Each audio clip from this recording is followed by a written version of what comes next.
Chapter 1. The Award Ceremony Rebirth. In a grand hall adorned in gold, a sea of attendees clad in exquisite attire filled the space, their elegance dazzling under the sweeping lights. This is the venue for the prestigious Golden Rooster Awards, the pinnacle of the film industry in the nation. As the ceremony approached its conclusion, anticipation hung in the air for the most coveted accolade, the Lifetime Achievement Award. He is the assassin from The Secret. He is the miner trapped in the mines from Coal Mountain. He is the voice of the female host resonated passionately. At that moment, the opulent stage gleamed, and the large screen displayed a sequence of images that paused to reveal a face familiar to the entire entertainment industry and, indeed, the nation at large. He is our cinematic treasure, Cheng Yi. Let us welcome Mr. Cheng Yi to the stage to receive his award. Thunderous applause erupted as waves of enthusiasm surged, all eyes turning to the middle-aged man illuminated by the spotlight. Cheng Yi, a legendary figure in the entertainment world, rose from humble beginnings in the countryside, navigating the tumultuous waters of his career. After 2 decades of playing minor roles, he finally gained fame for his portrayal of the assassin in The Secret. From that moment on, it was as if he had unlocked a new realm of success. Every film and television series he starred in became a hit, and accolades poured in abundantly. He was immortalized in textbooks of esteemed film academies, his expressive gaze a subject of admiration and emulation, establishing him as a benchmark of acting prowess. Under the spotlight, Cheng Yi slightly curved his lips, adjusted his tailored black suit, and strode confidently onto the stage. Receiving the weighty trophy, he exchanged pleasantries in accordance with tradition. The young female host, her eyes gleaming with fervor, suddenly seized a microphone and boldly inquired, "Mr. Cheng Yi, after nearly 30 years in the industry, your personal life remains a blank canvas. Do you not have someone special? Are you not considering starting a family?" Cheng Yi's fingers tightened around the trophy, his expression shifting dramatically. Below, the audience of stars held their breath, their eyes wide with shock, gazing at the host in disbelief. Had she lost her mind? Everyone knew that Cheng Yi had weathered countless storms over his 30-year career. He was known for his approachable demeanor, always willing to share insights on acting without pretense, earning him countless accolades within the industry. However, the mention of family was his Achilles heel, a tender spot he never allowed anyone to touch. Had the host not reviewed her script beforehand? On stage, Cheng Yi's face turned ashen, his knuckles whitening around the trophy as he clenched his jaw, the tension in his muscles visibly apparent. Lowering his gaze to the golden trophy, he contemplated for a moment, ready to respond when suddenly, a small gasp erupted from an unknown female star in the audience. "Look, what is that?" Instinctively, Cheng Yi lifted his head. A beam of light enveloped his face, shimmering like a dream. And at that moment, 3 blue butterflies danced gracefully through the air, fluttering toward him. It was as if, amidst the decadence of this world, a gentle breeze had graced his presence, illuminating the darkness with a brilliant light. A large butterfly and 2 smaller ones gently landed on Cheng Yi's collar and shoulders. Their wings opened and closed in silence. Yet in that fleeting moment, Cheng Yi found himself lost in thought, as if recalling something, and suddenly his eyes brimmed with tears. He hesitantly spoke, his voice hoarse and tinged with a wavering emotion. "Cheng Ran, is that you? You brought the children to see me, didn't you?" In the venue, everyone was stunned, their eyes wide with shock, engulfed in a profound silence, unsure of what had transpired. At that moment, 3 blue butterflies flitted their wings, hovering near his nose, seemingly responding to his inquiry. In an instant, the screen displayed the acclaimed actor, who had just received a Lifetime Achievement Award and was known for his reticent demeanor, now, with reddened eyes, tears streaming down his face. Who could fathom that he once had a wife and children? In the year 1990, at the age of 23, he was filled with youthful vigor. After watching several television dramas and witnessing the glamorous lives of celebrated actors, Cheng Yi felt a surge of ambition, believing he too could achieve greatness, star in films and stand out. Thus, he devoted himself wholeheartedly to this pursuit, as if entranced, neglecting everything at home, even resorting to high-interest loans to bribe his way into local theater. Troops, purchasing so-called fashionable attire to adorn himself. That fateful night, the loan sharks came to collect, forcing his wife, Lin Cheng Ran, to to flee with their 2 children through a torrential storm, seeking refuge at her family's home. The rain fell with unprecedented ferocity that night, a deluge accompanied by lightning, enveloping Cheng Yi village in a shroud of darkness. By the time Cheng Yi saw Lin Qingran again, a day had passed. She lay quietly on the riverbank, her body pale from the water, cradling their 2 little ones as if they were merely asleep in her embrace. From that moment on, Cheng Yi was profoundly affected, stumbling away from Cheng Yi village. Subsequently, he ventured north, enduring hardships, starting from minor roles, working tirelessly in a desperate attempt to numb his pain. Yet, how could he forget? How dare he forget? For 30 years, amidst the glitz and glamour of the entertainment industry, he remained single. His family became a forbidden topic, a sensitive wound he never allowed anyone to mention in his presence.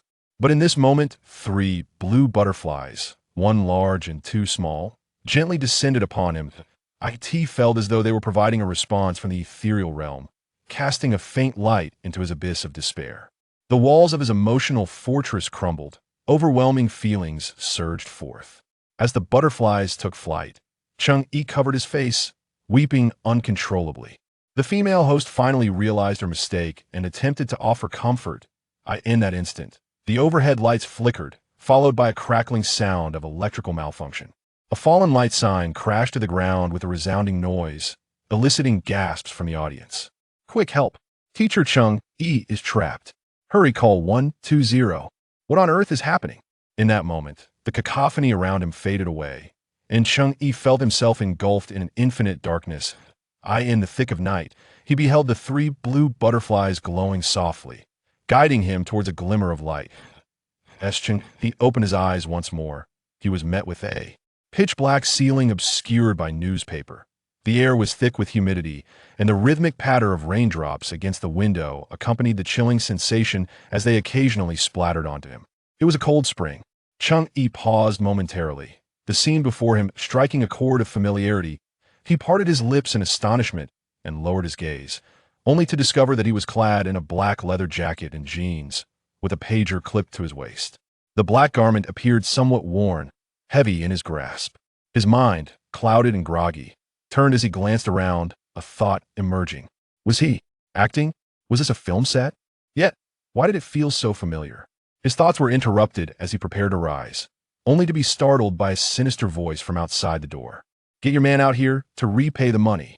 Damn it, he's delayed over $500 for half a month. Let me tell you, if he doesn't pay today, don't blame me for what happens to your child. The voice faded, followed by a woman's desperate yet defiant tone. I will pay you back, I promise. Tomorrow, as soon as dawn breaks, I will repay you. Please don't harm the child. I beg you. The sound pierced through him like a sharp blade breaking the ice. Cheng Yi's body trembled violently, his eyes widening in terror, and his attempt to rise abruptly froze in place. Was that Lin Qingran's voice? He stumbled towards the door, peering through the crack, and beheld the scene unfolding before him. Heavy rain fell outside, turning the ground into a mire, where Lin Qingran knelt, her body trembling incessantly. A flash of lightning illuminated her tear-streaked face and the bloodied lip she had bitten. Blood mingled with rainwater, staining her pale visage in a heart-wrenching display. In her arms, Qing curled in a ball, fearfully gazing at the man before her, too terrified to utter a sound. Clarity finally broke through the haze in Cheng Yi's mind. He released his bloodied lips, feeling the sharp sting that gradually restored his sanity. This was no dream, nor film set. He had been reborn. The familiar scenes unfolded once more, and he found himself back on the stormy night of Lin Qingran's demise. Tears streamed down his face as he hastily wiped them away, then forcefully flung open the door, rushing towards Lin Qingran and Qing. Zhang Lao was taken aback. As he turned, he was met with the sight of Cheng Yi, bloodied and determined, his gaze fierce and resolute, filled with an emotion he could not comprehend. You're at home? I thought you were playing dead. Zhang Lao spat on the ground, sneering, and brandished a flashlight that he thrust directly into Cheng Yi's eyes. Good timing. Repay the money. With interest, that's $550. Not a penny less. Otherwise, it's an arm or a leg you choose. Lin Qingran was equally surprised by Cheng Yi's sudden emergence. She stared at him in shock, and as he turned his gaze towards her, she quickly averted her eyes, lowering her head in fear. "I have no money left," she murmured, her eyes reddened. The sight of her trembling, fearful demeanor pierced Cheng Yi's heart, causing him a sudden, profound pain. He took a deep breath, ultimately extending his hand to gently pat her drenched shoulder. "Just leave it to me." Upon sensing Cheng Yi's touch, she instinctively recoiled, drawing closer to the bright and clear skies of her embrace. "I have no money." Cheng Yi raised his gaze, fixing his calm and composed expression upon Chief Chi. "I have no intention of parting with my arms and legs either." Chief Chi, bewildered, thought to himself, "What the hell? Has this kid lost his mind?" He continued to shine the flashlight into Cheng Yi's eyes, his irritation turning to amusement as he prepared to utter a threat. But then, he watched in surprise as Cheng Yi suddenly turned and walked to the corner of the room. Moments later, he returned wielding a hatchet. Cheng Yi locked eyes with him, licking his upper gums, a smile even gracing his lips. "However, I can offer you two choices. First, we can die together. If I perish, you shall accompany me into the abyss. It's a fair trade." Chief Chi was taken aback. "Who on earth wants to die with you?" Chapter 2, I only wish for your well-being. "Damn it," Chief Chi muttered under his breath, his expression darkening. "Are you threatening me? Secondly, grant me 3 more days, and I shall return 600 yuan in principal and interest. How does that sound?" Cheng Yi did not respond, but continued to articulate his thoughts. As he spoke, his gaze was fixed intently on Chief Chi, his grip on the cleaver tightening, veins bulging. 3 decades of acting were not in vain. A flash of lightning split the night, illuminating Cheng Yi's face with the beam of a flashlight, starkly revealing the calmness and murderous intent in his eyes. Even Chief Chi, who had blood on his hands, felt a bone-chilling coldness. He clenched his jaw, lit a cigarette, took several puffs, and pondered the situation repeatedly, weighing the pros and cons. After a long pause, he exhaled a smoke ring and relented. "Damn it, you lunatic," Chief Chi cursed, shaking off the ash. "This is your final opportunity. I will return in 3 days. If you fail to repay the debt, beware of your wife and children." With that, Chief Chi shot him a fierce glance before disappearing into the pitch-black downpour. As the tension dissipated with the departure, Ching finally broke down in tears. "Oh, Mama." Ching is scared. The little girl sobbed, extending her tiny hand to grasp Lin Qingran's hem. Meanwhile, Lang looked at Cheng Yi with a mix of wariness and fear. Clutching Lin Qingran tightly and murmuring, "Daddy is bad. He scares Mama. Go away, Daddy, go away." For 30 long years, these 2 children had never appeared in his dreams. It seemed they held a deep-seated resentment towards him. Cheng Yi raised the corners of his mouth, yet tears cascaded down uncontrollably. He tossed aside the cleaver, squatted down, trembling as he opened his arms, gazing at them with longing, and softly pleaded, "Ching, Lang, come a daddy, let daddy hold you, all right?" Being so young, they bore no grudges. Throughout their lives, they had yearned for this embrace countless times. Now, witnessing their usually indifferent father wanting to hold them, the 2 little ones softened, instinctively wanting to leap into his arms. However, before they could take a step, Lin Qingran pulled them back tightly. "Cheng Yi, what do you intend to do?" Her eyes were red with vigilance as she fixed her gaze on him. "If you dare to harm the children, you'll have to kill me first." Cheng Yi posed it, then bitterly smiled. Indeed, he was still the same irresponsible rogue, deep in debt, having repeatedly deceived and insulted Lin Qingran, indifferent to whether the children lived or died. Who would believe he had good intentions? Cheng Yi glanced out the window as the storm approached, thunder rumbling and raindrops pattering against the wall. He took a deep breath, rose from the front hall, grabbed a long bench, closed the front door, and placed it across the entrance. He looked at Lin Qingran, speaking each word as though pleading. "I ask for nothing but your safety. Qingran, please do not go out tonight. I will find a way to handle the money issue. Is that acceptable?" Lin Qingran was taken aback. In truth, she had indeed contemplated going out that evening to borrow money from her family. She understood in her heart that her parents did not favor her.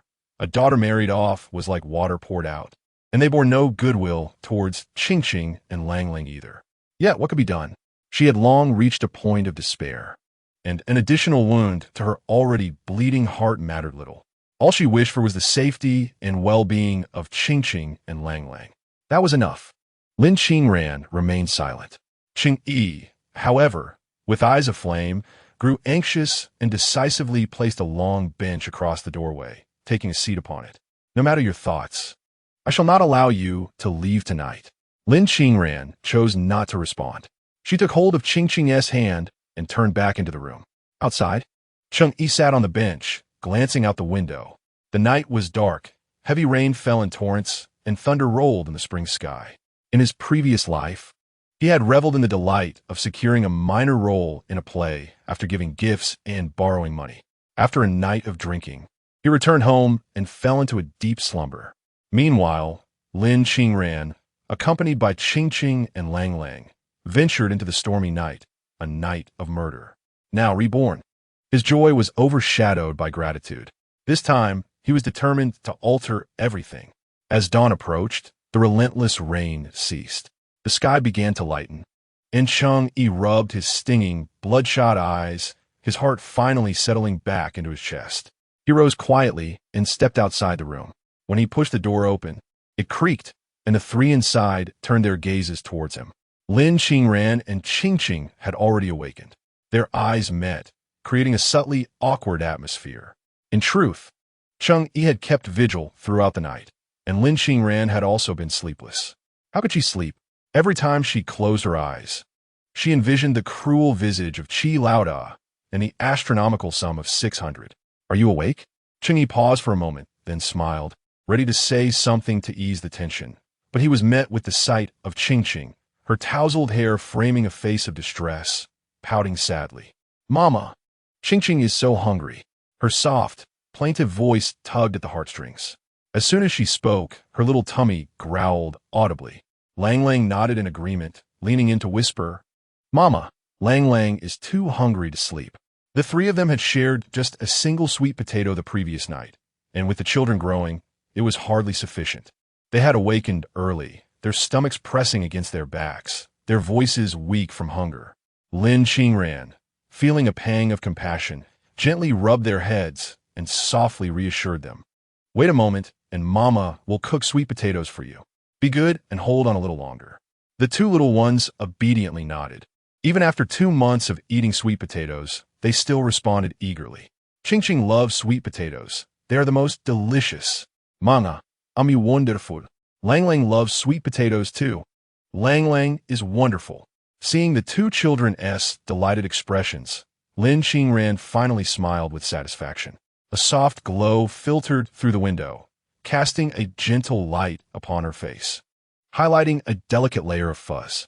Long, curled and thick eyelashes framed her eyes, and a cascade of black hair flowed over her shoulders like a waterfall.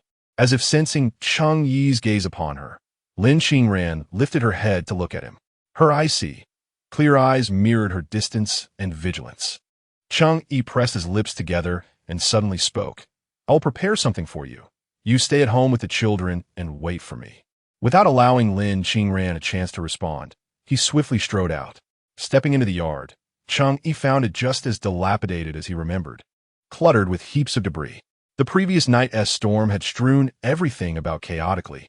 In one corner lay a disordered pile of firewood, covered with a layer of dried corn stalks.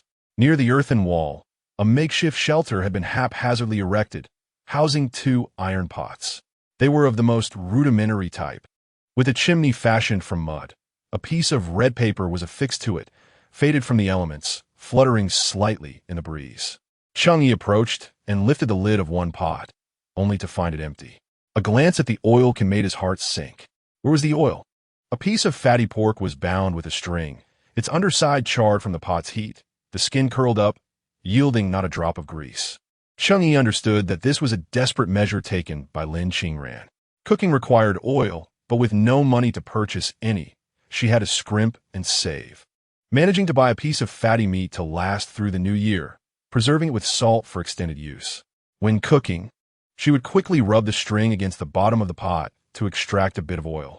Thus, that single pound of fat bought for the new year could last for several months. As for the rice jar and vegetables, they were utterly empty. The only sustenance was a basket of sweet potatoes hidden away in a cupboard, guarded against rodents. This was the family's lifeline.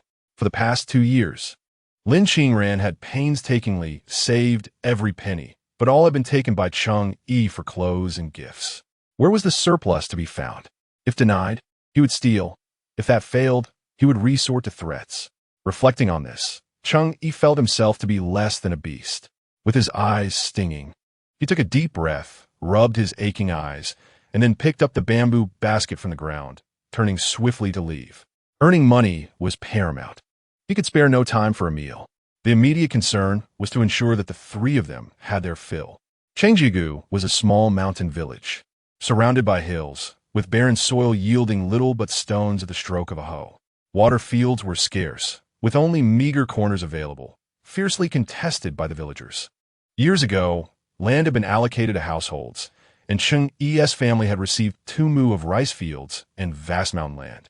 But now those had been taken by others, leaving behind a mess of grievances. The weak were preyed upon, and with Cheng Yi preoccupied with trivial matters outside the home, Lin Qingran and the 2 children were left to fend for themselves. That early morning, shrouded in mist, villagers were seen heading to the fields with their hoes. Spotting Cheng Yi trudging up the mountain with a basket in hand drew curious glances. Hey, this scoundrel is actually carrying a basket up the mountain? Yesterday, did he not boast about his aspirations to become a great star? What's he doing now? What sort of celebrity is he aiming to be? He chuckled heartily. His wife beside him gave him a sharp jab and shot him a fierce glare. Why are you so meddlesome? Hurry up and get to the fields to plant rice. She cast a glance at Cheng Yi, her face contorted with disdain, for the young man had again been pressured to borrow money the day before. His wife, having aligned herself with him, was indeed cursed with misfortune. Sooner or later, she would be dragged down by him. Their voices were not particularly quiet, and Cheng Yi heard them clearly. In the past, he would have certainly confronted them, but now he had to focus on finding something to eat first. Qing, now 3 years old, was at an age of rapid growth. Unfortunately, their household could only afford sweet potatoes for every meal, rendering the 2 children shorter than their peers and lacking in any semblance of flesh. Their faces were sallow, resembling bean sprouts, and their hair was a desolate yellow, akin to a handful of straw. As Cheng Yi traversed the ridge, the dew from the fields soaked the hems of his trousers, making them cold and heavy. Chapter 3. Steamed carp, stir-fried sauerkraut with bamboo shoots. The vigor of youth is boundless. Cheng Yi climbed the hillside and was greeted by the sight of expansive bamboo groves. This mountain, known as Erji Mountain, had been allocated to Cheng Yi's father, Cheng Zhaojin, many years ago. The bamboo stretched for 3 miles, occupying a significant portion of the mountain. Later, when Cheng Yi's older brother found success as a teacher in the county and took their parents to enjoy a better life, the impoverished mountain and field were left for Cheng Yi. The 2 of them contemplated that in their old age, they would return to help their eldest son raise his child and settle down. Unfortunately, their second son was not diligent, spending his days at the county's drama troupe. Engrossed in frivolous pursuits, the land had nearly been seized by others. As a result, Cheng Yi had endured countless reprimands from his parents, eventually severing ties with them. It had been 2 or 3 months since they last communicated.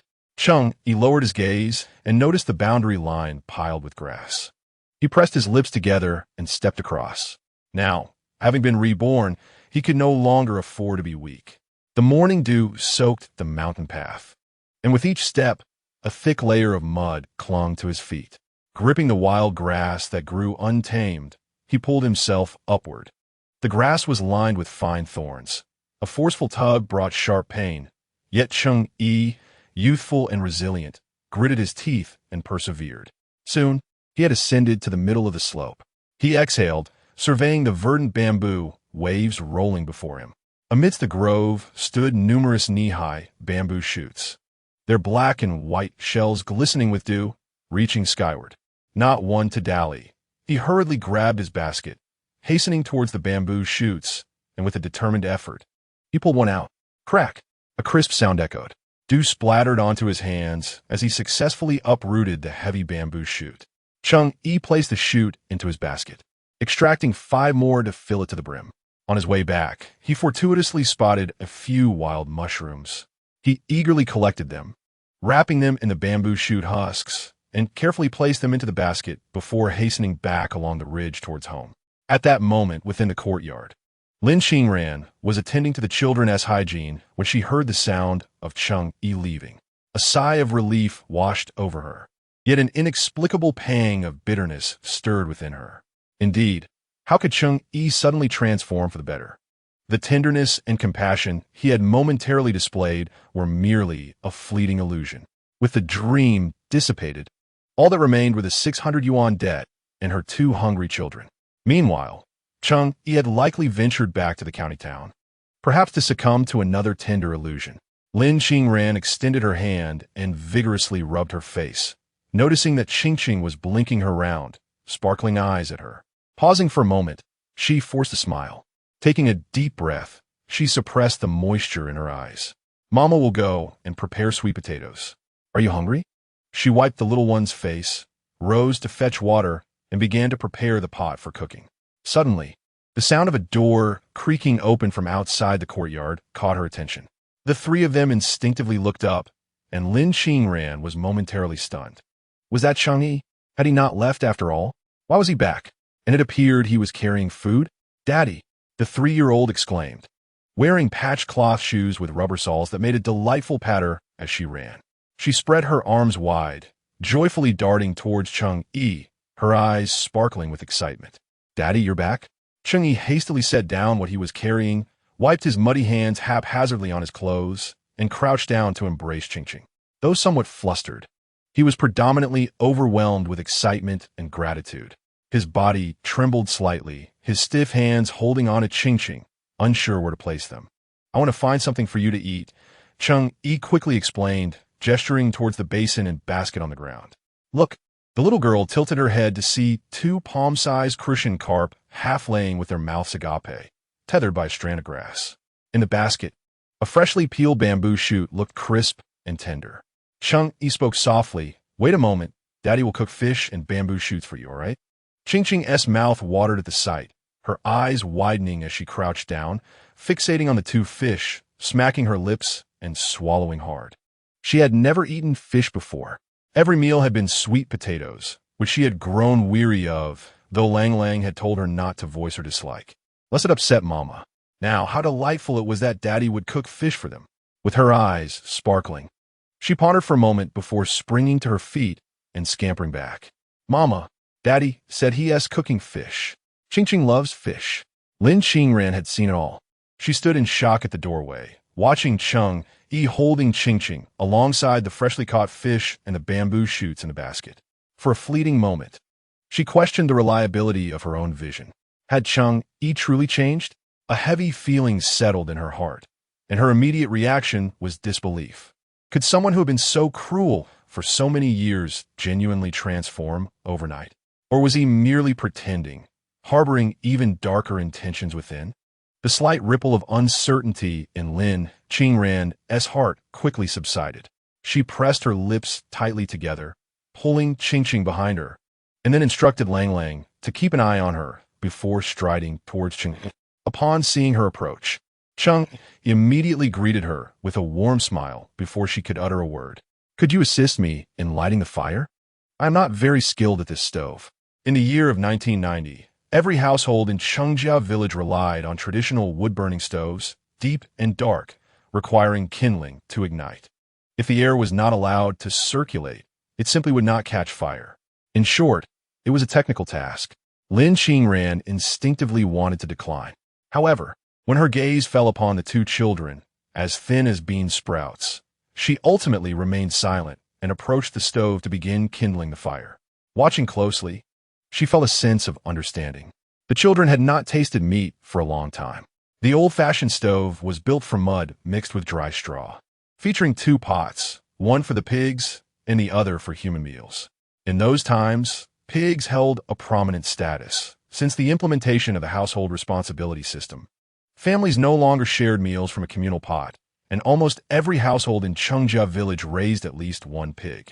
The income from it was relied upon throughout the year. However, since her parents moved to the county town, the family could not even afford piglets, leaving Cheng Yi's pot empty. Lin Qingran covered the pot with a lid, although there was a bit of dust. A quick rinse and a wipe with a cloth rendered it clean. I've already boiled the sweet potatoes. Just add water to the pot, Cheng Yi said, leaning over to fetch a bamboo scoop and a chipped plate, placing 2 cleaned crucian carp onto it. After a simple seasoning of ginger, scallions, salt, and soy sauce, he placed it in the pot. The sweet potatoes boiled below while the fish steamed above, the flames licking at the pot's bottom. Once the water boiled, it bubbled vigorously, releasing the sweet aroma of the sweet potatoes entwined with the delicate fragrance of the fish, which began to waft out around the edges of the lid. Ching, feeling famished, scurried over with her short legs, blinking her eyes and eagerly peering into the stove. Cheng Yi was pouring the boiling hot water into an enamel jar when he quickly turned to shield her, cautioning, "Be careful, the hot water is scalding. Stand back to avoid splashes." Lin Qingran, who was adding kindling, paused and glanced at Cheng Yi. Her gaze suddenly halted. She noticed a myriad of small red wounds on his palm, resembling cuts from a type of wild grass similar to reeds, known in the local dialect as guayet grass. A careless brush against it would cause blood to gush out. Lin Qingran had suffered such cuts numerous times while descending, the wounds not severe, yet painfully stinging. Did he sustain this injury while gathering bamboo shoots? A wave of unease washed over Lin Qingran. Cheng Yi sliced the bamboo shoots, retrieved a bowl of pickled vegetables from a jar in the corner of the kitchen, and picked 2 dried chili peppers from a string hanging from the door beam, washing and chopping them finely. As the pot heated, he first added the pickled vegetables, stir-frying to evaporate the moisture, ensuring a sufficiently tangy flavor. Once the pickled vegetables were nearly done, he used the spatula to scoop them out and carefully added the last bit of fatty pork to render some oil. Then tossed in the ginger, scallions, and garlic, filling the air with an enticing aroma. Then, the bamboo shoots were added and stir-fried until they were just tender, followed by the addition of pickled vegetables, creating a delightful fusion of flavors. The rich aroma of garlic intertwined with the sweet essence of the bamboo shoots, enveloped by the gentle breeze, wafted throughout the courtyard. At this moment, Ching's stomach rumbled with hunger as she leaned against the stove, her gaze fixated on the sizzling dish, her mouth watering in anticipation. "Open your mouth," Cheng Yi said, glancing at the 2 little ones. His heart softened instantly. He picked up a pair of chopsticks, delicately offering 2 freshly cooked slices of bamboo shoot to Ching. Her eyes sparkled with excitement as she prepared to reach up for them, but beside her, Lang gently tugged at her sleeve. "Ching, Mama didn't say we could eat," Lang whispered firmly. Despite their longing gazes, the children turned towards Lin Qingran, who stood by the stove, biting her lip in contemplation. She nodded slightly and softly said, "Go ahead and eat." Upon hearing Lin Qingran's words, Ching eagerly tiptoed and opened her mouth to receive the bamboo slices. The initial hint of spice was soon followed by a burst of sour and savory flavors. Fresh bamboo shoots, a humble yet precious gift from the mountains surrounding Chengjiagu, were a delightful treat. The dampness of the mountain air meant that the children were accustomed to a bit of spice to ward off the humidity. How delicious this bamboo shoot is! The crispness, acidity, and spiciness caused Ching and Lang, who had been subsisting on boiled sweet potatoes for weeks, to widen their eyes in astonishment, as if they had tasted the finest delicacies of the world. "Daddy, it's so delicious!" Ching exclaimed, her eyes sparkling as she cautiously tugged at Cheng Yi's pant leg, hesitating for a moment before asking, "Can Ching have another piece?"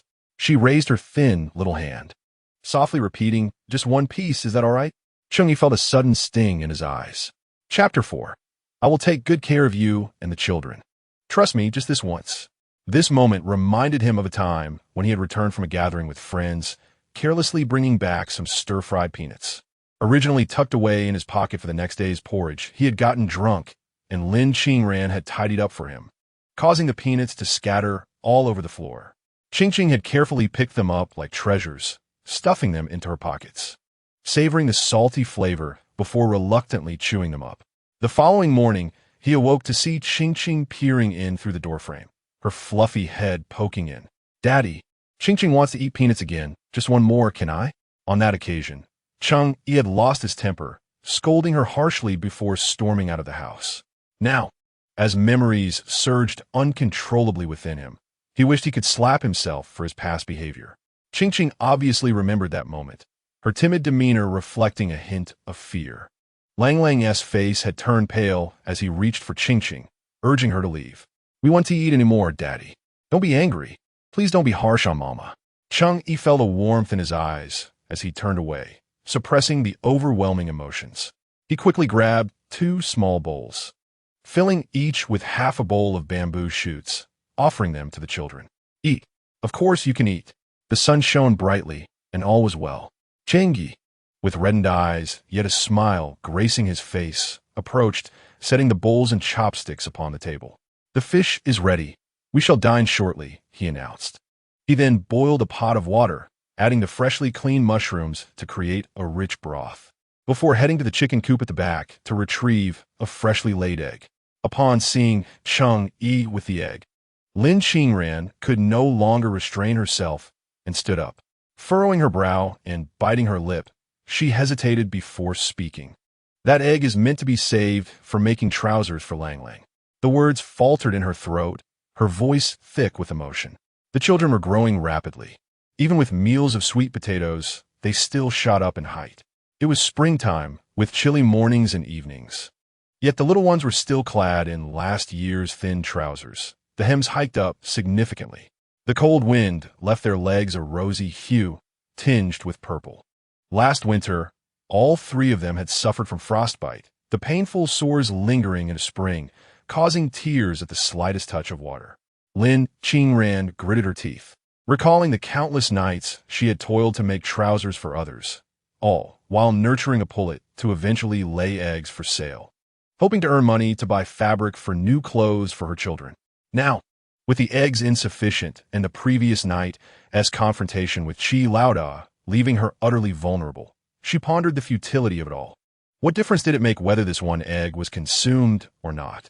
Where could she possibly procure 600 yuan in 3 days? Biting her lip, with tears welling in her eyes, she fell silent. Cheng Yi skillfully cracked the egg, whisking it before pouring it into the boiling water. Watching the egg flowers swirl in the pot, he spoke with calm determination. "Qingran, you need not worry about money. I will handle it."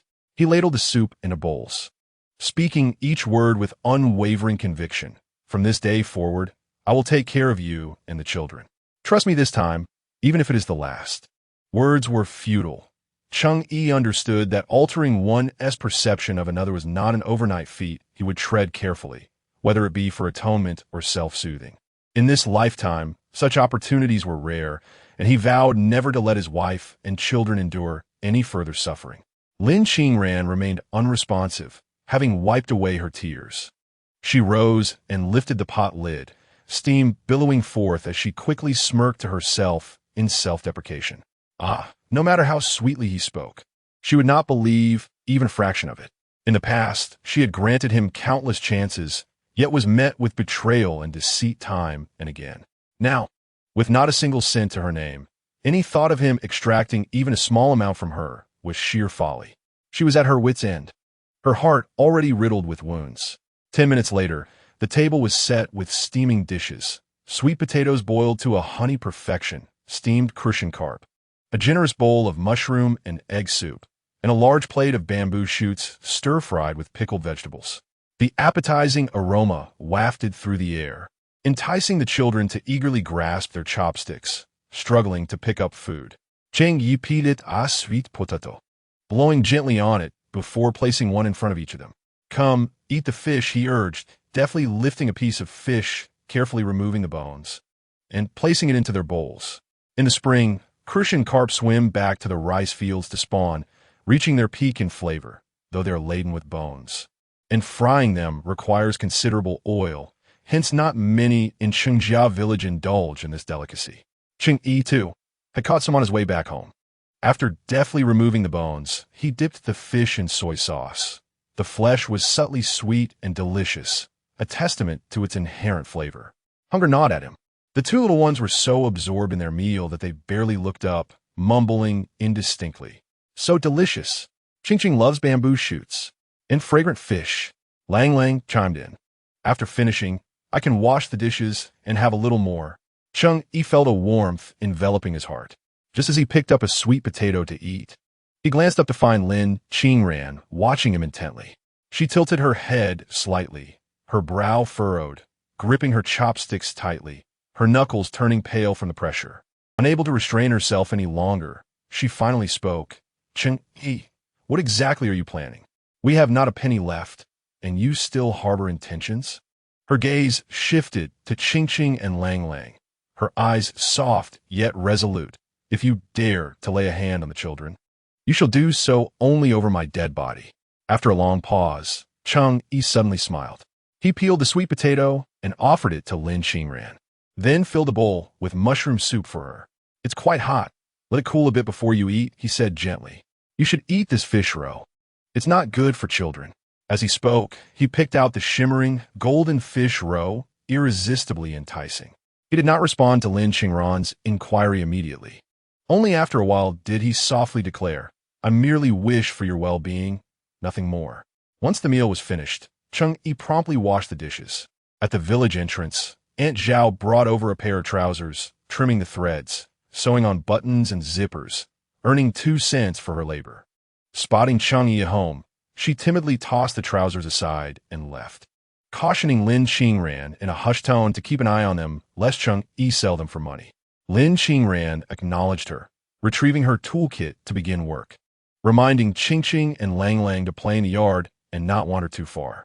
Meanwhile, after washing the dishes, Cheng Yi stepped outside. Earning 600 yuan in 3 days seemed feasible for the reborn Cheng Yi.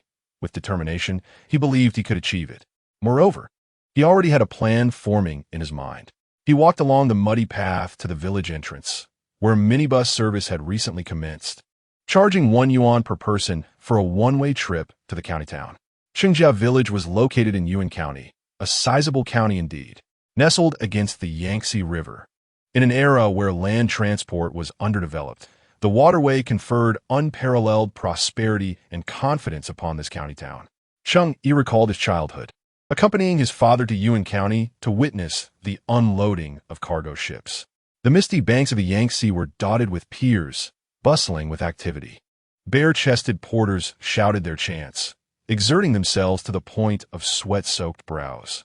On the docks, elegant women adorned in kipeos of silk, holding oiled paper umbrellas, delicately pressed their crimson lips together, their beautiful eyes scanning the horizon in anticipation of their men's return.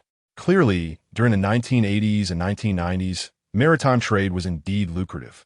Thus, Yuan County earned the nickname Little Shanghai of the late Qing. At this moment, a throng of people gathered at the village entrance. In recent years, with the evolution of thought and national policies, coupled with the pre-existing prosperity of Yuan County, an increasing number of individuals have ventured into the town for business endeavors. Although it remains somewhat disreputable, the allure of profit has enticed many to follow suit. Groups of people gather together, smoking and chatting. Upon the appearance of Cheng Yi, laughter erupts among them. Oh, isn't that the second son of the Cheng family? Look at his attire. A leather jacket, jeans, such a trendy hairstyle. Where could he be heading? Surely not to the theater to become a big star? Once this jest is uttered, the crowd bursts into laughter.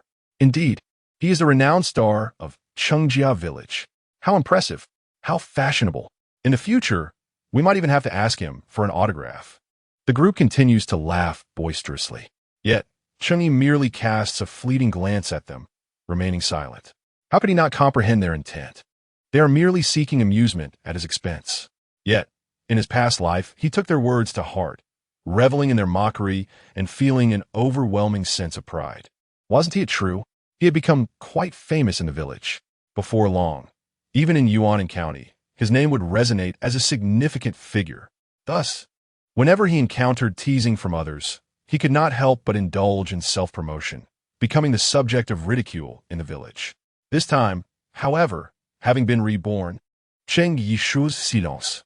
He scorned verbal disputes, deeming them unnecessary. The onlookers, anticipating Cheng Yi to boast or share tales of the chaotic happenings in the county, were taken aback by his lack of response.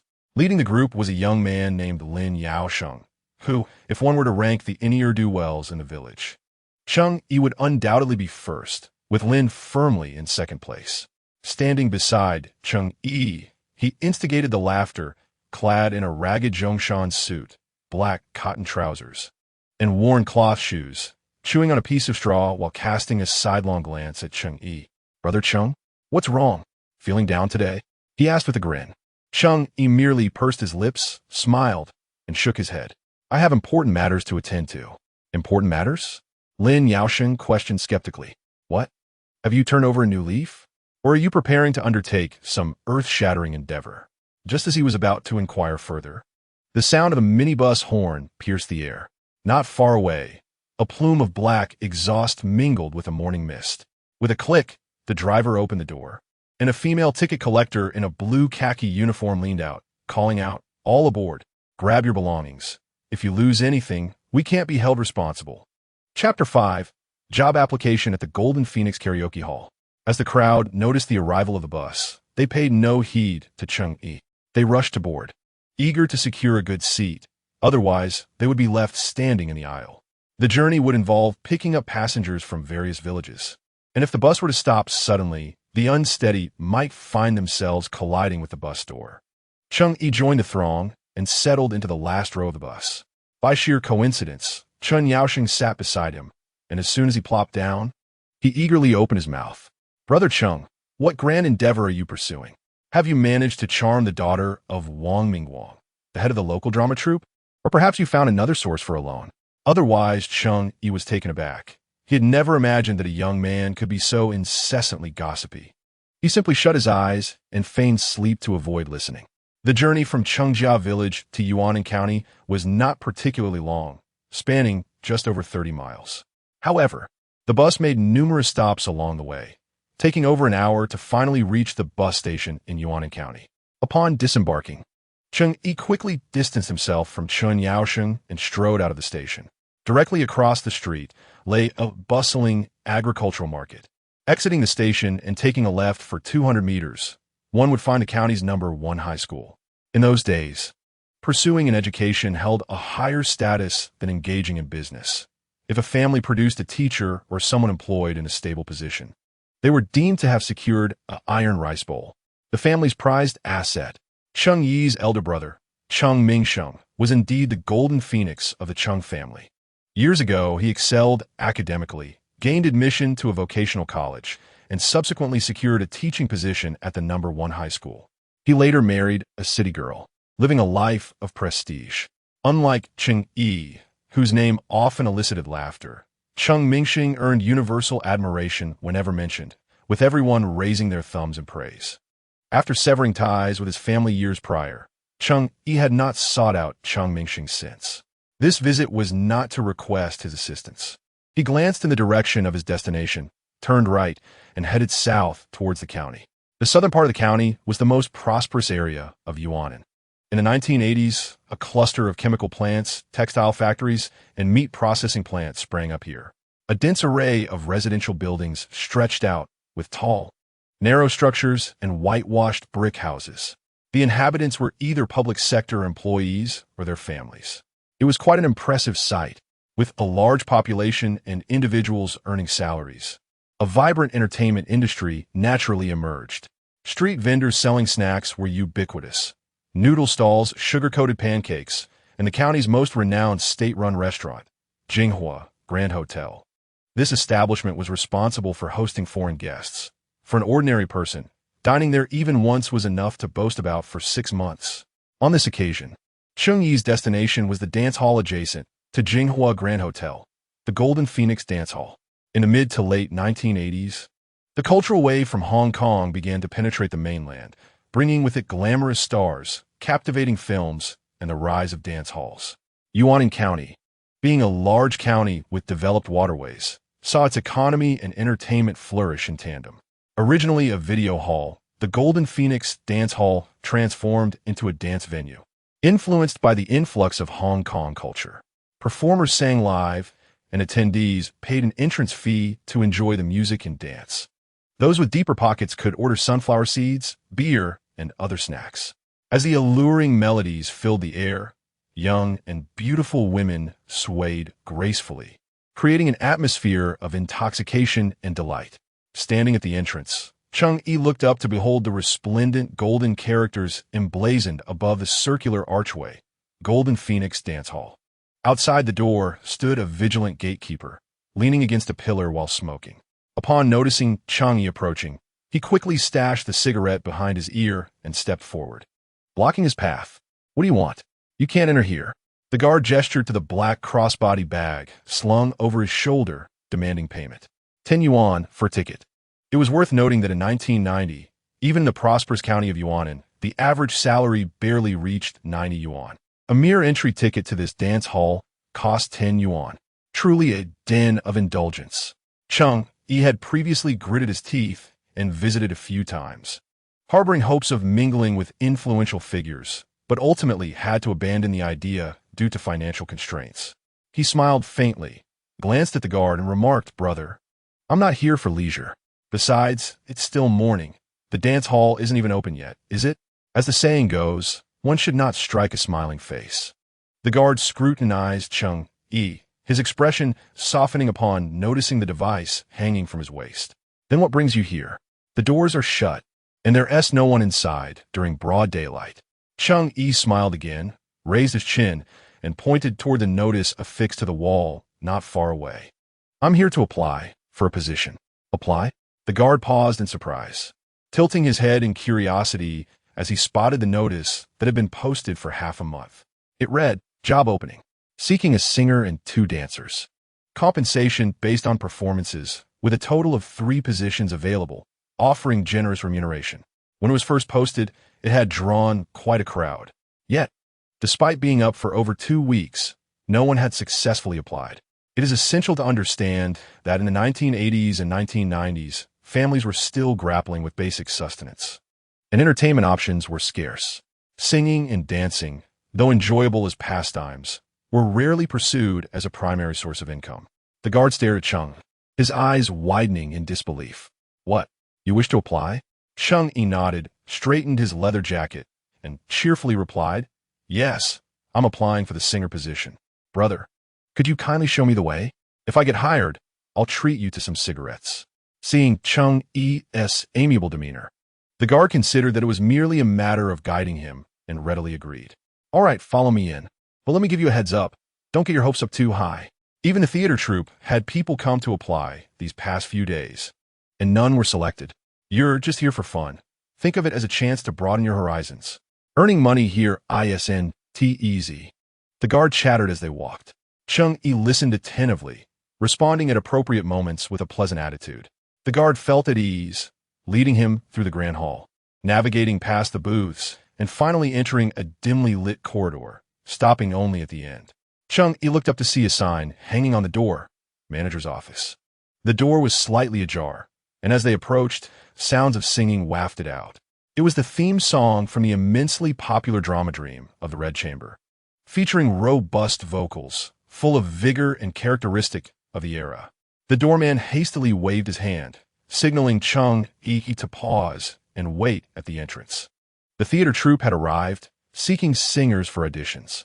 "Just hold on a moment," he exclaimed, smacking his lips as he leaned closer, a look of deep contemplation on his face. "Look at this, such a style, and yet they still cannot find a position. You must brace yourself for what has to come." Cheng Yi chuckled at his words, but remained silent, already gathering his thoughts internally. In his previous life, he had devoted himself entirely to this realm. Thus, he was well acquainted with the audition process at the Golden Phoenix Dance Hall. Last year, the proprietor, Yang Shouxian, returned from a trip to Yangsheng and established the dance hall. With progressive ideas, a trendy ambience, and stylish decor, it quickly attracted a majority of the young people in Yuan County, who were eager for freedom and exuberance. The hall operated from 6 in the evening until midnight, yielding substantial profits. However, earlier this year, a rival dance hall, the Good Sister Dance Hall, opened in the northern part of the county. Rumor had it that they had hired a singer from Kyoto at a steep price, performing fashionable songs that siphoned away a significant clientele. Unable to withstand the competition, Yang Shouxian had posted a recruitment notice 2 weeks prior. At that moment, he sat behind his desk, smoking a red pagoda cigarette, his expression decidedly grim. The manager beside him trembled, glancing at the young man performing in front of them, and quickly waved his hand, urging him to cease. "Young boss, what's wrong? Is it still not satisfactory?" Yang Shouxian's face darkened as he slammed his hand onto the table. "What on earth are you singing?" He scolded. "Have you no ears? Go listen to some television. That melancholic melody. How dare you sing it with such vigor? Do you think you're performing a cheerful wedding song? I don't want this conventional style. I want something fashionable. Songs that the young people adore. Do you understand?" Yang Shouxian was truly exasperated. In his dance hall, there were only 3 resident singers. Among them, the mainstay was a genuine traditional singer, adept at belting out popular songs from any drama series. The other 2, however, lacked energy and possessed poor vocal quality. They were merely learning on the job. While they were sufficient for the time being, the main singer at the Good Sister Dance Hall was a performer from Kyoto who could even manage a couple of subpar English songs, thus maintaining a respectable reputation. It was fortunate that this singer only performed twice a week. Otherwise, the Golden Phoenix Dance Hall would have likely closed its doors long ago. The young man standing before them, having been chastised so harshly, felt his pride wounded. His face darkened as he stepped aside, anticipating being dismissed. The manager, sensing Yang Shouxian's fury, quickly attempted to placate him and then hollered toward the entrance. "Is there anyone else? Those wishing to sing, come in quickly." As the words echoed, the door swung open, and Cheng Yi entered with a smile. "Hello, young boss, Manager Zhao. I am Cheng Yi." He introduced himself succinctly. Meanwhile, the previously scowling young man, upon seeing Cheng Yi, was taken aback, his eyes widening in astonishment. "What are you doing here?" Cheng Yi turned around and immediately recognized him. By sheer coincidence, the young man, Cheng Yi, was acquainted with this individual named Li Qigong, who was renowned as the face of the drama troupe. With his striking good looks and some connections within his family, he managed to secure a position in the Yuanan County Drama Troupe at the beginning of the year, thus eliminating Cheng Yi from consideration. Cheng Yi, feeling aggrieved, sought him out privately a few times, only to be met with ridicule, which ultimately led to a physical altercation and a lasting enmity between them. Chapter 6. Success. Purchasing fine grains and meat, Li Qigong could not suppress his scorn, asking, "What's the matter? Unable to join the drama troupe, so you come to the dance hall for a bit of excitement? You should take a good look in the mirror." Cheng Yi shrugged, remaining silent. He turned to Yang Shouxian, asking with a balanced demeanor, "Boss Yang, what are the requirements for auditioning as a singer? Are the songs pre-selected, or do I have the liberty to choose?" Yang Shouxian, unfamiliar with Cheng Yi, was oblivious to the latter's notorious reputation. However, Manager Zhao, who had heard whispers of Cheng Yi's dubious fame, wore a face of disdain, yet refrained from displaying his contempt in front of his superior. He curtly replied, "Choose whatever you like. Just sing already. Don't waste our time." Yang Shouxian held little hope, lighting a cigarette and gesturing dismissively, "Sing whatever you wish. None of them sound good anyway." Yet, Cheng Yi seemed unfazed by their attitude. He nodded, taking a small step back before gently closing his eyes. Moments later, upon reopening them, the expression in his eyes had transformed entirely. A lingering sorrow and unshakable melancholy filled him as he began to sing, "Why is my heart so empty?" His first utterance was in impeccably standard Cantonese. In his previous life, Cheng Yi had spent 20 years honing his skills, mastering the nuances of Cantonese to perfection. Although he had never undergone formal vocal training, he possessed a naturally gifted voice, and his original voice work was hailed as exemplary. With profound emotion, he poured his heart into a popular Cantonese love song from the 1980s, his slightly husky yet magnetic tone rendering the performance exquisite. In the office, silence enveloped the room. Yang Shouxian's eyes widened in astonishment as he watched Cheng Yi. The cigarette in his hand nearly burnt down to the filter. This lad could actually sing Cantonese songs? Moreover, this unexpected vocal style was surprisingly pleasant.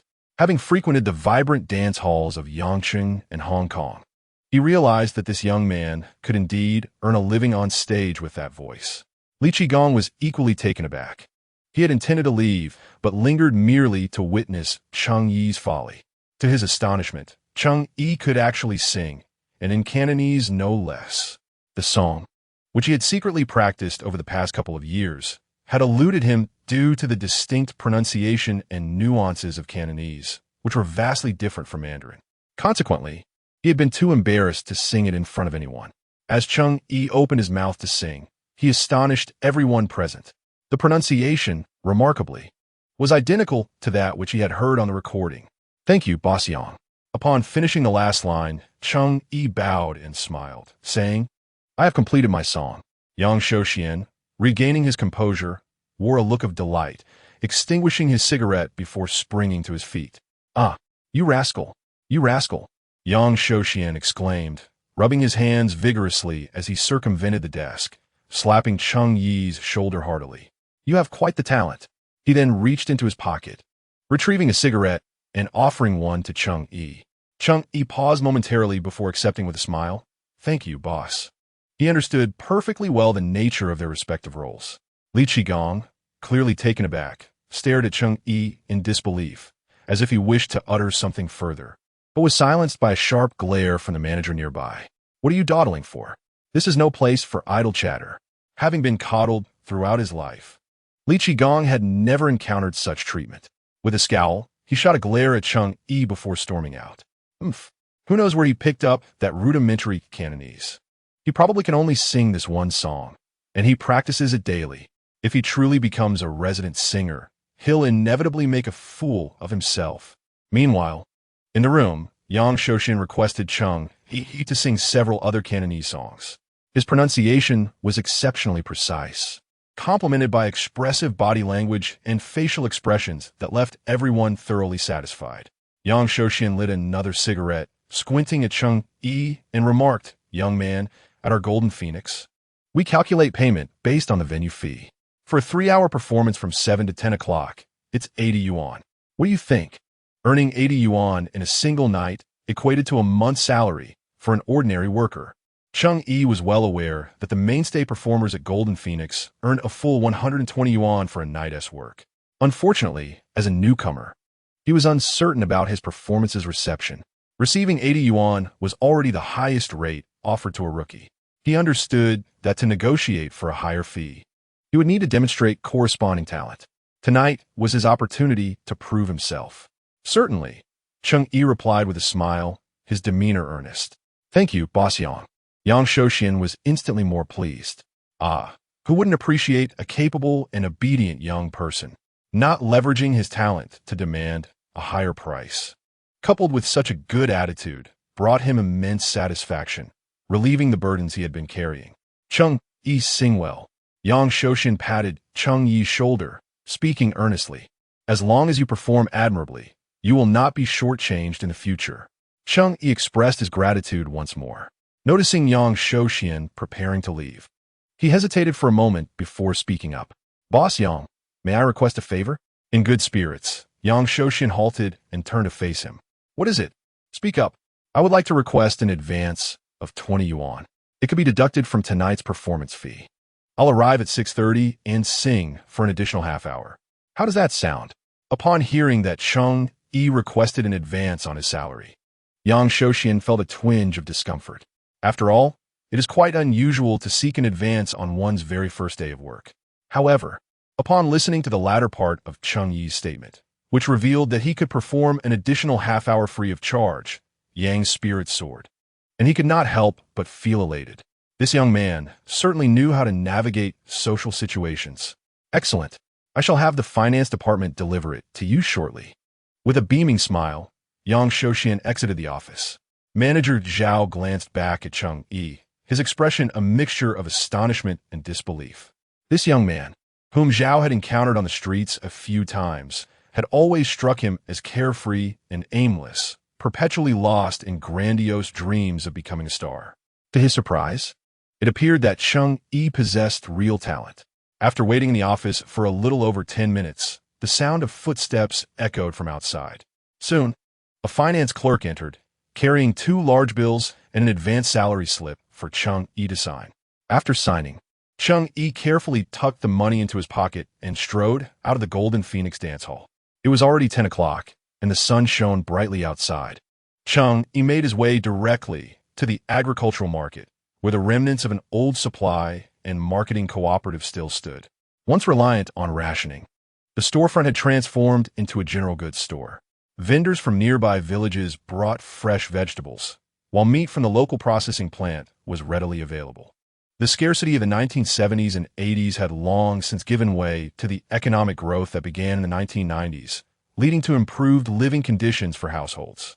The market buzzed with lively bargaining and chatter as residents from the nearby apartment complexes emerged to shop. Entering the general goods store, Cheng Yi was greeted by an array of miscellaneous items displayed in glass cabinets. The price list was affixed to the wall, written in neat, regular script on red paper. Adjacent to it, large characters emblazoned in bright red paint on the white wall declared, "Integrity first, customer supreme." Cheng Yi studied the price list carefully before approaching the counter. "What can I get for you, sir?" The saleswoman in a fashionable 8-piece suit, wedge heels, and the trendiest nude stockings inquired. During this era, jobs at the supply and marketing cooperative were considered secure, and only young women with connections could secure such positions. Finding a partner working in a county-level job meant a life of ease and comfort. Coupled with the job's stability, her demeanor towards customers was rather indifferent, and she often regarded those in shabby attire with disdain. "I would like 5 kilograms of rice, 2 light bulbs, and 3 kilograms of rapeseed oil," Cheng Yi requested. Prices were relatively low. Rice cost 0.8 yuan per kilogram. Light bulbs were 1 yuan each, and rapeseed oil was slightly more expensive at 2.5 yuan per kilogram. After gathering a few essentials, the saleswoman casually retrieved a nylon bag, priced at 0.2 yuan each, and packed everything for him. The total came to 14.8 yuan. Cheng Yi calculated the amount in his mind and handed over 2 large bills. To speak frankly, although the living conditions have improved in every household these days, it is still rather rare to purchase such a significant quantity all at once. She cast a lingering glance at Cheng Yi, her heart giving a slight jolt. It must be said, Cheng Yi's appearance was indeed quite handsome. Standing at 1 meter 81, he possessed a tall and slender frame, with refined and attractive features. His hair was casually swept behind his ears, exuding a hint of flamboyance and nonchalance. Particularly striking were his eyes, which radiated a maturity that belied his youthful age. "Excuse me, change please." Cheng Yi extended his hand, gently tapping the table, pulling the female salesperson back to reality. Startled, her face flushed. She hurriedly retrieved some coins from a drawer and handed them over. "Here, your 5 yuan and 20 cents. "Thank you," Cheng Yi replied graciously, accepting the coins before bending down to hoist the nylon bag filled with goods onto his shoulder. As he stepped outside, he found himself face to face with a meat stall. The prices for pork varied by cut, lean meat at 1 yuan 70 and fatty meat at 1 yuan 90. In these times, everyone seems to be in need of some richness in their diet. Fatty meat, when salted and stored in a jar, could last for months. Who would willingly spend money on lean meat? The vendor, engaged in conversation, noticed Cheng Yi approaching and casually pushed a large piece of fatty pork forward. "Look, the last chunk of big fat. You're quite lucky today." Cheng Yi, upon seeing the glistening piece of fatty meat, smiled and shook his head. Pointing to the lean meat accompanied by 2 ribs, he inquired, "Master, I would like this. How much per gene?" "Oh, in these times, buyers for lean meat are scarce. I never thought I'd see someone specifically seeking ribs." The vendor's eyes lit up with delight, fearing that Cheng Yi might change his mind. He swiftly grabbed his knife, gesturing, "All right, I'll weigh this too, and give it to you at 1 yuan 60 per gene. How does that sound?" Cheng Yi nodded, mentally calculating the cost, and replied, "Let us make it 5 yuan then." After some contemplation, he realized he hadn't set aside any fare for the journey home. Unaware of the true value of money until one has to manage a household, he had thought little of a single yuan that morning. Now, seeing it could buy him a substantial portion of meat, he felt a pang of reluctance. Very well. The vendor skillfully wielded his knife, and with a swift, precise motion, he cut a piece of meat along with 2 ribs. He weighed it, smiling. "This is just about 5 yuan's worth. If it's short, it's on me." With that, he took a piece of pig liver and casually tucked it into the oil paper bag. "This is a gift for you. Enjoy." Cheng Yi knew this vendor was renowned for his accuracy. He could slice exactly the amount you requested without fail. Gratefully, he thanked and paid. and tucked the parcel of pork into his nylon bag, which he balanced on his shoulder as he made his way homeward. Along the sides of the road, several food stalls beckoned. As Cheng Yi reached the exit of the market, he caught a whiff of fragrant fried dough. He paused, turning his head to see a stall selling fried pancakes. A young woman with two thick black braids donned a red jacket and blue trousers. Her feet clad in layered cloth shoes, was cheerfully wielding a long aluminum ladle. The spoon beneath is cylindrical. The mixture of rice paste and shredded radish is combined, with a sprinkle of minced meat and occasionally some leftover lard, followed by a dash of crushed chili, then fried in vegetable oil. In a short while, a round cake begins to float to the surface. In a past life, even when Cheng Yi had traveled to the capital, he would occasionally reminisce about the flavor of this fried cake. With one bite, the exterior is crispy, rich with the aroma of oil, while the inside is soft, fresh, and spicy, a delightful treat. He paused and inquired, "How much for one?" The woman beamed, tilting her head to look at him, and replied, 7 cents each. Cheng Yi hesitated, pursing his lips with a wry smile, and asked, "Comrade, I only have 20 cents on me. Could you sell me 3? I'll owe you a penny and repay you tomorrow." "Oh, that's nothing." The young woman chuckled, wiping her hands on her apron, and began wrapping the fried cakes in oil paper. "I was about to close up anyway. Here, 3 cakes, take them." Cheng Yi hurriedly expressed his gratitude, accepting the cakes and stuffing them into a nylon bag after settling the payment. With 20 cents spent entirely, he felt an unprecedented sense of fulfillment and happiness. After a 30-mile journey, carrying a large nylon bag, Cheng Yi walked for nearly 2 hours to reach home. Under the blazing sun, he shed his leather jacket, wearing only a white short-sleeve shirt underneath, with his back drenched in sweat. Gritting his teeth, he proceeded, stopping intermittently. Fortunately, his robust health and youth allowed him to endure. Otherwise, this trip could have cost him dearly. In the courtyard, Lin Xingran was fastening her zipper. The sun was shining brightly, and, after playing for a while, her daughter Qingqing's stomach began to rumble. With a pout, she ran over and clung to Lin Xingran's arm, exclaiming, "Mama, Qingqing is hungry. I want to eat." Her small brows furrowed as she pointed at her flat little belly with a pitiful expression. Look, my tummy is singing." Although Lang Lang understood, he too was hungry. Keeping his head down in silence, his little hands tightly clenched at his sides, Lin Xingran, having put down her pants, recalled the leftovers from breakfast. However, there was little left, only half a plate of pickled vegetables and bamboo shoots. The oil in the house was completely used up, and the remaining salt and soy sauce were nearly finished. Lin Xingran stood up, placing her pants and sewing kit aside, and gently said, "There are some salt-ed bamboo shoots left from this morning. Mama will boil 2 sweet potatoes, and you can eat them with the bamboo shoots, all right?" Lang Lang looked up at her. "What about you, Mama?" Lin Xingran shook her head. "Mama isn't hungry." Just as she was about to finish speaking, a rapid knocking echoed from outside. Lin Xingran's expression changed abruptly, fearing it was Qi Laoda pursuing them again, and instinctively prepared to hide with Qingqing. To her surprise, she heard Cheng Yi's slightly breathless voice calling, "Xingran, open the door, I'm back." The door was locked from the inside. Lin Xingran froze, her eyes widening in astonishment. "Cheng Yi, he has returned?" This morning, when Cheng Yi left home, her heart had sunk into despair. The breakfast preparations, the coaxing of the children, and his words felt like fleeting moments. How could he possibly come back?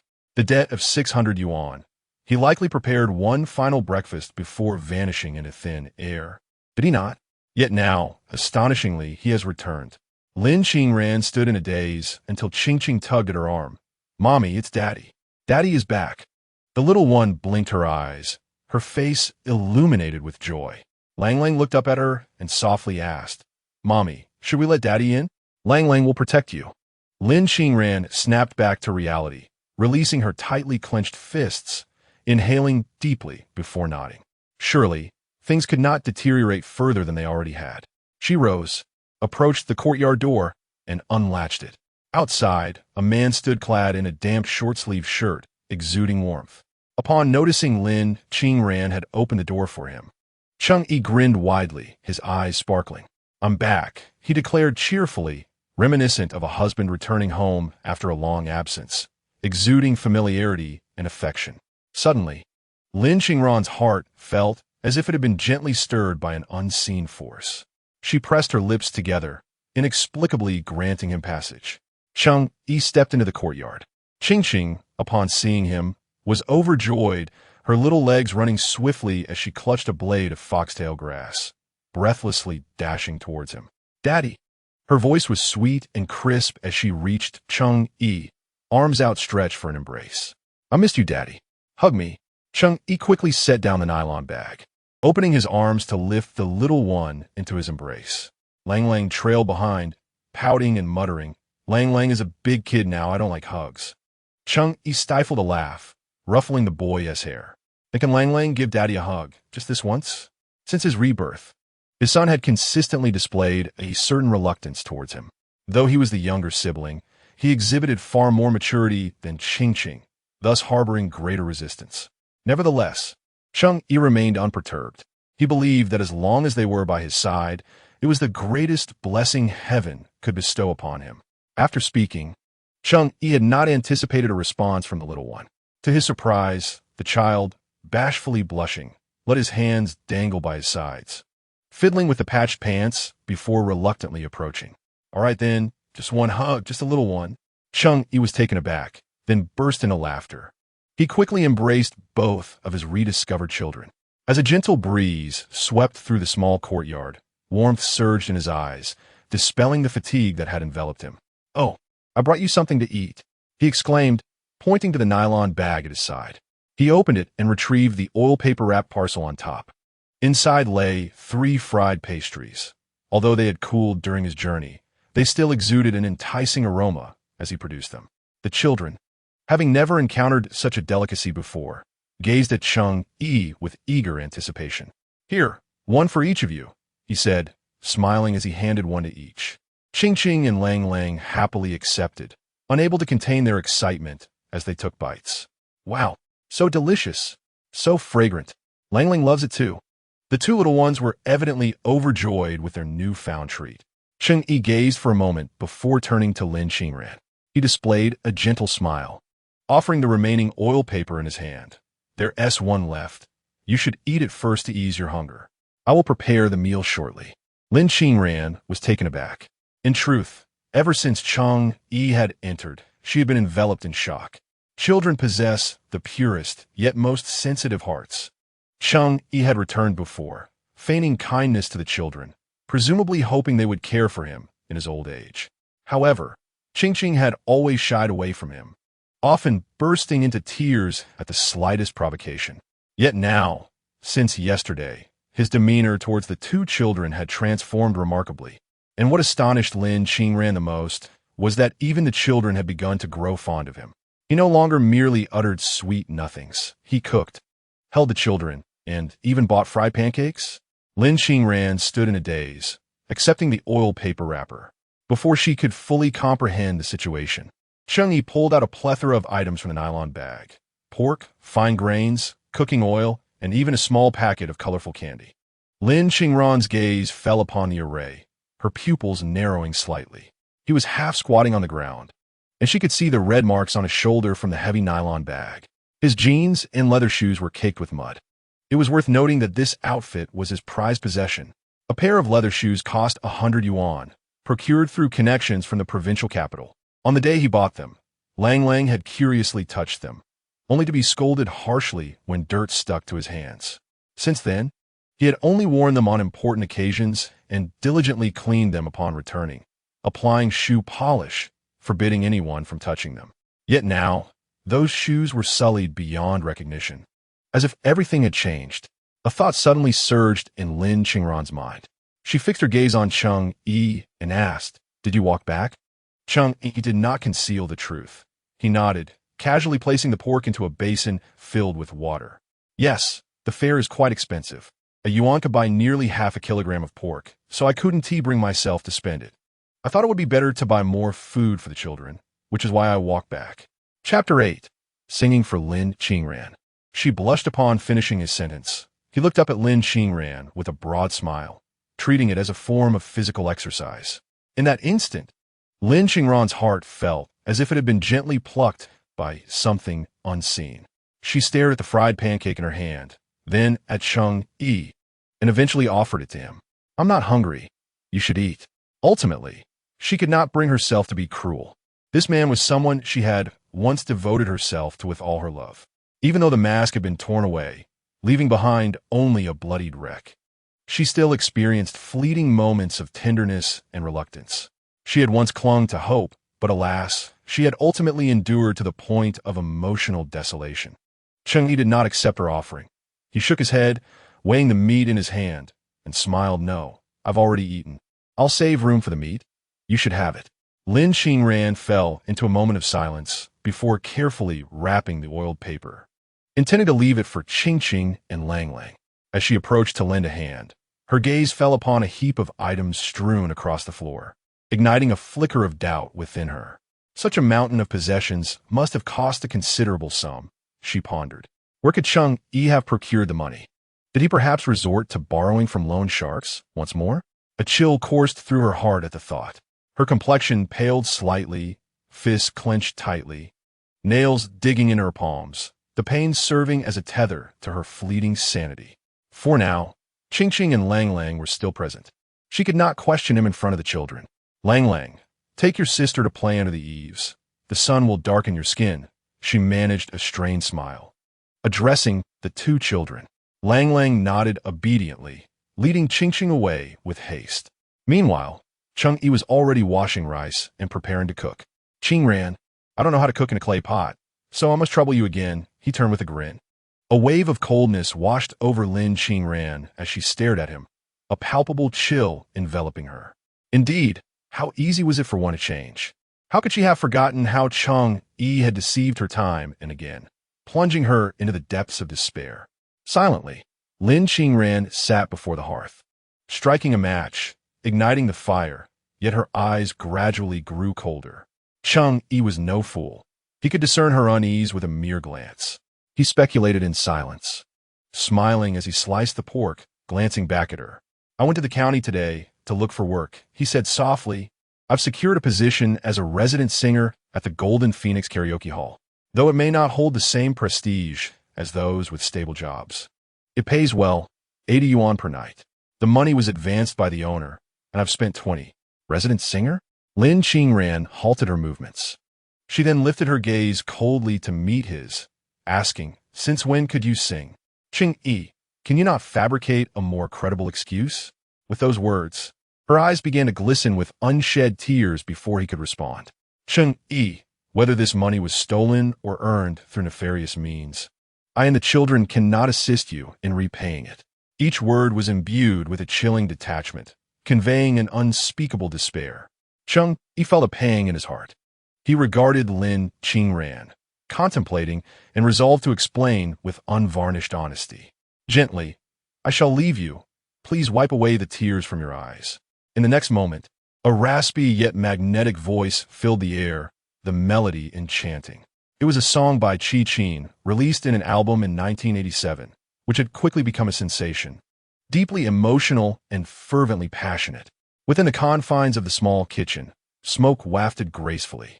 The sun blazed in the courtyard, casting slanted rays through the eaves. The vibrant flames licked the bottom of the pot, while the rice boiled, releasing a fragrant aroma. A glimmer of golden light danced upon Cheng Yi. Clad in a white short-sleeved shirt and jeans, he radiated youthful vitality, beads of sweat soaking his temples, a few strands of hair clinging to his chiseled jawline. He was gazing at himself, his eyes tender as if capable of ensnaring the very soul of another. Cheng Yi was an exceptional actor, yet the depth of affection and gentleness he displayed in this moment was genuine, not merely a faade. In front of him stood Lin Qingran, an epitome of beauty. Her cascading black hair flowed like a waterfall, and her striking features exuded a cool yet radiant charm. Her almond-shaped eyes sparkled with the brilliance of autumn waters, captivating all who beheld them. She possessed an unwavering resilience, despite life's relentless pressures. Her gaze always brimmed with a wild tenacity and a tender softness, unyielding in the face of adversity, yet gentle towards her child. Such a remarkable woman left Cheng Yi perplexed, pondering how he had overlooked her in a previous life.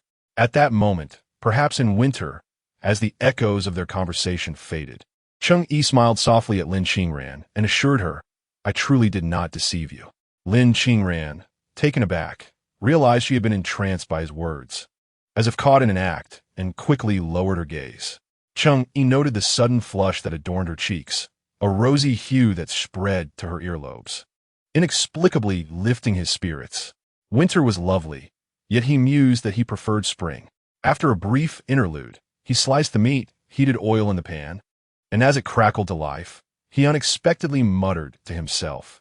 Lin Qingran, momentarily startled, looked at him with her autumn-like eyes, asking, "What?" "I said I prefer spring," he replied with a smile, glancing at the wall beyond the courtyard. In February, when the grass grows and the orioles sing, the springtime radiance is simply delightful. It is now. As he swallowed, Cheng Yi prepared a feast for the children. He set aside the ribs, cutting them into segments for sweet and sour pork. After soaking the chili skins, he stir-fried them with pork for a fragrant and spicy dish. For the pig liver, he sliced it, marinating it with cooking wine and ginger. Then cooked it in hot water, thickening it with sweet potato starch and garnishing it with scallions, a dish both savory and delicious. Finally, to balance the meal, he peeled some bamboo shoots he had gathered that morning, stir-frying them with a mixture of fatty and lean meat, filling the air with a delightful aroma. 3 dishes and a soup were lavishly laid out on the table. Lin Qingran felt a pang of sorrow. Such an abundance of meat, a luxury she had not enjoyed even during the new year. If preserved with salt and dried, it could last for a long time. Yet, she knew salted meat was not good for health. Cheng Yi seemed to read her thoughts, smiling as he served her a bowl of white rice. "Rest assured, we will have meat every day. I will not let you and the children go wanting." Her eyes glistened with warmth, a bittersweet sensation swelling within her. Accepting the rice and gazing at the bountiful meal, she initially feared she was dreaming. Meanwhile, in the neighboring courtyard, Cheng Yi was chopping pigweed, which she had gathered from the riverbank that morning. Balancing it on a pole, she had spent the entire morning to fill it. Upon returning, the men and her family had gone to the village committee to work, and she found only a few sweet potatoes in the cold iron pot, barely enough to sustain her with well water before she had to prepare the pigweed for feeding the pigs. Cheng Yi was the youngest aunt of Cheng Yi, the youngest sibling among 3 in the family of Cheng Zhao General. It must be said that both brothers have achieved considerable success. The elder brother, Cheng Qian, found employment in the county town, and later, with the advent of economic reforms, he established a small restaurant adjacent to his school, which flourished remarkably. Although the work was taxing, he managed to earn a substantial income over the year. The younger brother, Cheng Zhaojin, did not find much fortune for himself. Yet his eldest son, Cheng Mingsheng, despite having a slight limp from a childhood illness that left him with a weak leg, excelled academically and pursued vocational education. Following graduation, he was assigned to teach at a junior high school in the county town, and after 2 years, he was promoted to a high school, enjoying a life of prestige. As for the youngest sibling, Cheng Yi, her situation was rather unfortunate. Their father, Cheng Baowang, favored sons over daughters. And when Cheng Yi was merely in the 1st grade, she was pulled back to assist with farming. From a young age, she toiled in the fields, carrying rice and tending to pigs, undertaking both traditionally male and female chores. Eventually, Cheng Baowang felt a twinge of remorse and arranged a marriage for her. The man, Yi Yulong, was the village leader who had put considerable effort into the land distribution reforms. Regrettably, he came from a poor background but was handsome and tall, and Cheng Yi reluctantly consented to the union. After their marriage, Cheng Yi lived with Yi Yulong for a time in Dawoku, but the hardships of life became unbearable, prompting her to return with him. Coincidentally, with both of Cheng Baowang's sons having moved to the county town, no one was left to care for him, leaving the household empty. Cheng Yi and her husband then moved in, naturally assuming the responsibility of caring for Cheng Baowang. She was not taking on this burden for free. She demanded a monthly support fee of 15 yuan from each of her 2 brothers, or else, according to rural customs, it would be their duty to take their father to the county town as well. Cheng Qian and Cheng Zhaojin with no other options, reluctantly agreed, contributing a total of 30 yuan. In the countryside, this sum could sustain someone for nearly 2 months. Cheng Yi felt no guilt about this arrangement. In fact, she harbored deep resentment towards her father and her brothers. If it weren't for her own decision to forego education, she wouldn't be stuck daily chopping pig feed. They were enjoying their lives while she endured hardship. The more she pondered, the angrier she became, her hands working vigorously as she muttered to herself, consumed by thoughts of her misfortune. Father, the meat is delicious. Cheng loves to eat ribs. The bright, innocent voice of a child suddenly pierced through the wall, startling Cheng Yi. What? Ribs? Who is eating ribs? No wonder she had been catching whiffs of a delightful aroma. Cheng Yi paused, her curiosity piqued, and listened intently, discovering that the voice originated from the yard of her nephew, Cheng Yi. Cheng Yi's eyes widened in astonishment. What? Her nephew's family was feasting on ribs? Had the sun risen from the west? Cheng Yi was technically Cheng Yi's nephew, yet the relationship between the two families was quite strained, to say the least. Cheng Xiaojin and Yi Yulong had previously clashed over land distribution issues, leading to a significant conflict where both men nearly came to blows. And living in close proximity only exacerbated their disputes. After much persuasion, it was unexpected that in the year when Cheng Yi turned 17, he wielded a stick and broke Yi Wei's leg, the son of Cheng Yi. Although Cheng Xiaojin later compensated and apologized, taking him to the hospital for treatment, the injury left a lasting ailment. Chapter 9, he embraced her tightly. On rainy days, Yi Wei would roll in bed, crying out in pain. Each time Cheng Yi witnessed this, her heart ached anew. Later, when Cheng Yi fell into the clutches of usury, and Lin Qingran and her 2 children languished in hunger, Cheng Yi never once inquired about their plight. In her view, it was merely the wicked receiving their just deserts, and she secretly relished it. Just yesterday, during a torrential downpour, when Shi Laoda came to collect debts, she pressed her ear against the wall and listened intently for half the night. Her heart filled with a peculiar satisfaction. She even contemplated the notion of Shi Laoda breaking Cheng Yi's leg, so he could truly understand the suffering his son had endured. However, to her surprise, rather than hearing a leg break, she was instead met with the sounds of feasting from next door. Cheng Yi lost her appetite for chopping pig fodder. She stared at the wooden basin for a while, then leaned in to listen closely, even sniffing the air. Her irritation swelled within her. After much contemplation, she ultimately decided to dismiss it. Cheng Yi convinced herself that she was merely worrying unnecessarily. This boy, she heard, was buried under a mountain of debt. While washing clothes that morning, she overheard Zhao Chunhua mentioning that he owed a staggering 600 yuan. Zhao Chunhua and Shi Laoda were distant relatives, so there could be no mistake. 600 yuan. She anticipated how he would repay that. Even if he indulged in merriment these days, surely he would face dire consequences later.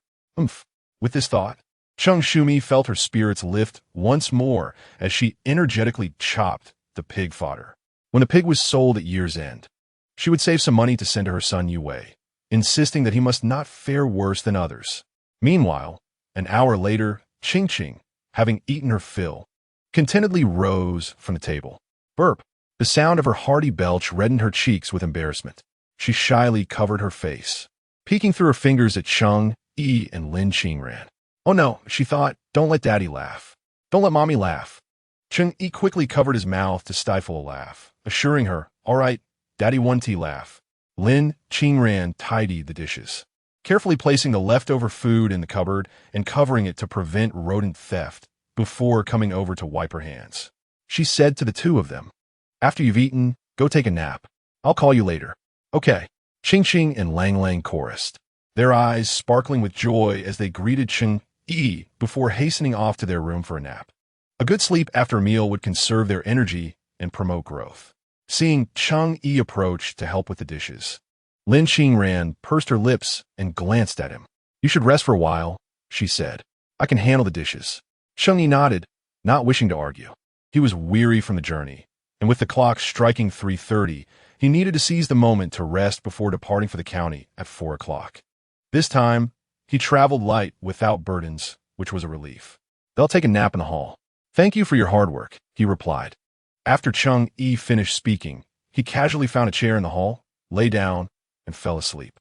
The early spring air was somewhat chilly. Lin Qingran, having finished washing the dishes, looked up and noticed him shrinking his body slightly, his brows furrowed. After a moment's hesitation, she returned to the room, retrieved a blanket, and gently draped it over him. The atmosphere was eerily quiet. The yard basked in the bright glow of spring.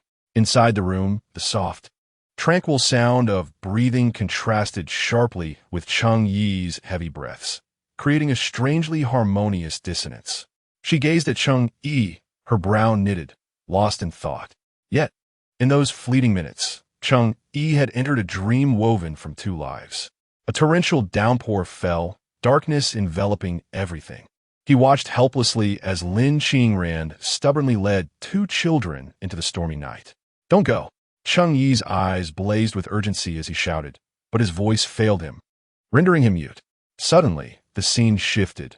The rain ceased, yet the sky remained overcast.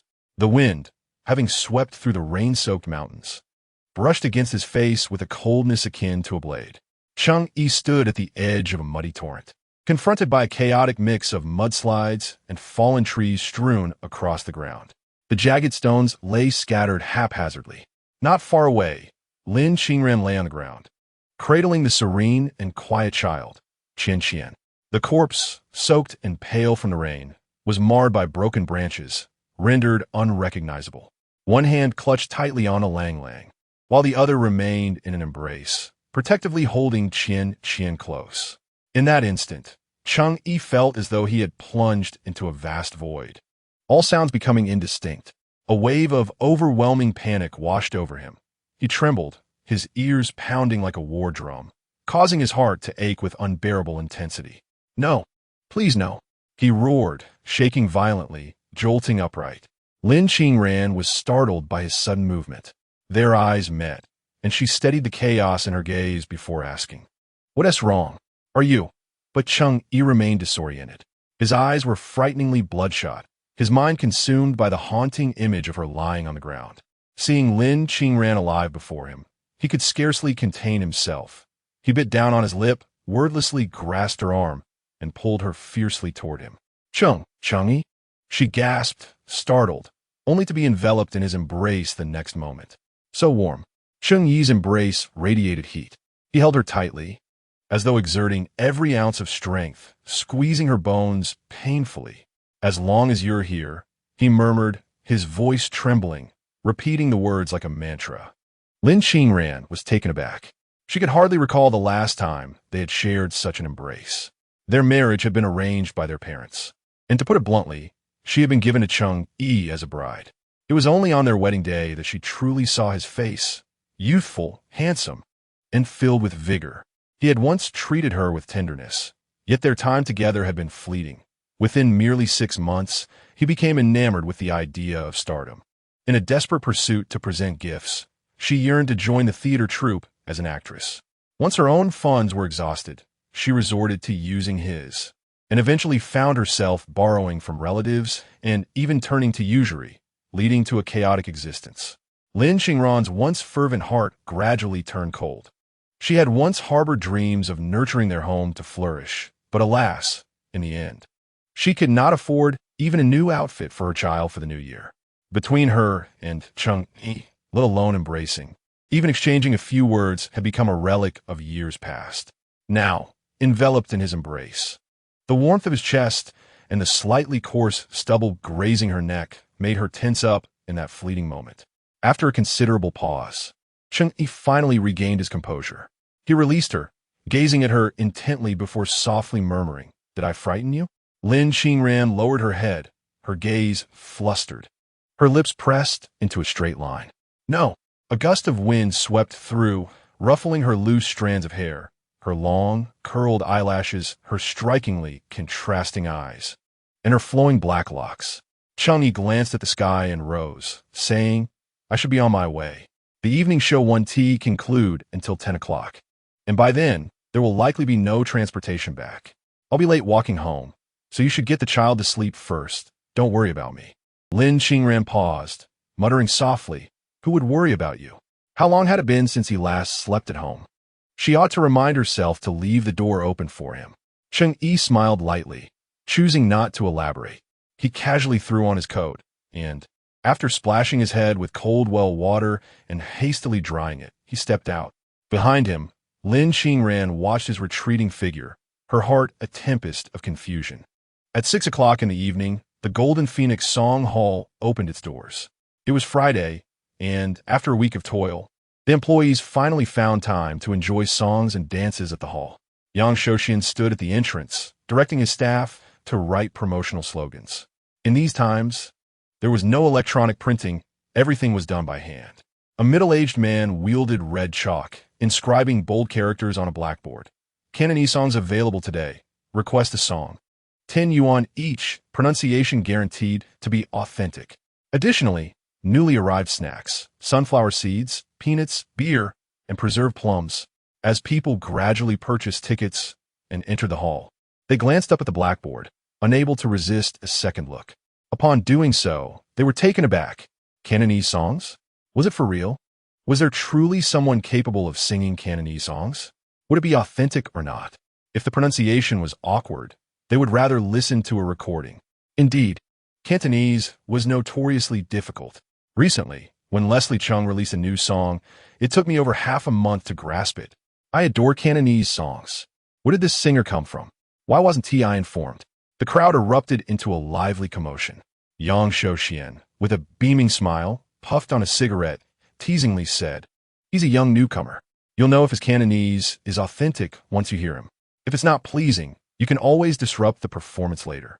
Oh, the mention of disrupting the performance certainly set a high standard for evaluation. The crowd, filled with anticipation, saw several who had been hesitating about purchasing tickets now willingly reach for their wallets. At this moment, in the backstage area, Cheng Yi was testing the microphone, having listened to the accompaniment several times. In this era, many performances utilized vinyl records for their backing tracks. Each song had its own record. Once the song was selected, the vinyl would be placed, and, as the accompaniment began, the singer would simply take the wired microphone and perform. Unlike in later times, where live electronic music and other forms of accompaniment were commonplace, this old-fashioned dance hall was the epitome of simplicity and convenience. Yet it demanded a great deal from the performer's vocal abilities. In his previous life, Cheng Yi had experienced grand stages aplenty. Thus, as he prepared to sing in this dance hall, he felt no trace of nervousness. He tested the sound, adjusted the rhythm, familiarized himself with the venue, and greeted the staff. After completing this routine, those working alongside him began to regard this young man with newfound respect. Remarkable. His commanding presence and level of proficiency made it hard to believe that this was his first time on stage. At precisely 6:30, the show commenced. As the red velvet curtain drew back, Cheng Yi emerged before the audience clad in a leather jacket, denim jeans, and leather shoes, microphone in hand. Wow, the young man is quite handsome. He looks to be in his early 20s. Can he sing? He certainly doesn't appear nervous. It'll all be nice to hear his fresh voice today. Chapter 10, 70 yuan earned. Lin Qingran-esque concerned groups of people were seated in booths, sipping tea and beer, snacking on sunflower seeds. Upon seeing the newcomer, they enthusiastically applauded. Above Cheng Yi, a spinning colored light illuminated the space. The vintage rotating stage lights, spherical and faceted, crafted from various colorful translucent glass, cast a kaleidoscope of hues throughout the dance hall. Above, an array of colorful streamers, resembling sequins, cascaded, creating a fluffy display when unfurled. The most common color was a deep crimson. As the lights flickered, the streamers reflected the illumination, making the entire hall dazzlingly brilliant. Cheng Yi took a step back, squinting slightly. It was not for any other reason but the glaring brightness of the lights. Today marks my first visit to our Golden Phoenix. If my performance is lacking, I kindly ask for your understanding, dear friends. Cheng Yi smiled, his gaze sweeping the audience before continuing. For this inaugural performance, I will sing Walking Through Life, a song by our sweet songstress, Teresa Tung, as a gift to everyone. With that, he nodded to the staff member in charge of the records. Moments later, the familiar accompaniment began to play, and Cheng Yi closed his eyes gently. By your side, though the road is long, I'll walk with you step by step.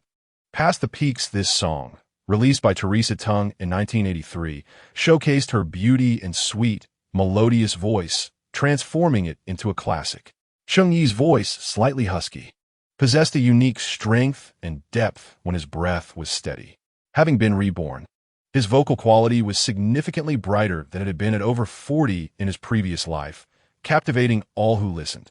The audience was left utterly mesmerized. The essence of the performance, the nuances in singing, and even the slightest gestures of Cheng Yi, with his eyes gently closed, enveloped them entirely in the melody. The experience of hearing a song from the radio and the one resonating in proximity are two distinctly separate realms.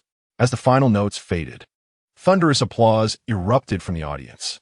Yang Shouxian felt a profound sense of relief settle back into his chest. He burst into hearty laughter, lit a cigarette, and exhaled deeply. Damn it! Who could possibly snatch away his business from the Golden Phoenix in the future?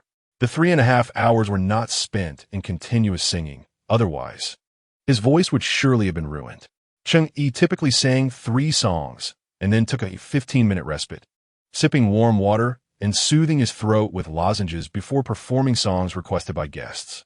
Once established as a mainstay, he could earn $1 for each song performed. After a night of singing over 10 songs, the earnings accumulated to a considerable sum. The singing continued until 10 o'clock, marking the end of the shift. Yang Shouxian, his face aglow with joy, approached Cheng Yi while puffing on a cigarette. Come, Cheng Yi, you did well. He offered a cigarette, which Cheng Yi eagerly accepted. Here, this is 70 yuan. Without hesitation, Yang handed over 7 large bills, adding, $10 is your bonus. You performed splendidly today. The guest responded very well. Remember to arrive on time tomorrow. Cheng Yi expressed his gratitude, accepted the money, and exchanged pleasantries with the staff before exiting the dance hall. Upon seeing the doorman, he handed over 2 cigarettes. Brother, the supply store is closed, so I can't buy any right now. Please enjoy these for now. I'll return them tomorrow. The doorman was taken aback. Wow, these are the kind of cigarettes only the boss can afford. He quickly accepted them, his demeanor towards Cheng Yi transforming entirely. Oh, you're too kind. The doorman grinned widely and added, you don't live in the county, do you? Be careful on your way back. The roads aren't safe. If anything happens, just say Yang boss is covering you. Cheng Yi nodded, bid him farewell, and set off towards home. The moonlight was bright and clear, casting a long shadow of him along the path. The 30-mile journey back to his village was flanked by waist-high shrubs, rustling ominously in the wind, deterring the faint-hearted from traversing. Moreover, since the 1980s and 1990s, Yuanan County had been rife with unrest. Criminal groups banded together, robbing passing merchants, leaving countless innocent souls lost in the Yangtze River. In such a place, for an ordinary person to amass wealth without skills or means was utterly implausible. Take, for example, Yang Shouxian, the owner of the Golden Phoenix dance hall, who had connections in both the underworld and legitimate circles. Otherwise, minor disturbances would arise daily. Inspections from various authorities would ensue, and the dance hall would be unable to operate. Cheng Yi carefully concealed the money within the sole of his shoe and tucked a knife into his waistband. Under the soft, silvery moonlight, he sprinted homeward. The 30 miles, traversed with urgency and speed, took him merely over 60 minutes to complete. In the early spring's chill, a sudden gust of wind sent a shiver down his spine, making him acutely aware of the sweat that had drenched him. The courtyard door stood ajar, and with a gentle push, it swung open. After turning the latch to secure it, Cheng Yi finally exhaled in relief.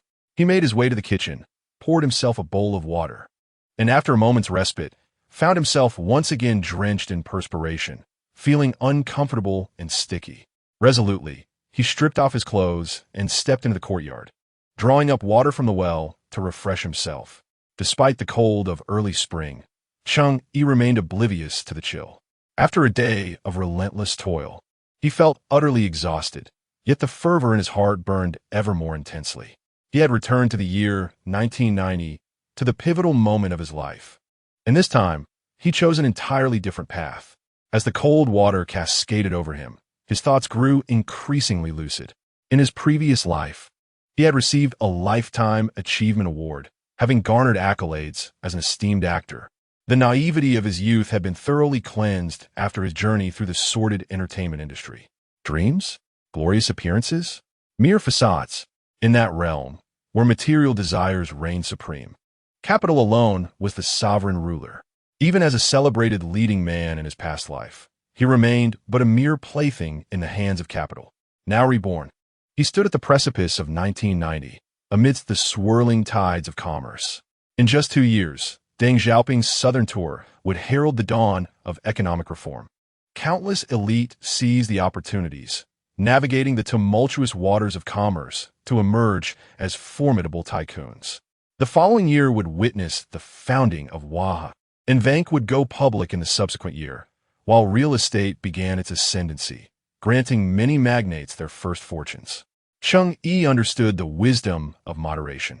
Yet in this era teeming with blank slates and opportunities, seizing just a couple of ventures and securing substantial funding would enable him to reinvest in the entertainment realm he knew so well.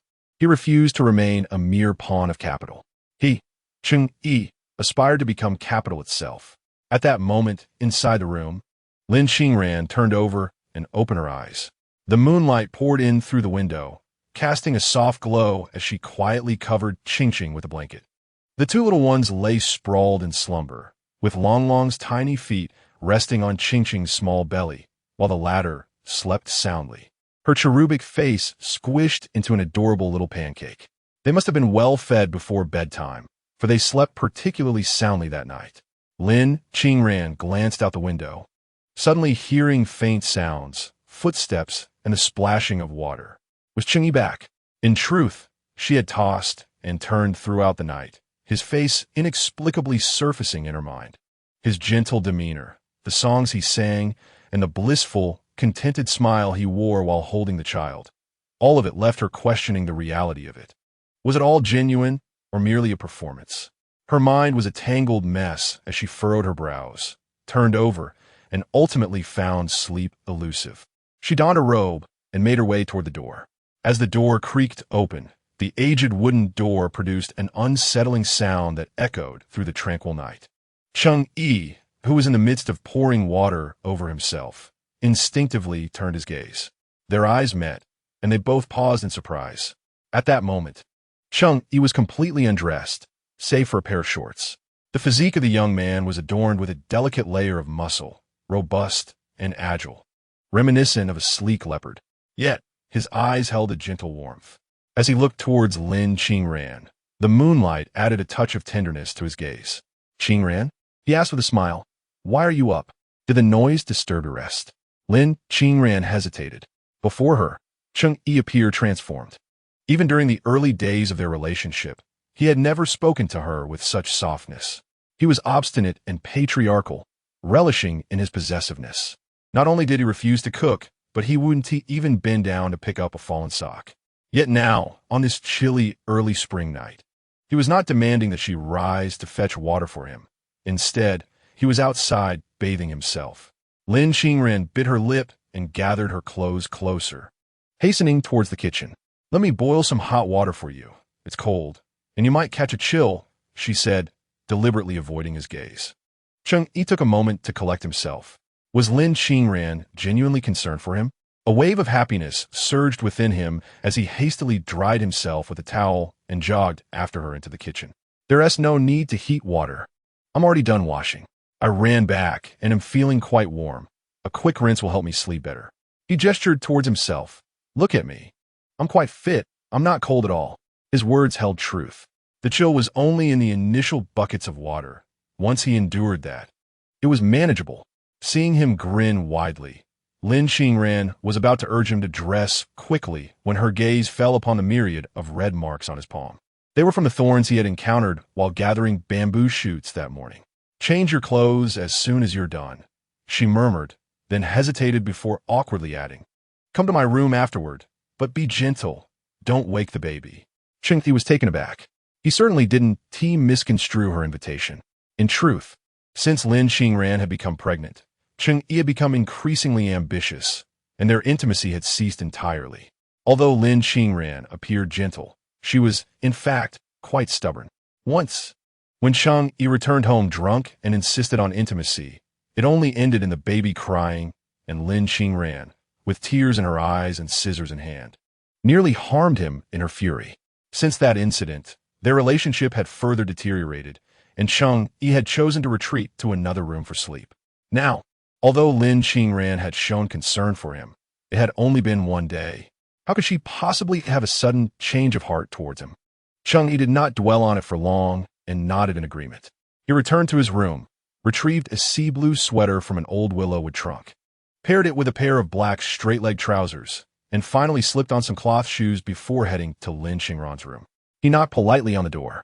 "Qingran, may I come in?" Inside the room, Lin Qingran lit a candle and responded with a soft, Cheng Yi pushed the door open and immediately noticed two little ones sprawled across the bed, their chests rising and falling steadily in slumber, perhaps dreaming of something delightful. Qing turned over, smacking her lips. As the candlelight flickered, Cheng Yi caught sight of a long drool mark on her fair, adorable face. "Meatball, meatball," she mumbled, contentedly feasting in her dreams. Cheng Yi couldn't help but smile, amused by her incessant thoughts of food, even in her sleep. "Come here, sit here," Lin Qingran said. Cheng Yi walked over and obediently settled into a bamboo chair. Leaning in for a closer look, he finally noticed what lay before Lin Qingran, a bottle of red and blue medicine accompanied by a cotton swab. He paused, realizing it had been many years since he had seen such medicine. "Your hand was cut by grass in the morning and soaked in water by evening. You should apply some medicine," Lin Qingran said softly. Lowering her head, she unscrewed the cap and dipped the cotton swab inside. Noticing Cheng Yi's inaction, she instinctively looked up, their eyes meeting in the warm glow of the orange candlelight. His eyes were unfathomable. "Qingran, are you worried about me?"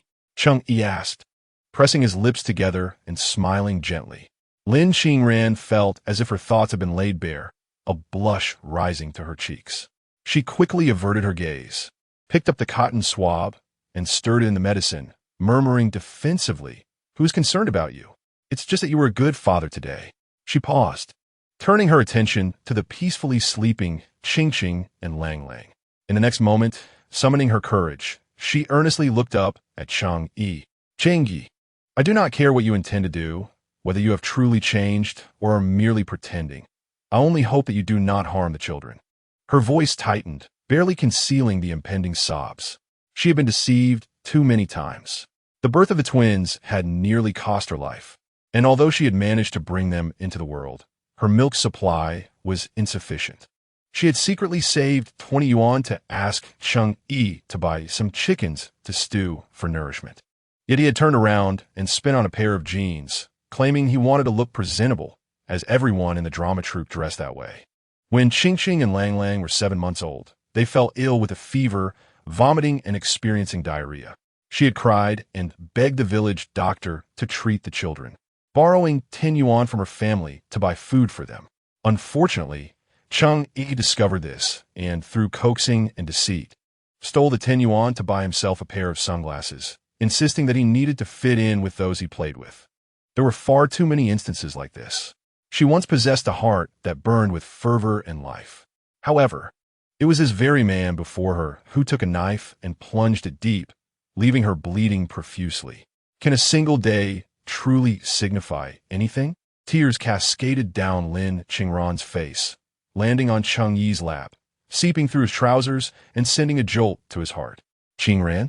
Cheng Yi fumbled, pressing his lips together, extending his hand in a futile attempt to wipe away her tears. Yet those tears fell like scattered pearls, plopping down relentlessly.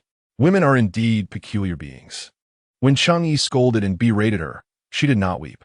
But now, having taken the first step towards change, as he gazed at her with an incredulous tenderness, all the pain she had swallowed down with clenched teeth and bloodied tears surged forth, impossible to contain.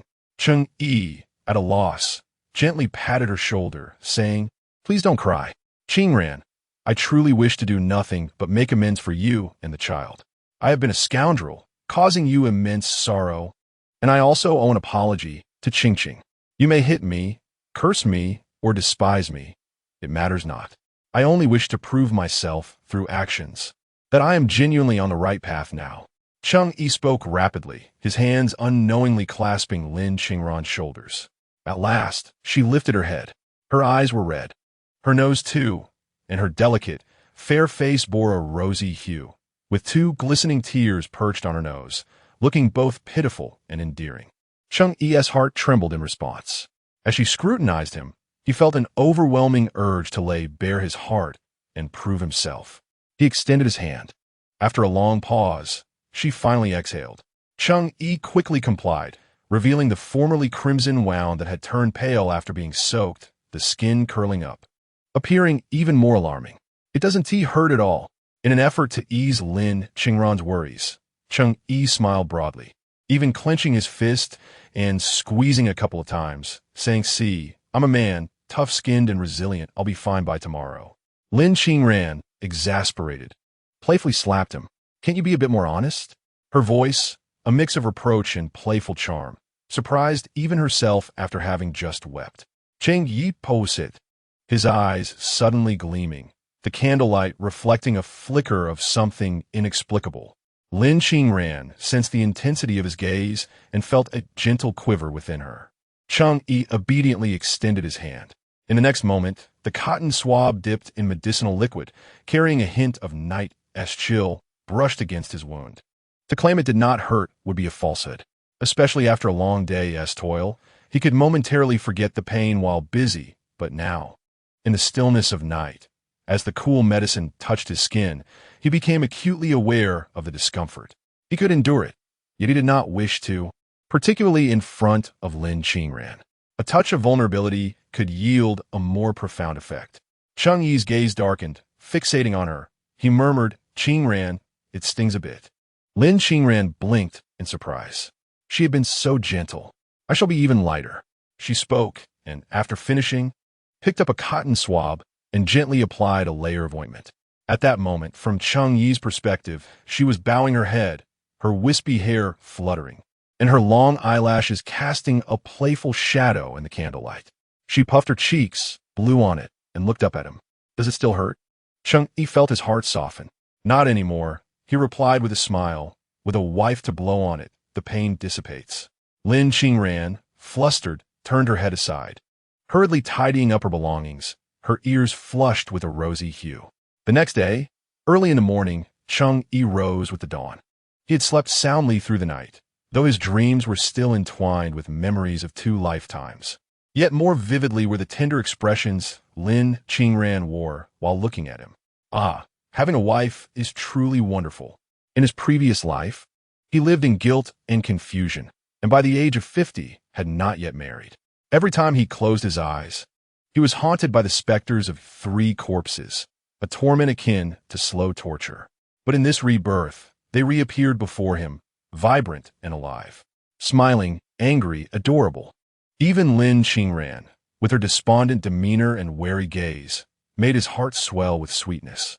Cheng Yi pushed open the door and beheld the mist-shrouded mountain across the way, a cool breeze brushing against his face, refreshing his spirit. He decided to light the stove. Though not particularly skilled, he observed Lin Qingran's movements and, after a moment of contemplation, he managed to follow suit. He simmered porridge, steamed 3 eggs, and prepared a handful of pickled vegetables, washing them clean and squeezing out the excess water before chopping them finely. There was leftover pork from yesterday, still a bit fatty. Cheng Yi sliced the fat, rendered it into lard, and sought at it with dried chilies and garlic until fragrant, then added the pickled vegetables. In an instant, the aroma filled the courtyard, the sour scent whetting his appetite. Pork lard stir-fried with pickled vegetables, accompanied by white rice porridge. What could be better? Once the vegetables were cooked, he inverted a plate and set it beside the pot of porridge to keep warm. Noticing the firewood was running low, he rolled up his sleeves and approached the corner, taking up an axe to chop wood. Chopping wood required skill. He found a sturdy piece to serve as a base, placed another log on top, and with the first strike, he used a gentle touch, aiming carefully before applying more force. A miscalculated swing could result in a broken axe blade or worse, an injury to himself. Cheng Yi chopped rhythmically, efficiently handling straight logs with 2 strikes, while more knotted pieces required 3. Youthful energy invigorated him, and after a night of rest, he felt robust and lively. The little courtyard was finally filled with the warmth of cooking. At that moment, next door, Cheng Yi had just finished preparing breakfast. The man, Yi Yulong, was squatting while brushing his teeth. He glanced at the stove and furrowed his brow. Sweet potatoes again? Can't we have something better for once? He shot a disapproving look at Cheng Yi, grumbling. Did you send money to Yue again? How old is he now? With hands and feet of his own, and employed at the county meat processing plant, he feasts upon meat daily. Just look at the miserable existence his father endures. Every day, it is nothing but sweet potato porridge. Are you determined to starve me? Chapter 12. Father takes you fishing. Cheng Yi shot him a glare. Are you still arguing with your son? She muttered, hastily serving a bowl of sweet potato porridge from the pot. A large bowl of sweet potatoes, floating with a few grains of rice, is indeed a pitiful sight. Isn't it all due to your lack of ability? Marrying you has truly brought me a lifetime of misfortune. I can't even enjoy a decent meal without having to contribute myself. Do you have no inkling of how we ended up at the meat processing plant? That was a considerable sum I saved to send him there. How pitiful is Wei Zi. If we do not plan for him, how will he manage in the future? How will he find a wife? Speaking of her only son, Yi Wei, Cheng Yi's eyes reddened. Just yesterday, when she sent money to the county, Yi Wei cried, lamenting that his legs hurt and requesting funds for supplements to restore his health. Over the past few years, the financial support from her 2 brothers for their father, Cheng Baowang, has largely been absorbed by her son. Guilt? Regret? Cheng Yi never felt any. Her 2 brothers live so comfortably. Had she not helped with household chores in her youth, would they have enjoyed such ease? As for her father, Cheng Baowang, that is another story altogether. That is simply retribution. He owes her. Seeing Cheng Yi's tempestuous demeanor, Yi Yulong fell silent, cursing his wife in his mind. He rose to take the bowl inside to Cheng Baowang. Meanwhile, Cheng Yi continued to ladle porridge when suddenly, rhythmic sounds emanated from a neighboring yard. What is happening? Am I imagining things?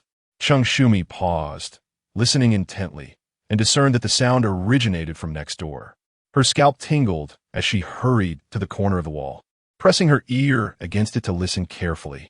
It was the sound of firewood being chopped, interspersed with a few low calls from a man. This noise sent her head spinning.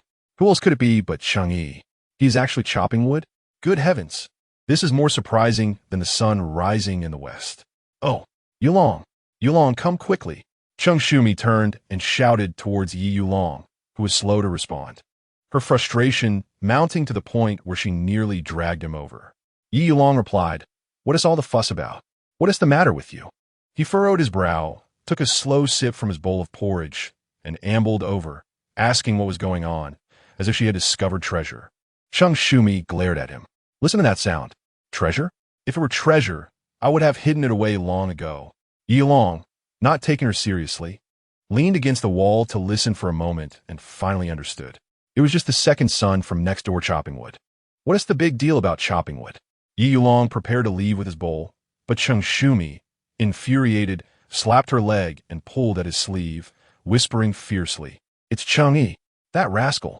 He is actually chopping wood. The sun must have risen in the west. Instead of gallivanting in the county, he is at home chopping wood? Has he lost his mind?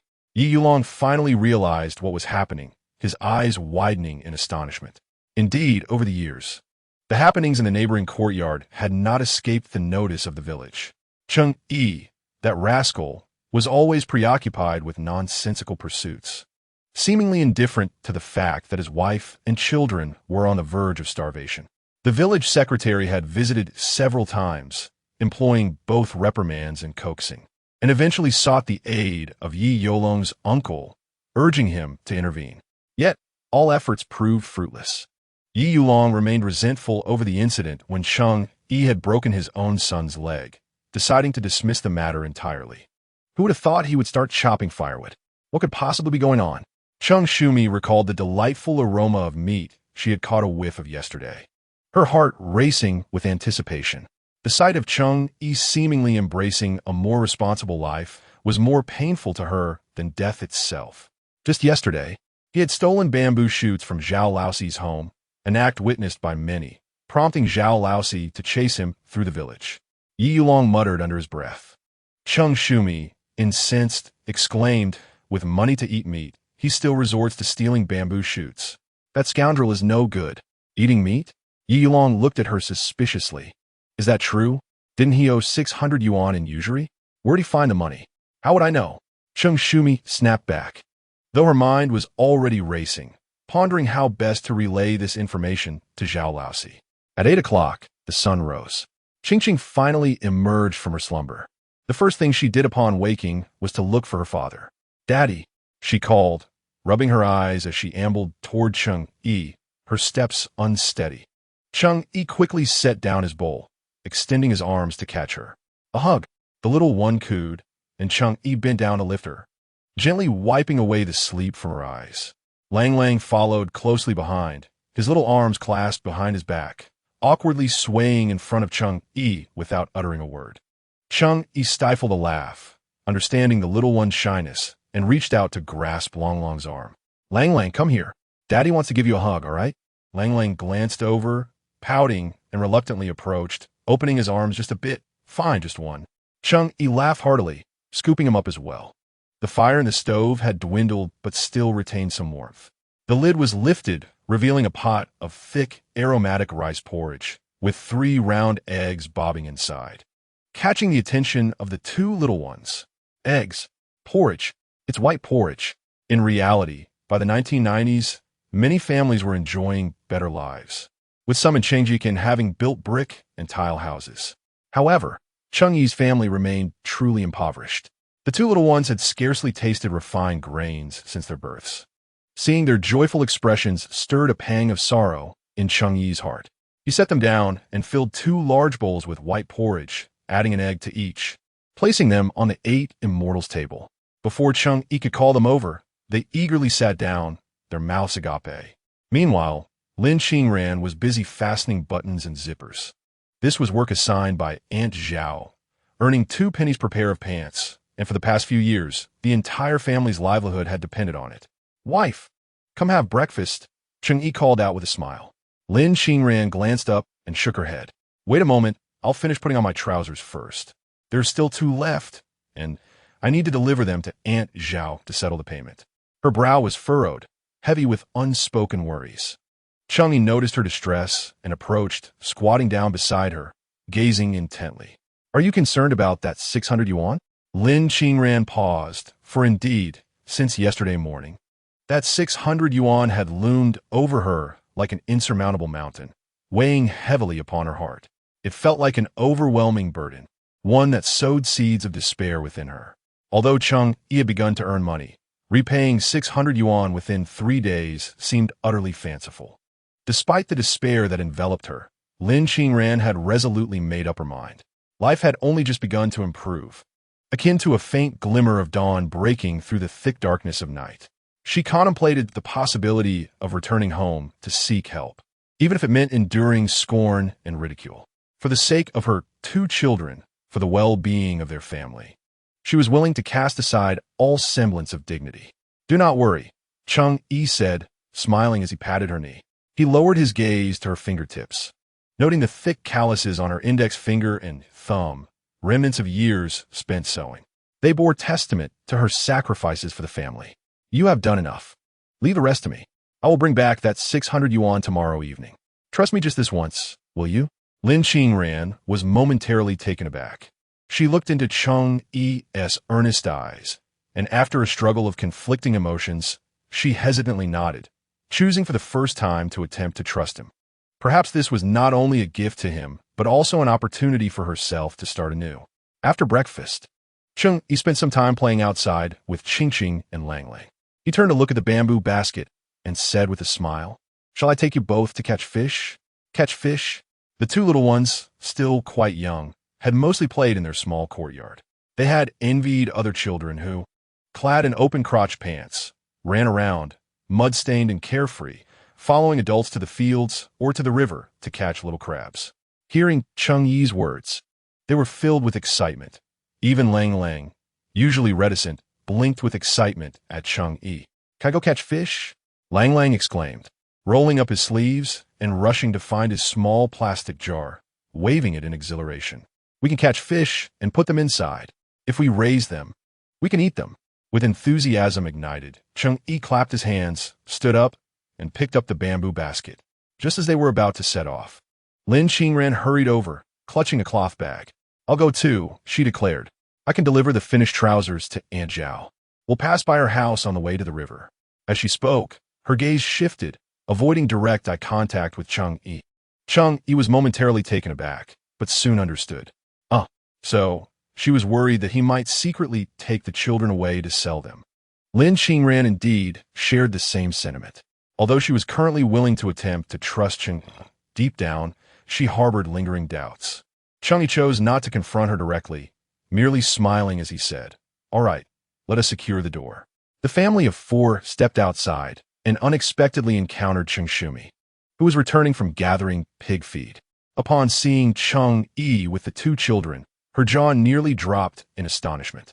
Goodness, speculation was one thing, but witnessing it firsthand was an entirely different experience. Cheng Shumi was now convinced that this young man had indeed changed for the better. Had he truly turned over a new leaf? A pang of discomfort coursed through her, yet she forced a smile and greeted them, setting down the pig feed. Cheng Yi, where are you off to? Cheng Shumi inquired. I heard you owe money to old Qi. Why aren't you considering how to repay him? You're no longer a child.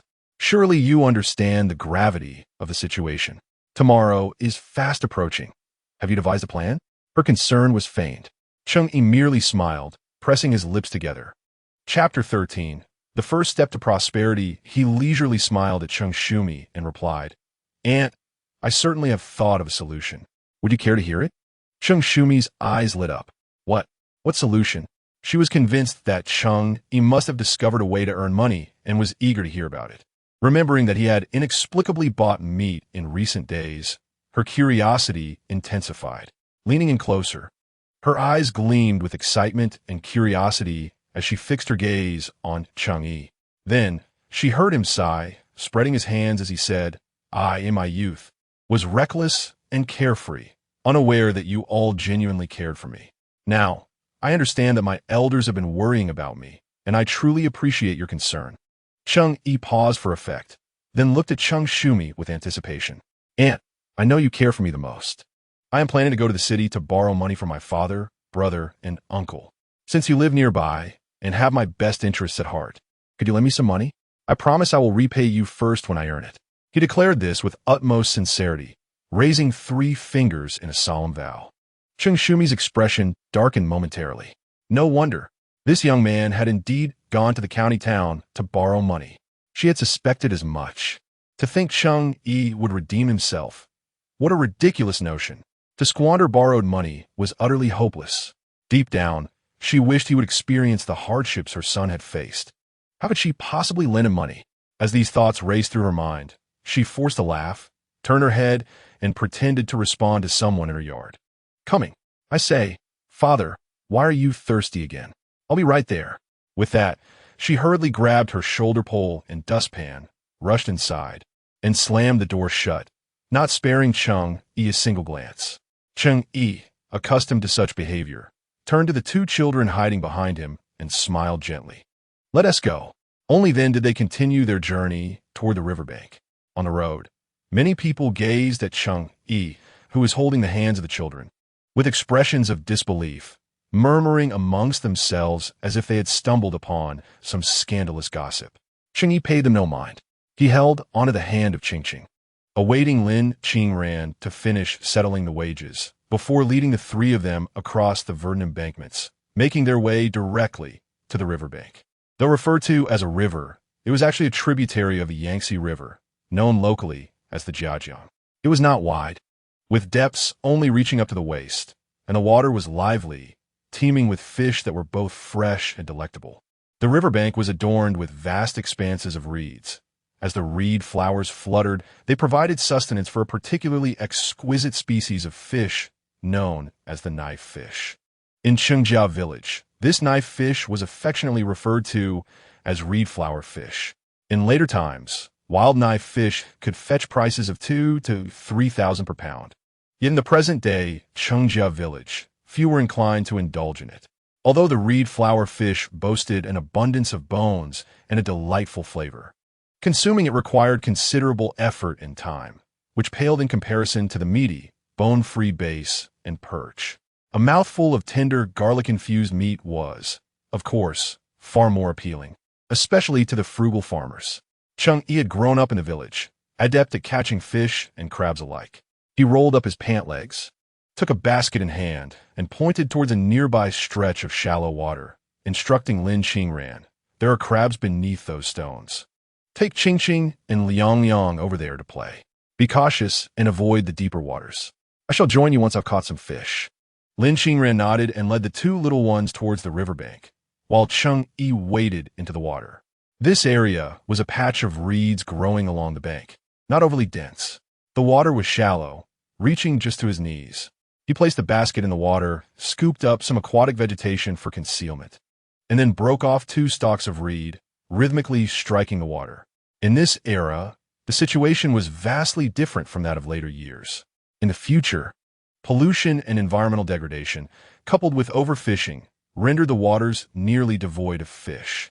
However, in the year 1990, when every household was still engaged in farming, it was rather effortless to catch common fish with a net. After a few minutes, he noticed several palm-sized silver fish swimming towards him. Though small, they were numerous and densely packed. As they swarmed into the basket, Cheng Yi swiftly lunged forward and lifted it with a deft motion. Aha! He observed the bottom of the bamboo basket, where 7 or 8 lively reed flower fish were flapping about, their silver scales reflecting glimmers of sunlight.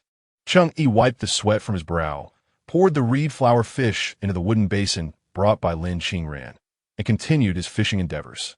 40 minutes later, he had filled nearly half the basin. Wiping his brow again, he emerged from the water and took a moment to rest while glancing over at Lin Qingran. She sat on a stone, intently watching Qingqing and Liang Liang at play, as the two little ones proudly displayed the 2 crabs they had caught, which were pinching at each other playfully. Upon noticing Cheng Yi's arrival, with half a basin of fish in tow, their eyes sparkled with joy as they hurried over to engage with the fish. "Are we heading back?" Lin Qingran inquired. Cheng Yi shook his head. "I still have important matters to attend to," he remarked. "Are you taking Qingqing and Langling back first? I shall return shortly." The sun blazed fiercely, and being near the water, the 2 little ones inevitably caused him concern. Lin Qingran did not insist, nodding in agreement. She held the water basin and called out to Qingqing and Langling to put on their shoes. After the trio departed, Cheng Yi sat by the shore to rest for a moment before resuming his task in the water with the basket in hand. This time, he truly had a purpose. After being reborn, thoughts of how to earn money occupied his mind incessantly. Cheng Yi recalled his previous life when he was a spokesperson for a food company. During a banquet, the founder, having indulged in drink, insisted on sharing his secret recipe for street food. "Let me tell you, Brother Cheng, back in '95, it was this recipe that enabled me to buy a car and a house." The founder's face flushed with pride. "What is wrong with selling on the street? Without that, could I have opened a chain store and made big money? Look, even you, the movie star, still need to advertise for me." At that time, Cheng Yi had taken the drunken ramblings lightly. However, those seemingly inconsequential words had made him acutely aware of the disparity between capital and celebrity, leaving a lasting impression of that conversation. Little did he expect it would be of use in his rebirth. Cheng Yi chuckled to himself, then picked up the bamboo basket and waded into the water. The recipe spoken of was for spicy river snails, composed of 9 distinct spices, with precise measurements of rice wine for every pound of snails. He could recount every detail, insisting that homemade rice wine was paramount. The fragrant aroma of the wine mingled with a delightful spiciness, and with each mouthful, the succulent and springy snail meat was so delectable it could make one's tongue tingle with delight. Singing at the Golden Phoenix karaoke bar was merely a stopgap measure. Calculating the timeline, within a fortnight, the owner of the Golden Phoenix, Yang Shouxian, would face investigation. This was instigated by the proprietor behind a close friend's establishment who had set their sights on him. With broader connections and greater influence, they were bound to prevail. Moreover, such venues could hardly be deemed pure and untainted. Vice was inescapable. Without dabbling in something nefarious, relying solely on ticket sales would lead to ruin. The situation escalated significantly, resulting in death and making headlines. Cheng Yi, preoccupied with these chaotic matters, had merely glanced at the reports. It seemed to involve a small-time thug nicknamed Sandongzi, but the specifics had faded from his memory. Thus, the Golden Phoenix was not a place for prolonged stays, especially considering his late returns were perpetually unsafe. He could manage alone, but now with a wife and children, he could not gamble with his life. Cheng Yi stepped into the water. The shallows barely reached his ankles, and moving further would submerge him to his knees. This stretch of river had peculiar terrain. The banks were littered with gravel washed down from upstream. A mere 5 or 6 meters ahead lay a deep and treacherous fissure, plunging suddenly to depths of 2 to 3 meters, a site where many had met their demise. In recent years, Chengjia village has erected various signs along the riverbank and installed 2 stakes at critical points, marking a red line as a boundary. Consequently, the situation has improved considerably. The water is frigid, yet Cheng Yi remains oblivious.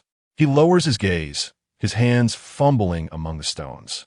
Numerous small snails, about the size of a thumb, cling tightly to the rocks with their dark blue shells glistening in the flowing water. As he reaches out, he can almost grasp them by the handful. While the snails are delicious, they come with their share of trouble. The river snails in clean water are somewhat easier to manage. After collecting them and keeping them for an afternoon, they are ready to be enjoyed.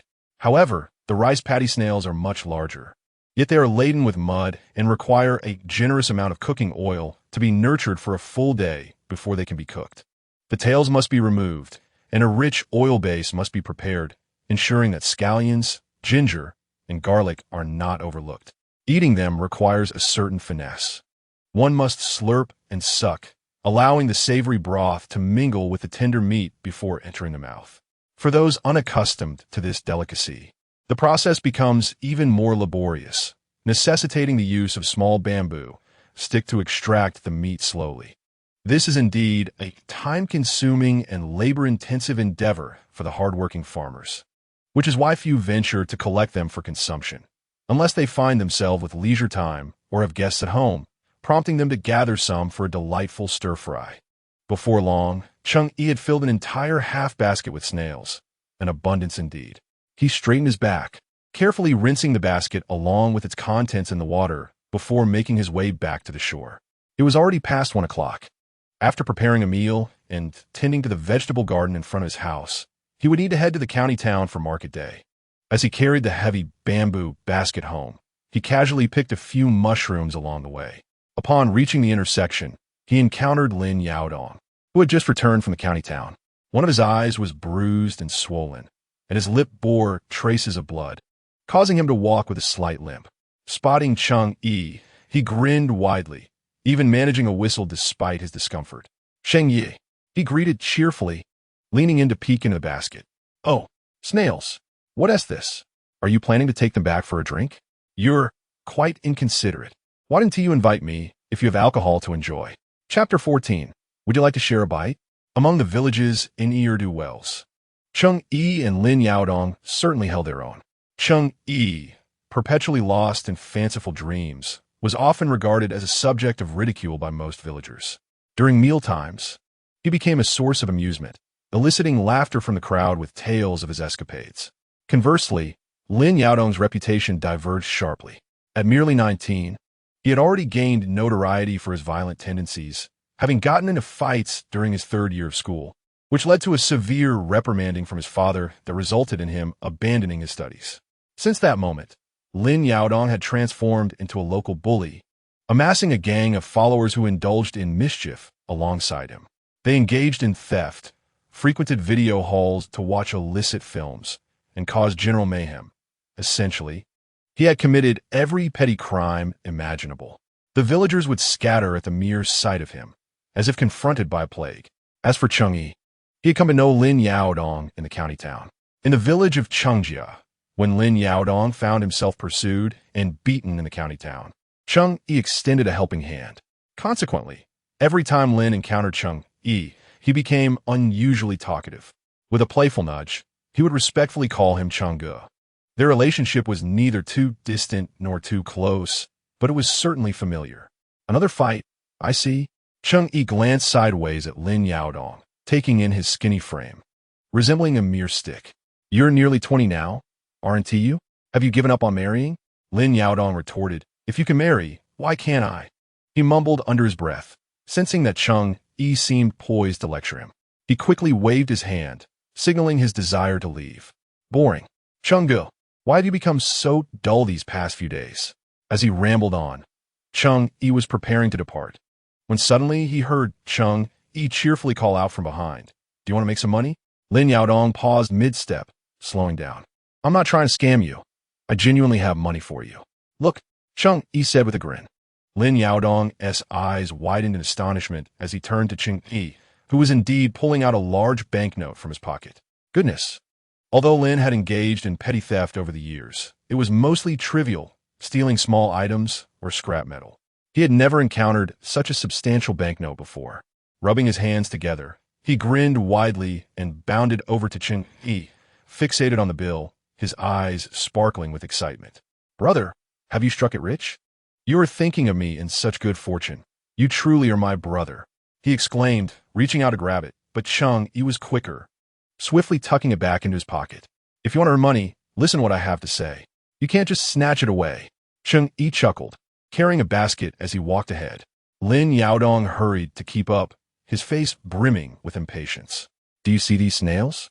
Cheng Yi shook the basket, producing a clattering sound.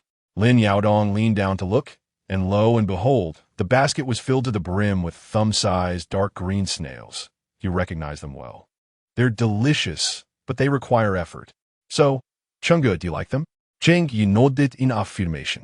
Starting tomorrow, I plan to collect snails. It's 10 cents per pound, and I'll need to hire 2 people to help cut the snails' tails, which is also 10 cents per pound. What do you think? Lin Yaodong's eyes widened as he processed Cheng Yi's words, taking a moment to recover. Cheng Yi, are you serious?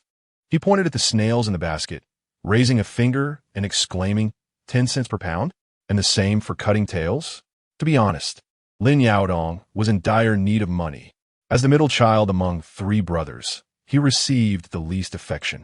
His father, Lin Chong, often vented his frustrations on him.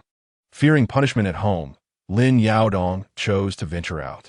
He had a gang of 7 or 8 younger followers, always the first to engage in fights, earning their respect. A sense of pride and accomplishment began to swell within him. One day, he aspired to become the Chun Haonan of Yuan County. Recently, one of his younger followers faced a family emergency and urgently needed money, prompting Lin to run to the county town daily, stealing scrap metal and pilfering items to sell at the supply store. As soon as people recognized his face, they hurried him out upon his entrance. Over the past couple of days, he had failed to earn any money and had even attracted trouble, receiving a thorough beating. However, upon hearing Cheng Yi mention that collecting snails could be profitable, his eyes immediately sparkled with hope. Yes, 10 cents per pound, just deliver it directly to my home, he exclaimed. Cheng Yi chuckled and replied, it's a straightforward transaction, money exchanged for goods. I understand the rules of the trade. What he had intended as a jest, Lin Yaodong took quite seriously.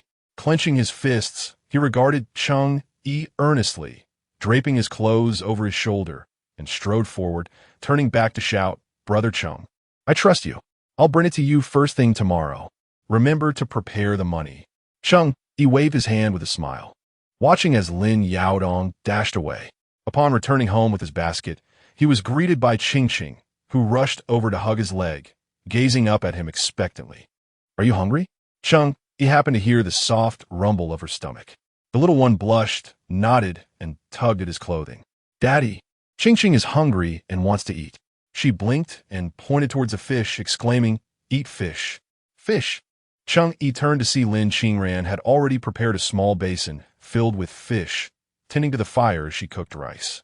She had placed sliced sweet potatoes on top, covered the pot, and carefully wrapped a damp cloth around the lid to prevent steam from escaping. Noticing Cheng Yi's gaze, she paused and said, These fish have too many bones. I wasn't sure how to prepare them, so I waited for you. I've also cut the bamboo shoots. The remaining ones have been blanched and dried to prevent spoilage. Cheng Yi nodded in acknowledgement. He washed his hands, approached, and took the fish, pouring it into an enamel basin with a handful of salt. Next, he chopped green onions and ginger, adding cooking wine for marination, and finally retrieved a bowl of flour, cracking in 2 eggs and mixing everything thoroughly. Once the fish was evenly coated in the batter, he began pouring oil into the pan. The fish bones would become crispy when fried, allowing Cheng Yi to enjoy it without fear of choking. As the oil heated to the right temperature, he carefully placed a fish into the pan, the sizzling sound filling the courtyard with a delightful aroma. With a gentle flame, he worked swiftly and steadily, flipping the fish once they were golden brown. After 3 minutes, Cheng Yi tapped the fish, listening to the satisfying crunch, and smiled at Cheng Yi beside him. Go fetch a bowl. The fish is ready to eat. The 2 little ones could hardly contain their excitement, rushing to the cupboard, tiptoeing to retrieve their small bowls. Eat fish. Cheng Yi blinked, swallowing hard, her face a picture of eagerness. She adored fish. Lang Lang, though silent, dutifully extended his bowl towards Cheng Yi, clearly wishing to partake as well. Cheng Yi placed 2 small fish in each bowl, reminding them, be sure to blow on it carefully. It's very hot. The 2 children nodded enthusiastically, blissfully squatting beneath the eaves, puffing their cheeks to cool their food. As Cheng Yi glanced over, he spotted 2 little creatures resembling tiny frogs, their eyes bright and round, puffing with earnest effort. Unable to suppress a smile, he was about to speak when he noticed the 2 of them running towards him with bowls in hand. He paused, watching as Cheng Yi held onto the tail of a small fish, blinking up at him. Daddy, you eat, you too. Her soft, tender voice and sincere words momentarily left Cheng Yi in a daze. Lang Lang, seemingly a bit awkward, lowered his head but still pushed the bowl forward, nudging Cheng Yi with his little elbow. Here, let Daddy eat first. Lang Lang is not hungry. Their endearing awkwardness tugged at Cheng Yi's heartstrings, causing his eyes to unexpectedly brim with tears. Quickly turning his head away, he wiped the moisture from his fingertips. In his previous life, countless midnight reveries had him yearning to see the faces of these 2 children. Yet fate had cruelly punished him, forcing him to witness their silhouettes vanish into the stormy night. Each step forward had been a final farewell, and he had relived that painful parting time and again in his dreams. Now reborn, Cheng Yi never dared to hope for forgiveness from the children, even preparing himself for their disdain and hatred. Yet, the hearts of children are the purest and most forgiving. Despite his past misdeeds, they welcomed him back into their lives with open arms upon witnessing even a hint of kindness from him. Tears surged forth uncontrollably, and he hastily wiped his eyes, took a few deep breaths, and lifted his chin to suppress the flood of emotions. Then, turning to Cheng Yi and Lang Lang, he couldn't resist gently ruffling their hair. Daddy is not hungry. There is plenty in the pot. You 2 eat first, he declared. The little ones, oblivious to the complexities of adult sentiments, beamed at his words and happily scampered away with their bowls. Cheng Yi stole a few more glances at them before returning to retrieve the fried fish. Half an hour later, the fish was ready, nestled in an enamel basin. He took a bowl and offered several pieces to Lin Qingran. You eat first. I still need to stir-fry some dishes. Don't let yourself go hungry, he insisted. Lin Qingran cast her gaze aside, murmuring, it's not that easy to starve. However, Cheng Yi persisted, earnestly stating, if you truly end up starving, it would be a loss. Noticing Lin Qingran's hesitation, he added, if you fall ill, I'll have to feed you every day. How about that? Lin Qingran, despite her reluctance, accepted the offer. In truth, she had witnessed the moment when the 2 children fed Cheng Yi. A wave of complex emotions washed over her as she regarded him, and she found him somewhat more agreeable. Picking up a piece of fish, crispy and golden, she took a bite, savoring the delightful combination of the fish's unique flavor and rich oil that made it utterly delectable. After finishing 1 piece, she hesitated, then pinched another piece and extended it towards Cheng Yi. Would you like to have one too? In that moment, her face flushed a deep crimson, reaching all the way to her ears. In reality, Lin Qingran had merely asked out of habit. As Cheng Yi handed over the fried fish, Cheng Yi did not accept it. While Lin Qingran, feeling a bit flustered at that moment, instinctively reached out to offer it. However, in the next instant, Cheng Yi paused momentarily, leaning slightly forward, and seized the fish from Lin Qingran's hand with his teeth. The crispy batter of the fish crunched delightfully as he bit into it, releasing a burst of savory flavor that melded beautifully with the fresh sweetness of the fish meat. Cheng Yi's eyes glimmered with delight as he looked up at Lin Qingran, his lips forming a gentle smile. "Thank you, my dear wife," he said cheerfully. Lin Qingran was taken aback, holding the half-eaten fish, gazing into Cheng Yi's beaming eyes, still processing the moment when he leaned in once more to take another bite. The vibrations from the remaining fish traveled to her hand. His eyes were dark, his brows thick and expressive, flowing seamlessly like a sword slightly unsheathed, sharp yet restrained. His nose was slightly pronounced, lips thin yet well-defined, with the corners perpetually curled into a subtle smile that never quite reached his eyes. He bore little resemblance to the youthful boy she once knew. Even when he gazed at her, she felt as if he could see right through her. With a final crunch, Cheng Yi captured the last morsel of fish with his lips. Whether intentional or not, his warm lips brushed against Lin Qingran's fingertip. At that moment of contact, a jolt coursed through her fingers, causing her to instinctively withdraw. "You," she stammered, her face flushed, her hands nervously clasping at her sides as she instinctively shrank back. Cheng Yi, having finished his meal, squinted contentedly and turned to see Lin Qingran's face flushed from cheeks to the nape of her neck. "What's wrong?" he inquired, seemingly oblivious to the situation. Lin Qingran took a moment to gather her thoughts before quietly sitting down again. "It's nothing," she murmured, fidgeting with her reddened ears, avoiding Cheng Yi's gaze. Unbeknownst to her, Cheng Yi's smile only widened further. After frying the fish, Cheng Yi found a clean earthen jar to store the leftover cooking oil. He left a bit of oil in the pan and tossed in the sliced shiitake mushrooms for a quick stir-fry. Using the leftover half-piece of pig liver from yesterday, he prepared a soup and then brought out several pieces of fried fish to saute with fermented black beans, dried chilies, and aromatics and pork fat. The fragrant aroma wafted through the small courtyard, captivating Qing and Liang. As Cheng Yi approached with several plates of delicious dishes they had never tasted before, Qing's eyes widened in awe. She gave Cheng Yi a thumbs up and exclaimed, "Dad, you're amazing. You're even better than Arya's dad." "Arya?" Cheng Yi chuckled, recalling the little girl from across the street, who was 2 years older than Qing and Liang. Arya's father worked at a state-run restaurant in the county, assisting in the kitchen.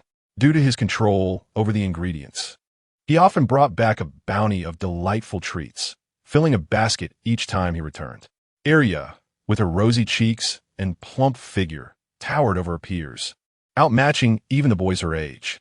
On a clear and sunny day, the streets were largely deserted, save for the frequent company of Arya and Qing. Yet, being young girls, they often spoke words that struck deeply, having been indulged in their youth. Although they were small, they grasped many things.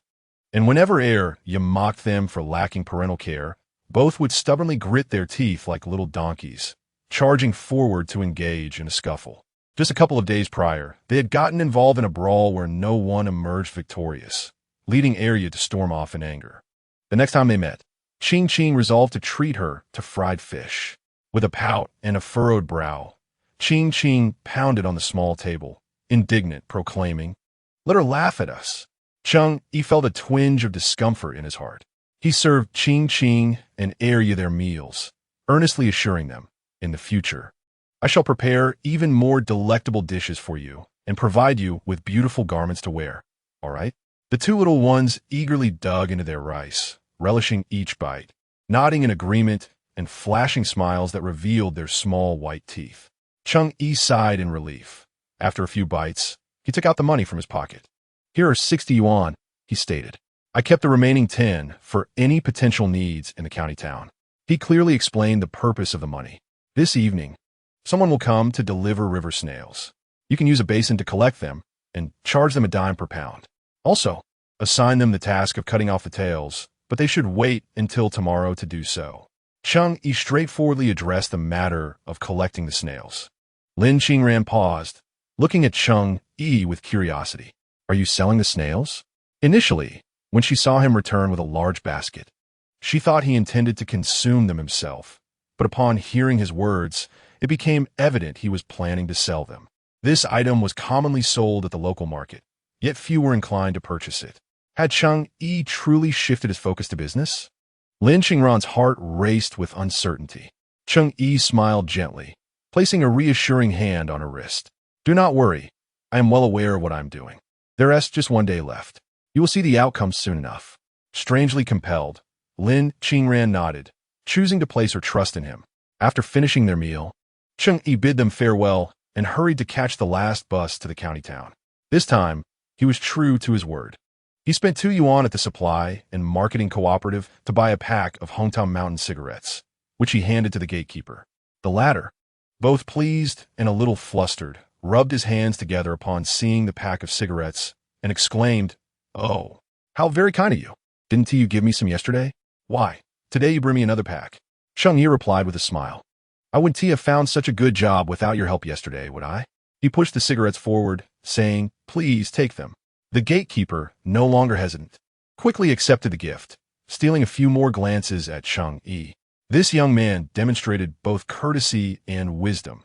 Surely, he was destined for great achievements. As dusk descended, a lively throng gathered before the Jean Phoenix dance hall. With the anticipation built up yesterday, as dusk descended today, the young folks of Yuanan County flocked to the Golden Phoenix dance hall like a swarm. Hey, have you heard? A fellow who sings Cantonese songs visited the hall yesterday. His singing was absolutely enchanting. My cousin just returned from Yangcheng, and she declared it authentic, quite fashionable. Indeed, I was there yesterday. It was truly delightful. The young man donned a leather jacket and jeans, his hair styled flamboyantly. How did such a trendy person arrive in Yuanan County? I had never heard of him before. Forget the details.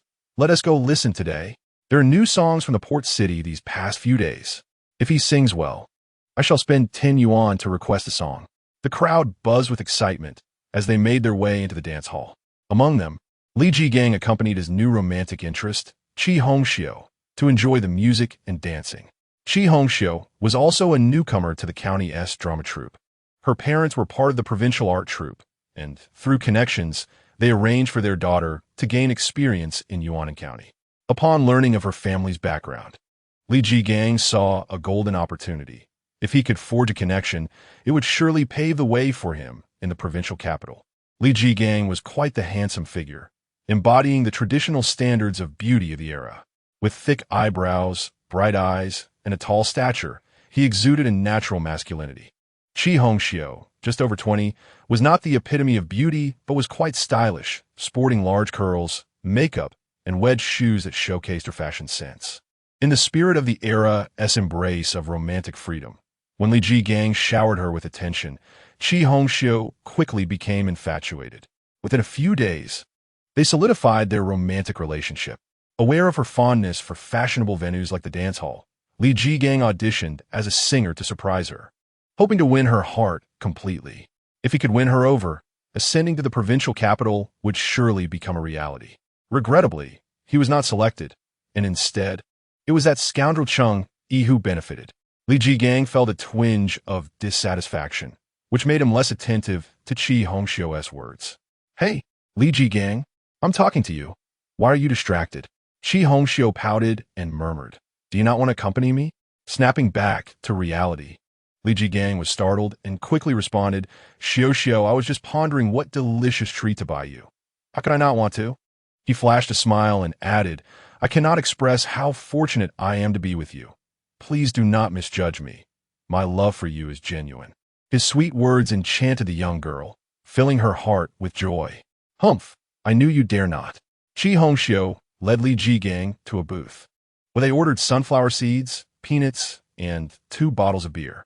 As she handed over a bottle, her curiosity piqued. She glanced at the dance floor and remarked, Yuanan County is quite splendid. The decor and ambience of this dance hall rival those in the provincial capital, though the county is rather small, with only a few spots to frequent. She spoke, pursing her lips slightly. My mother mentioned that next year, she would arrange for me to be transferred back to the provincial capital. If we're still together by then, I will take you to the vibrant dance halls in the city. That would truly be a lively experience. Li Jigang felt a jolt in his heart. Onxu, I am deeply fond of you. My thoughts are consumed by you. If you are willing, we could promptly report this to the organization. Yes, you. My heart is unwavering. Li Jigang was eager to express his loyalty. His earnest demeanor amused Qi Hongxiao. Just as she was about to speak, a voice emerged from the microphone. Turning to look, she saw a young man in the center of the dance floor, casually leaning with a microphone in hand, embodying a relaxed nonchalance. Today, he was singing Cantonese songs. The voice emanating from the microphone was husky and magnetic, infused with a languid yet captivating tone. Chapter 16. Li Jigang lost his composure, requesting 7 songs. Thank you all for coming and supporting today. I will sing 2 songs. If you enjoy them, please applaud. And if they do not please your ears, I ask for your understanding. Thank you all. After delivering his opening remarks, Cheng Yi cleared his throat and gestured to the disc jockey. The songs were all in Cantonese. Luckily, during his time in Hong Kong filming, he had stayed nearly 2 years to secure awards. He specifically sought out teachers to master the nuances of speaking, pronunciation, intonation, and even certain phrases and habits. Under the kaleidoscopic rotating lights, Cheng Yi gently closed his eyes, and a rendition of Leslie Chung's The Wind Continues to Blow began to flow softly. This song is a classic. Leslie Chung garnered numerous awards in Hong Kong through this very piece, becoming the dream lover of many young women. At this moment, illuminated by the lights, Cheng Yi sang with a mix of focus and passion. His technique may not have been perfect, but his timbre was exceptional. Coupled with his familiarity with Cantonese and clear, emotive articulation, he captivated the audience, prompting several people in the dance hall to whistle appreciatively. So beautiful! Qi Hongxiao's eyes widened in surprise, filled with curiosity as she gazed up at Cheng Yi, her face reflecting admiration. Who is this person? How could such a talented Cantonese singer exist in the small county of Yuanan? Moreover, he is so young. Qi Hongxiao had seen her fair share of the world. During her studies in the provincial capital, she loved to wander around the local dance halls and had met numerous singers for big cities. Yet, she had never encountered someone so authentic. Observing his demeanor, he appeared completely at ease. When the lights hit him, it was as if she could not tear her gaze away. Li Qigong's expression darkened immediately. Watching Qi Hongxiao's reaction, he quickly peeled a handful of sunflower seeds for her and added, "Don't be deceived by his appearance. He is the same good-for-nothing who was dismissed from our drama troupe during the audition. Cheng Yi, does that name ring a bell?" Cheng Yi? Qi Hongxiao paused, tilting her head in thought, and eventually recalled the incident. On the day she went for the audition at the drama troupe, she had entered to the sound of heated arguments. When she stepped inside, she was startled to see a young man being dragged out by the security guard, kicking in frustration, a sight both comical and absurd. As Qi Hongxiao observed, the young man's disheveled hair obscured his face, rendering it difficult to discern his features. To her astonishment, after a couple more glances, she realized that this disheveled man was indeed the very same young vocalist performing before her.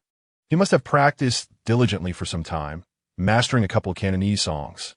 Li Qigong scoffed, remarking, "Just wait and see. He only knows a few songs. When it's time to take requests, he's bound to embarrass himself." Upon hearing this, Qi Hongxiao felt a slight chill in her heart. She had initially presumed him to be a remarkable singer from a big city, only to discover that he was merely a small-time performer from Yuanan County, causing her impression of him to diminish significantly. Moreover, as Li Qigong pointed out, he had likely only rehearsed those 2 songs. If he attempted more, he would surely falter.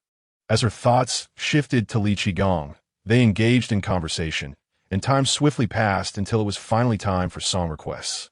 Before Cheng Yi took the stage, Yang Shouxian had already spoken to him. Today, he would receive a share of the earnings from his performance. 1 yuan per song. More songs meant more income. "Are there any songs you wish to hear? I can attempt both Cantonese and English." Cheng Yi smiled, addressing the audience. The crowd, still eager for entertainment and accompanied by their partners, promptly requested 3 or 4 romantic ballads. In the nostalgic ambience of the dance hall, the young man stood confidently at the center of the dance floor, his voice slow and deep. The aura he exuded, cultivated over 30 years of struggles in his past life, captivated everyone's attention. Chi Hongxiu gazed at him in a daze. To self-learn so many Cantonese songs was indeed impressive. Had he been in the provincial capital, he would likely thrive, perhaps even being exceptionally recruited into a performing arts troupe. Meanwhile, Li Jigang frowned. He had always held Cheng Yi in disdain, and their past conflicts made him increasingly uncomfortable as he overheard Chi Hongxiu praise him. Recruited into a performing arts troupe? Him? He can't even get into the local drama troupe. He scoffed inwardly at the thought of Cheng Yi's 2 Cantonese songs, anticipating his imminent failure. How about Who Understands the Heart of a Wanderer? Can you sing that? Li Jigang raised his voice, demanding an answer. Standing in the spotlight, Cheng Yi turned his gaze toward Li Jigang, unable to discern his features but recognizing the voice as somewhat familiar. Sure, he replied with a smile, signaling to the person beside him to collect the payment. Li Jigang, surprisingly generous, produced a large denomination note from his pocket and handed it over. This song, newly released by Wang Jie just last year, had only recently gained popularity in Yuanan County a couple of months prior. He was skeptical that Cheng Yi could perform this challenging, newly popular song well. As the accompaniment began, Cheng Yi grasped the microphone, keeping rhythm, and launched into this epic-defining song. It would go on to become an indelible classic for generations to come. When he finished, the applause from the audience was thunderous. Li Jigang's countenance was exceedingly grim, while beside him, Chi Hongxiu's eyes sparkled brightly, her cheeks flushed with excitement as she gazed at Cheng Yi. Another song. Li Jigang could no longer contain himself and shouted, promptly handing over some money to select a song from the previous year, Qian Qian Ke Go. Cheng Yi, however, remained oblivious to Li Jigang's emotional turmoil. For him, receiving payment meant singing, and with a commission of 1 yuan per song, he eagerly anticipated more selections from his patron. Upon finishing a song, Li Jigang seemed dazed, his eyes fixed on Cheng Yi, bloodshot with disbelief. How is this possible? How could he know so many songs? He thought. Another song. Li Jigang abruptly rose to his feet, refusing to believe that Cheng Yi could possess such an extensive repertoire. Half an hour later, in the dance hall, Cheng Yi concluded his final lyrics, smiling and waving to the audience below. That concludes my set. I will take a short break. Please enjoy the performances of others, and I shall return shortly. With that, he set down a microphone and exited the stage. Earlier, Li Jigang had ordered 7 songs in one breath, spending a total of 70 yuan, an entire month's wages for him. His eyes burned with frustration. Had he not discovered his pockets empty when it was time to pay, he would have likely continued his indulgence. Meanwhile, Chi Hongxiu began to perceive that Li Jigang and Cheng Yi were at odds. She paused, beginning to question his character. This man, with his prominent brows and sharp features, seemed so unsteady. As Li Jigang regained his composure, a wave of regret washed over him. Damn it, I actually spent 70 yuan. That's over a month's salary. He concluded that Cheng Yi was likely colluding with the dance hall to swindle him. His expression shifted from pale to greenish and back to white. Had it not been for Chi Hongxiu's watchful presence, he would have stormed backstage to demand a refund. At 10 o'clock, Cheng Yi finished his shift. Yang Shouxian had been waiting outside for a while, and upon seeing Cheng Yi emerge, he grinned broadly and hurried over. Tonight was a resounding success. Congratulations. Congratulations. Yang Shouxian offered a cigarette to Cheng Yi and lit one for himself. He was not one to put on airs. Having struggled through life and faced scorn, he had managed to amass a small fortune through shrewd dealings. In the past couple of days, Cheng Yi's reputation had grown, and tonight's revenue had doubled. At this rate, within half a month, the Golden Phoenix Dance Hall would undoubtedly capture 80% of the business in Yuanan County. With the establishment's newfound fame, income from other gray areas would undoubtedly follow suit, leading to substantial profits. To Yang Shouxian, Cheng Yi now resembled a veritable cash cow. Cheng Yi graciously accepted the congratulations, thanking him with a smile as he took the cigarette and confidently collected a wad of cash from the accountant. The performance fee was 80 yuan, and with the patrons having ordered a total of 15 songs, the grand total amounted to 95 yuan. Cheng Yi meticulously counted the money in front of both the accountant and Yang Shouxian. As Cheng Yi carefully secured the money, Yang Shouxian exhaled a puff of smoke, casting a sidelong glance at the young secretary standing beside him. The secretary, a girl in her early 20s, donned a split cheapao paired with a lightweight sweater. Her hair styled in cascading waves. Despite her youthful demeanor, her makeup exuded a mature allure. She linked her arm with Yang Shouxian's and, in a sweet tone, presented a document from her bag. "Mr. Cheng, take a look at this contract for our dance hall. If everything appears satisfactory, we can proceed with the signature, and you shall become the star performer of our Golden Phoenix Dance Hall." Such was the nature of a capitalist. When Cheng Yi applied for the position yesterday, Yang Shouxian recognized his talent but refrained from hastily signing him. A formal contract was necessary to secure a monthly guarantee of 200 yuan, along with employee benefits during holidays. Yang Shouxian, cautious by nature, had Cheng Yi audition for 2 days, only to be pleasantly surprised by a doubling of clientele today. Fearing that his good friend might attract attention from rival factions, he hurriedly brought the contract after Cheng Yi finished his shift. It was only with a signed contract that he could feel secure. The loss of a talented recruit to competitors would be a regrettable miscalculation. "My good brother, once you sign this contract, you will be under my protection, and in Yuanan County, no one will dare to touch you." Yang Shouxian grinned, gesturing toward the contract. "Look, a guaranteed 200 yuan per month, plus a nightly performance fee of 100 yuan. This does not even include commissions. If you perform 2 or 3 shows a week, you will undoubtedly earn handsomely." Cheng Yi maintained a serene smile, his expression calm, as if Yang Shouxian's enticing words stirred no excitement within him. This prompted Yang Shouxian to regard him with newfound respect, musing that this young man was indeed extraordinary. Chapter 17. Dear wife, were you touching? Yet, Yang Shouxian felt confident about the conditions he had proposed. How could a newcomer refuse such generous benefits? He took another drag of his cigarette, eagerly awaiting Cheng Yi's response. However, the next moment, he noticed a flicker of hesitation cross the young man's face. Yang Shouxian was taken aback. "What? Is there an issue?" he inquired hastily. Cheng Yi, not one to beat around the bush, furrowed his brow, sighed deeply, and then nodded. Speaking softly, "Boss Yang, I don't wish to conceal anything from you. I indeed face difficulties." He did not intend to hide his identity and began to recount the burdens of high-interest loans and his previous aspirations to join a drama troupe. He sighed, rubbing his temples. "In my youth, I was reckless, always chasing after fleeting dreams, and now I've accumulated debts that weigh heavily on my family. To be frank, just a couple of days ago, Boss Chi approached me, demanding 600 yuan within 3 days, or else he would turn his wrath upon my wife and child. Boss Yang, I am truly at my wit's end." Cheng Yi's eyes glistened with unshed tears as he looked at Yang Shouxian, his voice imbued with emotion and urgency. The scene stirred the emotions of those present. Yang Shouxian, with a somber expression, nodded gravely, extinguishing his cigarette with a sigh. "I am well aware of the matters you speak of. After all, not just anyone can enter my Golden Phoenix nightclub. Prior to entry, I ensure to investigate the background and identity of each individual, verifying their integrity or determining if they might be undercover agents." Though Cheng Yi appeared to be an ne'er-do-well, he had no ties to any rival factions, which is why Yang felt secure in signing a contract with him.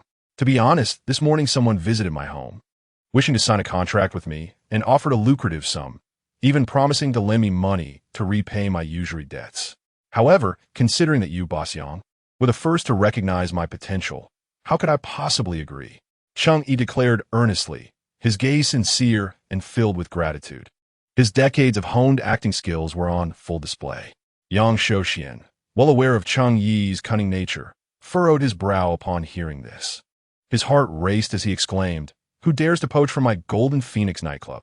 Before Cheng Yi could respond, he gestured emphatically towards the accountant, commanding quickly, "Fetch 600 yuan. Do you think my staff at the Golden Phoenix nightclub can be driven to despair by usurers?" Moments later, 6 neatly bundled stacks of cash were presented to Cheng Yi. Yang then patted Cheng Yi's shoulder firmly. "You are a good lad. Acknowledging your errors is commendable. As the saying goes, a prodigal son returning home is worth more than gold. From now on, you shall sing well at my Golden Phoenix nightclub. You shall reap your rewards."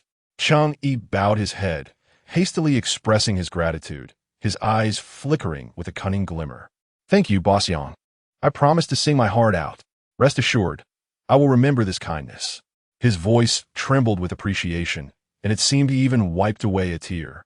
Yang Shouxian felt an immense satisfaction. After all, lending money was a simple matter, and he had gained a favor in return. How advantageous! After offering a few more words of encouragement to Cheng Yi, Yang Shouxian departed with his secretary and accountant. Cheng Yi meticulously stowed the money away and, just as he stepped outside, noticed the security guard beckoning him. Brother? Cheng Yi smiled as he approached, handing over the cigarettes Yang had given him. Is there something you need? Seeing Cheng Yi offer him a cigarette, Zhao Dahong felt elated. He quickly accepted it, tucking it behind his ear, and pointed to an old two-wheeled bicycle leaning against the pillar. This is from Boss Yang. He said it would be inconvenient for you to return home without transportation. So he arranged this bicycle for your ease. Cheng Yi was taken aback, noticing beside the worn bicycle a package of meat and rice wrapped in oil paper, with an old flashlight tied to the handlebars. Zhao Dahong hurried over and pushed the bicycle closer, pressing a button that illuminated the dark night, revealing a path ahead. Boss Yang said that if you work diligently, he will not treat you poorly. Though he may speak harshly, he has a kind heart. Zhao Dahong chuckled as he handed the bicycle to Cheng Yi. You should head back now. Don't let time slip away. Cheng Yi felt a warmth in his heart. He understood in his heart that he truly owed Yang Shouxian a favor. Cheng Yi nodded slightly, mounted his bicycle, and vanished into the misty night. As night fell and he returned home, he was unexpectedly greeted by Lin Qingran, who was still awake. Cheng Yi gently pushed open the door and saw a kerosene lamp flickering in the courtyard. Lin Qingran was using an old pair of large scissors, snipping away at the tails of some snails with a rhythmic clack.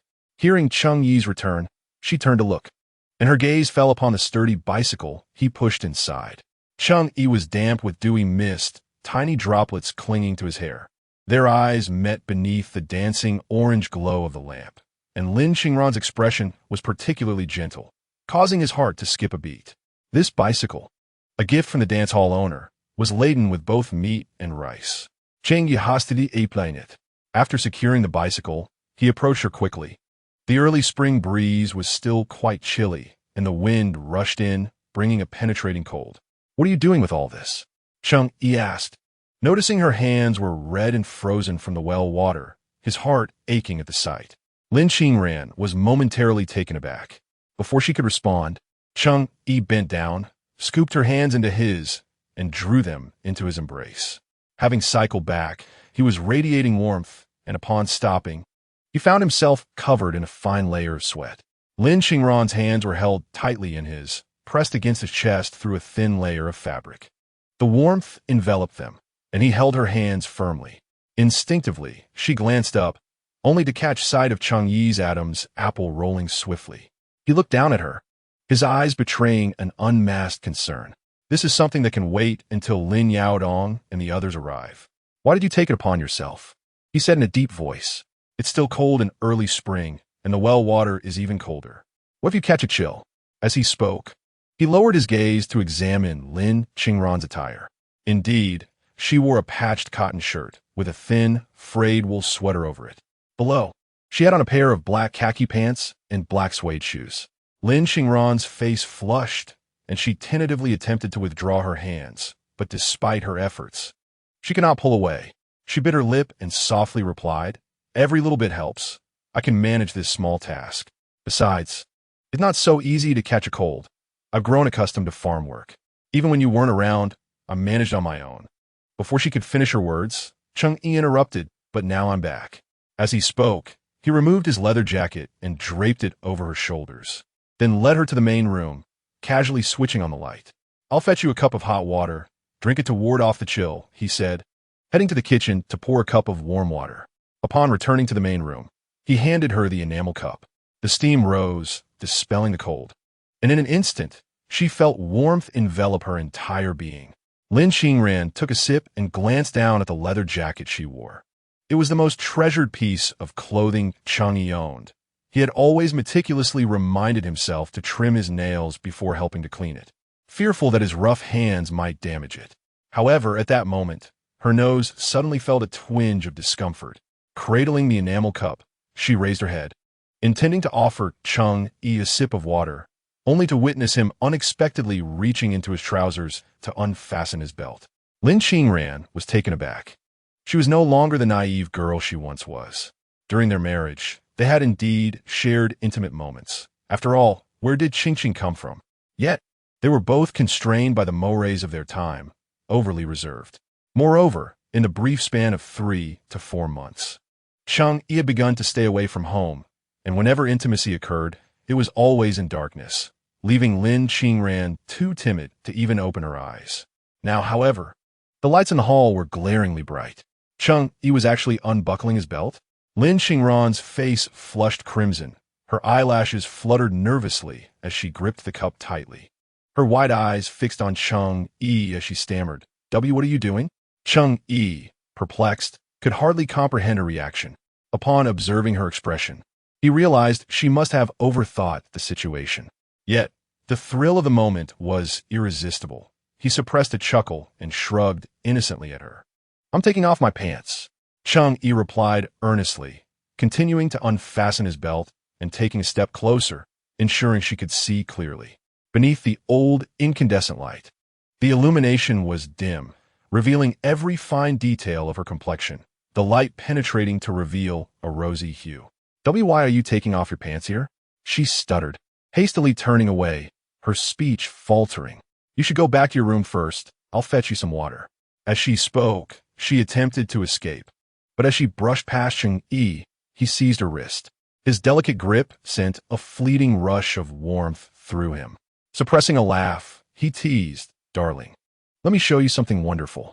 Lin Qingran was utterly bewildered. His words sent her thoughts spiraling, rendering her limbs momentarily stiff. With her wrist caught in his grasp, her fingertips brushed against his trousers, even grazing the coolness of his belt, trailing down amidst the heat.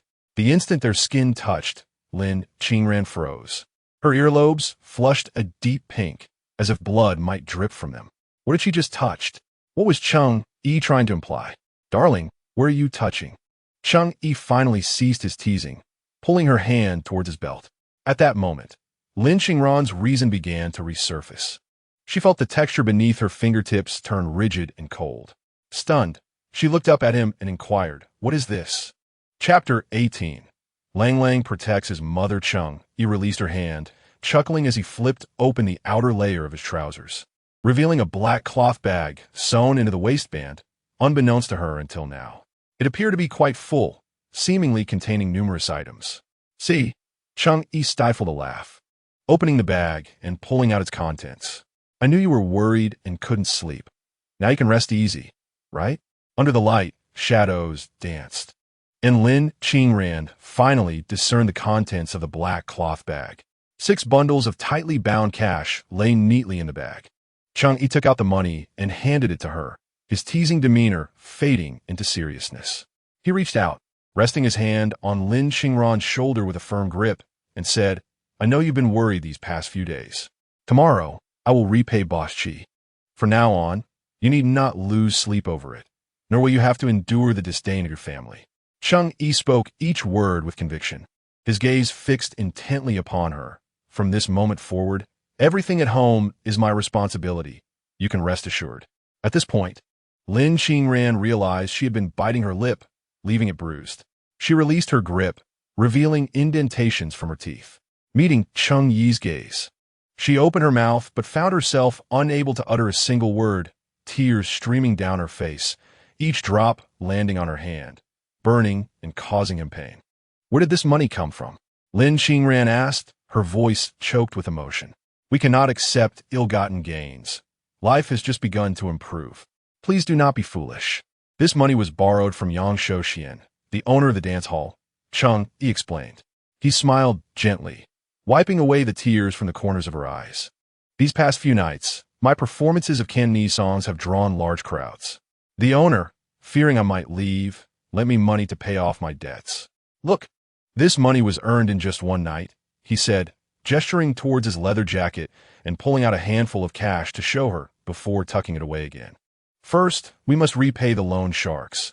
The money from the dance hall can be repaid gradually. In a few days, I will earn enough. His straightforward explanation finally eased Lin Qingran's anxious heart. Tears brimmed in her eyes as she clutched the fabric of Cheng Yi's arm tightly before releasing it. Yes, we should repay the loan sharks first, she said, wiping her tears. The darkness in her eyes began to break, revealing a sudden burst of bright light. She looked earnestly at Cheng Yi and declared, "We can repay the money from the dance hall slowly, as long as we save a little and work hard. Fate cannot push us into a corner." Lin Qingran's voice trembled as she wiped away her tears, her heart stirred, and her speech laced with emotion. For so many years, she had gritted her teeth, fearful of each abyss that loomed before her, often thrust into the next without a moment to catch her breath, time and again, to the point of despair and numbness. Yet this time, Cheng Yi seemed genuinely changed. He had found work, earned substantial money, and had truly sought a way to resolve the astronomical debts. A gust of wind swept through, mingling with the characteristic chill of an early spring night. However, Lin Qingran's heart felt warm and alive. The following day, a light rain fell in the morning but ceased shortly after. Cheng Shumi listened intently while chopping pig fodder, straining to hear any commotion from next door. Lin Yulong sipped his porridge, frowning slightly. What's happening next door? It's so noisy this early. Could it be that Cheng Yi has gotten himself into trouble again? Has he stolen old Zhao's bamboo shoots once more? Or is boss Qi at the door demanding repayment? For the past 3 days, the news has spread throughout Chengjia village, claiming that Cheng Yi has fallen into debt to a loan shark, needing to repay 600 yuan within 3 days. Otherwise, dire consequences await him. Cheng Shumi is particularly invested in this matter, frequently lamenting to anyone who would listen about her nephew's lack of ambition, despite her efforts to support him. Villagers' wives offer her consolation, proclaiming that Cheng Yi is receiving just retribution for his misdeeds.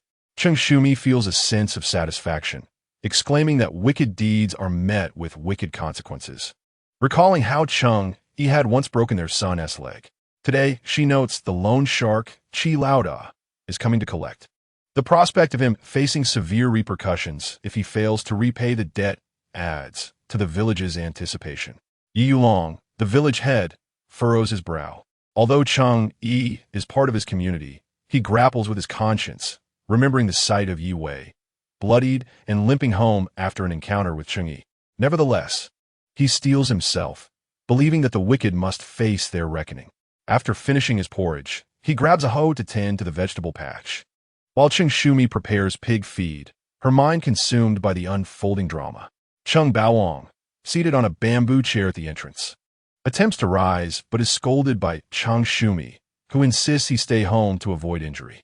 Reluctantly, he sits back down, despite his preference for sons over daughters. He refrains from troubling his 2 sons, choosing instead to remain quietly seated. Before long, Yi Yulong bursts in, breathless, announcing that the moment has arrived. Cheng Shumi springs to her feet, eyes alight with excitement, and wipes her hands on her apron, eager to see the unfolding events. They rush outside and find a crowd gathered in the neighboring courtyard. Cheng Shumi wonders why so many have gathered to witness the spectacle, forsaking their chores. As she pushes her way through the crowd, she discovers the yard filled with a multitude of pots, dark and brimming with snails. Her confusion deepens until her attention is drawn to the center of the yard, where the village chief, Cheng Degan, stands. A man in his 50s, lean and still vigorous. He commands respect in Chengjia village. Once a schoolteacher, he had undergone re-education before returning to become the village head, respected for his knowledge and decisive nature. Many villagers trust him implicitly. Before him stands Qi Laoda, arms crossed, regarding him with cold disdain. Can one truly evade the initial confrontation, only to avoid the subsequent one? It is a natural obligation to repay one's debts.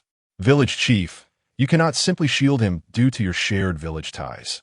Can you protect him for all eternity?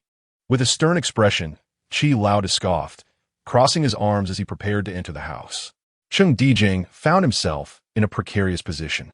Rubbing his hands together, he instinctively considered intervening, only to be met with a fierce glare from Qi Laoda when he abruptly turned around. What? You think that because I've given you some respect, I'm afraid of you? Qi Laoda raised his voice, his expression hardening as he spat. I am not from your Qingjia village. If you try to stop me again, I won't hesitate to deal with you as well. Cheng Dijing's face stiffened. In truth, he wished to avoid involvement in this matter. However, given that Cheng Yi was his kin and also a resident of Chengjia village, the recent uproar made it impossible for him to feign ignorance. If a life were truly lost, it would lead to dire consequences. Moreover, his conscience would not allow him to remain passive. Gritting his teeth and pondering for a moment, he stepped forward resolutely, declaring, No, I might have turned a blind eye, but as the village chief of Chengjia, if you seek trouble, I must intervene. The older generation was notoriously stubborn.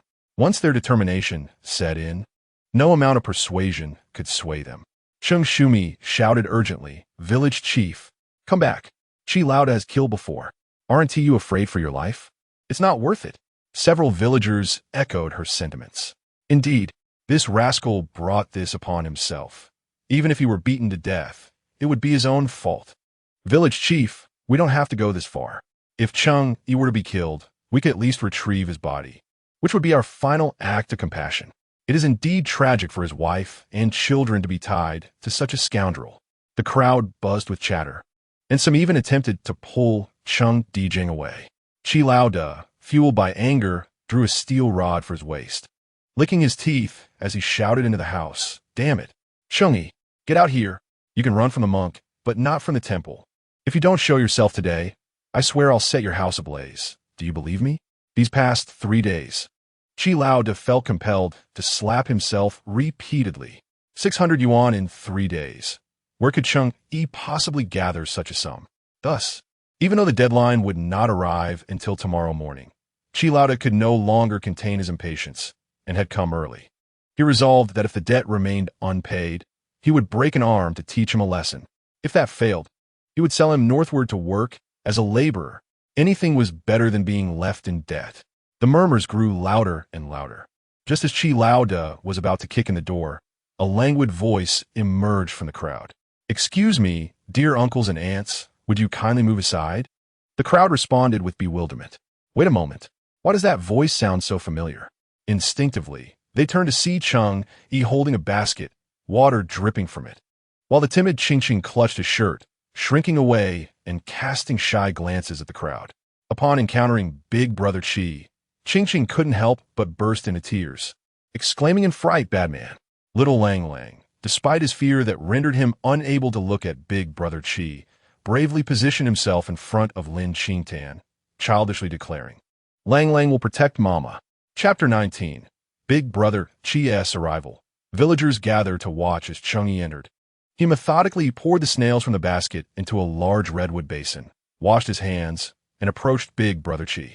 Before Qi could utter a word, Cheng Yi interjected, Wait a moment. Big Brother Qi was taken aback. Remarkably, he complied with Cheng Yi's request, standing silently. Cheng Shumi, having procured a handful of sunflower seeds from somewhere, was munching away while awkwardly trying to squeeze through the crowd. Oh, this mischievous boy. I told him long ago not to entertain those nonsensical thoughts. Yet he persists in his folly. Look at him, deep in debt and entangled with the wrong people. I can no longer assist him. Cheng Shumi shouted, her voice dripping with schadenfreude. The crowd began to murmur, and soon after, Cheng Yi emerged from the house, carrying a heavy cloth bag. The shape of bundles protruding from the bag caused a stir among the onlookers. Wait a moment. Doesn't that resemble money? The crowd gasped. That must be hundreds. Cheng Shumi, pausing mid-chew, froze in astonishment, her eyes widening in disbelief. Cheng Yi approached Big Brother Qi, presenting the bag before him. In this line of work, one must adhere to the rules. Wasn't it agreed upon that 3 days were the limit? Well, the 3 days have passed. Big Brother Qi's expression darkened, realizing the implication of Cheng Yi's words. Yet, upon seeing the money, he instinctively reached for it. Cheng Yi stepped back, maintaining a cheerful faade. But his demeanor had grown cold. Today, it is not I who is breaching the rules. If you wish to claim the money, we must renegotiate the terms. Big Brother Chi widened his eyes. Warning, do not push your luck. Cheng Yi leisurely opened the bag, prompting the crowd to lean in closer. Once they saw the contents, they collectively gasped in shock. Goodness, this is indeed money. A full 6 bundles. 600 yuan. In these times, even those with stable government jobs earn merely around 80 a month, let alone us, the laborers toiling in the fields. 5 yuan is sufficient for a month's sustenance. 600 yuan is an amount we could scarcely accumulate over a decade. Where did this boy procure such wealth? Big Brother Chi's eyes glazed over with greed. Rubbing his hands together, he gazed at the money, his voice softening for the first time. As long as the debt can be repaid, everything is negotiable. We are brothers. After all, wouldn't it be better to resolve this amicably? Cheng Yi flashed a smile, extracting a bundle of cash before Big Brother Chi, stating, "The interest is reduced by 10 yuan. He spoke as he extended the cloth bag forward. What do you think? To be frank, replied Chi, the elder. If this were earlier, I would have struck you with a stick. Yet after these months of wrangling over this few hundred, I nearly believed I would never see this money again. $10 less or $10 more doesn't matter.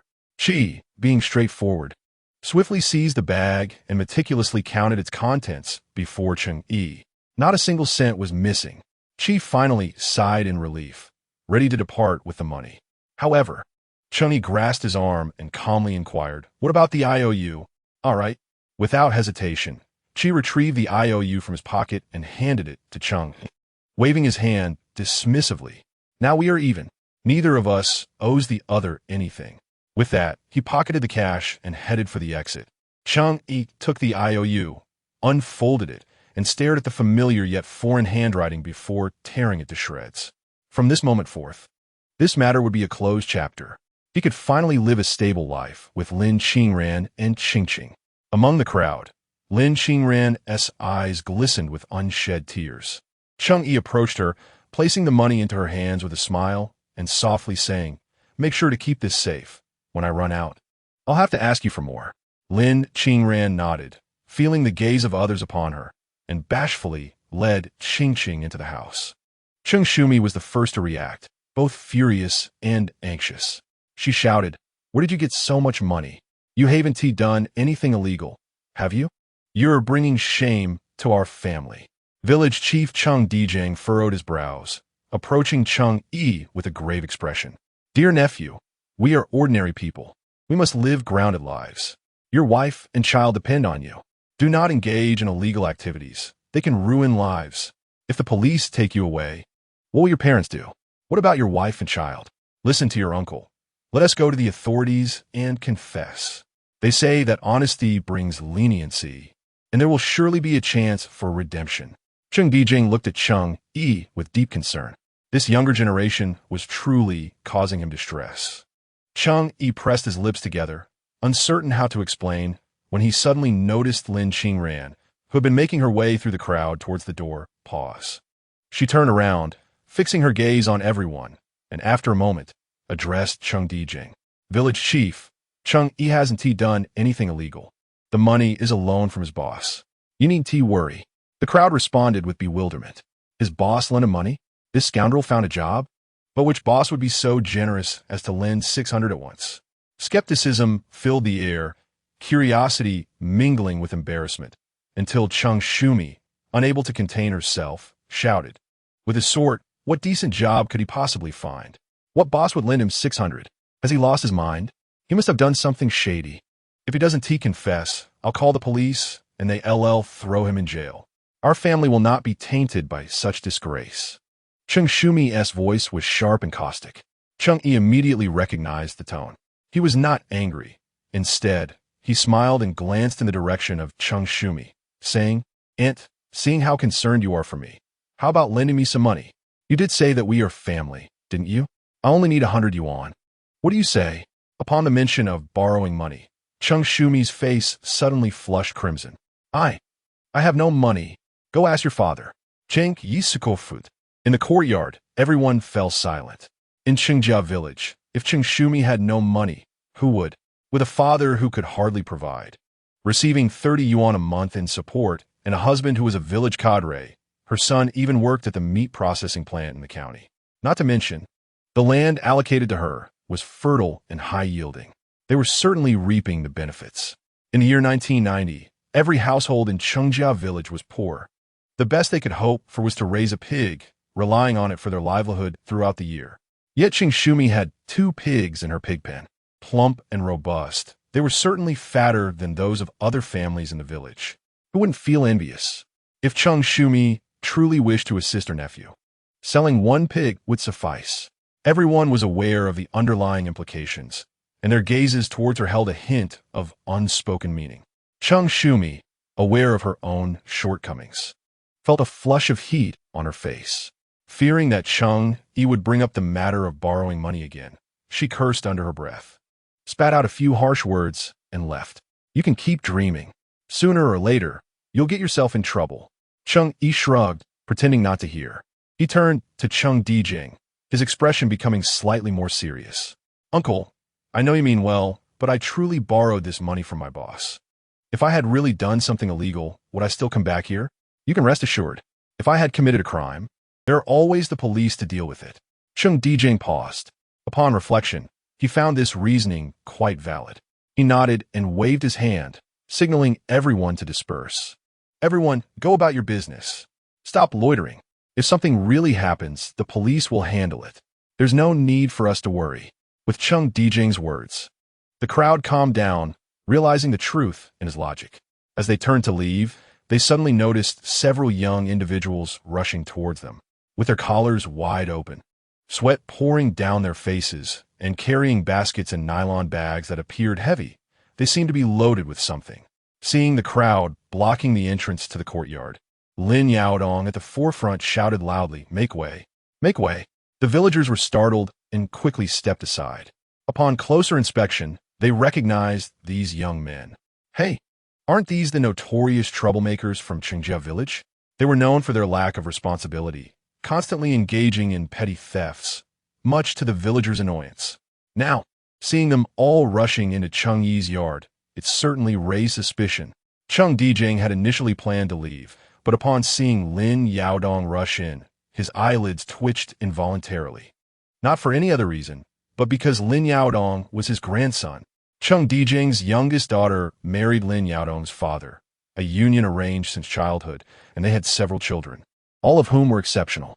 Yet, it was Lin Yaodong who caused him immense frustration, as he was constantly being reported for misdeeds. Cheng Yi's brow twitched violently upon seeing Lin Yaodong burst into the room, and he, filled with ire, scolded, "What brings you here again? Have you been chased away once more?" Lin Yaodong was taken aback. Upon raising his head, he spotted his grandfather. He chuckled, scratching his head, and exclaimed, "Grandpa, what brings you here? Have you come to gather snails to sell for some extra cash?" Cheng Yi was momentarily stunned. "What?" Lin Yaodong, in response, lifted the nylon bag in his hand, from which water was still dripping, and said, "Snails. Cheng Yi is collecting snails at 10 cents per pound. This can really add up." The onlookers were left bewildered, almost doubting their own hearing. What? Collecting snails? At 10 cents a pound? Behind Lin Yaodong, 5 or 6 young men rushed in, wiping the sweat from their brows. They hurried to the water barrel, scooped up some well water, and gulped it down to regain their composure. Chapter 20. The spicy snails are simply delectable. They had run back from the river, each carrying 30 to 40 pounds of snails. Exhausting indeed. Cheng Yi. Look, one of them grinned, extending the snails in his hand. There are so many by the riverside that I could scoop them up with my eyes closed.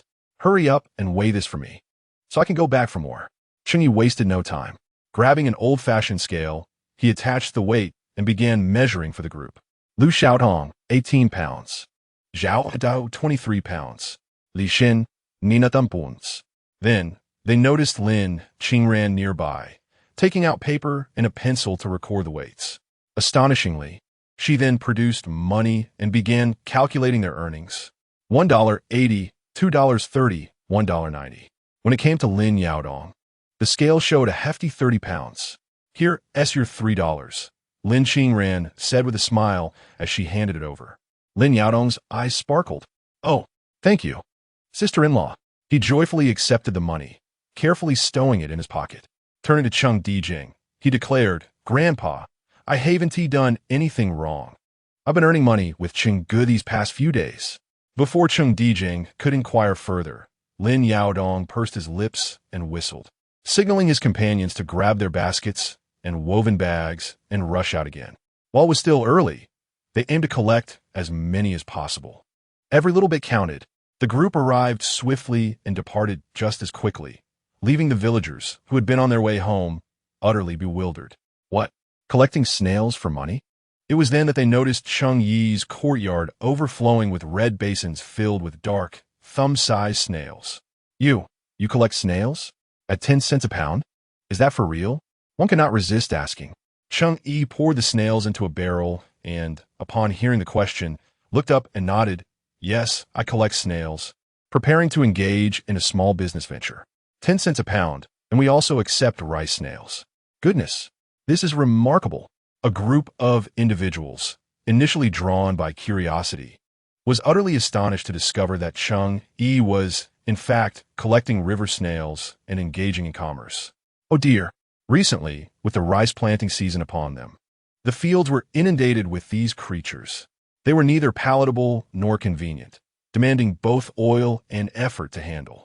Who would have imagined that he would be collecting such things? One individual scratched his head, his thoughts suddenly alight with inspiration, his eyes fixed on Cheng Yi, gleaming with excitement as he inquired, "If you are collecting them, I could gather some to sell to you. How's that sound? 1 dime per pound. This stuff weighs heavily. Even a small bag feels substantial." They were all farmers, eking out a meager living by selling pigs throughout the year. If Cheng Yi truly collected river snails, it would provide them with a significant supplementary income. Cheng Yi smiled and nodded, saying, "Indeed, I will buy river snails for 1 dime per pound, and for those willing to help me cut the tails, I will also pay 1 dime per pound. If any of you ladies have the time, please come over. Every little bit helps, does it not?" The moment these words left his lips, it was akin to water splashing in a hot oil. What a revelation! Earning money for cutting tails? To put in perspective, Aunt Zhao only charged 2 cents for sewing zippers on pants. The price was undeniably generous. Had they been informed beforehand that Cheng Yi was collecting river snails and paying for them, they would have surely dismissed it as nonsense. Yet now, witnessing it with their own eyes, they were all brimming with enthusiasm, eager to rush home and collect snails to sell. Oh dear, the Cheng family lad has truly struck it rich. Previously, we misjudged you. Li Xiaomei, who lived directly across from Cheng Yi, grinned widely and quickly gestured toward the assortment of pots in Cheng Yi's yard. "This afternoon, when I have some free time, I shall come lend a hand. Let us see what we can earn together. Do not mind if I'm a bit slow." As soon as Li Xiaomei finished speaking, several others chimed in. Yes, I will come after finishing work this afternoon. Oh dear, I must hurry home to prepare dinner. I'll come early in the afternoon." The crowd gathered swiftly and dispersed just as quickly, leaving the small yard eerily quiet. Ching, who had always been shy due to her limited interactions with others, had been hiding behind the door. Once the yard was devoid of people, she scurried out. "Daddy!" Ching rushed over, gently tugging at Cheng Yi's clothes, her voice trembling. "That uncle, he is a bad man." The fear instilled in her during that stormy night still lingered. Cheng Yi embraced her, affectionately stroking her head before looking at Lang, who stood with his small fists clenched and lips pursed, his little body tense with determination. Lang is not afraid. "I will protect Mommy and Ching," he declared softly yet resolutely. Cheng Yi couldn't help but smile, bending down to lift Lang into his arms. The little one, feeling bashful, turned his face away. But Cheng Yi paid no mind and quickly planted a kiss on his cheek. "You, make sure to eat well and sleep well. Daddy will protect both you and Mommy." "You need not worry," Cheng Yi assured him with a smile.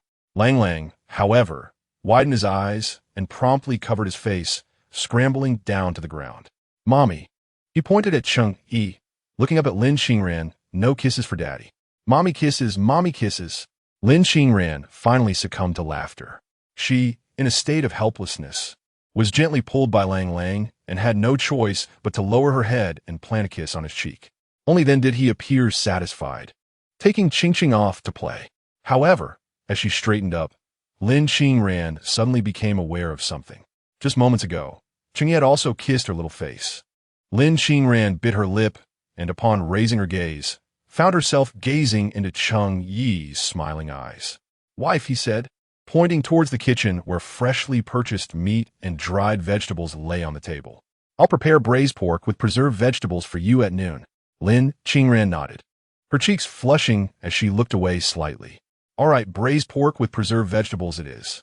For lunch, there would be stir-fried mushrooms and a vibrant green vegetable, culminating with a bowl of soup. Lin Qingran intended to extinguish the fire in the stove and call the two children for dinner, but was halted by Cheng Yi. He waved his hand and softly said, "Wait a moment to let the fire die down. There's one more dish to prepare. You and Qingqing can eat first."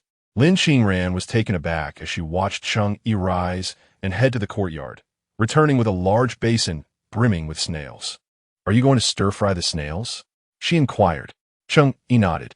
He had risen early that morning, taking Lin Qingran, Qingqing, and Lang Lang to the supply store in town. The ride from Qingzhe village to town took just over 10 minutes by bicycle. Recalling the spices from memory, he had the shopkeeper meticulously weigh them out. To protect the secret recipe, he even made a point to visit 2 different stores to gather everything.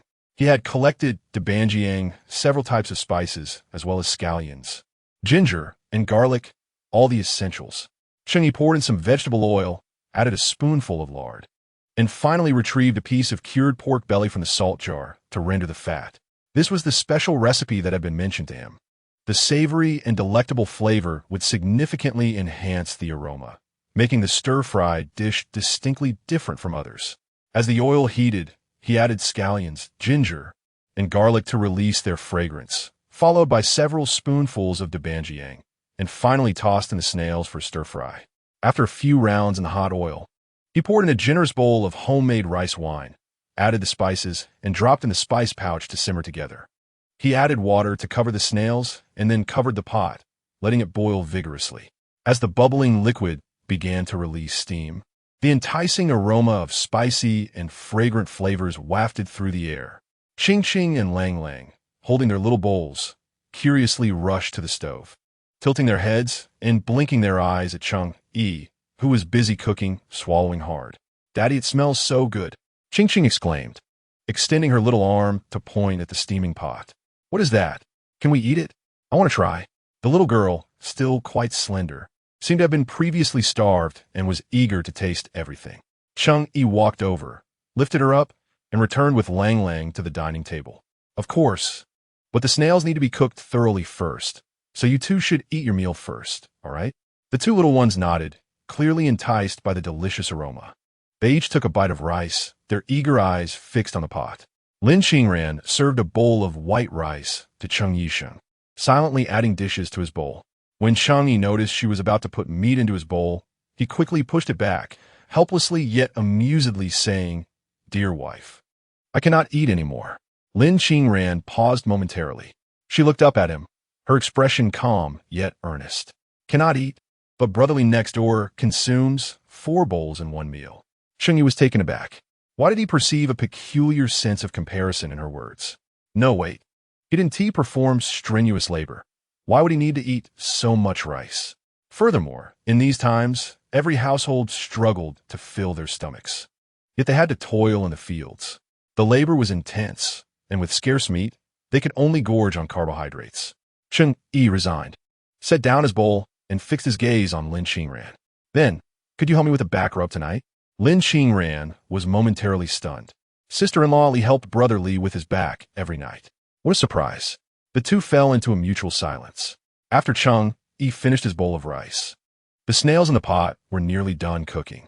He rose, lifted the pot lid, and a plume of steam wafted out, revealing a vibrant red oil coating the snails.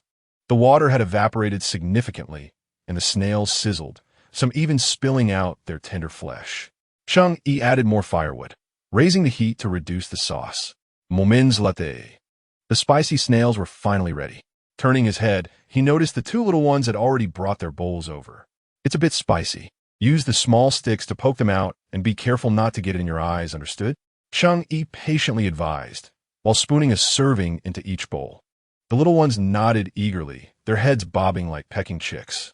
As soon as they saw the snails in their bowls, they quickly squatted down, placing their bowls on small stools, and asked Lin Qingran for 2 little bamboo sticks to start eating the snails. Insert it like this, then pull it out. Lin Qingran patiently demonstrated. Qing stuffed the snail meat into her mouth, and in the next moment, the fragrant and spicy flavor enveloped her palate, causing tears to spring to her eyes. However, after enduring the initial spiciness, all that remained was deliciousness. Lang Lang could handle spiciness better than Qing. He even licked a bit of the broth. Wow, so delicious. Chapter 21. Setting up shop to sell snails. Lin Qingran stood by, somewhat dazed by the scene before her. To be honest, she had never witnessed such a method of preparing snails. She seldom indulged in them. Watching the 2 little ones relish their meal, she pursed her lips and couldn't resist taking one herself, placing it in her mouth and slurping the broth. Immediately, an unfamiliar yet intensely rich flavor spread in her mouth, her eyes brightening as she quickly took a bite of the snail meat. It was incredibly tender and delightful. Cheng Yi had already tasted too, thoroughly satisfied. Truth be told, he had never anticipated that the casual recipe he had once overheard would prove useful in this life of his rebirth. The reason he dared to buy snails in large quantities was that this recipe had been verified to yield success. Today, I prepared a pot of delicacies to test the flavor, and, to my delight, it was absolutely exquisite. Wow, Brother Cheng, it smells divine. Outside, Lin Yaodong dashed in, his eyes gleaming as they fixated on the large pot before Cheng Yi. The vibrant red and glossy sheen made it utterly mouth-watering. Cheng Yi, generous in spirit, filled a bowl with a generous portion and handed it to him with a smile, asking care to taste. Lin Yaodong hurriedly entered, wiping his hands on his clothes, then eagerly took the bowl. He pinched a snail with his fingers and tossed it into his mouth. With a simple slurp, the tender meat emerged. Brother Cheng, is this your culinary skill? It's simply delightful, Lin Yaodong exclaimed, astonished. One after another, he devoured them, relishing the spicy and refreshing flavors. He remarked, if only I could wash it down with a couple of drinks, it would be pure bliss. Cheng Yi chuckled and playfully patted him. At such a fine age, why waste your days drinking instead of earning a living and seeking a bride? He said, pulling out a large enamel basin. In these times, stainless steel basins were still a rarity. The most common were these enamel ones adorned with vibrant red peonies or mandarin ducks, rather gaudy, yet beautiful. Cheng Yi ladled the snails from the pot into the basin, then added more fuel to the fire to continue frying the snails. The aroma was overwhelmingly enticing. Before long, several people gathered outside. Lin Qingran recognized them as the ants who had offered to help with the trimming earlier that morning. She quickly approached to welcome them in. I say, Cheng's wife, what is your husband concocting? It smells so wonderful that I could detect it from outside, inquired Aunt Zhao, her curiosity piqued. Indeed, it's intoxicating. I can hardly keep my mouth from watering. Surely it's cooked with rich oil? Aunt Li remarked, swallowing hard, her eyes darting toward the smoking stove. Lin Qingran had no intention of hiding the truth. She smiled at the group, glanced at Cheng Yi, who was sweating profusely, and softly explained, "He's just tinkering around, frying snails, intending to sell them in the county. I've advised him against it, but he insists on going ahead." At first glance, her words seemed like a complaint. However, upon deeper reflection, there was a hint of sweetness in her tone. The others exchanged glances, mulling over the fact that Cheng Yi had indeed turned over a new leaf and begun a business. Yet they still managed to muster a smile, awkwardly inquiring, "So, does this morning's agreement still stand? Wasn't he a dime a pound for trimming?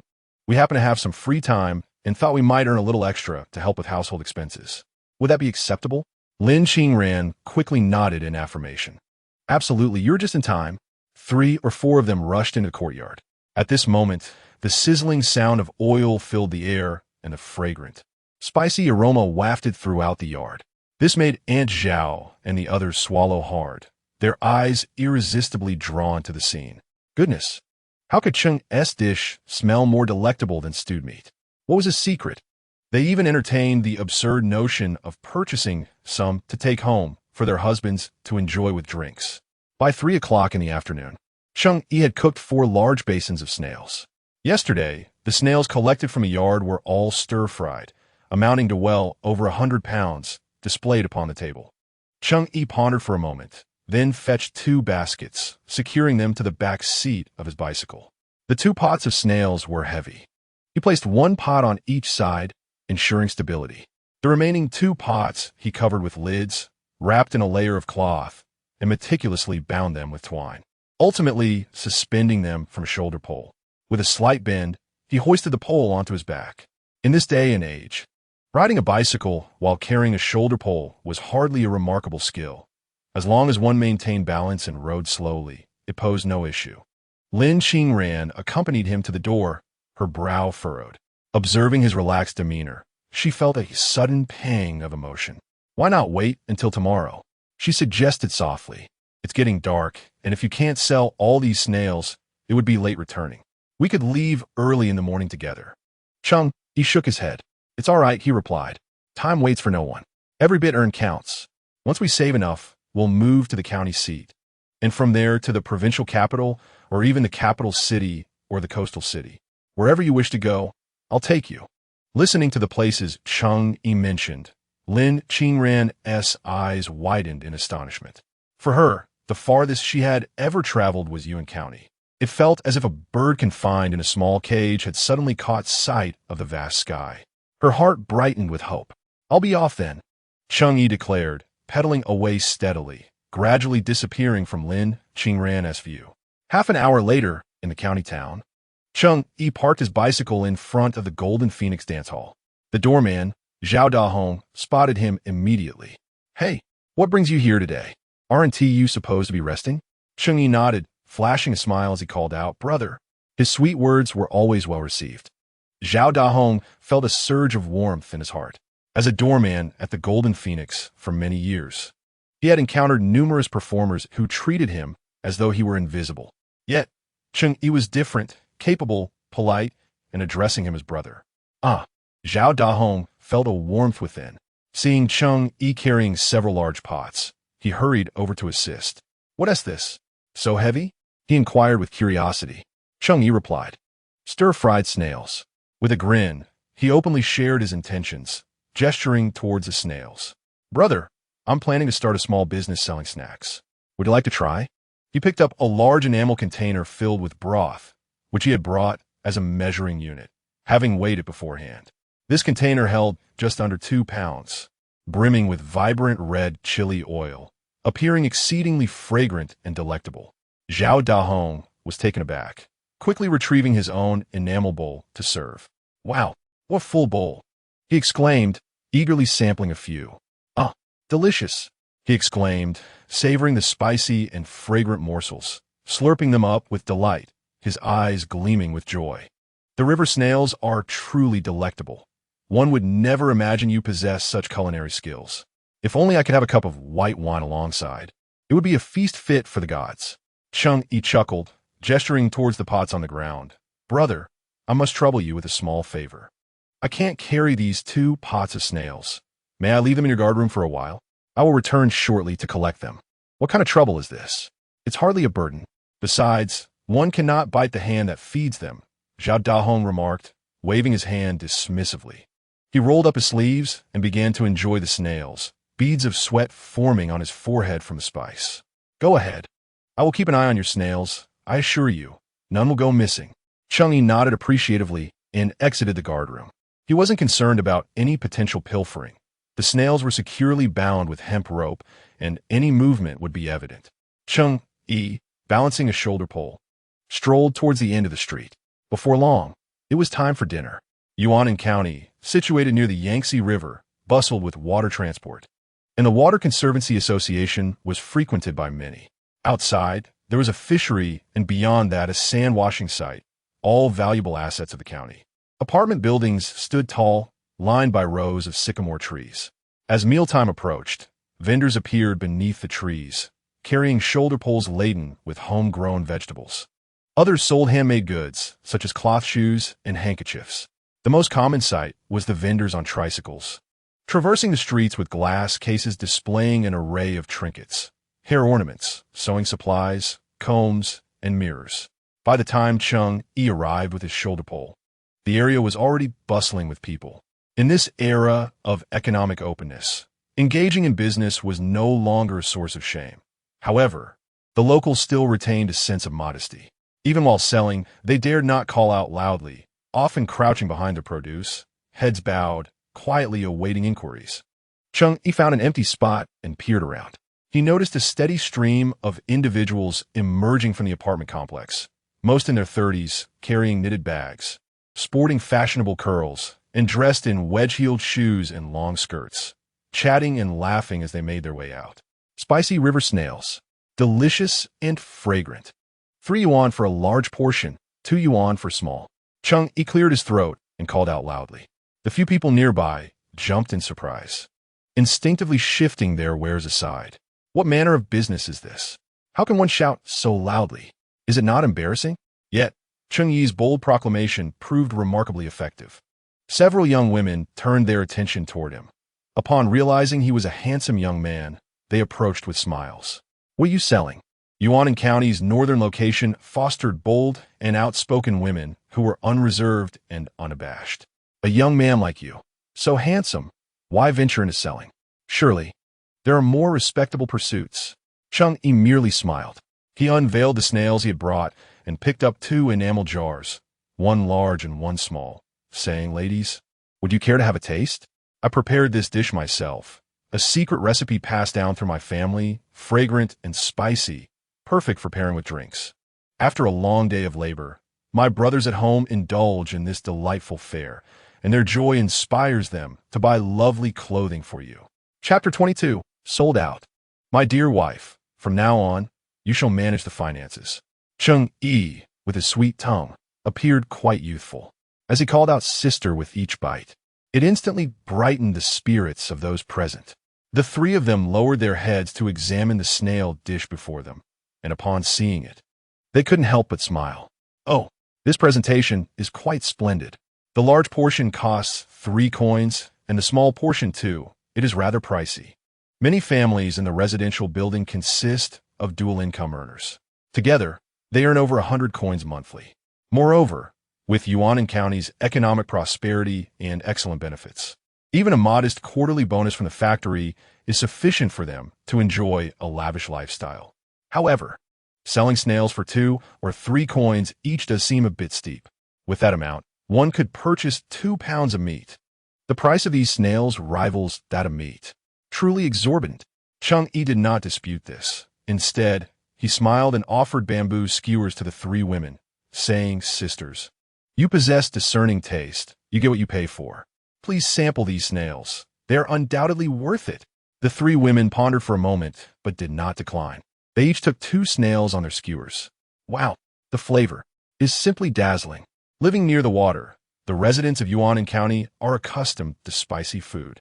As they tasted the dish, the delightful aroma and heat awakened their appetites. "Oh, my husband will surely love this flavor," one exclaimed. "Indeed, this is delicious. I have never tasted anything like it. Spicy and fresh, perfect for drinking." Well, it is labor-intensive to gather and prepare these snails, so considering that, the price is quite reasonable, another commented. Cheng Yi added with a smile, "Sisters, once you finish the snails, you can use the remaining broth for noodles. The taste is absolutely remarkable. This is my family's secret recipe, guaranteed to be delicious." Upon hearing Cheng Yi's words, the 3 women couldn't resist reminiscing about the delightful taste they had just experienced. "All right then, I'll take a large portion. If my husband enjoys it, I'll return to buy more tomorrow," said one. "I'll have a large portion as well. We have guests at home, and I was just pondering what to prepare." Another chimed in. "I'll opt for a small portion. There aren't many people at home, and we can use the broth for noodles afterward. It will surely be delightful." Cheng Yi attended to each request, skillfully folding oil paper into a funnel shape to package their orders. Each large portion contained 2 pounds of snails, and even the small ones weighed a little over a pound. Holding the hefty packages, the 3 women cheerfully paid and proceeded to purchase other ingredients. In the business world, a good start is essential. With Cheng Yi's genuinely sweet demeanor, after a while, many passers-by began to glance his way. After sampling the dish, they found the flavor exquisite and could not resist purchasing a little for themselves. Before long, The bowl of snails was nearly empty. An hour later, the sky darkened.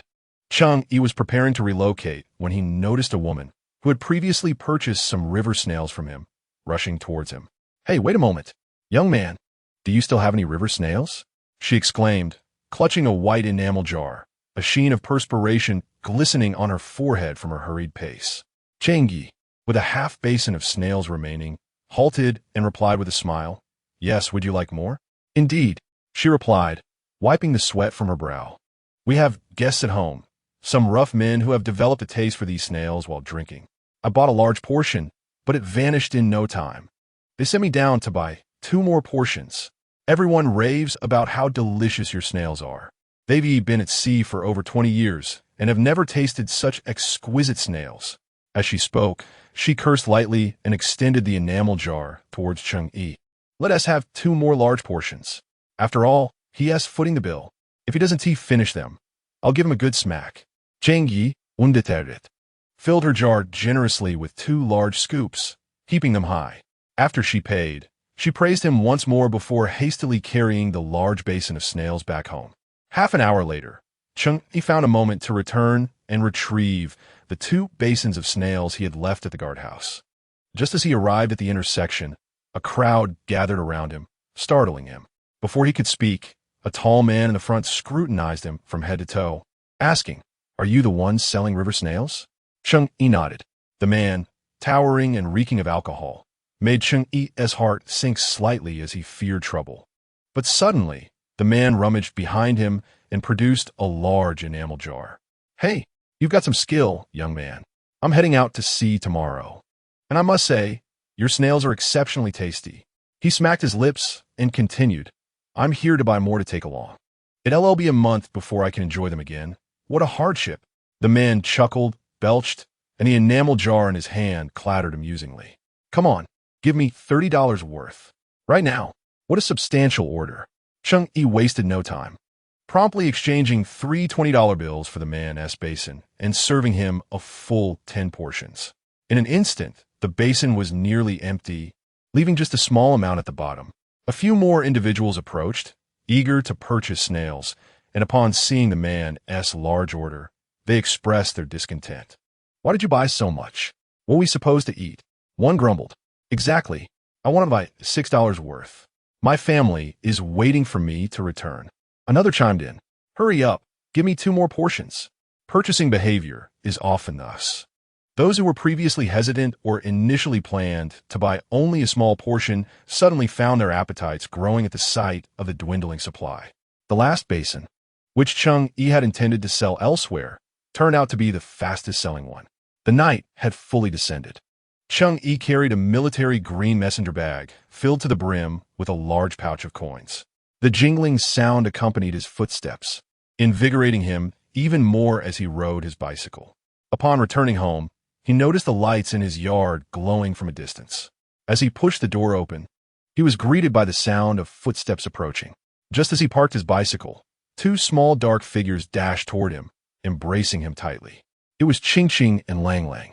The 2 little ones had just finished bathing, their hair still damp, and they rubbed their heads against Cheng Yi, leaving a wet spot on his clothes. "Daddy!" Ching Ching exclaimed. Her eyes filled with a mix of longing and innocence. "Where have you been? I missed you." And so did Lang Lang.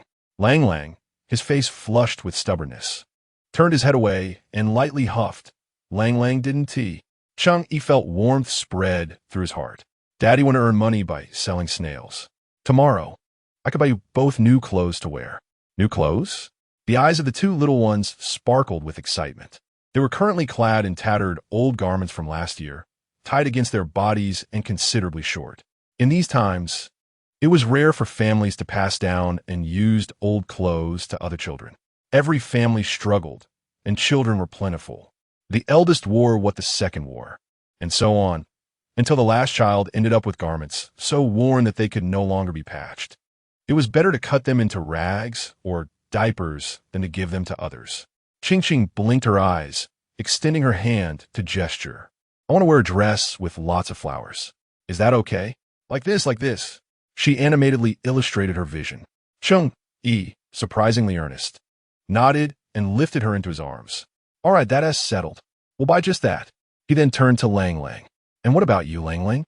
What do you want? The little fellow puffed out his chest, serious yet proud, proclaiming, a real man can wear anything, whatever.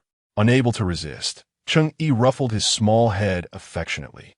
Inside the house, Lin Qingran emerged, visibly relieved to see Cheng Yi return.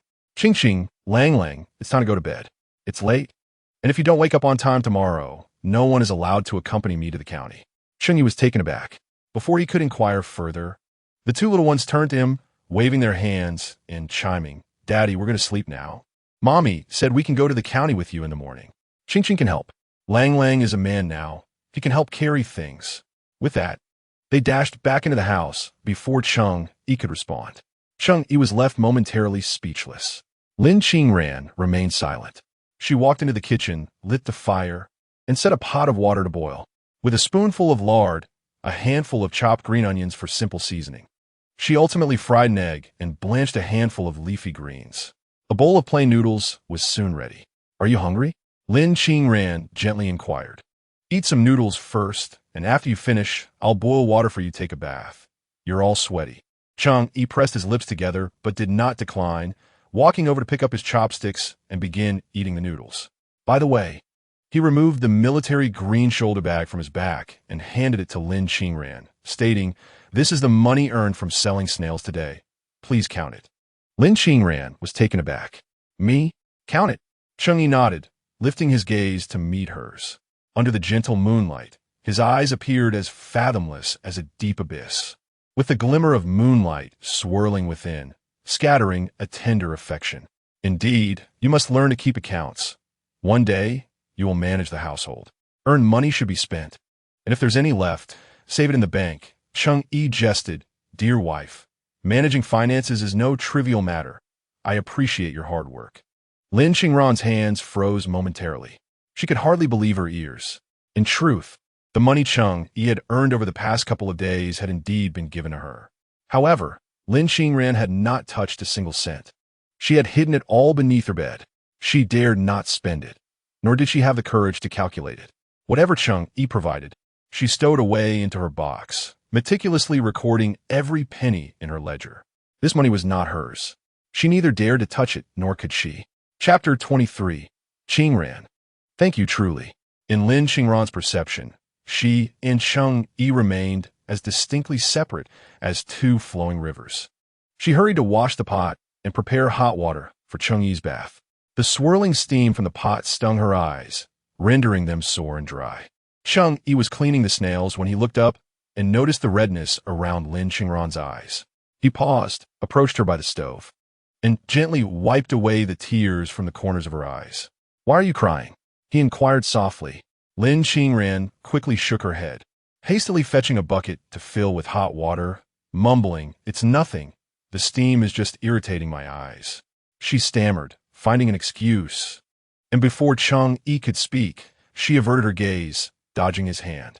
The bucket of water was placed before Cheng Yi. Lin Qingran asked, Are you going out again tomorrow morning? Sonny and I would like to accompany you. Cheng Yi paused, shaking his head. It's too exhausting. Stay home and rest a bit longer. I can manage alone. Lin Qingran interrupted him, her gaze earnest and sincere. This home isn't solely yours. Sonny and I wish to help you. Cheng Yi ceased his refusals, nodding in agreement. He lifted the water and walked towards a corner of the yard. Early spring still held a chill in the air, yet the warmth of his heart surged within him. After bathing and changing into clean clothes, he prepared all the ingredients needed for frying snails the following morning. As he was about to sleep, Lin Qingran suddenly called out to him, Cheng Yi, wait. Cheng Yi turned around to find Lin Qingran holding a black crossbody bag and a makeshift notebook stitched together with needle and thread. The pen in her hand was merely a burnt piece of charcoal. I've counted the money.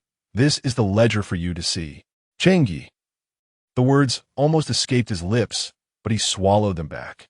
Lin Qingran gazed steadily at him, the dim yellow light of the bulb illuminating her eyes, reflecting a gentle resolve. Cheng Yi let out a sigh. She appeared gentle, yet her inner strength was as resilient as the weeds of February.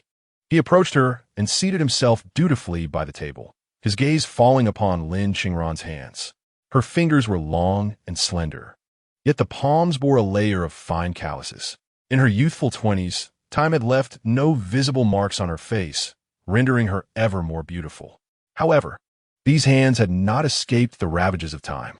The piercing cold of winter's icy waters, the searing heat of summer's hearth, the toil and labor, all the challenges and trials were etched upon her hands. She held a pen, diligently recording Cheng Yi's earnings for the day, a total of 167 yuan. Lin Qingran meticulously inscribed the figures and pushed the notebook towards Cheng Yi, softly stating, "After deducting costs, the net profit is 140 yuan. The costs are indeed quite low, only 2 dimes per pound. The bulk of the expense lies in labor." Cheng Yi had a rough idea and nodded with a smile upon hearing the figure. "You may accompany me to the county town tomorrow. We shall visit the tailor to make new garments. We will see what styles are in vogue, and we shall choose whatever you fancy." In this era, the county town predominantly housed tailor shops. Although some ready-made clothing stores had emerged, they were mainly found in larger cities like Kyoto or Yangcheng. Lin Qingran quickly shook her head, frowning at him. "I have plenty of clothes. It is sufficient to make outfits for Qingqing. I do not need any." "Plenty of clothes?" Cheng Yi tilted his head to scrutinize her. She wore a once vivid blue shirt, now faded and patched with 2 large pieces at the hem. Though the edges were neatly done, it had frayed after numerous washes, and the cuffs had long since tattered. Her trousers, made of corduroy, were a gift from Cheng Yi's mother on their wedding year. She wore them during the mild seasons, and no matter how durable the fabric, it succumbed to frequent washing. They were thin, nearly translucent. As for her shoes, they were in even worse condition, the soles nearly worn away, and the big toe was on the verge of breaking through, a sight that tugged at the heartstrings. Seemingly aware of Cheng Yi's gaze, Lin Qingran felt a bit embarrassed. She instinctively took a step back, her hands slightly drooping and clenched, her eyes darting about in a flustered manner, unsure of where to look. I'm fine," she murmured, pausing before continuing softly. "Let's save money first and pay off our debts.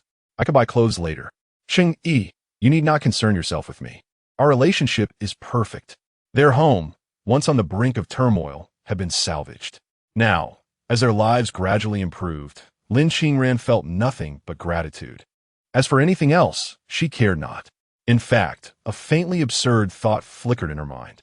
She dared not ask for, nor could she accept, Cheng Yi's kindness. A smidgen of greed sufficed. If she desired more, would he grow weary and revert to his former self? She could not take that gamble. "I will keep all this money safe. If you need to use it, just let me know. I will keep meticulous records of every single transaction." Noticing the intensity of Cheng Yi's gaze upon her growing warmer, Lin Qingran hastily stood up, tidying the accounts before preparing to return to her room.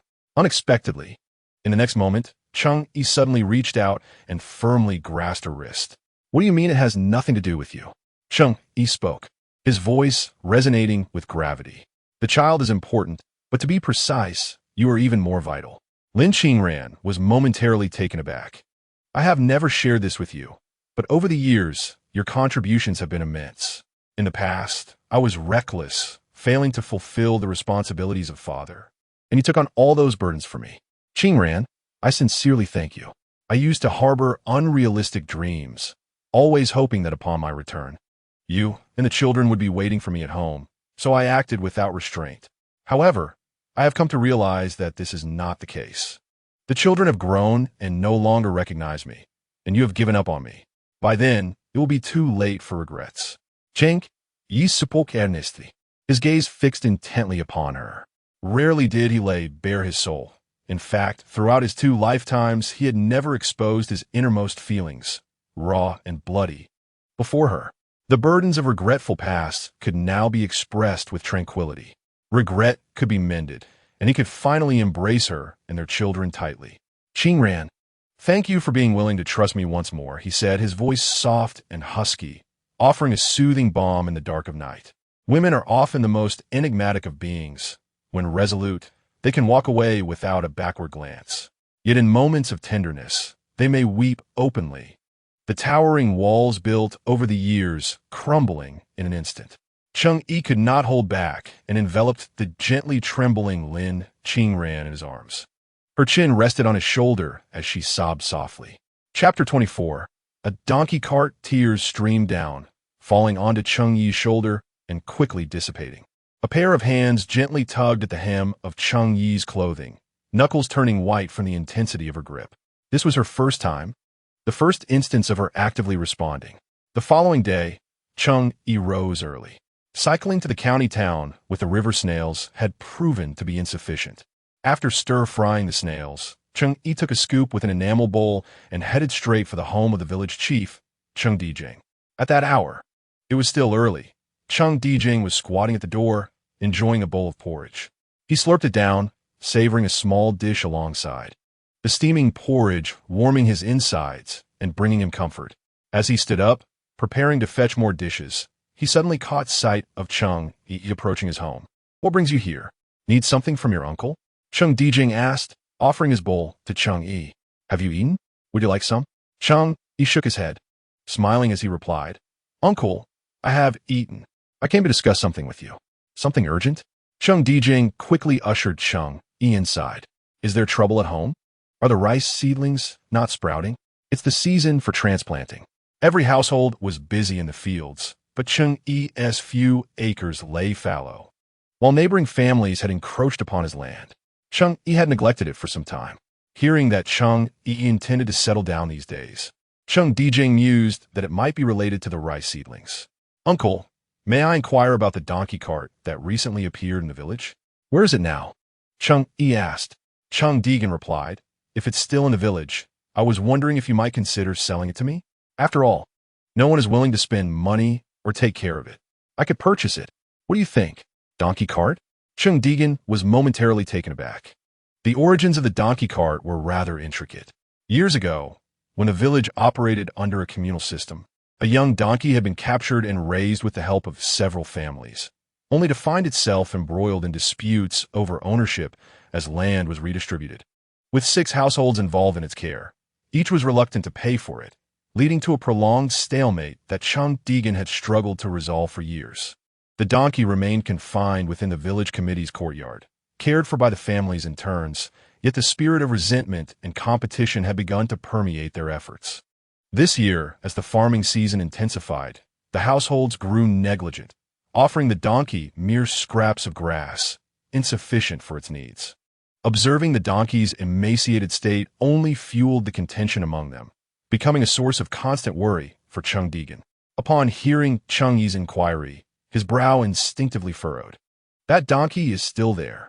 Why do you ask?" he queried, exasperated. "We can't simply discard it, and they lack the funds to buy it. It's been left to languish in the courtyard, and the 6 households no longer tend to it as diligently. The stench from its droppings is unbearable." "I want to buy it," Cheng Yi asserted. "Considering it's just sitting there, a donkey typically sells for just over 100. I could offer 120, which would allow the 6 households to split the amount evenly. What do you think?"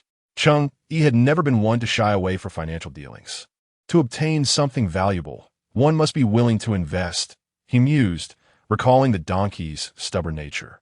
Despite its frail appearance, he had previously contemplated acquiring it when times were tough, but the donkey's fierce temperament had deterred him. Nevertheless, he was convinced that the 120 would be well spent. With proper care, it could prove to be a fine asset. Cheng Dijing could hardly believe his ears. Staring at Cheng Yi with wide eyes, he leaned forward, anxious to ensure he heard correctly. "Did you just say you want to buy a donkey for 120? Cheng Yi confirmed with utmost clarity, "Yes, uncle. I wish to buy the donkey for 120. "Good heavens!" Cheng Dijing exclaimed, excitement overtaking him. He abandoned his porridge, hastily placed it on the stove, and called for his wife to keep it warm until he returned. Without delay, he rushed outside, addressing Cheng Yi. "Let's go to the village committee's courtyard right now. I will gather the others. This creature has made the entire courtyard reek, becoming a source of distress for me. But now this is splendid. Who would have thought that the son of Cheng Lao heir would wish to purchase a donkey? This is an opportunity one cannot miss." Half an hour later, Cheng Yi found himself under the scrutinizing gaze of 6 skeptical farmers. Some people were gnawing on sweet potatoes, while others were gulping down bowls of porridge. Two individuals were even shouldering hoes, ready to head to the fields. Upon seeing Cheng Yi, they regarded him with suspicion. "What brings you here? Are you looking to purchase a donkey? This donkey is quite remarkable. Don't think you can take advantage of us," one exclaimed. "Indeed, I was the one who brought it from the town. It was a fine specimen. Although it has lost some weight now, it still possesses great strength. Just a little push, and it can bring you down. It's quite powerful." Another added, "If you wish to buy it, how much are you willing to pay? If the offer is too low, I am unwilling to sell." The six of them spoke in a disinterested manner, their gazes toward Cheng Yi tinged with disdain. In truth, others had previously expressed interest in purchasing the donkey, but selfishness prevailed as each sought to benefit at the expense of the others. The prices proposed had left all six dissatisfied, resulting in a prolonged stalemate. Despite this, the donkey remained in the barn and used. It was not for lack of desire. Rather, the donkey was communal property, and if one were to use it, others could not. Such trivial concerns led to considerable strife, rendering the donkey a hot potato, much to the chagrin of Cheng Yi and his companions. As tensions flared once more among the six, Cheng Yi stepped forward, gesturing to calm them and casting a meaningful glance at Cheng Yi, urging him to remain silent. "Oh dear, oldie, why are you all arguing again? Do you wish to sell the donkey or not? If this drags on for a few more years, it will be nothing but a memory." Cheng Yi raised his voice in exasperation. The six fell silent in unison. "Look at what a fine donkey has become.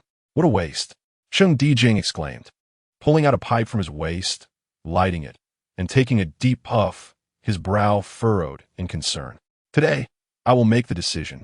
I shall sell it to the second son of the Cheng family."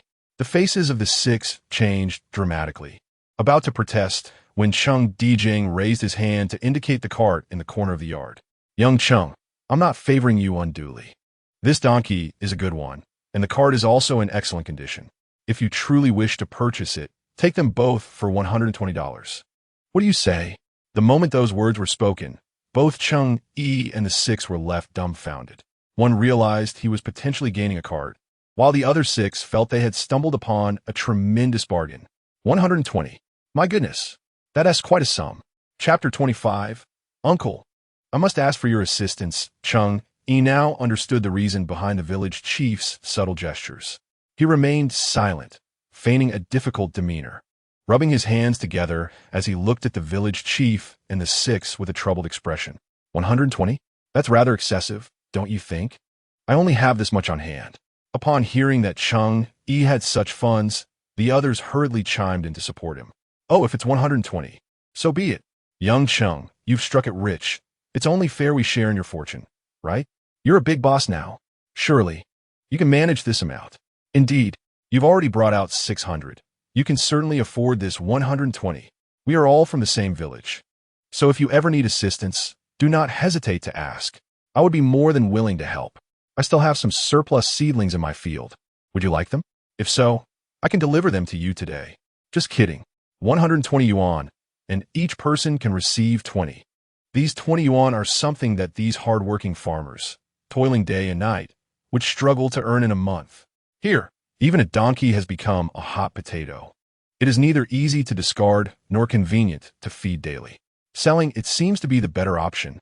Upon witnessing this, Cheng Yi hurriedly chimed in with a few words of support. After some discussion, it was settled that each of the six households would provide their surplus seedlings to Cheng Yi, thus finalizing the deal. Cheng is also a straightforward person. He promptly took out 120 yuan and handed it to Cheng Yi. After counting, Cheng Yi confirmed that each household received 20 yuan. And with two crisp bills in hand, the six farmers grinned broadly, their smiles revealing their joy. Having received the money, they drafted a contract, and the matter was officially settled. The six men departed with delight, and Cheng Yi expressed his gratitude to Cheng Yi. "Uncle, I truly appreciate your help in this matter."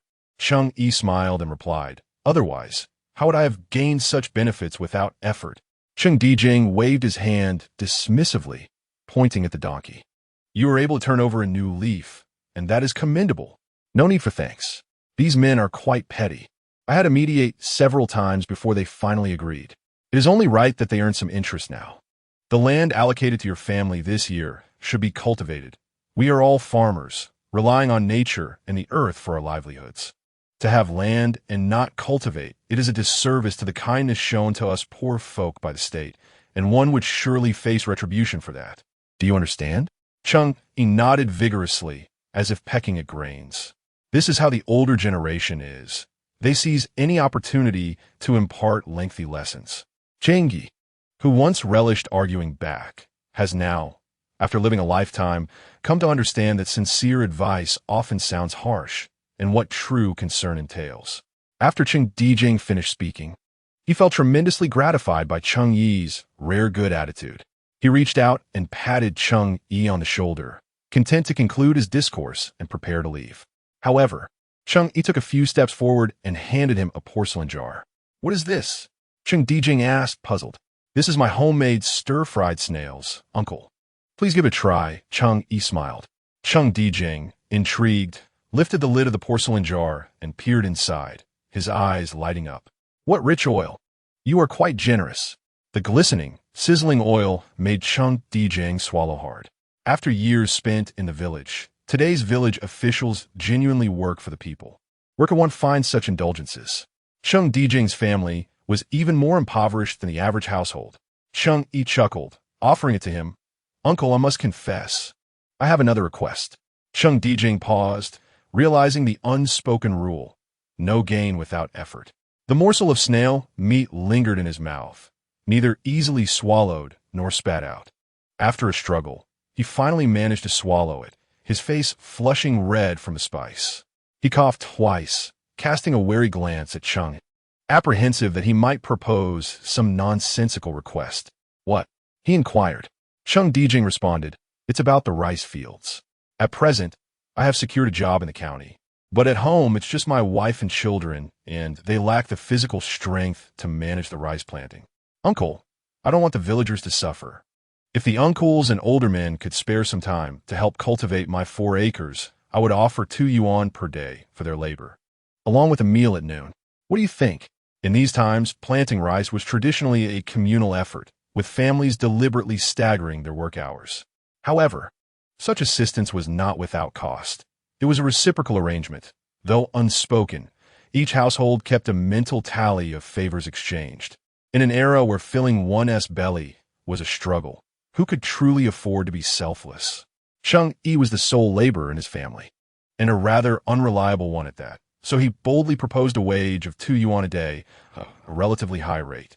Most importantly, the offer included a meal, a condition that even Cheng Yi found enticing.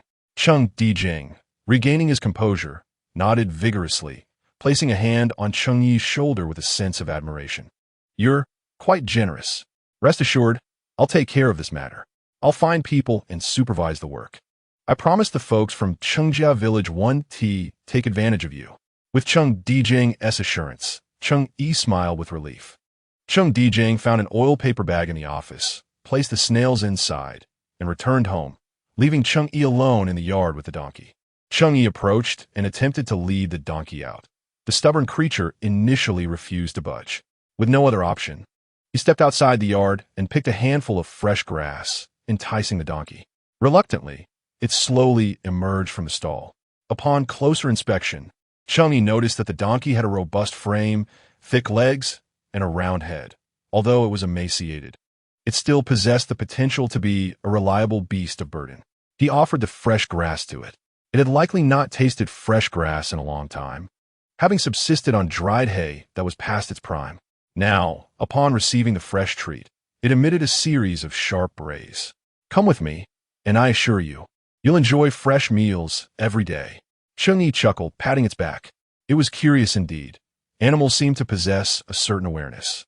After Cheng Yi spoke, the obstinate donkey glanced at him and, after a few more brays, gently nudged him with its head against his chest. To his astonishment, Cheng Yi realized this meant it was willing to follow him. Chapter 26. Supporting her waist, Cheng Yi, filled with joy, tugged on the rope, and indeed, the stubborn donkey, which had previously remained stationary, now obediently trailed behind Cheng Yi as they made their way out of the yard.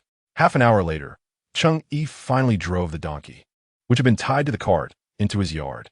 The sun was shining brightly, and upon seeing Cheng Yi return, the two little ones immediately rushed towards him. "Daddy, you're back. What is this? It's scary." The two children, a bit frightened, huddled behind Cheng Yi, cautiously peeking out.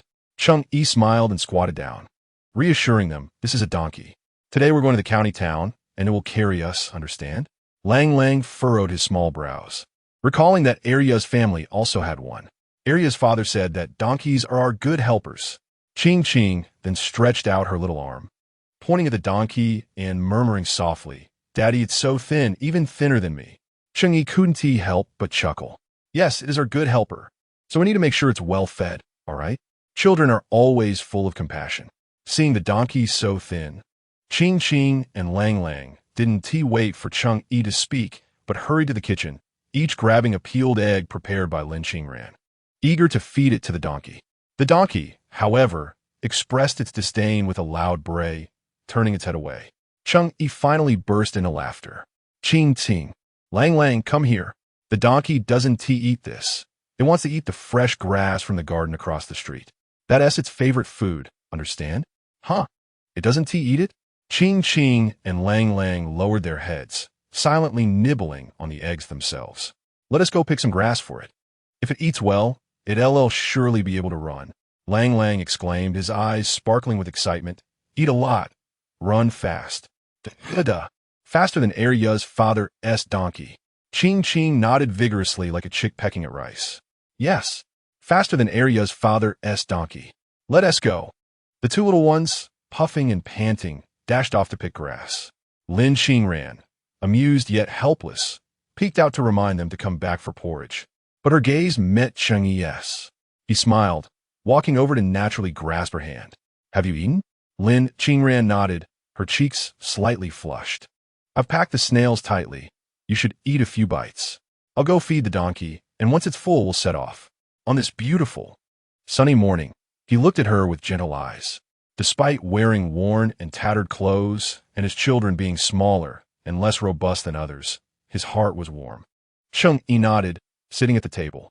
Upon seeing a bowl of white porridge in front of him, he picked up a spoon and drank, suddenly discovering two peeled, tender eggs. A slight smile crept onto his lips. Sipping the porridge, he felt warmth in his heart. After the family finished breakfast, the donkey was also well fed. Perhaps it hadn't tasted such fresh grass in years. Despite its thinness, it raised its hooves and let out a series of loud brays. Ching and Lang Lang immediately frowned, covering their ears, and scurried back into the yard. "That's so loud." Lang Lang furrowed his brow, covering his ears, and turned to Cheng Yi, asking, "Daddy, why can't donkeys sing?" Ching nodded in agreement, her little face scrunched up in confusion. "I can sing too, tigers, but it can't. I am smarter." Cheng Yi couldn't help but chuckle at the comparison. He first loaded 6 large basins of river snails onto the donkey cart, then made space for Lang Lang and Ching to join him. Just as Lin Qingran was about to climb aboard, she suddenly felt a pair of hands supporting her waist. Turning around, she found Cheng Yi looking at her with a warm smile. "Be careful, my dear. This donkey is quite stubborn and has a temper. I'm here to help you feel more at ease." Though he said so, the hands that held her waist were warm and rough, grazing her delicate skin through her clothing, sending ripples through her heart. "I can manage on my own," she replied. Her face flushed and softly added, after a moment's hesitation, she gripped the cart tightly and hoisted herself up. Cheng Yi bit his lip, a sudden, inappropriate thought emerging in his mind. His wife's waist was indeed slender. Once the family was settled in the cart, Cheng Yi went to close the yard gate, affixing a note that indicated he would return in the afternoon at an uncertain time, and that those wishing to collect river snails should come by then. After finishing, he picked up the whip and gently tapped the donkey's rear. The donkey, understanding the cue, brayed loudly and began to move forward. Although it appeared to be a mere bag of bones, it was surprisingly strong, well-fed, and full of energy. 40 minutes later, the donkey cart arrived at Yuanan County. Cheng Yi headed to the family compound, as usual. At that moment, upon spotting Cheng Yi from a distance, a throng of people rushed to greet him. "Oh my, you actually came. I was just wondering where to find you," one exclaimed. My husband has been insistent on having your river snails. Can you believe it? $3. P.S. willing to pay. Hurry, bring me a barrel. I want a small portion too. The leftover broth from yesterday, mixed with noodles, was simply delightful. The crowd was filled with familiar faces. Quickly, Cheng Yi opened a basin and began filling enamel jars with river snails. Though shy, Lang Lang and Ching Ching felt emboldened by Cheng Yi's presence. Lang Lang, already a little man, was able to hand Cheng Yi the oil paper, while Ching Ching tugged at his clothes, peering curiously at the crowd. Is this your child? Someone teased. You look so young. I can hardly believe you have such big kids. Cheng Yi smiled and nodded. Yes, sister, this is my child and this is my wife. Aren't they lovely? The woman immediately covered her face in laughter. Oh, indeed. Very lovely. But you're not bad either. Your wife is fortunate to have such a caring husband. Unlike mine, that rascal, who only knows how to bully people. Oh, the fate. Cheng Yi remained silent, smiling as he filled her enamel jar with river snails. The woman promptly paid and left with her snails. The morning was bustling with activity. Some loyal customers returned yesterday, and, in the blink of an eye, 2 pots of snails were sold out completely. After a brief wait, several newcomers, attracted by the lively atmosphere, sampled a couple and promptly decided to purchase some as well. An hour later, the 2 pots of snails were once again entirely sold. In Chapter 27, Lu Dawei and Lin Qingran recognized the high demand for snails. But Lin had never anticipated such scarcity. Moreover, observing Cheng Yi, addressing everyone as sister, aunt, brother, and grandfather, his smile was sweeter than honey. And his earnest demeanor was something Lin Qingran had never envisioned.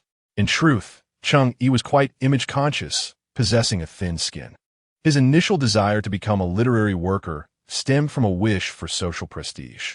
He even resorted to borrowing high-interest loans to acquire fashionable attire for self-presentation.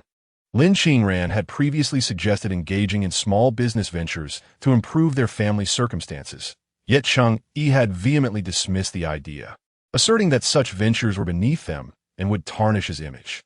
However, now he was able to conduct business with remarkable poise, exhibiting skill and enthusiasm in his interactions. As sales dwindled, he suggested changing locations, moving the 2 pots of snails back onto the donkey cart. Turning to Lin Qingran, he cheerfully proposed, once we finish selling, let's treat ourselves to something delicious. What would you like to eat? Before Lin Qingran could respond, Ching Ching, with sparkling eyes, raised her small arm. Looking at Cheng Yi with a face full of longing. I want to eat meat, she exclaimed. Ching Ching swallowed hard and added, Dia said she had sweet meat before, and it was delicious. I want to eat that too. Sweet meat? Cheng Yi paused, then quickly realized she must be referring to sweet braised pork.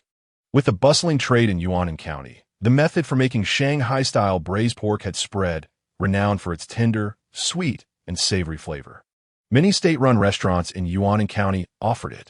Cheng Yi nodded, seeming alright. Daddy will take you to eat it soon. He then turned to Lang Lang. What about you? What would you like to eat?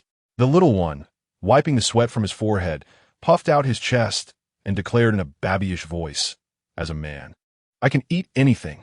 I'm not picky. Cheng Yi chuckled and gave him a thumbs up. That's great. Afterward, he bent down and lifted the little fellow onto the donkey cart. This time, Lin Qingran climbed up independently without waiting for Cheng Yi's assistance.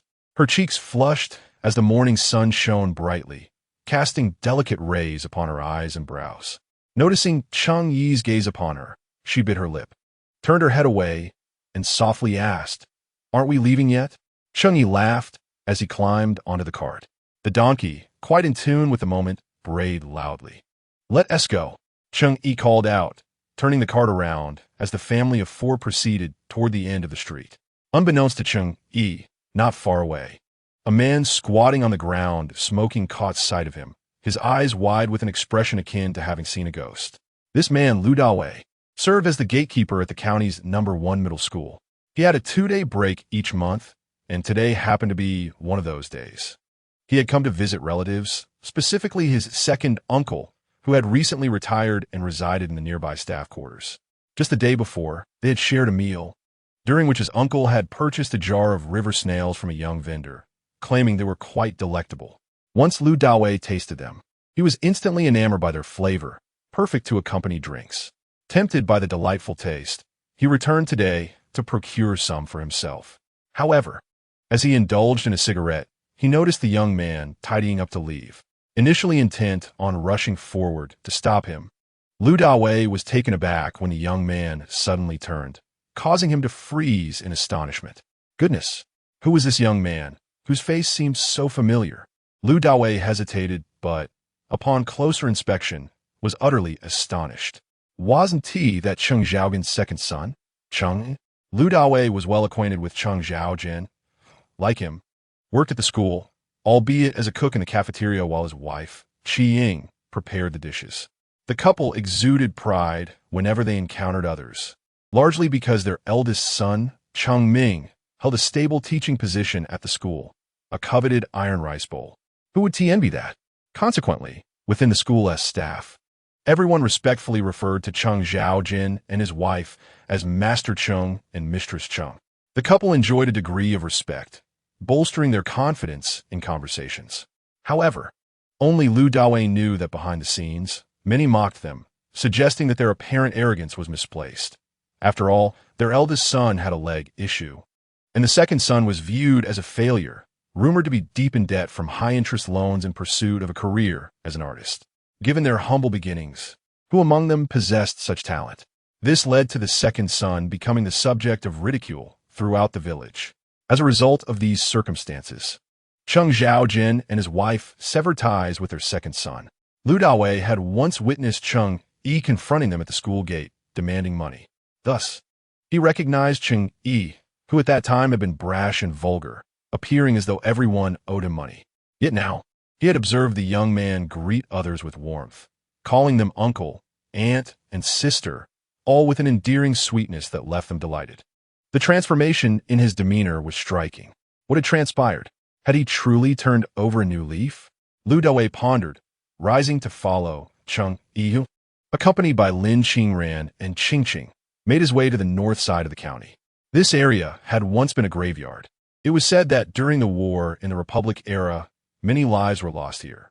Eventually, the land was leveled to construct a school, and indeed, many graves lay beneath the school grounds, a claim not without merit. Young men, brimming with vitality and vigor, were capable of warding off such spirits.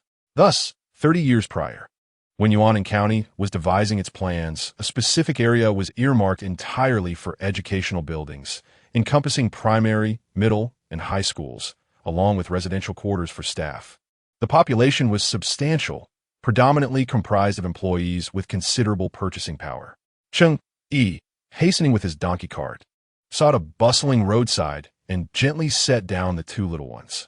He turned to unveil the 2 pots of snails, preparing to call out to potential customers, only to be surprised by the eagerness of the 2 little ones, who proved more industrious than he anticipated. Stir-fried snails. My daddy makes the best stir-fried snails. So delicious and fragrant. Come, uncles and aunts, buy some. The 2 adorable little dumplings, sweet and charming, spoke with soft, endearing voices that instantly captivated the attention of many passers-by. Are these twins? How fortunate. They are simply adorable. A young female teacher, her shoulders burdened by a cloth bag, approached. She appeared to be in her early 20s, radiating youth and beauty, with a light foundation on her face and lipstick accentuating her lips. Her hair was styled in the latest fashionable curls, held back with a polka-dot hairpin.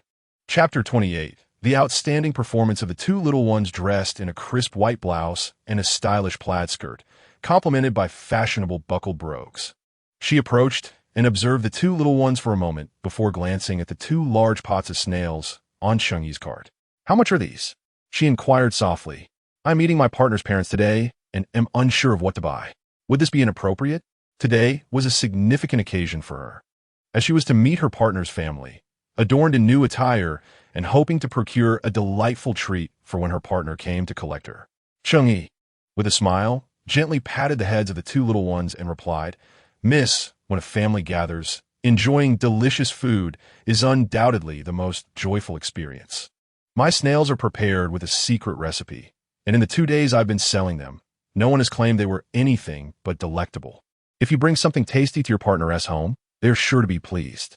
How about trying some? A tin costs 3 yuan, and I assure you, they are absolutely delicious. Cheng Yi's sincerity and charming smile resonated with her. The young lady paused, blinked, and scrutinized the snails for a moment before nodding in agreement. All right, I shall purchase a portion. Conveniently, my partner's family resides in the opposite building, and if they are indeed delicious, I shall return for more. Ling quickly stood on tiptoe, presenting a piece of oil paper to Cheng Yi. Daddy, here you go. Cheng Yi accepted it, swiftly wrapping the snails and handing them over. The young lady settled the payment and, before departing, cast a lingering glance at Qing, and Ling. Oh dear, these two little ones are truly too adorable. How wonderful it would be if, after marrying, I could have such an enchanting pair of twins. Having collected the payment, Cheng Yi beamed with pride, giving Qing and Ling a thumbs up. You two are fantastic, helping your father with the business, he exclaimed. It was the first time the two little ones had received such praise from Cheng Yi, and their faces flushed with joy, emboldening them further. They stood up on the cart, extending their little arms and waving enthusiastically. The delectable river snails that my father stir-fries are the most aromatic. Uncles and aunts, come take a look. In this era of commerce, everyone is rather shy. It is quite astonishing to see such forthrightness, especially from two little children, which promptly attracted a considerable crowd. Lin Qingran, raised in this generation, held rather conservative views. Initially, when she accompanied others to conduct business, she felt her cheeks flush with embarrassment at the stare she received, avoiding eye contact. However, after a few ventures alongside Cheng Yi, her confidence burgeoned significantly. When she noticed people approaching, she greeted them with a smile and stepped forward to introduce her wares. These are our home-cooked river snails, stir-fried after being raised for 2 days. They're quite clean. Do give them a try. A large portion is 3 yuan, a small portion is 2 yuan, and tasting is free. You can take the broth home. It's delightful with noodles. Before long, the 2 large bowls of river snails were emptied. Not far away, Ludawei, clutching a small portion of river snails, felt a mix of astonishment and admiration. Wow, Cheng Yi is truly transformed. His eloquence in business was remarkable. After observing for a moment, he hurriedly turned back towards the school. It is noteworthy that, even though commerce had become commonplace, those with stable jobs still looked down upon it to some extent. He recalled a conversation in the school cafeteria with Cheng Xiaojian, who spoke of a hunchback in his village who, once unable to marry, suddenly found success in the snack business. The idea that one could earn a living selling pancakes and subsequently marry and have a healthy child was surprising. Cheng Xiaojian had scoffed, dismissing it with a wave. No amount of money can compare to my son's secure job. As long as our country exists, so does our livelihood. What's so great about doing business? It's unstable and embarrassing to hawk on the street. I certainly don't envy that. If you're so envious, why not start your own business? Lu Dawei felt a wave of embarrassment at Cheng Xiaojian's reprimand and cursed inwardly for a while. Is it such a big deal just because his eldest son has a stable job? Now, witnessing Cheng Yi boldly engaging in business without a hint of shame, even shouting in the streets, he thought, I must see this for myself and tell Cheng Xiaojian. Lu Dawei's convoluted thoughts were unbeknownst to Cheng Yi. An hour later, with 2 large bowls of river snails completely sold out, Cheng Yi felt the delightful weight of money in his bag, experiencing the joy of earning for the first time. Are you hungry? Cheng Yi asked with a smile. The 2 little ones had truly exerted themselves today, bustling about and handing out goods, their industriousness utterly charming. I'm hungry, Ching mumbled, pointing at her little belly. Daddy, listen. My tummy is singing.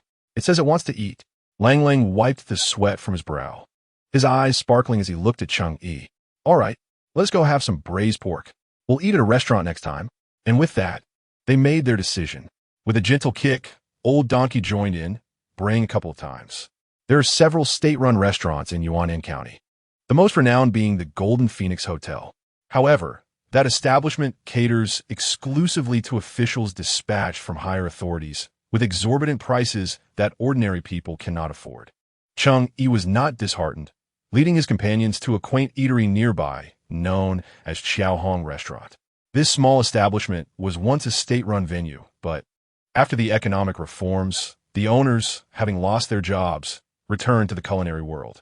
With commendable skills, reasonable prices, and generous portions, their business flourished.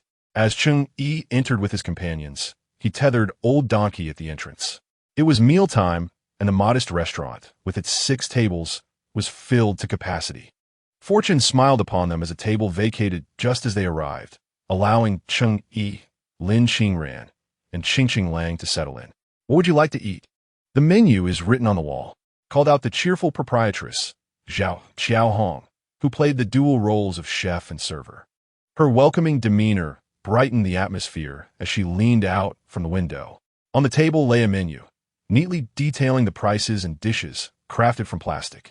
After placing their orders, they would present the menu at the window, pay, and await their meal, a traditional system clearly mastered by the couple. Cheng Yi first ordered braised pork, the priciest dish at 5 yuan, followed by a bowl of pork soup, a plate of scrambled eggs with tomatoes, a dry pot of assorted small fish, and a famed stinky mandarin fish. In those days, the portions were generous enough to satisfy a family of 4. Stinky mandarin fish was a celebrated dish in Yunnan County, with the finest ingredients sourced from the Yangtze River. The saying, "Yangtze fish, the freshest in the land," perfectly encapsulated the culinary pride of Yunnan County. Known for its preference for the river's bounty, with spring upon them, the fish were particularly plump, and the best stinky mandarin fish weighed between 1 and 2 kilograms. When the dishes arrived, steaming and fragrant, the entire restaurant was enveloped in the enticing aroma of stinky mandarin fish. The fish was exquisite, highly esteemed in Yunnan County, thus fetching high price. In an era where most families struggled to make ends meet, few could indulge in stinky mandarin fish. While a bowl of braised pork cost merely 5 yuan, one stinky mandarin fish could command as much as 8 yuan. How could the average person afford such a luxury? Each region nourishes its own people, and although Cheng Yi ventured north to the capital and even abroad, his heart remained tethered to the taste of his hometown's stinky mandarin fish. "Here you go, your dishes are ready. Enjoy your meal," said Zhao Xiaohong with a smile. The aroma wafted up, instantly awakening Cheng Yi's appetite after a long morning. However, before he could pick up his chopsticks, he noticed the 2 little ones scrunching their faces in dismay.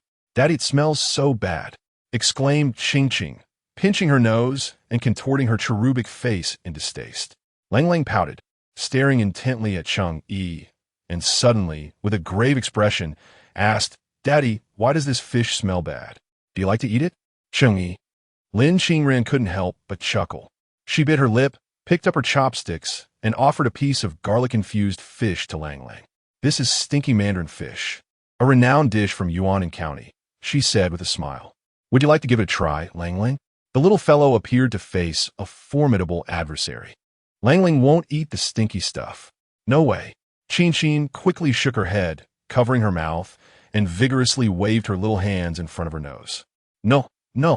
Qing won't eat the stinky stuff either." Cheng Yi found their reactions both amusing and exasperating. Stinky? It's remarkable what these 2 little ones could conjure. He nonchalantly picked up a generous piece of garlic-infused fish and placed it in his mouth.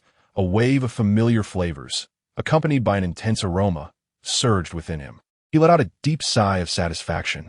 This is the taste. Seeing this, Lin Qingran couldn't help but smile. She also took a bite, savoring the delightful flavor and the succulent fish. Indeed, it was a splendid dish. One becomes accustomed to the scent over time. Qing and Lang blinked their bright eyes. Fixated on the plate of braised pork, and with great effort, Qing managed to pick up a piece and pop it in her mouth. Cheng Yi observed that while this was prepared in the style of Shanghai braised pork, it evidently incorporated the unique characteristics of Yunnan County. Beneath it lay a handful of dried bamboo shoots, simmering gently in the pot, their freshness merging flawlessly with the richness of the pork, creating a distinctive taste. Qing took a bite, and as the flavors hit her palate, her big, dark eyes sparkled. So delicious.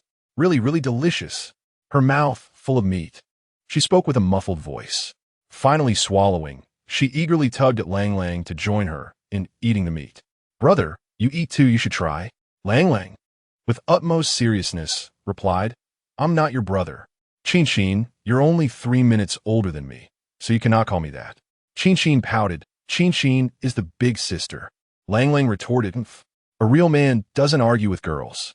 After taking a bite of the meat himself, Lang Lang, being a child, could not hide his delight, savoring the taste. He clumsily stood on tiptoe, awkwardly placing a generous portion of meat into Cheng Yi's bowl. "Here," he whispered, glancing shyly away, his little face slightly flushed. "You eat too? You have to pay." Cheng Yi couldn't help but chuckle. He wondered who this child's personality resembled, although their relationship had softened in recent days. This little one still retained a certain reserve. It wasn't that he disliked Cheng Yi. Rather, it was simply in his nature to be less expressive. Cheng Yi was not bothered by this at all. In this era, most people were like that. Even when they cared deeply for one another, they were often too shy to articulate their feelings. Expressing affection without direct admission, through teasing remarks or small gifts, was considered quite normal. If one encountered an extremely patriarchal individual, their way of expressing affection could be even more peculiar.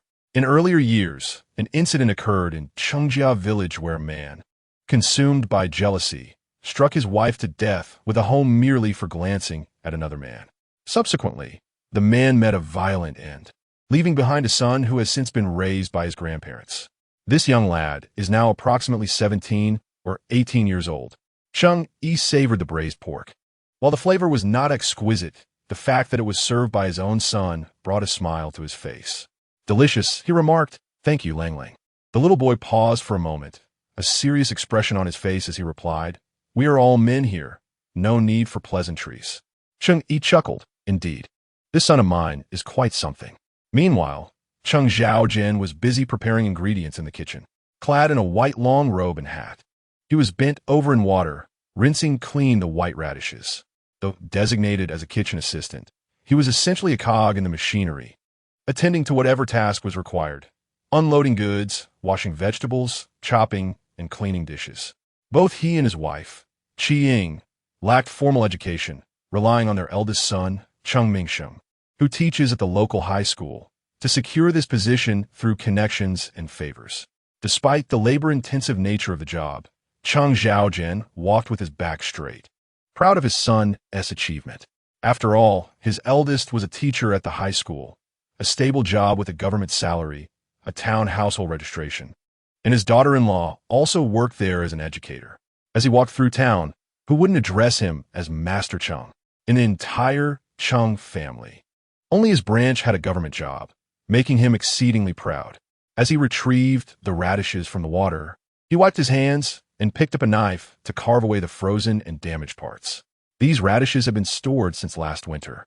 The radishes from Yuan County are not the long varieties but rather round and firm, boasting a dense texture that, when stewed with meat, yields an exquisite flavor. Cheng Xiaojian recalled that his elder brother, Cheng Qian, had visited him that morning, seeking assistance in finding a proper job for his son, Cheng Junjia, who was his nephew. Cheng Junjia, having reached an age where marriage was expected, found it difficult to attract a partner, as local girls deemed a profession in the snack business unseemly. Rural girls were also out of the question for Cheng Qian, and as time passed, his nephew was nearing 30 without prospects. Urgently, he turned to Cheng Xiaojian for help. Chapter 30. With a single slap, the injury was visibly swollen. Cheng Xiaojian pondered whether he could spend a little money to secure a position for his nephew at the school, regardless of the salary, as long as it was respectable.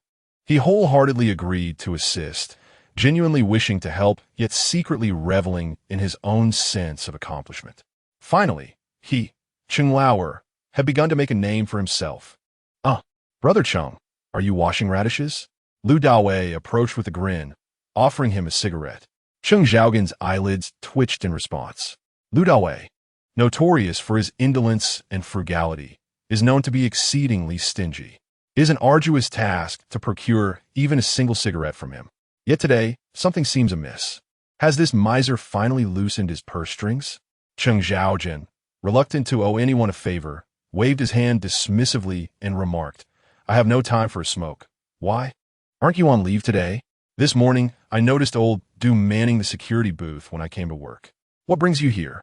Lu Daowei took a couple of puffs from his cigarette, his gaze fixed on Cheng Xiaojian's face, and chuckled. I came to inquire about something intriguing. Intriguing? Cheng Xiaogan's curiosity was piqued. This man, with whom he shared a rather tenuous relationship, had sought him out specifically to discuss something new. What is it? Cheng Xiaojian asked, suspicion creeping into his tone. Lu Dawei, relishing his smoke, grinned as he replied, I spotted your second son, clad in a leather jacket and jeans. With his hair stylishly tousled, he looked quite dashing. Lu Dawei elongated his tone as he inquired, his name is Cheng Yi, right? At the mention of his second son, Cheng Yi, a flicker of unease crossed Cheng Xiaogan's face. He recalled the previous fortnight when his wayward son had approached him, asking for 600 yuan. Frustrated, Cheng Xiaojin had nearly lost his temper, ready to lash out. This little rascal must have lost his mind over money. His eldest son, currently employed as a teacher at a secondary school, earned a meager 60 yuan a month, supplemented by various allowances barely amounting to 80 yuan. Such sums were beyond Cheng Xiaogan's reach. Now, both he and his wife had to scrape together their wages to support the household, leaving no excess to grant Cheng Yi's demands.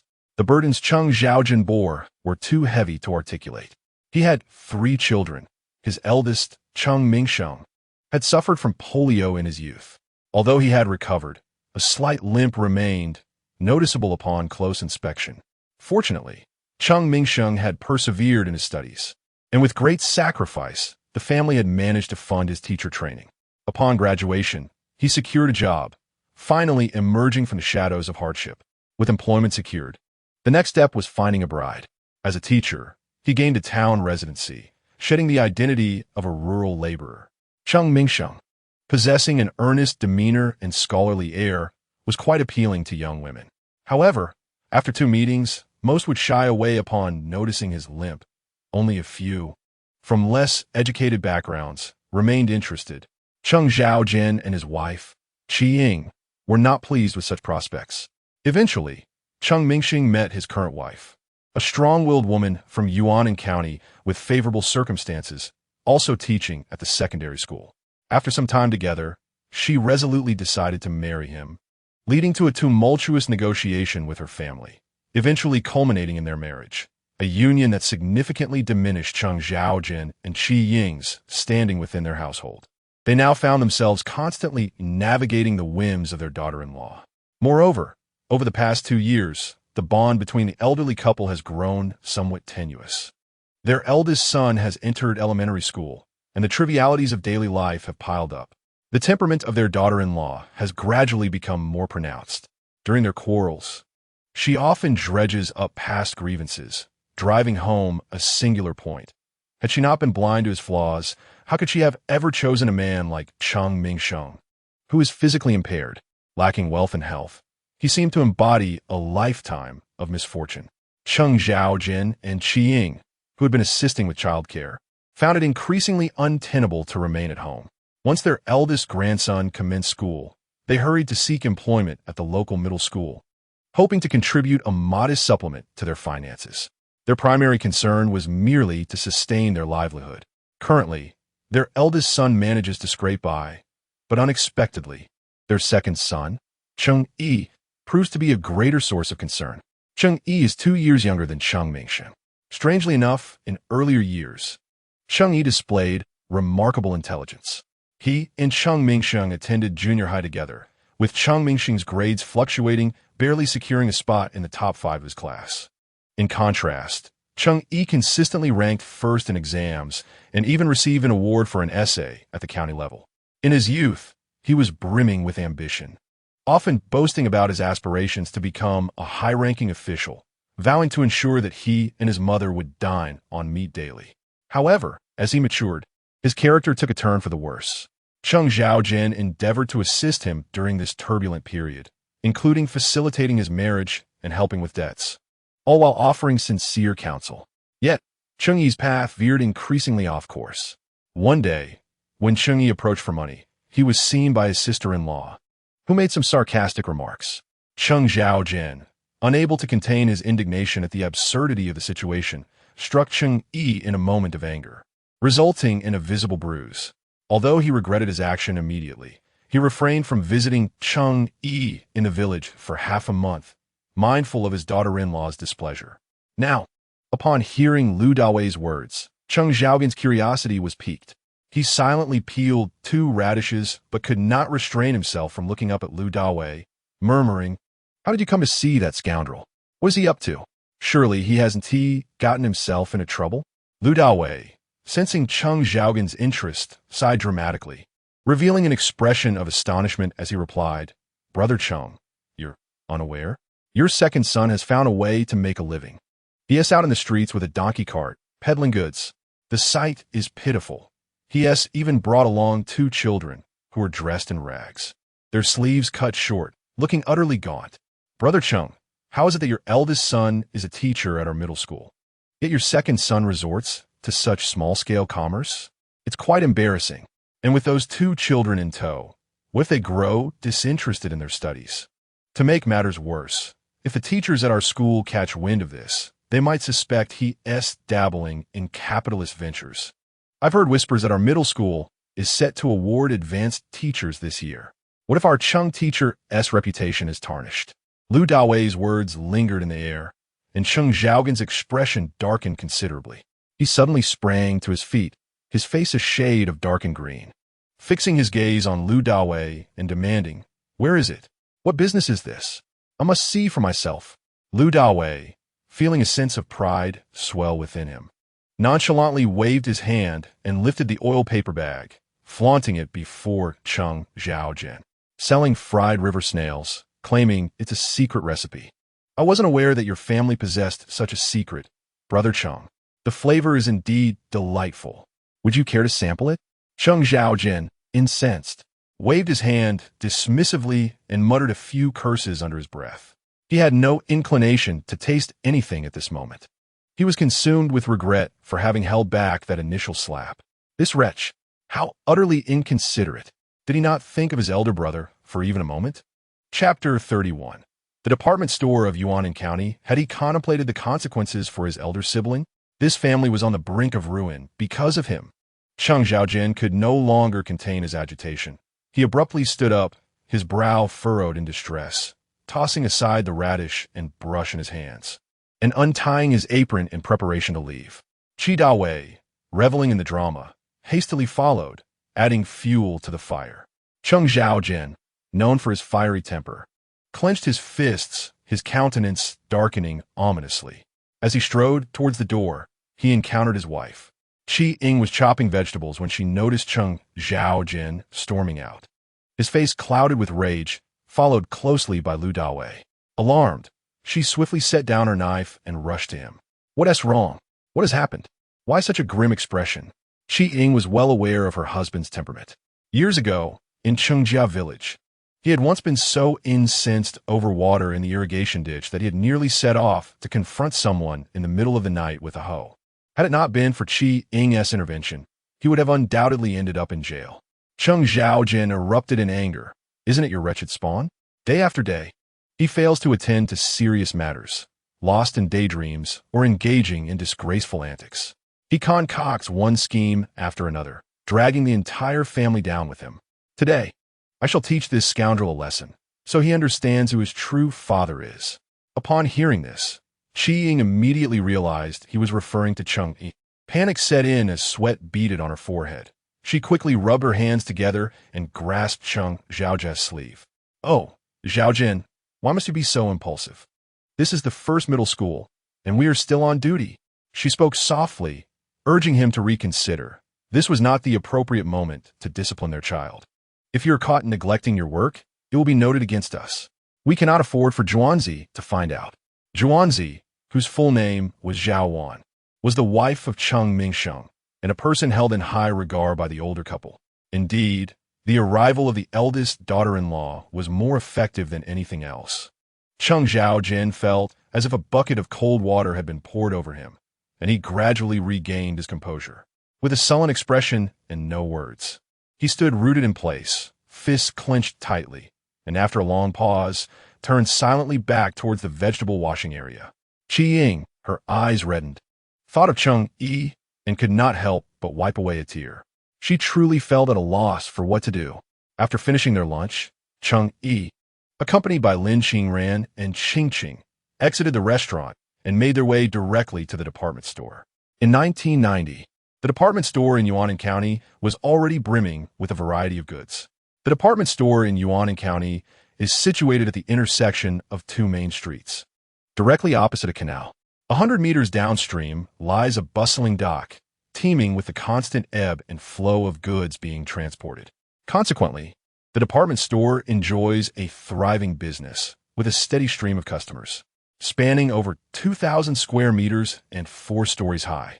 Its gray exterior is adorned with the trendiest, small white tiles of the time, creating a striking mosaic that can be seen from afar.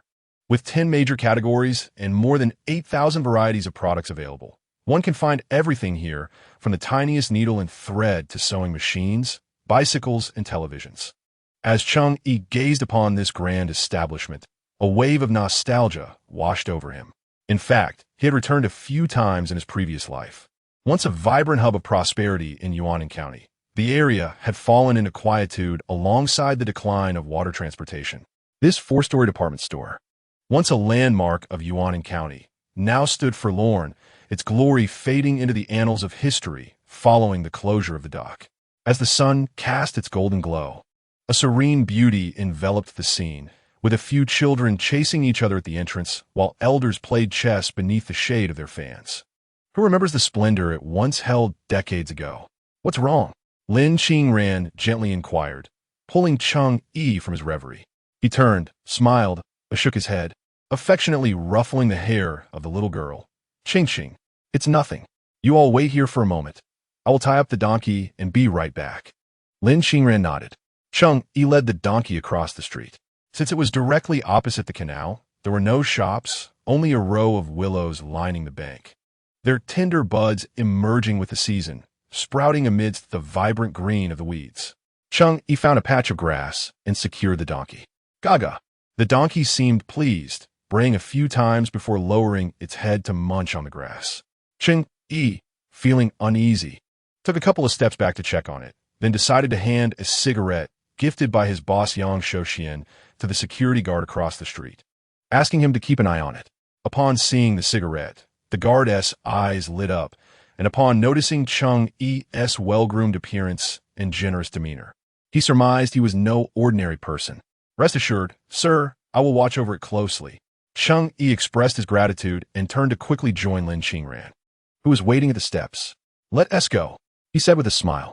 The family of 4 ascended the steps and followed the crowd into the department store. It was the first visit for both Qing and the other child. The little one gazed up at the surrounding vibrant crowd, instinctively shrinking a bit. It was no wonder. They truly had not seen much of the world. Dressed in patched clothes, with sleeves and pant legs shortened and mismatched fabrics, they blended into the throng of children who accompanied their parents to the department store to purchase new garments. The most fashionable little ensembles, paired with petite leather shoes, adorned some young girls, while others donned lace-trimmed skirts crafted from Georgette, complemented by the white tights favored by the girls in Hong Kong dramas. At first glance, it was utterly enchanting.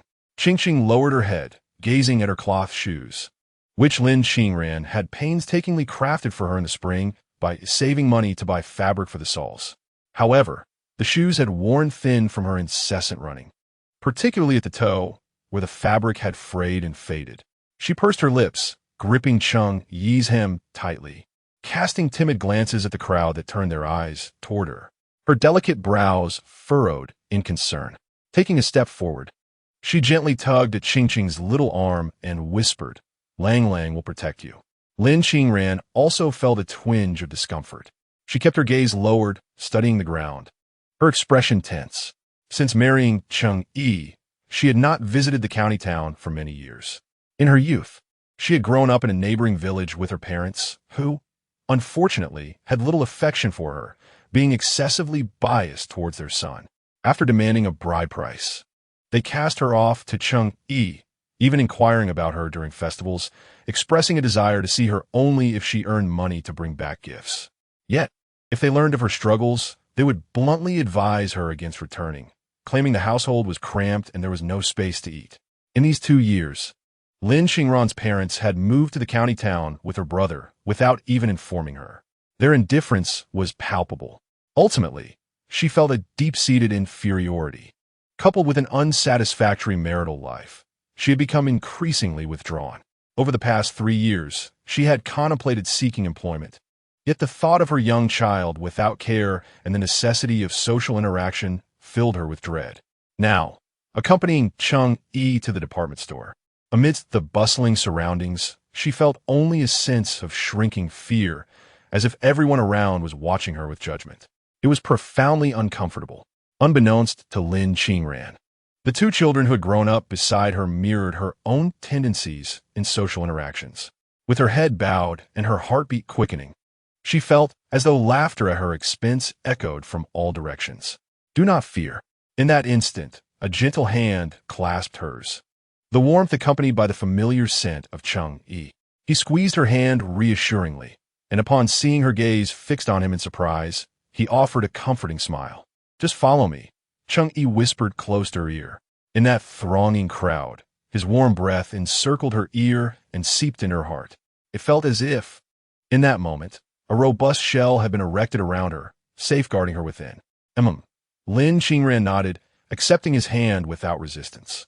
Cheng Yi then bent down, lifting Qing into his arms, and when he noticed Lang Lang looking at him, he smiled back.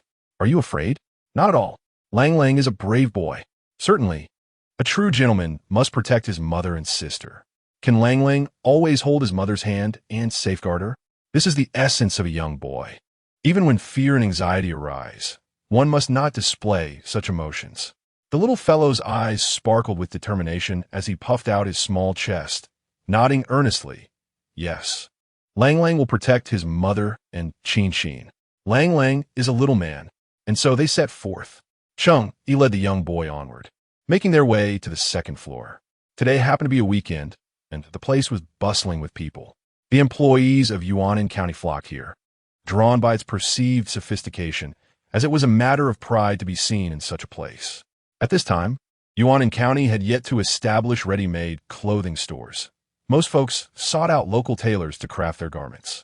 These tailors often possessed sample books purchased from magazines or department stores, showcasing an array of clothing designs. Once a customer selected a style, measurements were taken, a deposit paid, and fabric chosen, with the final product taking at least half a month to be completed. The prices were relatively affordable. Meanwhile, department stores had begun to feature dedicated clothing shops, though they primarily offered fashionable items imported from Yangqing. Being close to the port city, Yangqing was the first to catch the winds of fashion trends. In recent years, smugglers had thrived, selling garments from Yangqing, and while it was a small-scale operation, they profited handsomely. With the economic reforms of the past 2 years, government regulations had relaxed significantly, allowing state-owned enterprises to sell a touch of foreign goods. These 2 ready-made clothing stores specialized in selling garments imported from Yangqing, standing at the forefront of fashion and exuding trendiness. The young women of Yuanan County yearned to purchase something from these stores, eager to flaunt their new attire for days, garnering envy from many. Some freshly graduated young women, with limited financial resources, often saved for 2 or 3 months just to acquire a single piece.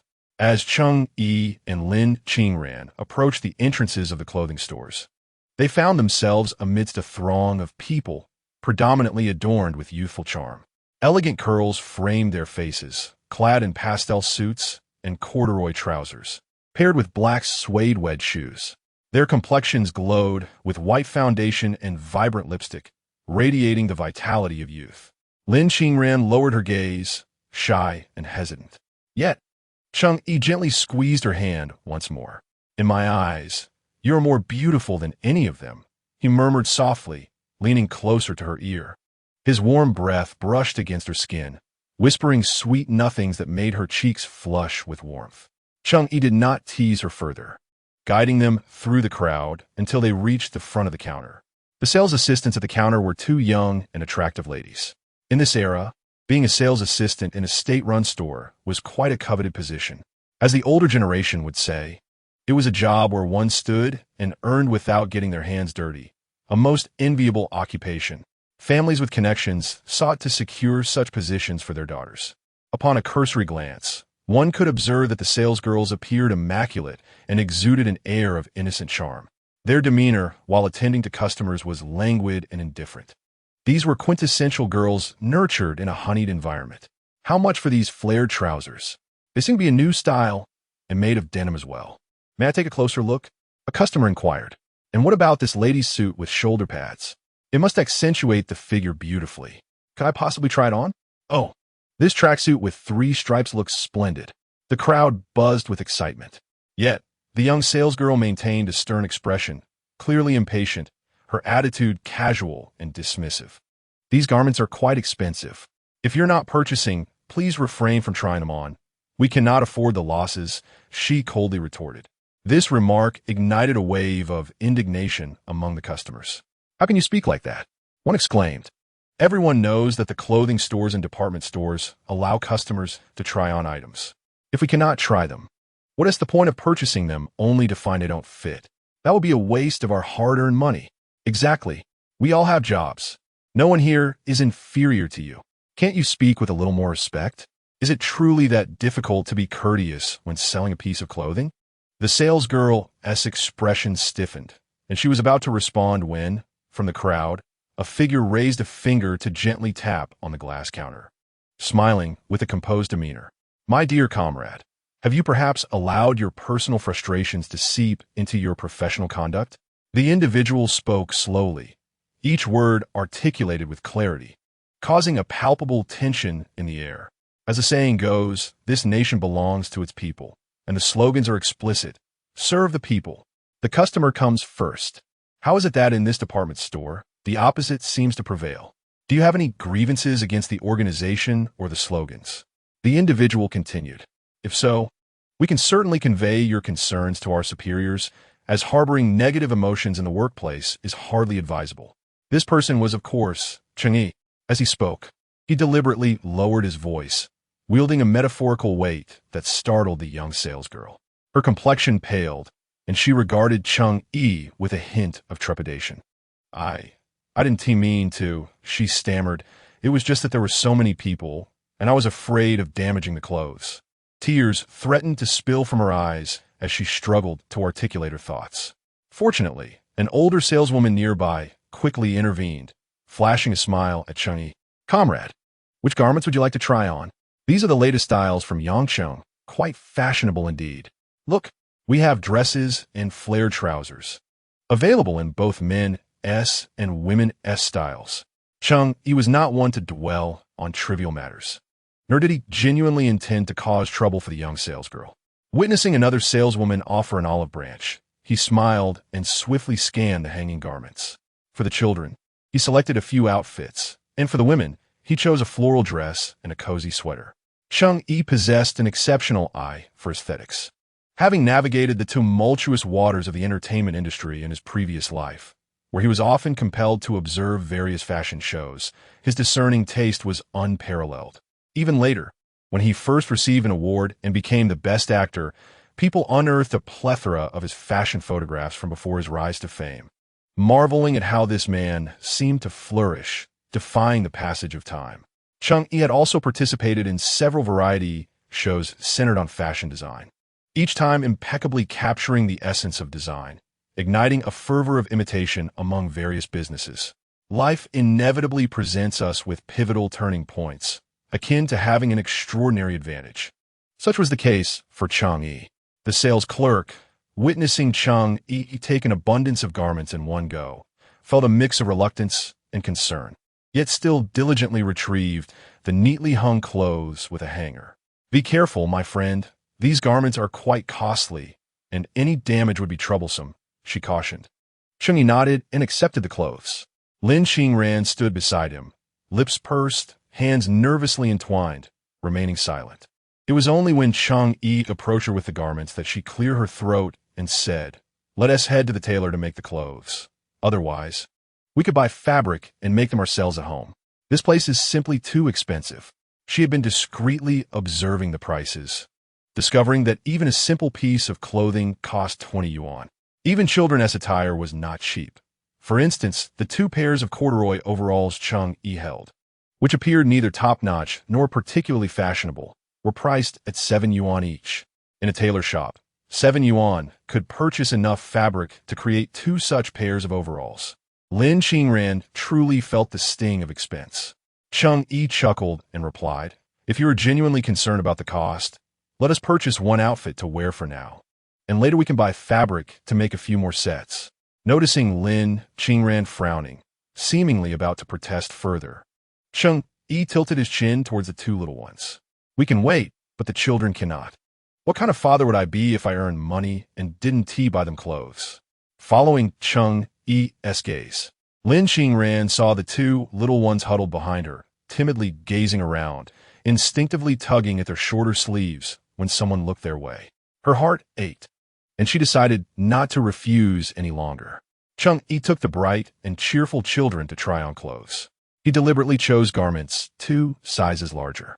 The overalls could be rolled up at the cuffs if they were too long, paired with a knitted sweater or a pure cotton long-sleeve shirt, making them quite economical with multiple styling options.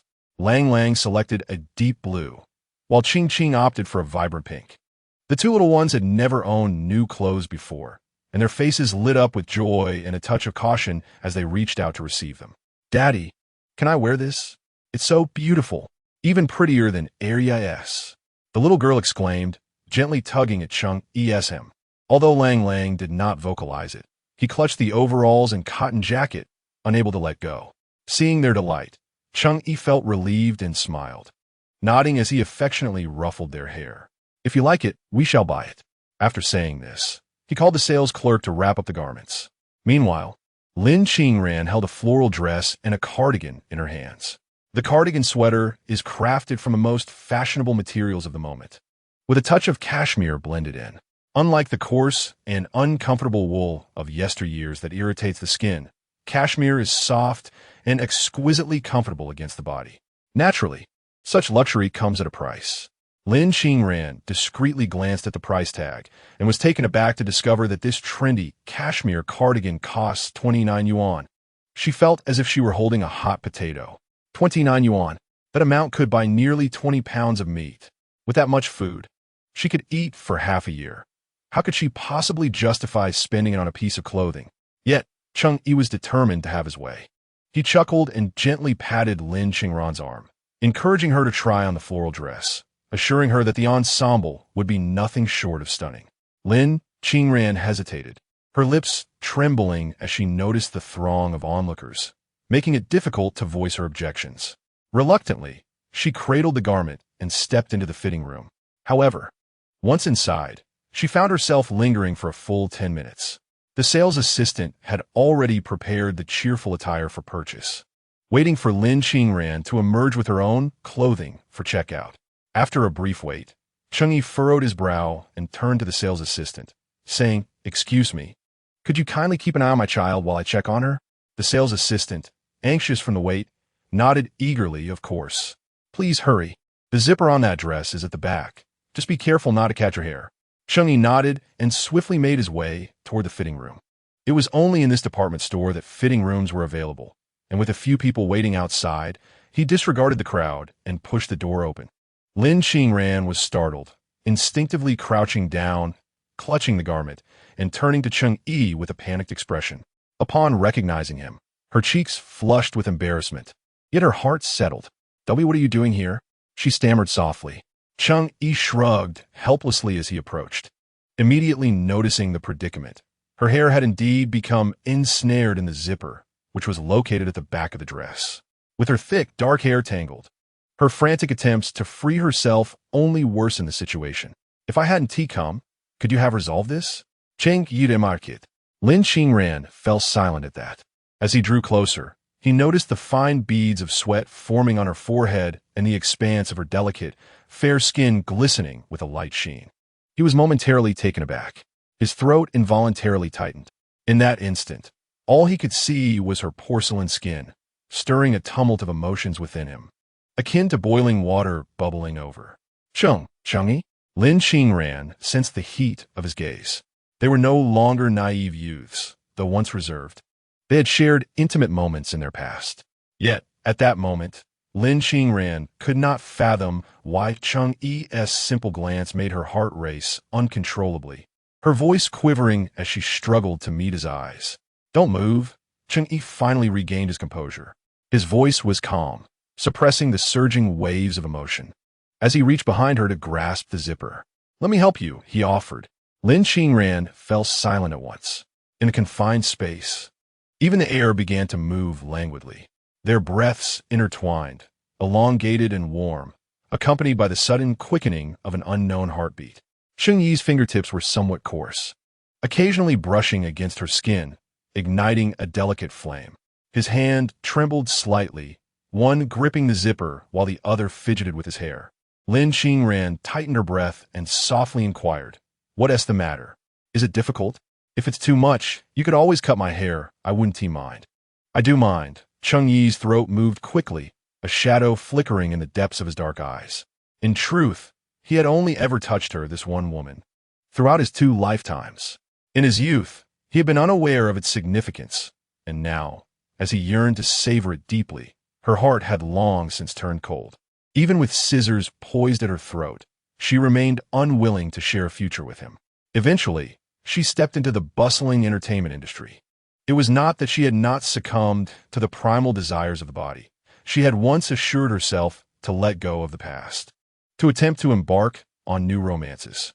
Yet, every time she closed her eyes, whether amidst a storm or upon seeing a sweet, obedient child, it would evoke vivid images from the depths of his heart. It was a lingering malady. Days felt like a prison, each one marked off with a finger. He had once believed that Lin Qingran would always be for him an unattainable dream, like snow in summer, the sun giving way to the moon. But now, she stood before him, vibrant and radiant, warm to the touch, exuding a gentle fragrance, and currently, her bare back turned towards him. The early spring air was somewhat chilly, and a fine layer of pores appeared on her porcelain skin. Cheng Yi gently closed his eyes and took a deep breath. All done. His fingertips lifted the hem of her dress, carefully freeing the last strand of hair caught in the zipper, and he swiftly pulled her dress up. He feared that if he looked any longer, he would lose his composure. Lin Qingran's cheeks flushed. Her head bowed as she took a few deep breaths and hurried past him towards the door. Outside, a number of people were queuing, their impatience palpable. As Lin Qingran emerged, a few were ready to express their discontent, but upon lifting their heads and catching sight of her, they were momentarily stunned. What style of dress is that? How did I not notice it before? So fashionable. The color really complements her skin tone. Wow. It turns out straight hair looks beautiful in a dress too. I regret curling my hair. It damages it too much. Why didn't I see the dress earlier? We must go check it out later. It really accentuates her figure. The girls whispered among themselves. However, Lin Qingran heard none of it. She walked towards the bright sunshine, calling out, and the 2 little ones turned around, their eyes lighting up at the sight of her. "Mommy, it's Mommy," Ching exclaimed joyfully, extending her little arms and pointing at Lin Qingran. "Mommy is so beautiful." The child's voice was crisp and bright. This exclamation immediately drew the attention of those around them. The dress is a vivid yellow, reminiscent of a spring blossom exuberantly unfurling its petals in this chilly season, radiating a captivating freshness. Her hair is truly exquisite, thick and silky, casually held up with a sharp clip, though a few strands inevitably escape and fall. As the gentle breeze stirs, those loose strands dance, accentuating her delicate and striking features, making her even more enchanting. Lin Qingran is undeniably beautiful. From a young age, she has been somewhat aware of her attractiveness. However, before she could savor the attention beauty brings, her parents directed harsh words towards her. They would say things like, "What good is beauty? It only brings us shame when you step outside. Do you know what the villagers say? They call you a seductress.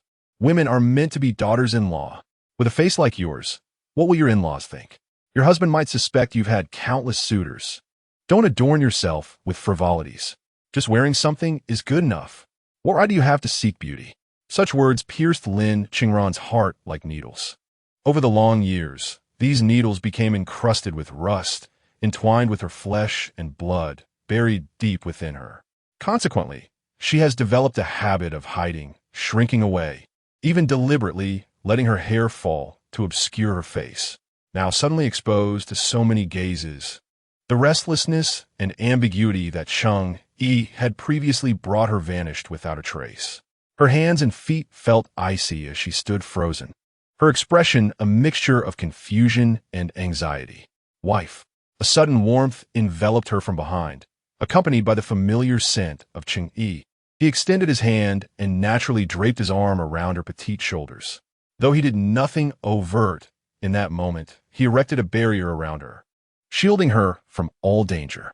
Instantly, her heart felt strangely tranquil. Don't get cold in this sweater. Cheng Yi placed a cashmere cardigan over Lin Qingran's shoulders. It was a camel-colored knit, cocoon-shaped, with lantern sleeves that gracefully draped down. It was also among this year's most fashionable trends. The ensemble was undeniably eye-catching, especially with Lin Qingran's face, which could exude both brilliance and innocence, captivating anyone who gazed upon her. Do you like it? Cheng Yi inquired. In truth, Lin Qingran had no concept of whether the clothing was beautiful. Throughout her life, she had worn hand-me-downs, indifferent to gender. Anything that fit was acceptable.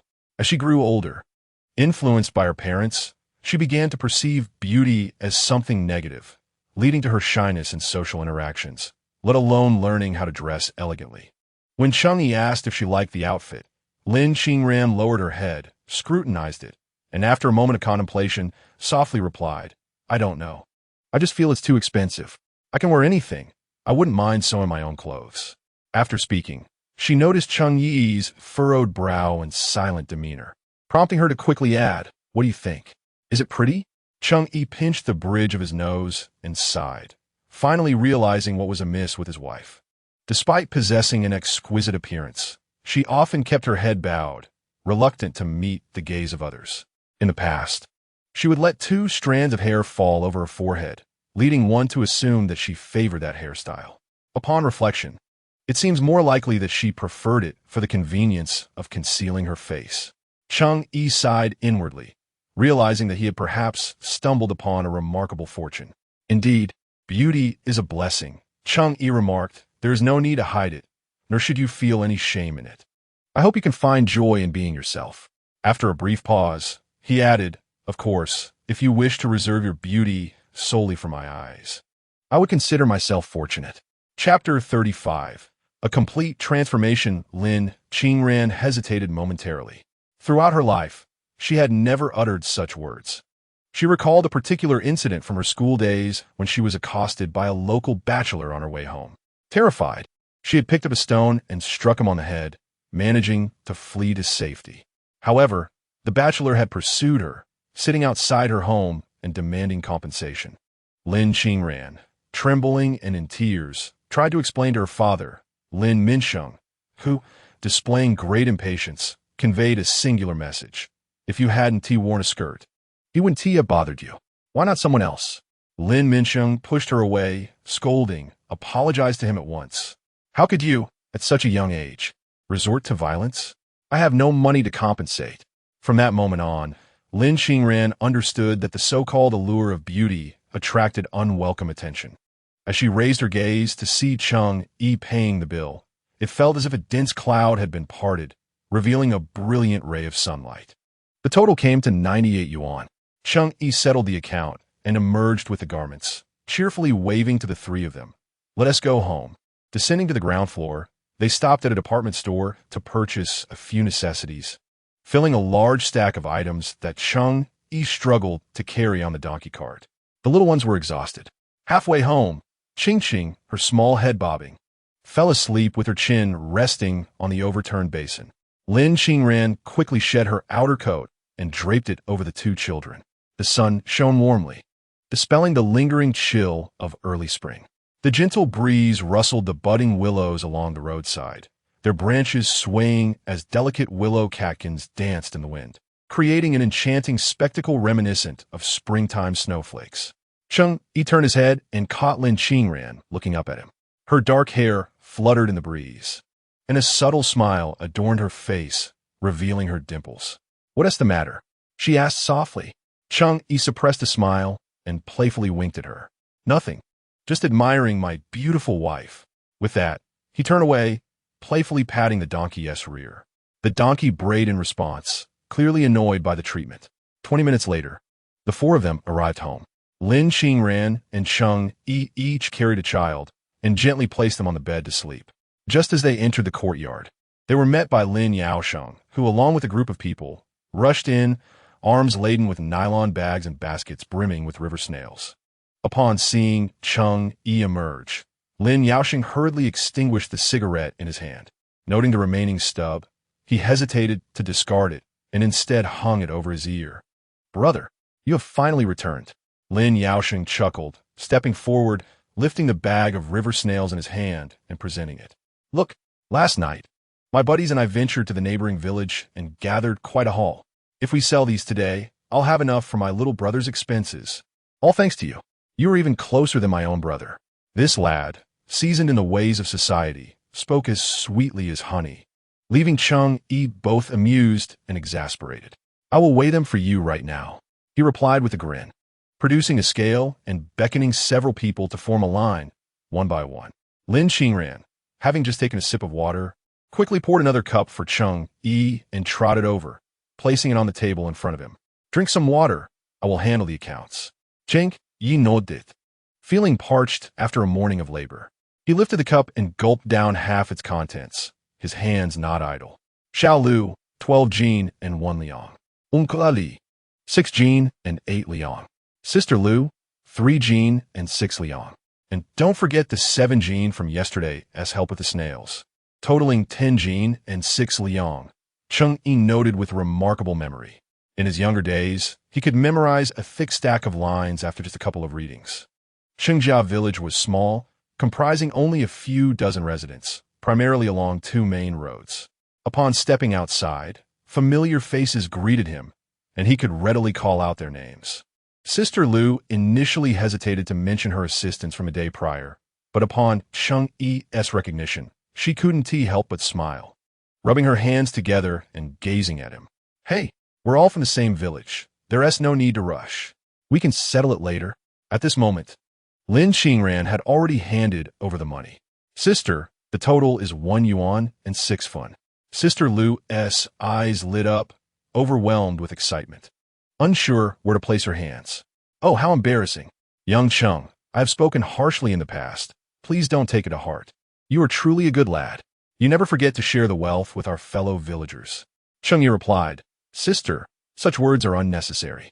We are all from the same village, and your earnings contribute to my own success. In the past, I was foolish and committed many wrongdoings.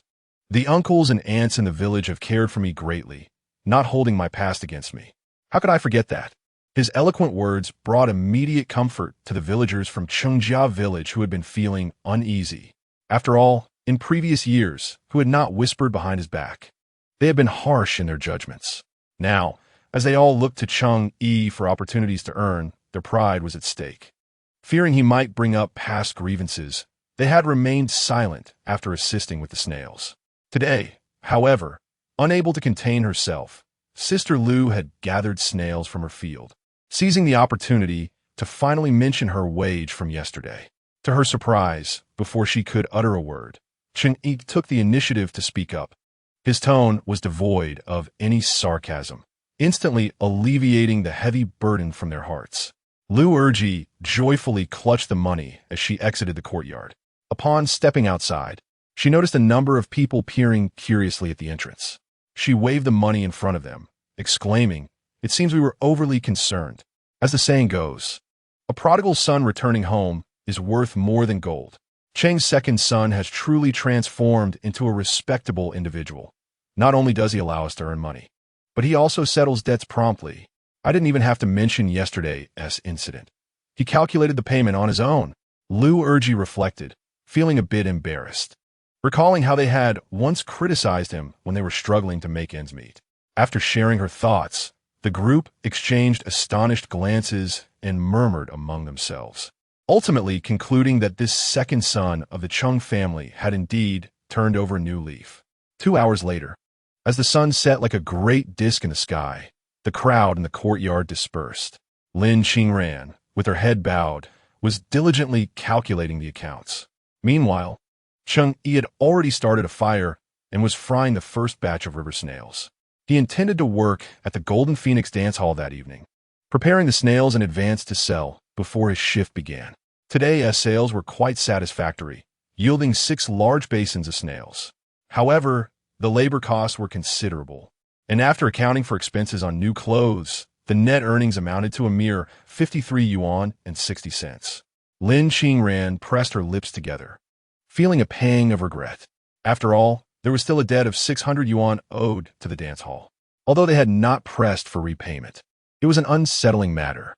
Determined to discuss the day's earnings with Cheng Yi, she began to rise when a knock at the door interrupted her thoughts. "Is the Cheng family's daughter-in-law home?" "It's me, Xiaoani."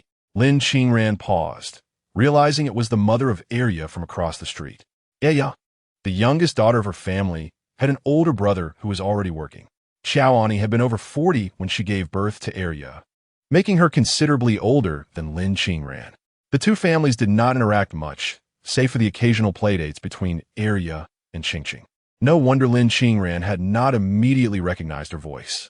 She quickly tidied away her account book and opened the door, finding Xiaoani holding a basket filled with large, clean river snails that were still dripping with water.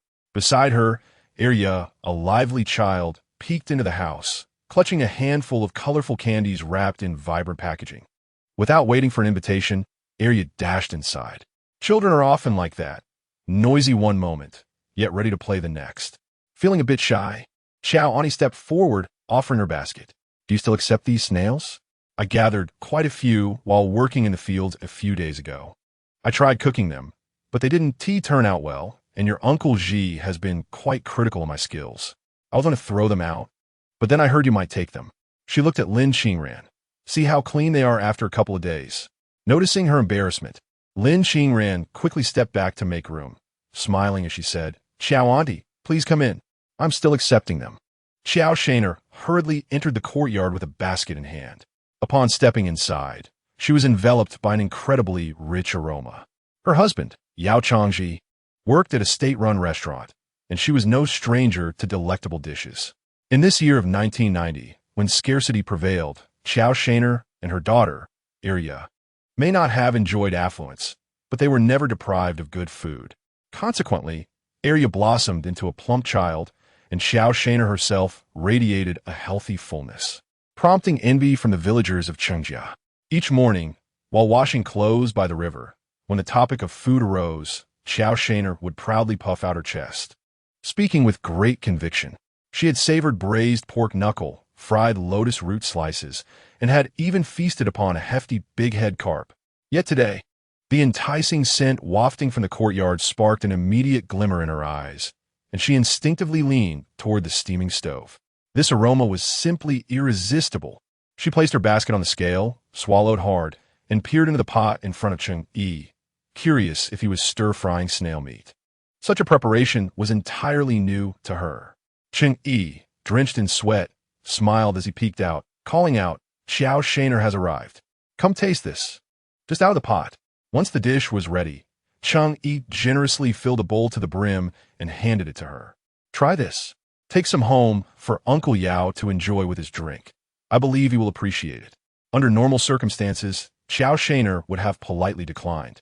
However, her husband had returned home yesterday, seemingly enchanted by a particular type of snail he had encountered in the county town, claiming it was exceptionally delicious, and he insisted on finding it. Thus, she had resolved to prepare a bowl of snails for herself. After several unsuccessful attempts at different cooking methods, she found herself in a bit of a huff. Feeling somewhat shy, she approached, pinched one, and placed it into her mouth. The flavor was a delightful fusion of spicy and savory, with various spices achieving an extraordinary balance. The broth enveloped the tender snail meat, providing a satisfying chew and a delightful kick, rendering it utterly delectable. Xiao Shaner's eyes widened in astonishment as she gazed intently at the bowl of snails before her. Turning to Cheng Yi, she exclaimed, "Cheng family's second son, your snails are exquisite. I have never tasted anything this delicious." Cheng Yi chuckled and waved his hand dismissively, attributing his success to mere luck in catering to the tastes of many. Xiao Shaner pressed her lips together, feeling too bashful to inquire further. In truth, Her compliment was a veiled request for the recipe.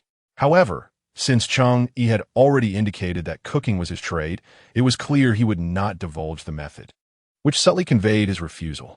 Nevertheless, Xiao Shaner felt a swell of happiness inside her. This bowl of snails was quite generous, sufficient for her husband to enjoy a hearty meal. She held the bowl and quickly expressed her gratitude, turning to call for her daughter, only to find 3 children gathered together, animatedly discussing the dish. "My dad cooks the best. Many people love my dad's stir-fried snails." Ching Ching chimed in with a hint of pride. Arya's face flushed with indignation as she placed her hands on her hips and exclaimed, "My father can slaughter pigs. He is remarkably skilled. Even Zhu Beiji is terrified of him, howling in fear." "Slaughter pigs?" Ching Ching was taken aback. Her own father couldn't possibly slaughter pigs.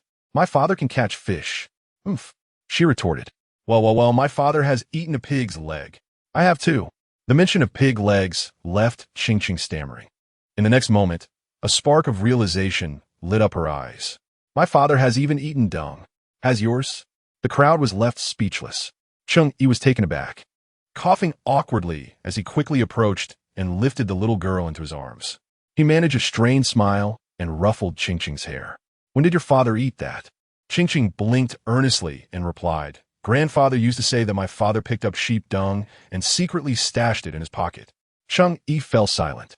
There was indeed some truth to that. Seeing Cheng Yi's lack of response, Arya's cherubic face turned crimson as she struggled to articulate her thoughts.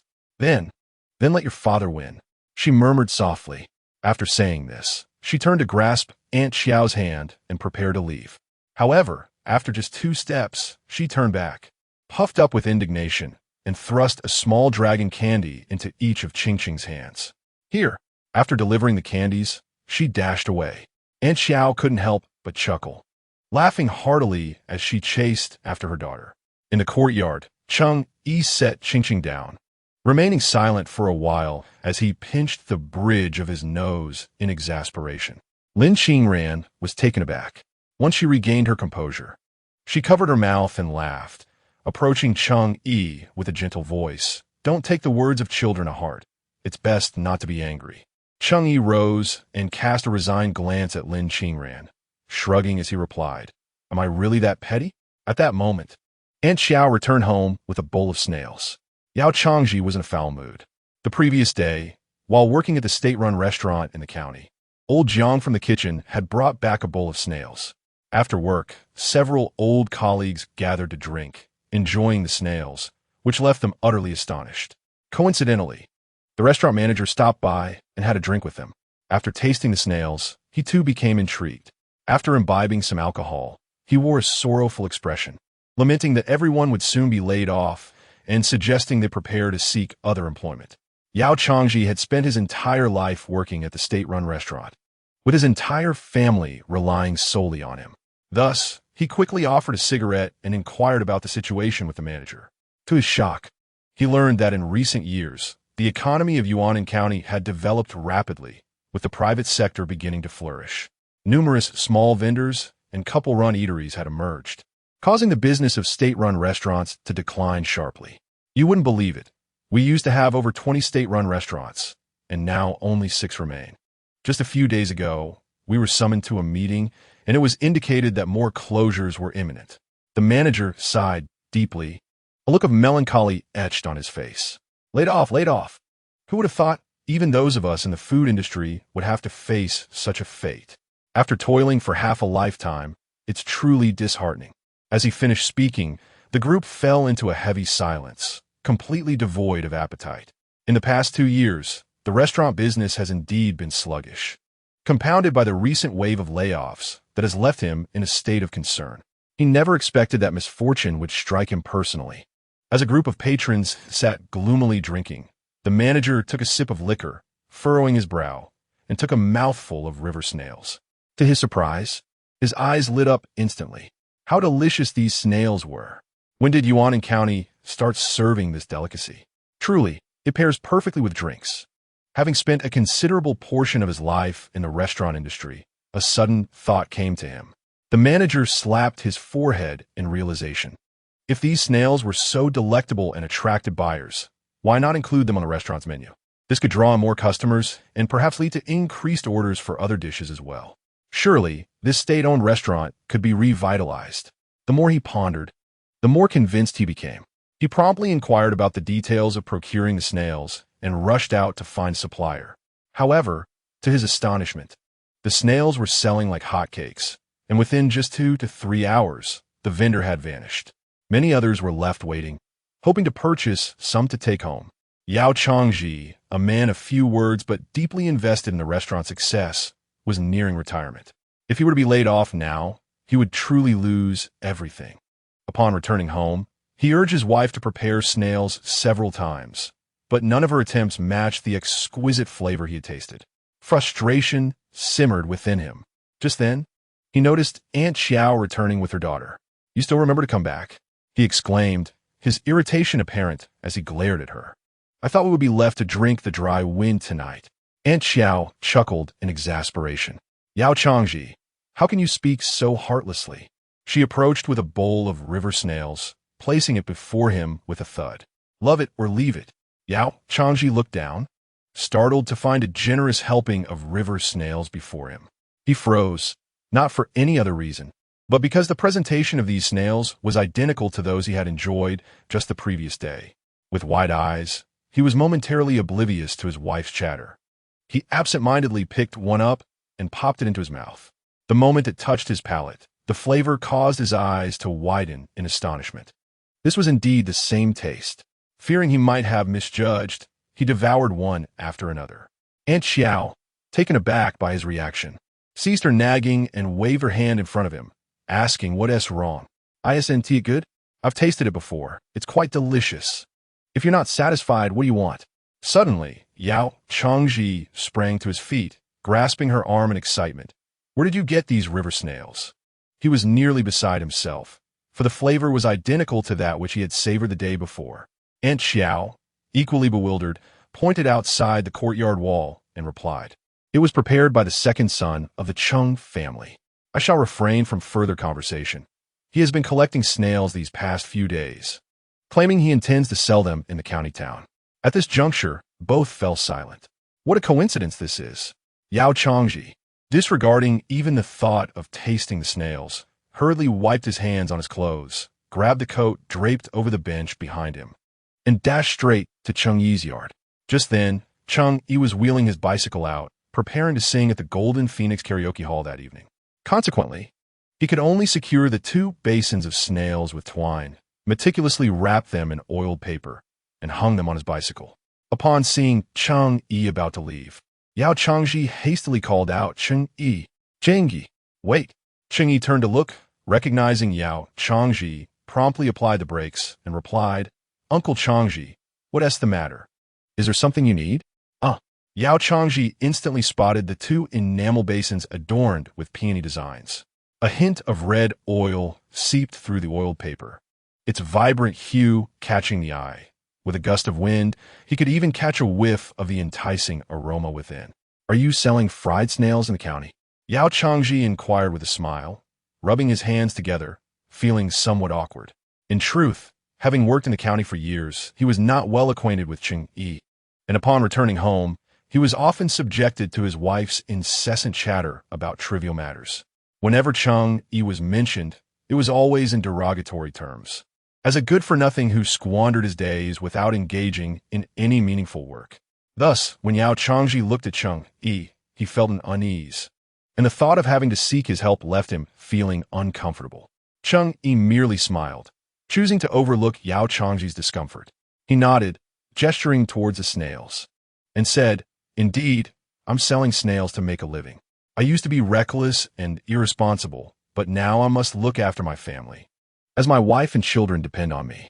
Upon hearing this, Cheng Yi paused, musing that this young man did not seem as unfocused as his wife had portrayed. "Yesterday, I had the pleasure of tasting these snails in the county. They were exquisite. Our restaurant manager has asked me to inquire about your prices. Would you consider selling them to our state-run restaurant?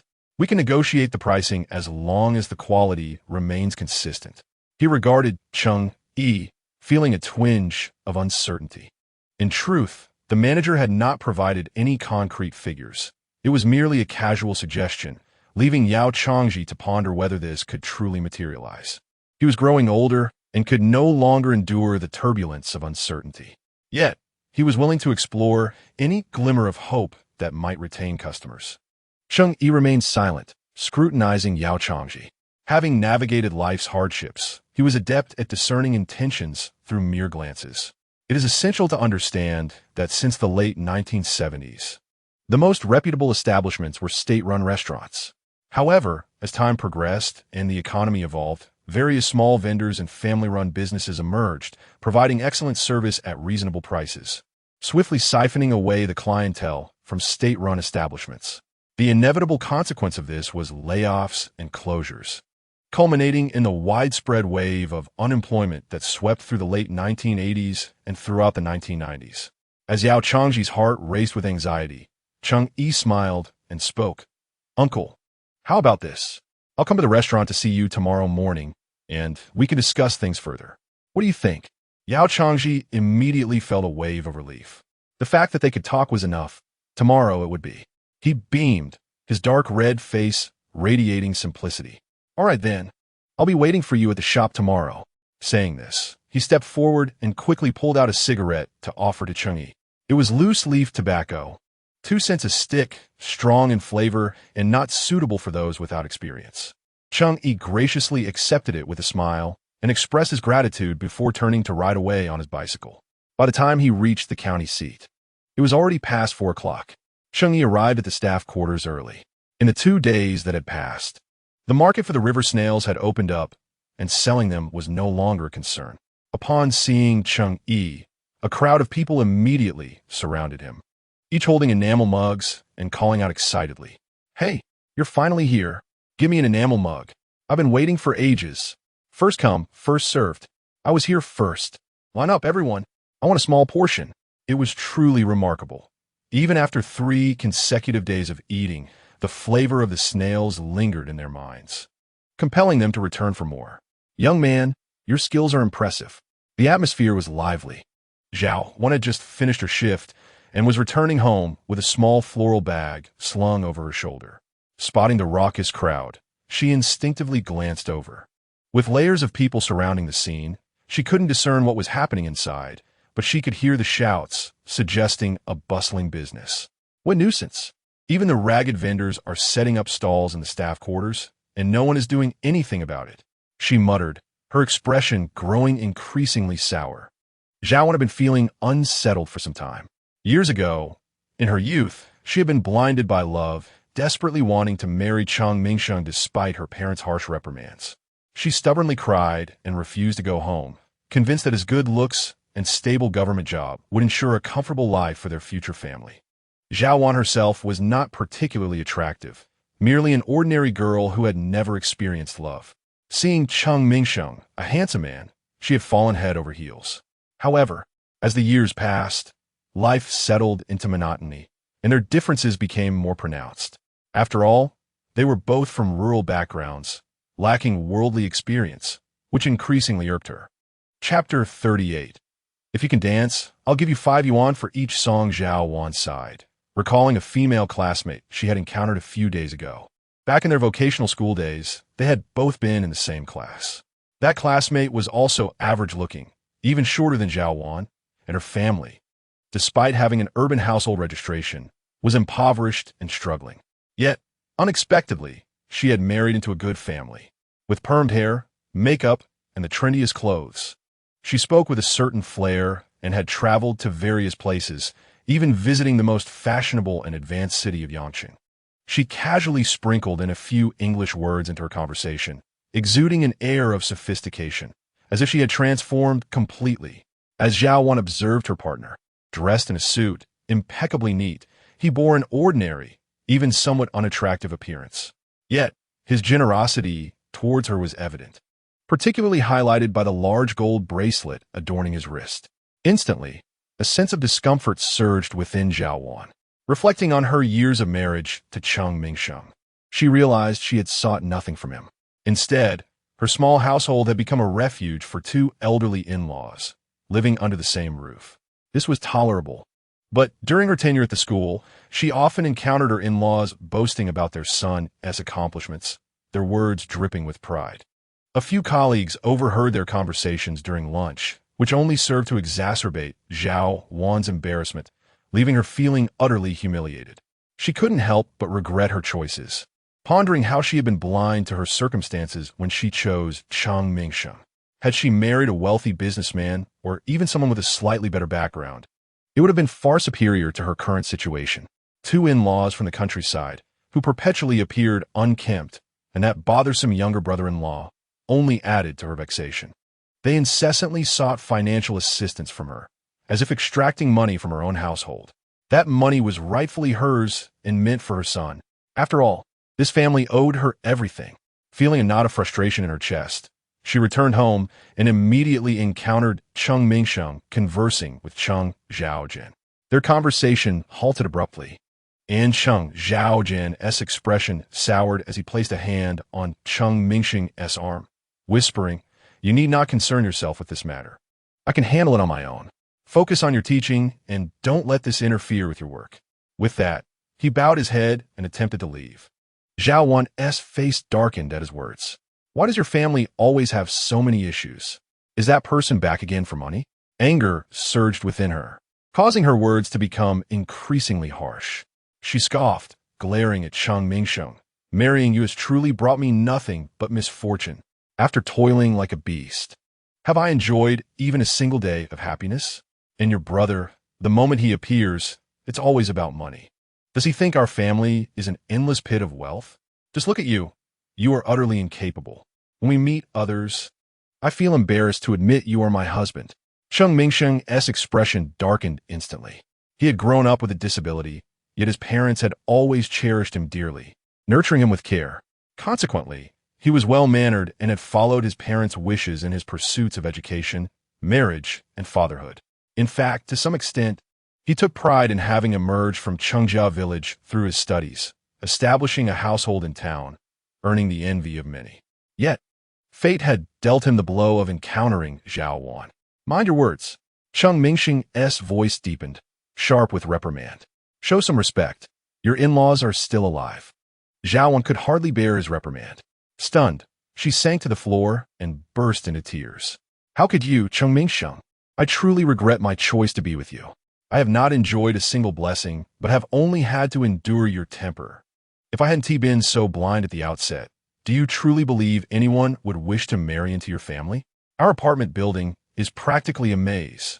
Her sobs grew louder, echoing like a trumpet through the corridors, resonating throughout the entire building. Cheng Mingsheng was also concerned about his reputation, prompting Cheng Zhaojin and Qi Ying to quickly come over and offer their counsel.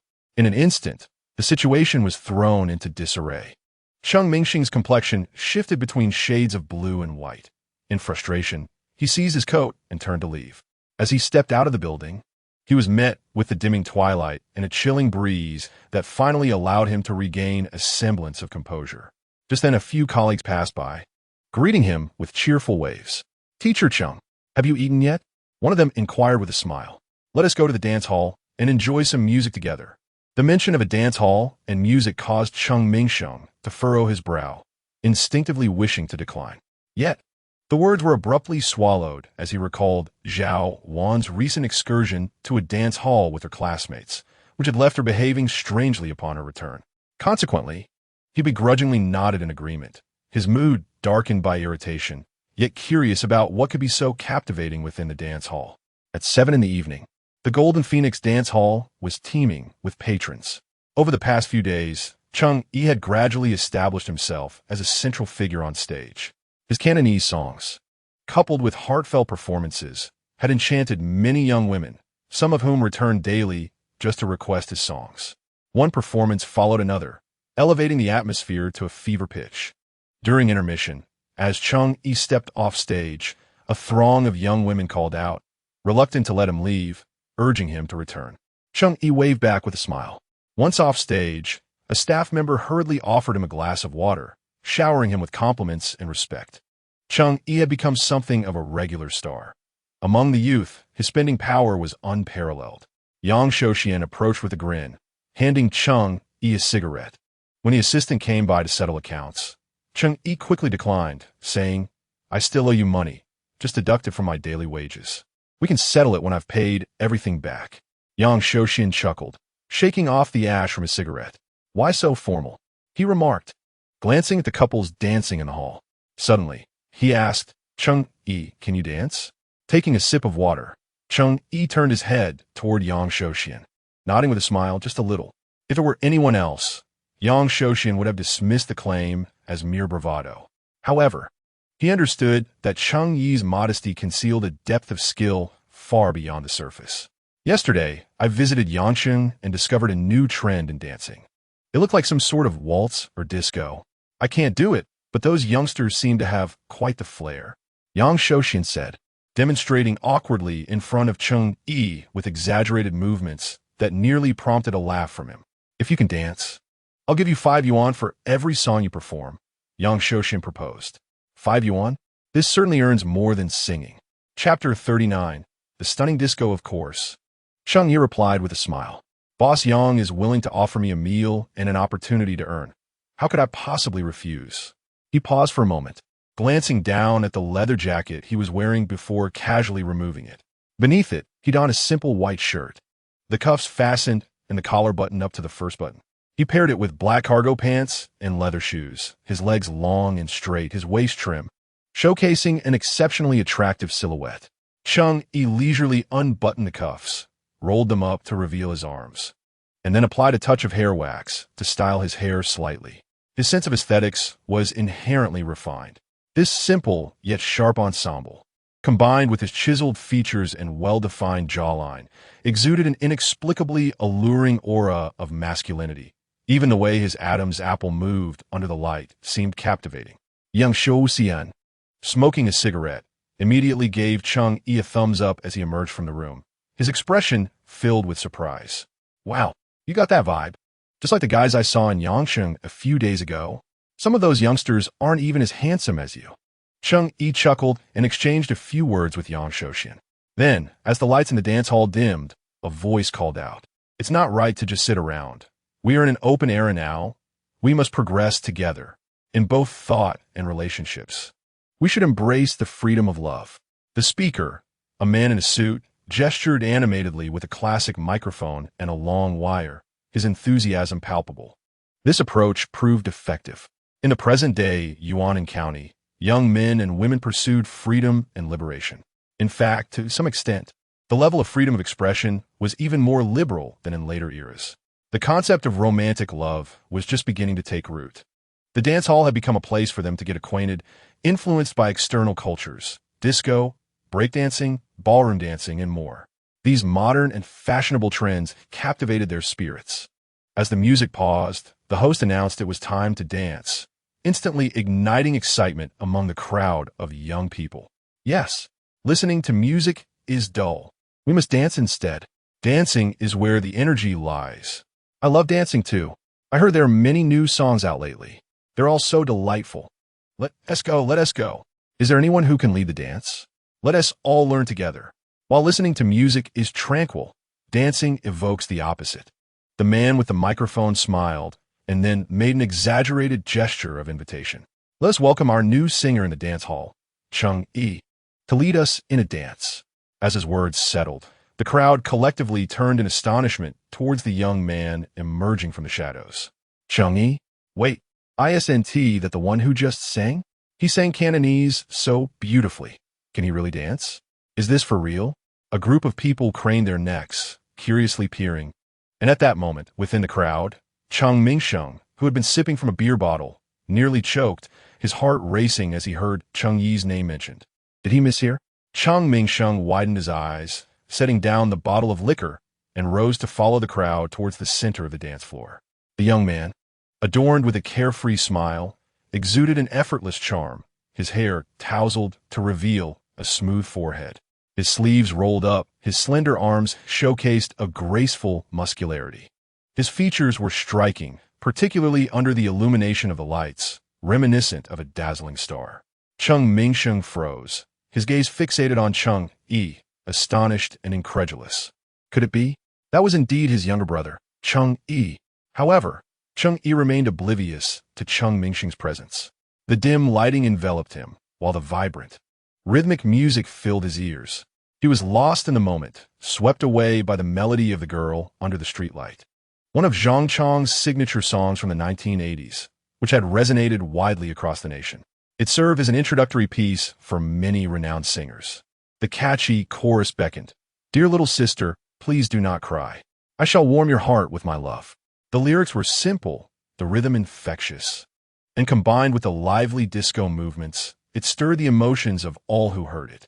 The essence of disco was vividly expressed through its bold and exuberant dance style, characterized by fluid body movements, especially in the hips and waist, allowing for a liberating and spirited expression.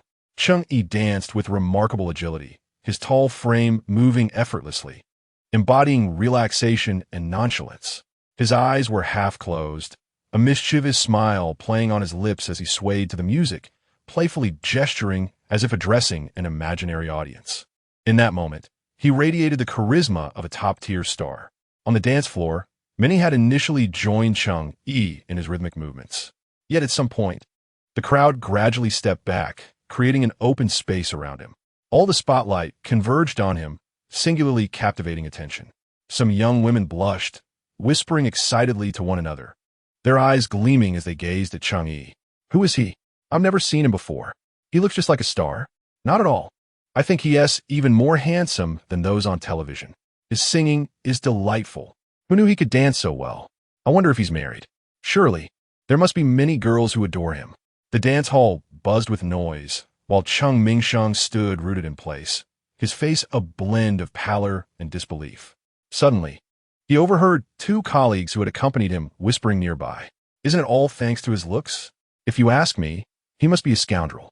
A young man like him, not pursuing a proper career, just here to deceive young women.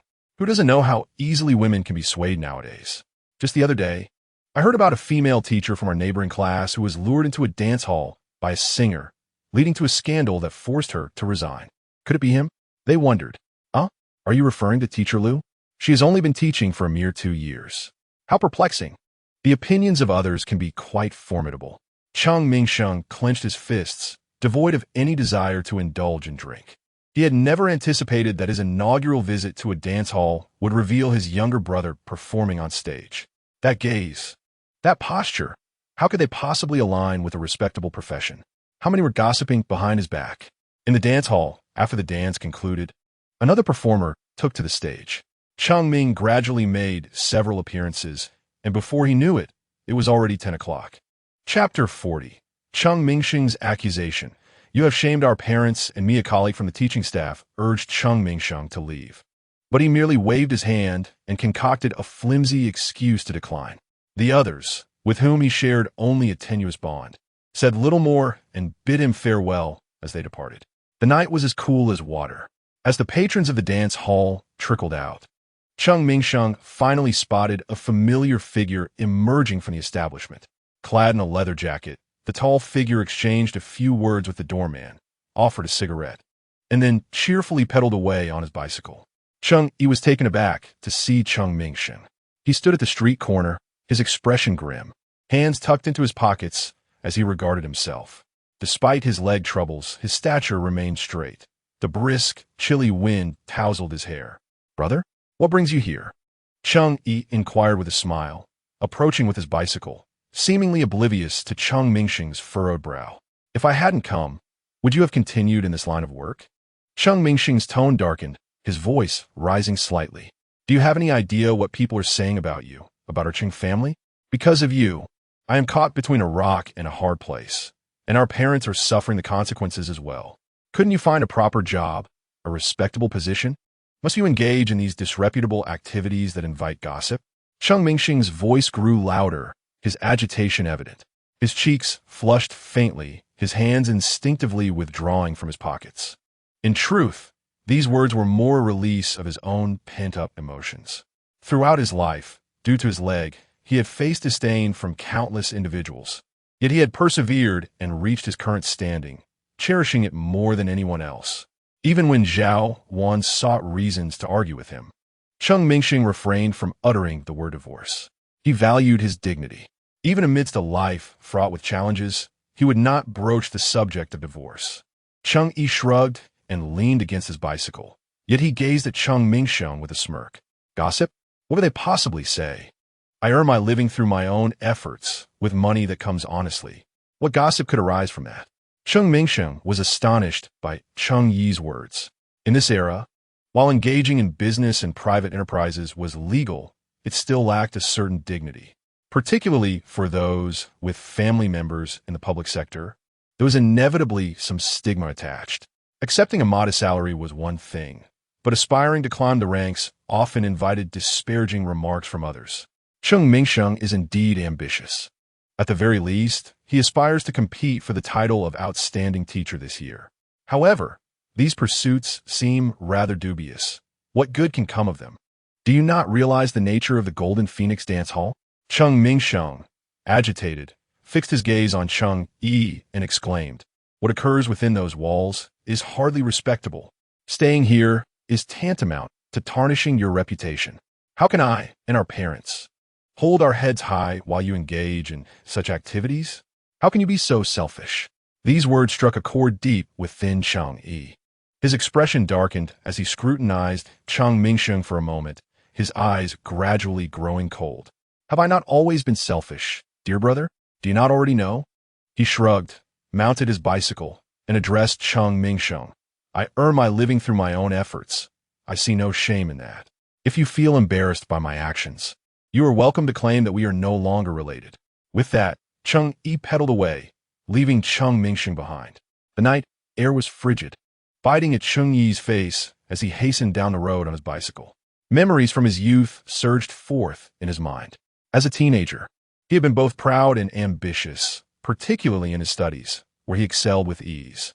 While others struggled to achieve modest scores, Cheng Yi found the subject simple, requiring only a cursory glance and a few solved problems to grasp the material. His elder brother, burdened by insecurity yet determined, consistently ranked just below him in academic performance. Despite the competition, Cheng Yi genuinely cared for his brother and often assisted him with his studies, encouraging him to strive for the top 5 in grades, assuring him that gaining admission to a vocational school was within reach. As for Cheng Yi himself, he harbored lofty aspirations of attending high school and eventually a prestigious university, ideally Tsinghua or Peking University, in order to emerge as a true luminary among men.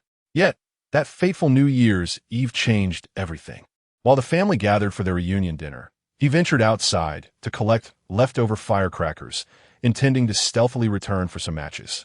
Unexpectedly, upon reaching the eaves of their home, he overheard his mother, Cheng Yi, weeping softly. Her choked, suppressed sobs mingled with Cheng Xiaogan's voice as he lamented, "What are we to do? We have no money left, and both children are studying. How can we manage? We can hardly afford their education. Should I sell blood in the county tomorrow? We could each sell some without anyone noticing. Otherwise, the tuition will be due come spring, and we truly have nothing left." Cheng Xiaojian fell silent for an extended moment, the only sound being the rustling of items as he rummaged through their belongings. Then he spoke, "Tomorrow, I will discuss with a couple of brothers. We'll see who performs best in their studies and support only one child's education. We must invest in someone with promise." Cheng Yi cried out, "But Mingsheng has a leg injury. The second son is whole. He can survive doing anything, but Mingsheng..." Her words trailed off into a symphony of sobs. In an instant, Cheng Yi felt as if struck by a thunderbolt, frozen in place as the pride of his youth was extinguished, leaving him utterly desolate. In his heart, Cheng Yi harbored a deep resentment towards his mother for her blatant favoritism towards his elder brother.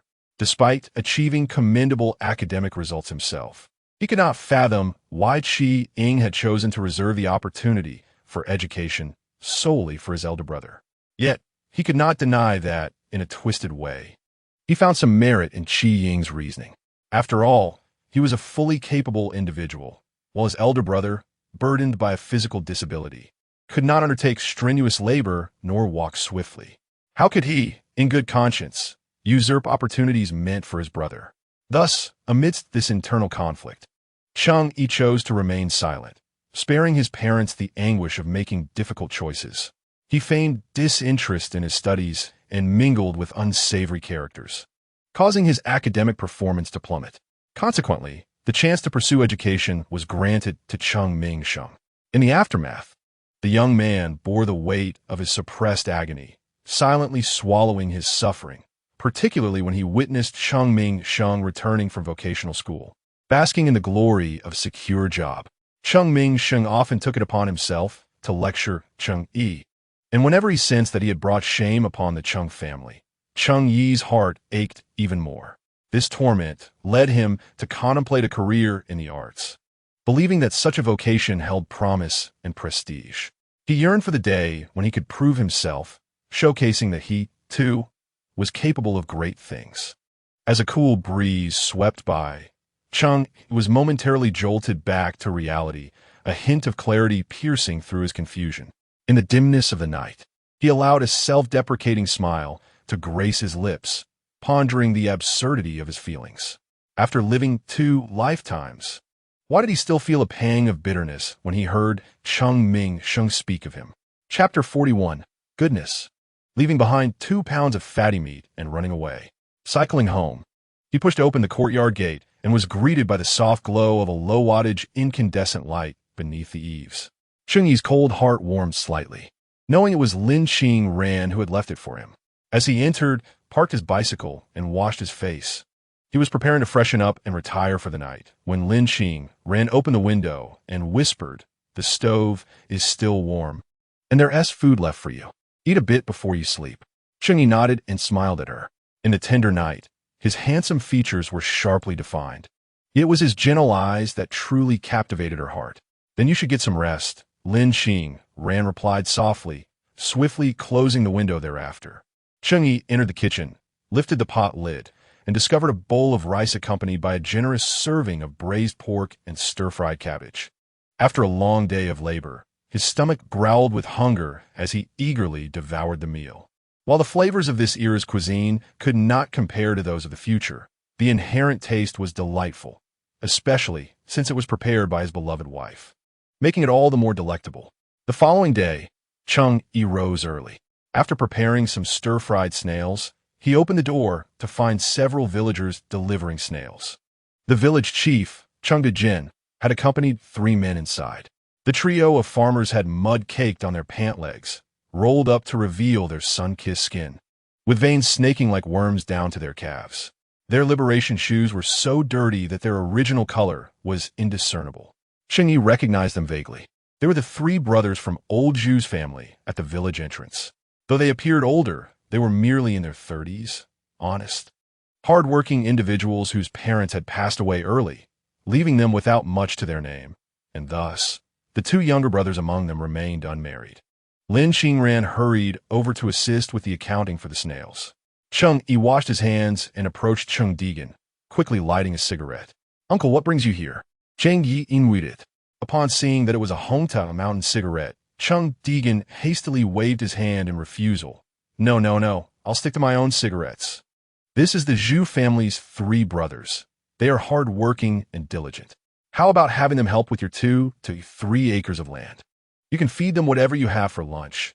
After all, they will be compensated." Cheng Yi nodded and stuffed the cigarette he was holding into Cheng Yi's hand. Not wanting to be stingy, he distributed 1 cigarette to each of the 3 brothers. They were both astonished and nervous, receiving the cigarettes with stammered thanks, then fell silent, examining them closely, reluctant to smoke, and carefully hanging them on their ears. "We just want to earn a little money. Food is not a concern." Zhu Laoda, standing at the forefront, paused for a moment and murmured, "Even a little money will suffice. It's just that my 2 younger brothers are counting on saving up to marry." In the 1980s and 90s, every household in the village faced hardships, each with its own burdens to bear. Cheng Yi nodded and smiled. "As long as we agree on the price, it will not change. I need extra hands for collecting snails, paying 10 cents per pound. If you have spare time, come earn some. We can settle it the same day." The Zhu brothers were immediately overwhelmed with gratitude and expressed their thanks. Cheng Yi also breathed a sigh of relief, finding Cheng increasingly agreeable. This lad, a wayward son returning to the fold, and now he is helping the folks from Chengjigu earn a living. Quite unexpected. More and more people were arriving outside with snails, and Cheng Yi bid farewell to Cheng Yi, preparing to leave with the three brothers. Seeing this, Cheng Yi rushed to his wife to fetch 20 yuan, then hurried back and handed it to Cheng Yi. "Uncle, take this money to help me out for now. I'm busy here, and I will need your assistance later." Cheng Yi was taken aback. "Why so much? The wages won't amount to that." Cheng Yi chuckled it. "We'll need to weed and apply pesticides in the fields. We'll have to arrange for more help. This money might not even be enough. Just keep track of the accounts for me, and if it falls short, I'll cover the difference, all right?" Cheng Yi paused. If calculated this way, it made sense. After all, cultivating rice was not as simple as merely planting seedlings. He accepted the money, patting Cheng Yi on the shoulder with a sense of appreciation. "All right, leave this matter to your uncle. As long as he keeps on the right path, I can rest easy." Just as Cheng Yi left, Yao Changji poked his head in, carrying 2 pounds of pork. "Hey, Cheng's second son, how about it? When are we going together?" Yao Changji had been preoccupied with this thought since yesterday, tossing and turning in bed, waking up early to buy some pork from the village store, and waiting for Cheng Yi's courtyard to be a bit freer before hastily entering, worried that Cheng Yi might forget. Cheng Yi was currently leading out the donkey, feeding it a handful of freshly dew-laden grass, and upon seeing Yao Changji, he laughed heartily. "Uncle Changji, what brings you here so early?" He spoke, gesturing towards the bowl of snails prepared in an enamel basin, saying, "I'm all set now. Let us go together." Yao Changji, filled with joy, entered carrying 2 pounds of fatty meat and hurriedly attempted to hand it to Cheng Yi. The latter quickly waved his hands in refusal, asserting that since their business was not yet concluded, it would be inappropriate to accept his offering. He pointed to the donkey cart and stated, "I will take the donkey cart. It may be a bit slow. Uncle Changji, you go ahead first. As soon as I arrive in the county, I will seek you out." Yao Changji hesitated, still somewhat uneasy. In a month's time, the state-run restaurant would undergo its quarterly assessment. Failing to meet standards would lead to its closure, and his family relied heavily on this job. He was uncertain whether Cheng Yi was merely placating him. What if he went to the county and never showed up? At that moment, he rubbed his hands on the hem of his trousers and, without waiting for Cheng Yi's reaction, tossed down the 2 pounds of fatty meat and dashed outside. "All right then, I'll head off to work. If you come to the county, remember to find me." With that, he vanished in an instant. Cheng Yi chuckled helplessly. He turned to his wife, saying, "Let us accept this meat for now. You can prepare it for Ching Ching and Lang Lang at noon. I have some matters to attend to today and may not return in time." Lin Qingran replied affirmatively. As Cheng Yi was about to leave, Ching Ching and Lang Lang hurried over. "Daddy, I want to go too." The little girl, clutching a sweet potato, looked up at him with tear-filled eyes, her expression pitiful. Lang Lang remained silent, but puffed out his chest like a little man, resolutely stating, "Lang Lang has grown up. I can help." Cheng Yi felt warmth in his heart. Daddy has important matters to attend to today.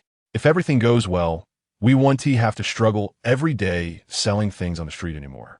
He pondered for a moment, then bent down and ruffled both their heads. "You two have grown up and can help your mother, right?" Seeing the two little ones nodding earnestly while biting their lips, Cheng Yi added, "How about this? When Daddy comes back, I'll bring you something nice, all right?" Upon hearing the promise of a gift, Ching Ching and Long Long's faces lit up with smiles. Chapter 42. Negotiation. The first deal. Ching Ching, reluctant to part, clung to Cheng Yi for a moment longer before finally waving him goodbye. The donkey, well-fed and vigorous, brayed loudly as it lifted its hooves, and under Cheng Yi's urging, it stepped out of the courtyard. An hour later, both man and donkey arrived at the county. Cheng Yi had prepared 6 large basins of snails. Initially, he intended to sell the snails at the residential building before seeking out Yao Changji at the state-run restaurant. However, given the circumstances, he had to cross the main road and head directly to the second state-run store. The state-run restaurants in Yuan County were also arranged in order of opening time. In the thriving 70s, there were a total of 12 state-run restaurants in Yuan County, with the most bustling located near the riverside dock. They offered large fish, such as hefty grass carp and the exquisitely flavored reed fish, and for those seeking a touch of luxury, there were even opportunities to taste sturgeon. The restaurants prospered by the river, with boats coming and going, creating a vibrant and lively scene.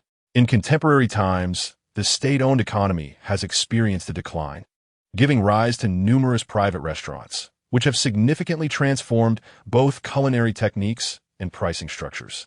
Consequently, the once thriving state-run establishments have lost their competitive edge.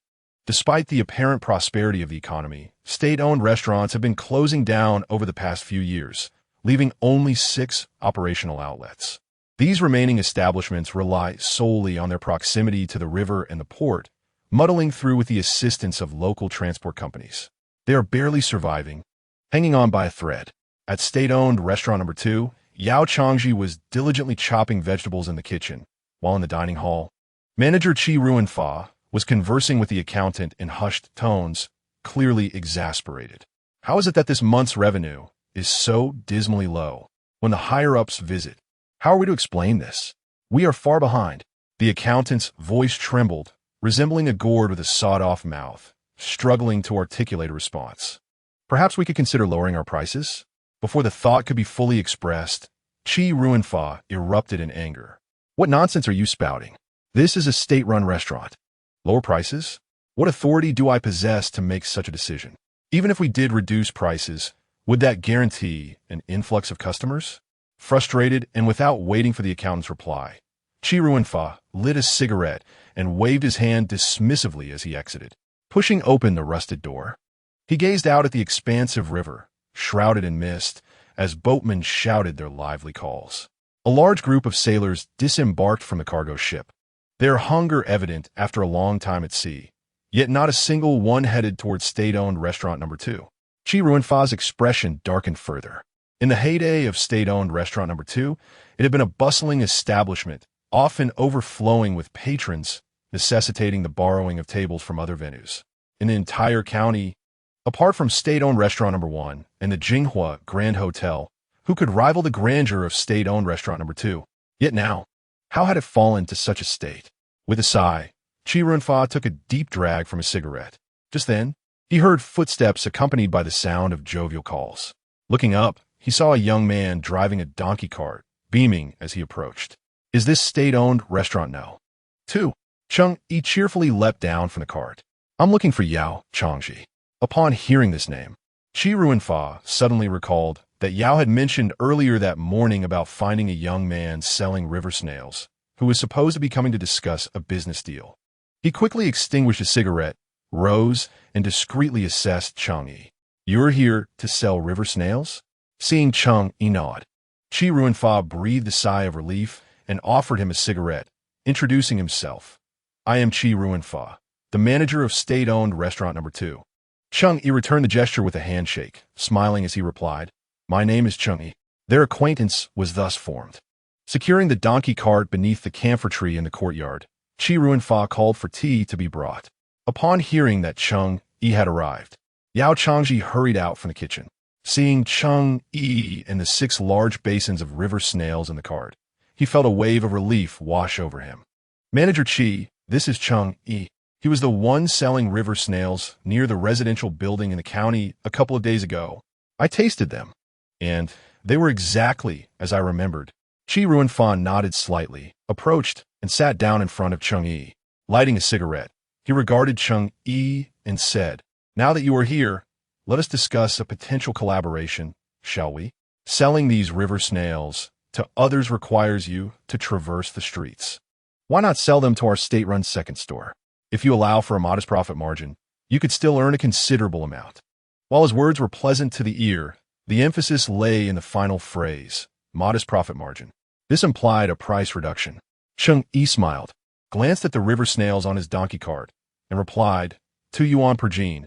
I cannot lower the price. 2 yuan per jean? The teacup in the finance department nearly slipped from his grasp. Goodness, in this day and age, even the finest pork does not reach such a price. And yet this mere delicacy demands 2 yuan per jean? Chi Ruinfa's expression darkened immediately. His expectations had only been slightly above 1 yuan. If there was little to no profit in purchasing these river snails, he would essentially be sewing garments for others without reward. It would be a fool's errand to engage in such a venture. Young man, I understand your river snails sell well, but how can the purchase price equal the selling price? You sell to those individual customers for 2 yuan per jean. Why should I pay the same?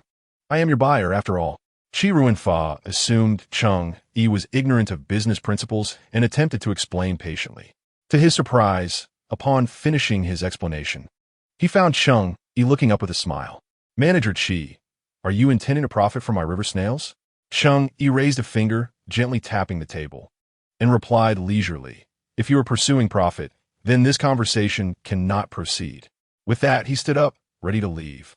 Chi Ruinfa was momentarily taken aback, but then quickly regained his composure. Hey, wait, just a moment. He hurriedly stood up to keep him from leaving. In truth, Chi Ruinfa's initial plan was to use these river snails as a gimmick to attract customers.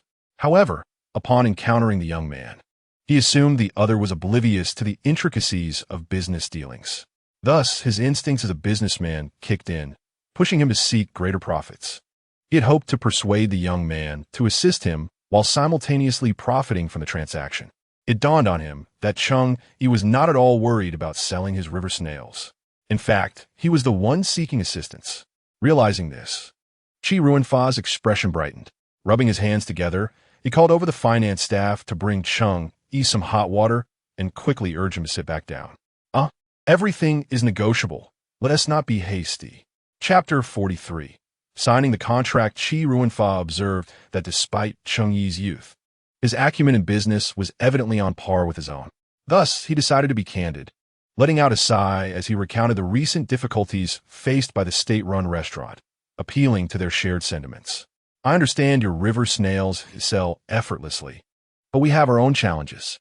Our large restaurant relies on the livelihoods of over a dozen employees, all of whom depend on our state-run second store for their sustenance.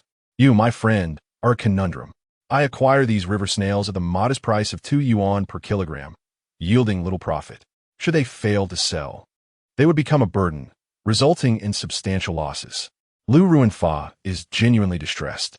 Over the past 2 years, due to the performance of state-owned restaurants, he has aged considerably, his hair turning gray, and he appears several years older. While he perceives the river snails as a potential business opportunity that could attract customers, he is apprehensive about the viability of this venture. Lu Ruinfa sighed as he conversed with Cheng Yi, contemplating a further reduction in price. Unexpectedly, Cheng Yi, with a smile, took a sip of tea and fixed his gaze on Lu Ruinfa, proposing an idea.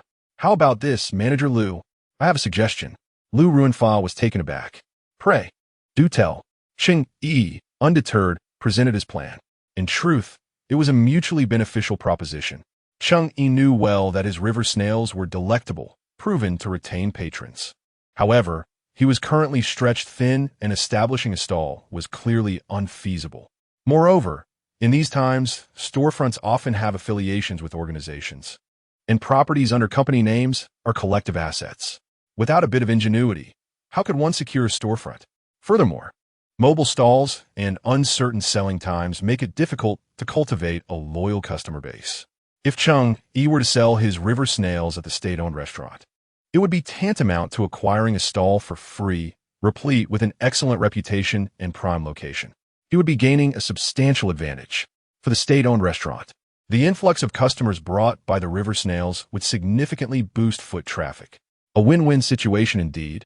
Why not seize the opportunity? The river snails will be sold within the restaurant for 2 yuan per kilogram. If they do not sell, the loss is mine, Cheng Yi declared with a grin. The number of customers we attract depends on the restaurant's own capabilities. What say you? Surely, a manager of a state-owned restaurant is not one to be easily perplexed. Lu Ruinfa immediately grasped the concept and rubbed his hands together, unable to resist taking another sip of tea. Tentatively, he inquired, but what if no diners come? We cannot be held accountable for that. Cheng Yi shrugged. Whether they come or not is my concern, rest assured. Upon hearing this, Lu Ruinfa felt a wave of relief wash over him. Essentially, it was merely a matter of setting up a stall in the courtyard and assigning an employee to assist in selling the river snails. In recent years, the restaurant staff had been idling, each one growing increasingly anxious about job security. A little busyness would be welcomed. Their greatest fear was the absence of customers. Cheng Yi's words serve as a comforting assurance for Lu Ruinfa and his colleagues. Fearing that Cheng Yi might reconsider, he quickly summoned paper and pen, drafting an agreement in no time. Here, take a look at this agreement. The river snails will be sold in our courtyard, and the space is free for your use. Whether they sell or not, any unsold stock and losses are not our concern. Lu Ruinfa, still somewhat apprehensive, meticulously pointed at the contract. After reviewing it and finding no issues, Cheng Yi readily signed. Finally, Lu Ruinfa felt a sense of relief. He broke into a smile and peered at the 6 large bowls of river snails. So, shall we commence today? Cheng Yi nodded and requested assistance with unloading the goods, indicating that the process should commence today. At this juncture, Chi Ruinfa promptly called over Yao Changji and others to lend a hand. They extracted an octagonal table from the lobby and erected a small fabric canopy to shield against the sun. Beneath it were placed 6 basins of river snails, a small scale, and a substantial stack of plates. The stall was thus prepared. Cheng Yi was not one to overlook details. Before departing, he instructed Chi Ruinfa to bring a floor scale from the kitchen, placing the 6 basins of river snails upon it for weighing. The total weight of the 6 basins amounted to over 220 pounds, after accounting for fluctuations and the weight of the broth. The price for these river snails was estimated to be around 400 yuan. My goodness! Upon seeing this figure, even Chi Ruinfa could not help but gasp in astonishment. 400 yuan for just these 6 basins of river snails. Could they truly sell? Manager Chi, rest assured, these river snails are here. If they do not sell, I shall bear the loss. You should not have to shoulder this risk, Cheng Yi reassured with a smile. Chi Ruinfa swallowed hard, nodded in agreement. Yet his heart raced with apprehension. Before long, Cheng Yi departed with the donkey cart. He did not rush home, but instead headed straight to the department store, having promised to bring gifts for the 2 little ones, a matter he could not overlook. Upon entering the stationery shop, he purchased 2 Chinese pencils, an eraser, and a thick notebook for the children. Additionally, he selected 2 shiny butterfly hair clips specifically for Ching Ching. As for Lang Lang, Cheng Yi chose a figurine of Sun Wukong, adorned in a tiger-striped outfit with sparkling fiery eyes, a true idol for the children of this era. The total expenditure amounted to 7 yuan and 68 cents, primarily due to the monkey toy, which had incurred a considerable cost as it was sourced from a neighboring province. Cheng Yi meticulously packed the items and then, after a moment's thought, turned into a tailor shop. He surveyed the fabrics hanging within.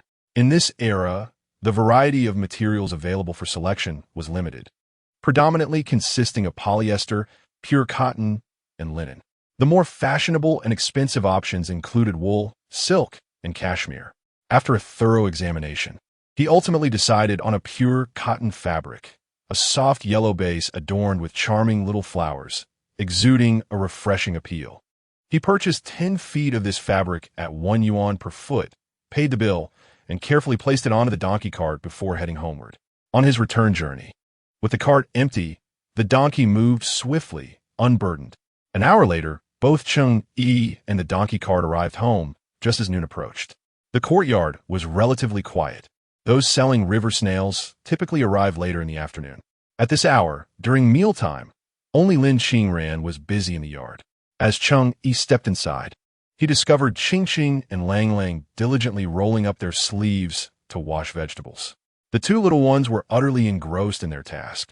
With a large white radish soaking in water, Ching Ching wielded a small brush, scrubbing away earnestly. Clean, clean. If we wash it well, we can eat radish and meat, she murmured softly. After rinsing, she struggled to lift the radish to inspect it closely. All clean, she beamed with delight, leaning closer and playfully waving in front of Lang Lang, proclaiming, Ching Ching is the first. Chapter 44. My wife is simply brilliant. Lang Lang cast her a helpless glance. Look, there's mud here. The little girl pouted, playing coy, insisting. Ching Ching is indeed first. Cheng Yi couldn't help but chuckle. I see it too. Ching Ching is being mischievous, blushing shyly. Upon hearing Cheng Yi's voice, the 2 little ones abruptly looked up. Daddy, you're back. Ching Ching's face flushed as she tossed a white radish into the water, her hands clasped behind her back, looking both shy and fidgety. No, Ching Ching wasn't being mischievous. Cheng Yi smiled gently, leaning down to them. Wash your hands. Soon Daddy will be washing vegetables. and let's see what delightful things he has brought for you." Their eyes brightened, and they hurriedly splashed in the water, then wiped their damp hands on their clothes. "Did you buy something? Is it a gift?" "A gift. Ching wants a butterfly hairpin." Yesterday, Arya had come over wearing a butterfly hairpin, which had made the little girl envious, and she had babbled about it all day, looking pitifully at her own appearance. What father could refuse such a plea? Cheng Yi took out a cloth bag and opened it in front of the two. A beautiful, shimmering butterfly hairpin seemed ready to take flight under the sun's rays. The little figurine of the Monkey King stood proudly, its fiery eyes gleaming in gold, looking incredibly charming. Even the typically stoic Lang Lang broke into a smile. Grasping the figurine, he held it tightly, excitedly looking up at Cheng Yi. "Is this the Monkey King? Is it for Lang Lang?" When Cheng Yi nodded, he joyfully dashed towards Lin Qingran, even mimicking a fierce stance in the air, exclaiming, "Monkey King, catch the monsters!" The two little ones began to play merrily in the yard. Lin Qingran poked her head out from the stove, her eyes a mix of helplessness and tenderness as she cautioned, "Be careful, don't fall." After saying this, she turned to Cheng Yi, asking, "Why are you back? Did you sell all the snails today? So soon?" As soon as she spoke, Lin Qingran's expression shifted, her brows furrowing. Although she had accompanied Cheng Yi to sell snails and knew they were in high demand, selling 6 large basins in such a short time seemed impossible.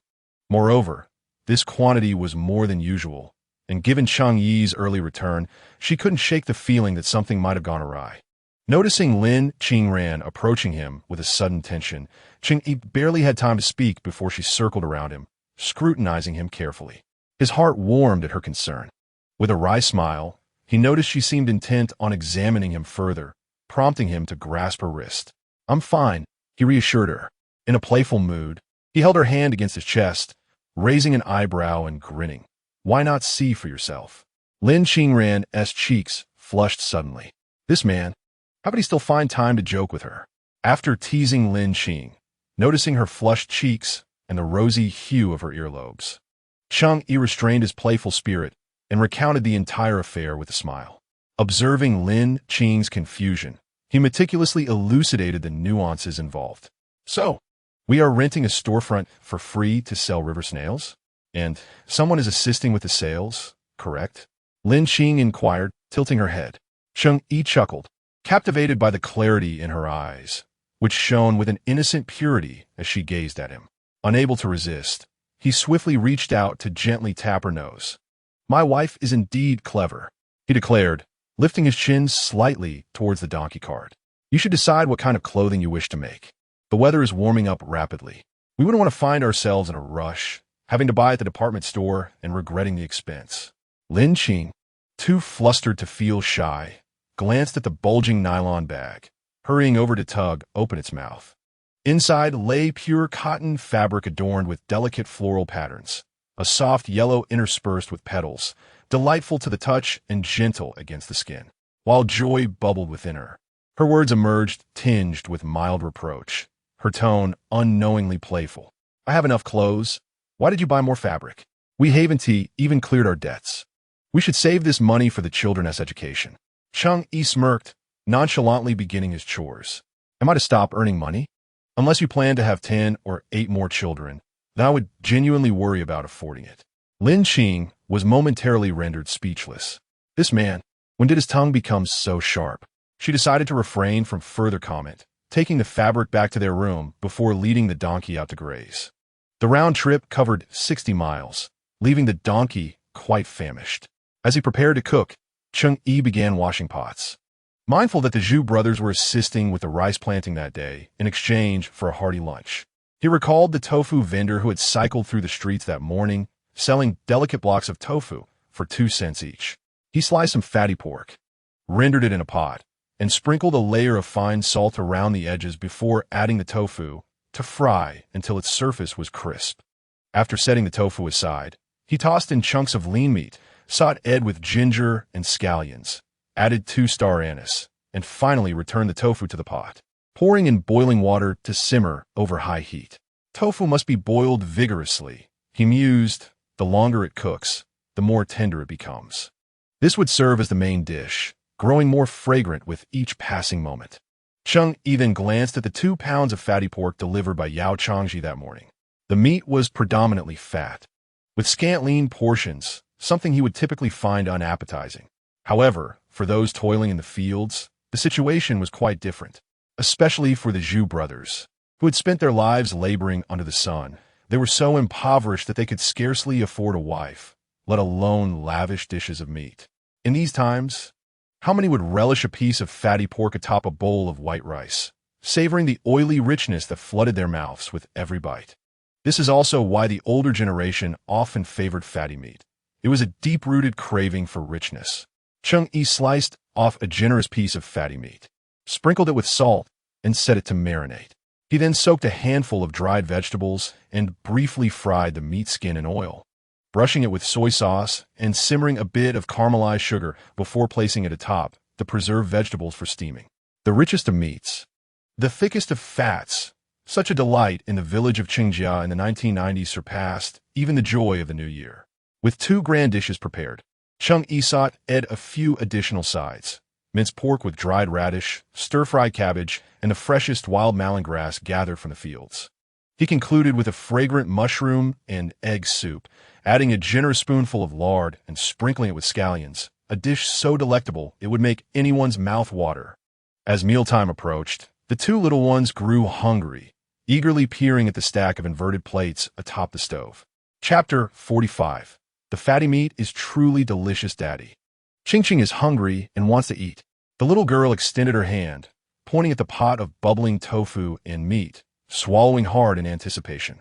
I want to eat that too, echoed Lang Lang, nodding in agreement. However, Cheng Yi did not immediately serve the children. He gently reassured them, "Today, we have an uncle coming over for dinner, so we must wait for him to eat together, understand? The village places great importance on such customs.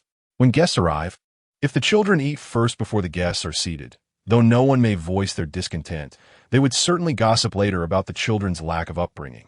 Cheng Yi did not mind the few bites, yet he was reluctant for his children to be the subject of gossip. Fortunately, the 2 little ones were understanding, nodding their heads and blinking at Cheng Yi with innocent curiosity. "Let us wait for Uncle." Ching chirped, then hurriedly fetched a small stool, scampering towards the door with adorable little steps. "Lang Lang, come along," Ching called out, prompting Lang Lang to follow suit. They perched side by side on the small stool, their hands resting on their knees, attentively gazing out the door with utmost seriousness. Cheng Yi fetched 3 large bowls, pouring a glass of cool, boiled water into one. Before long, the sound of footsteps resonated from outside, heavy and steady. Ching eagerly peered outside and immediately spotted the Zhu brothers, spinning around to excitedly wave her little arms at Cheng Yi. "Daddy, Uncle is here. Uncle is here." Lang Lang stood up as well, though a bit shy. He looked up at the Zhu brothers and said, "Uncle, it's time to eat. My dad made a lot of delicious food." As the Zhu brothers entered, they rubbed their hands together, instinctively lowering their heads to avoid looking into the stove. We should wash up first. We're all dirty and covered in mud," Zhu Laoda said, somewhat sheepishly, glancing at Cheng Yi. Cheng Yi smiled and brought over some water. "No need to rush. First, have a drink. I'll fetch some water for you." After speaking, he walked to the well in the courtyard and filled a large basin with water. Having worked hard all morning, the 3 men were quite thirsty, and they gulped down a hearty bowl of water before taking turns to wash their hands and rinse off their feet. Transplanting rice seedlings was indeed laborious work, rolling up their pant legs, stepping into the muddy fields, bending over under the scorching sun, pressing each seedling into the earth. In the mud, leeches lurked, seizing every opportunity to latch onto protruding blood vessels, swelling with a glistening fullness after feasting. Should one attempt to yank them off with brute force, a careless move could result in leaving their heads embedded within, leading to a potential inflammation that could wreak havoc. At this moment, the 3 brothers of the Zhu family found themselves with 3 or 4 leeches clinging to their legs. Previously, they had been oblivious to the mud coating their limbs, but now, as the water washed away, the creatures revealed themselves. Startled, Ching hid behind Cheng Yi, extending her little arm to point at the leeches, exclaiming, "Bugs! Daddy, bugs!" Cheng Yi noticed them too. He lit a cigarette and, one by one, pressed the glowing ember against the swollen bodies of the leeches, causing them to curl in pain and tumble away. He then passed the cigarette to Zhu Laoda and offered 2 more to the second and third brothers.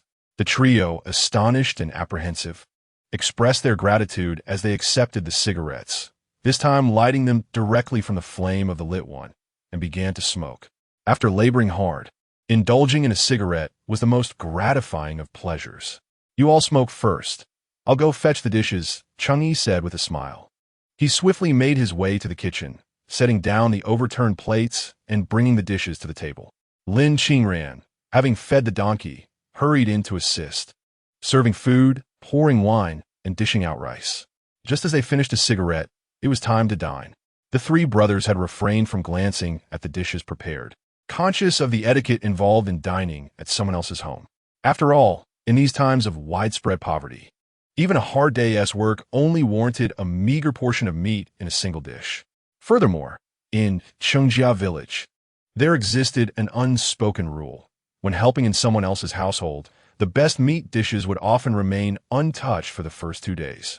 The meal would be reheated and served again until the end of their assistance, at which point the helpers would finally partake in that coveted dish.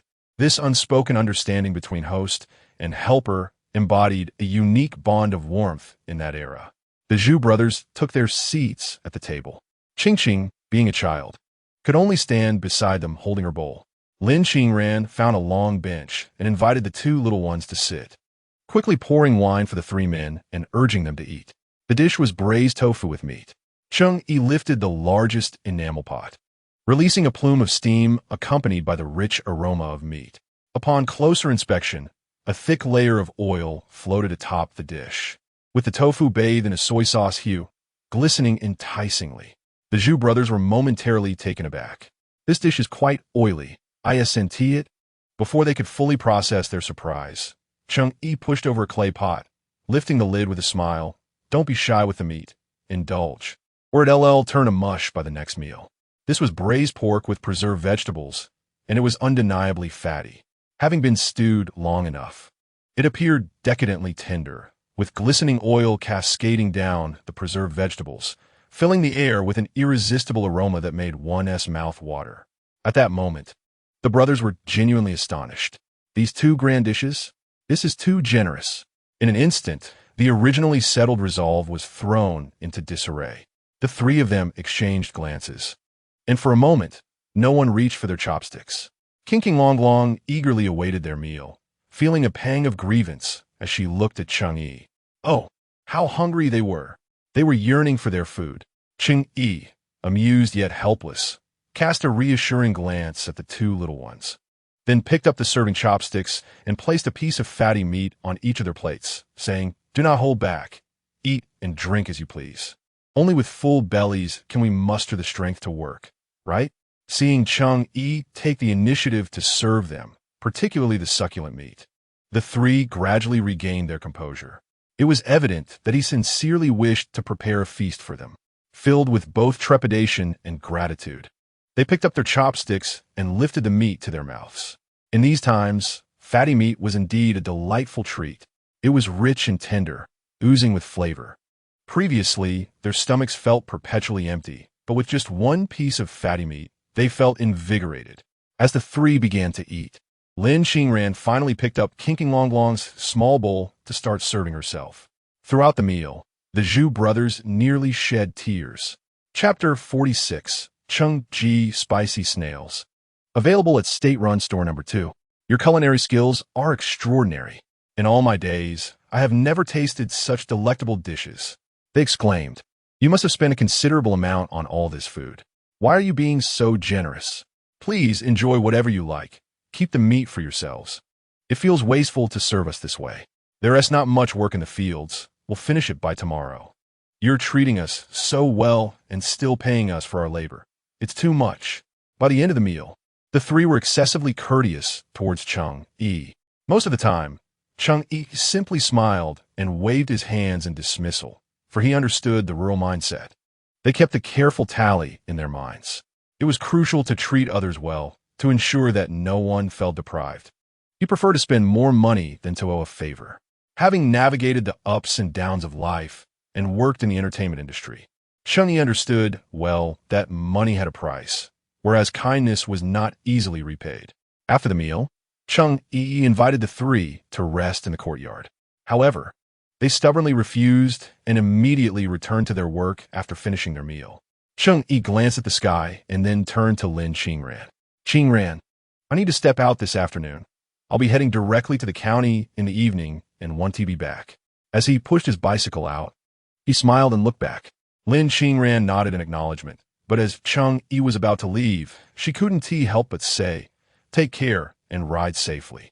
Cheng Yi nodded, rode his bike, and waved goodbye to Lin Qingran before heading out the gate. His destination was not the county, but rather, he was off to find someone. At that moment, by the banks of the river, Lin Yaodong was sitting on shore with a net bag, washing his face and catching his breath. Damn it, he cursed.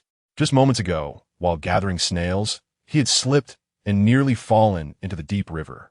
If not for his quick reflexes in grabbing onto the stones by the bank, he would likely have been swept away by the current. Although the Jiajiang River is not particularly deep, its currents are significantly swifter than those of the Yangtze. The banks are strewn with large boulders, but as one ventures further in, these stones abruptly vanish, leaving only soft, yielding sand. One misstep could lead to being engulfed, particularly if caught in a whirlpool, which could spell disaster. Nearby, three companions were busy foraging for snails, perspiration glistening on their foreheads. Noticing Lin Yaodong resting, they approached, setting down their bags, wiping sweat from their brows, and collapsing beside him. "Brother, this task is no easy feat," one lamented. In recent days, the number of people scavenging for snails has surged, and this shallow stretch of the Jiajiang has been nearly picked clean. Earnings are scarce, and we haven't saved much. What should we do now? Lin Yaodong remained silent, his brow furrowed, clearly troubled. After a moment's pause, a thought struck him. "I have an idea," Lin Yaodong suddenly declared. The eyes of Erwizi brightened with curiosity. "What is it? Will it be profitable? Can we earn enough to eat?" Lin Yaodong hesitated briefly before recalling a previous encounter. "Do you remember that day we met, Old Yang?" He picked up a stone and skipped it across the water, a glimmer of excitement in his eyes. Old Yang mentioned needing someone to work as an insider at the Golden Phoenix Dance Hall. I didn't quite grasp what he meant, but he promised that if the job was successful, there would be a reward of 500 yuan. Lin Yaodong swallowed hard, his eyes sparkling with intrigue. He also said that if it works out, he would recommend me to the police academy. Who knows? I might even become an esteemed officer. Erwizi listened, envious. Is there really such a good opportunity? 500 yuan. That's more than an ordinary person earns in a year. Just as he was about to inquire further, they heard someone calling from behind. Turning, they saw Cheng Yi approaching. "Brother Cheng?"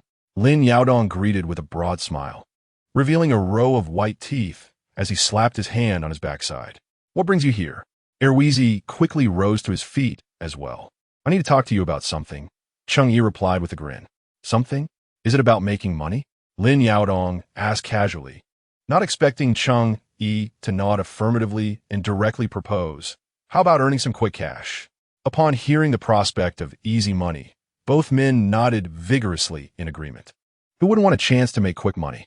Cheng Yi then called over the remaining two and led them directly to the county town.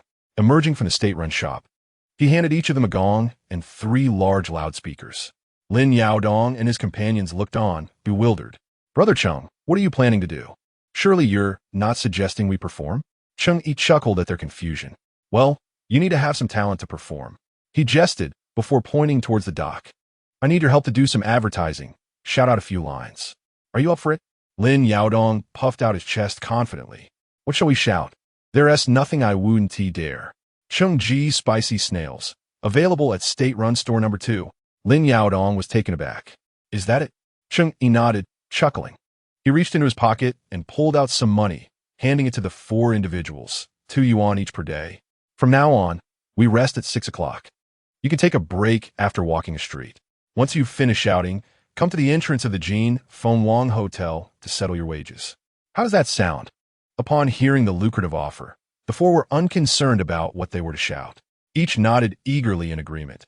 Even before Cheng Yi could utter a word, they grabbed the gong and the horn and started walking down the street. "Dang, Cheng Yi spicy snails. Available at the state-run second store. Dang. Cheng Yi spicy snails. Available at the state-run second store. The echo of their shouts drew the attention of everyone on the street. What are they shouting about? Cheng Yi spicy snails? Some bewildered individuals dismissed it as mere frivolity from four young rascals. However, those in the know paused momentarily before quickly recovering. Cheng Yi spicy snails? Wait a moment. They suddenly recalled that the young vendor selling snails these past few days was indeed named Cheng Yi. Many had been waiting for him to set up his stall today. Yet after wandering through several residential buildings without sighting him, they were surprised to find him selling at the state-run second store. Goodness, they had been waiting for quite some time. Consequently, an unusual scene unfolded on the street. The previously steady crowd began to disperse, with a portion hurrying back towards the dock. Even those who knew each other clustered together, whispering and exchanging thoughts. Some who had just exited the state-run store with drinks turned on their heels and jogged back.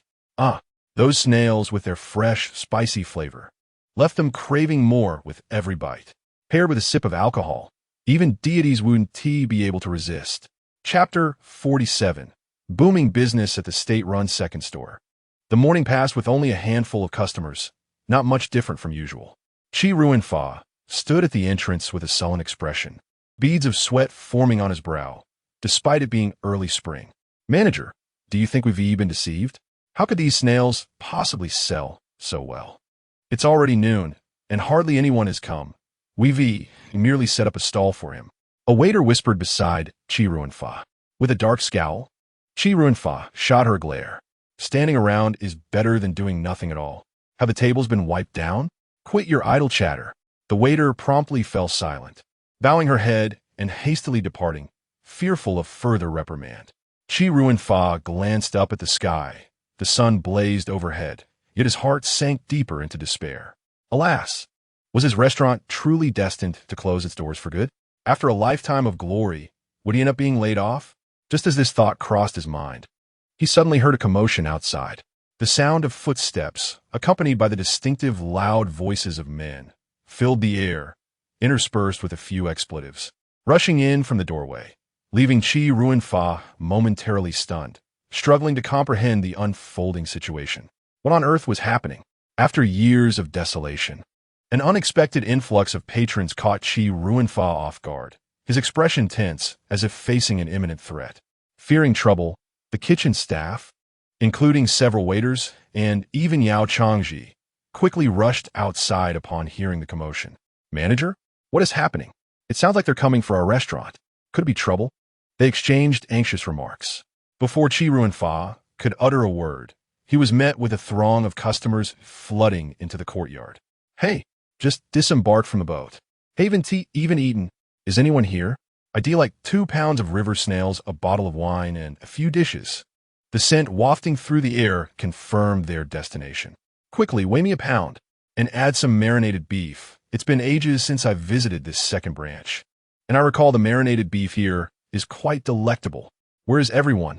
Why isn't anyone taking orders? Indeed, a large crowd had gathered. Over the past few years, the restaurant's business had dwindled, relying solely on workers from the nearby state-run shipyard for meal services to sustain itself.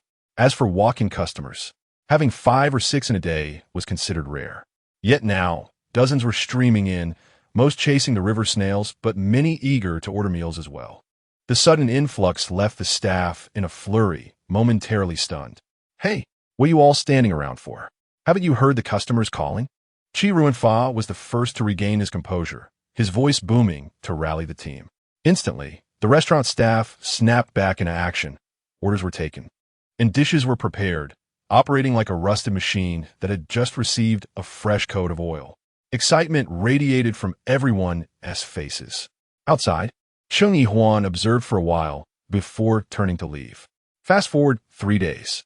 In this short span, Cheng Yi had amassed a considerable sum. He repaid Yang Shoshin the 600 yuan owed, and with the additional scattered funds he had saved, he now possessed 200 yuan. Life felt as though it had finally emerged from the mire, basking in a sliver of moonlight. This evening marked the anniversary celebration of the Golden Phoenix Dance Hall. Yang Shouxian's establishment had thrived for 2 full years, reaping substantial profits.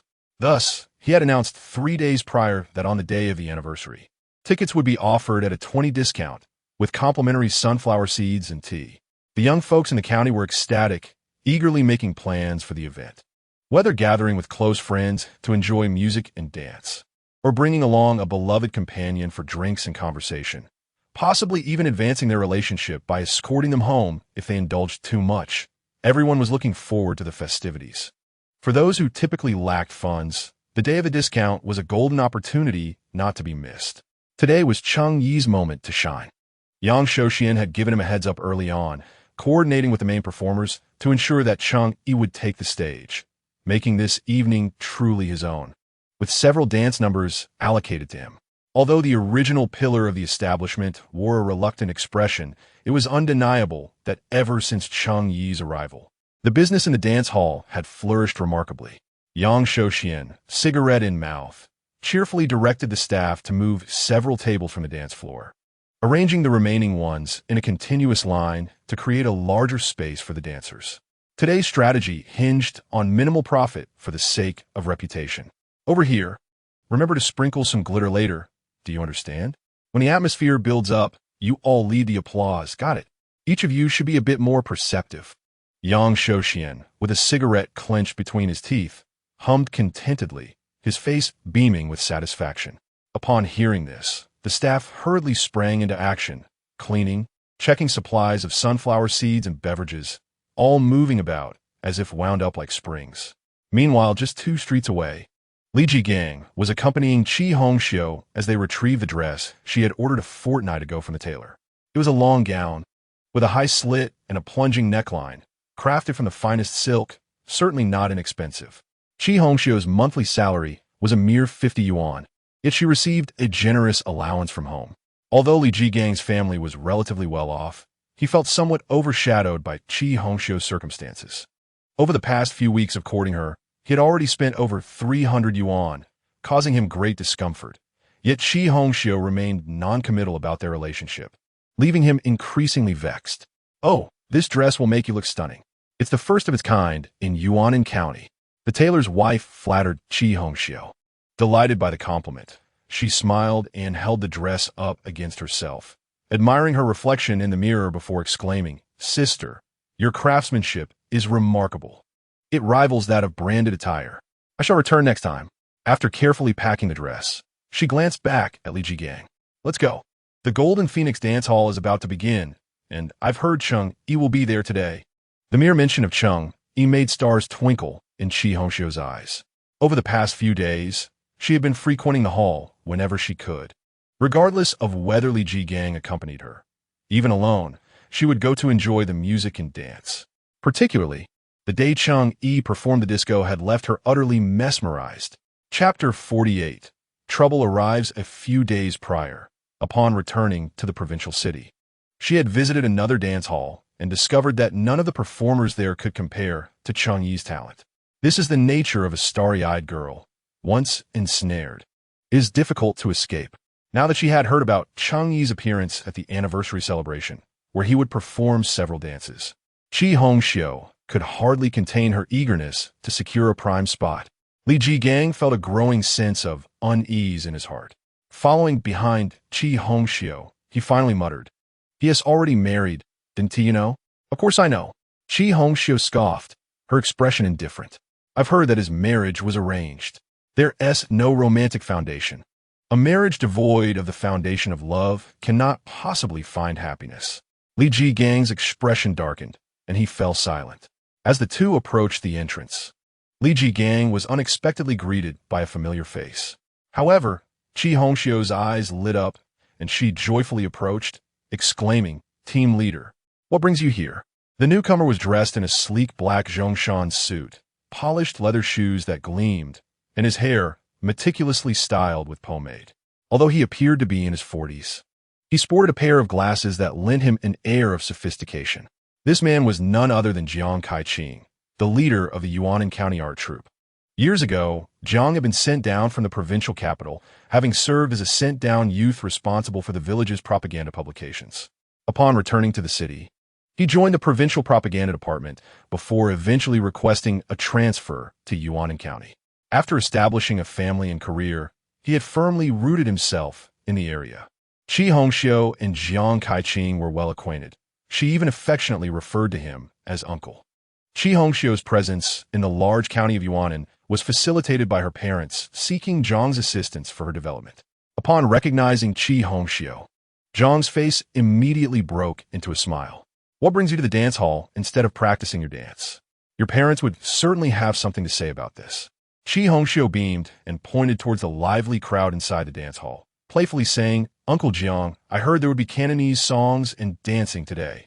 I simply couldn't resist joining the fun. Please don't tell my parents." Jiang Kaiqing chuckled and shook his head.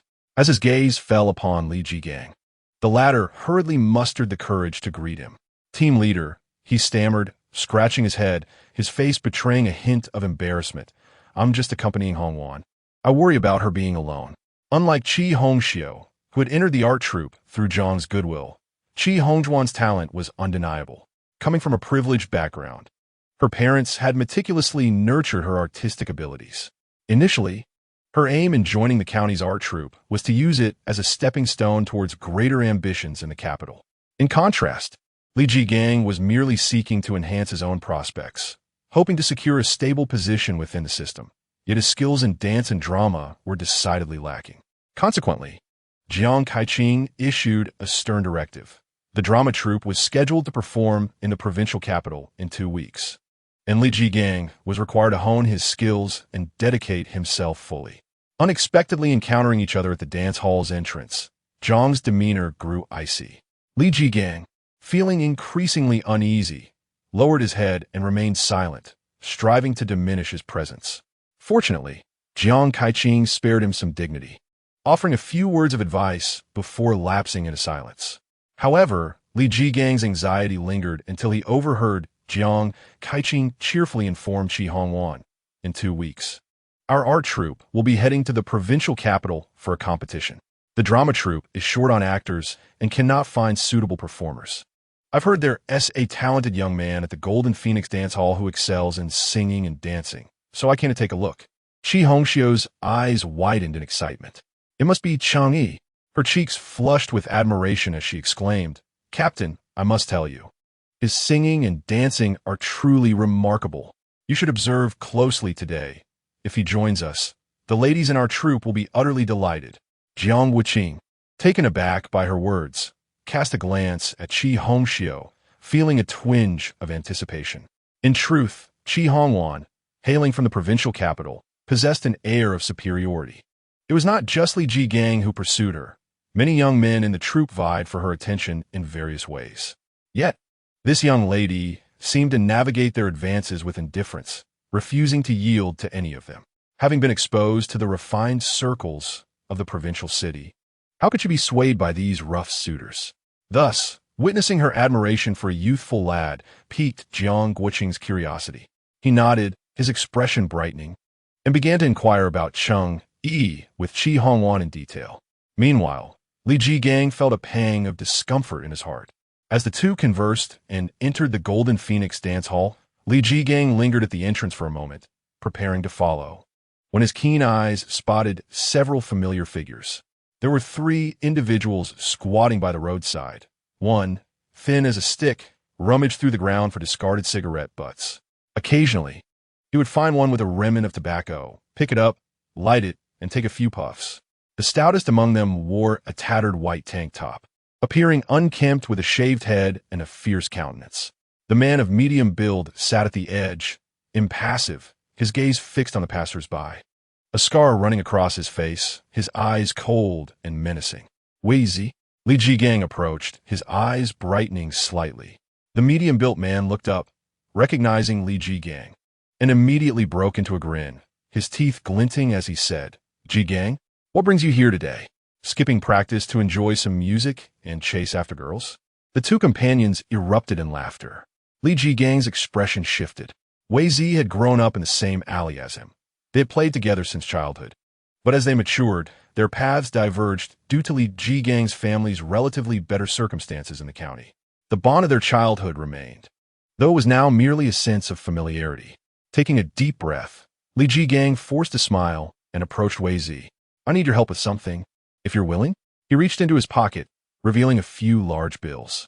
I'll pay half up front and the rest upon completion. What do you say?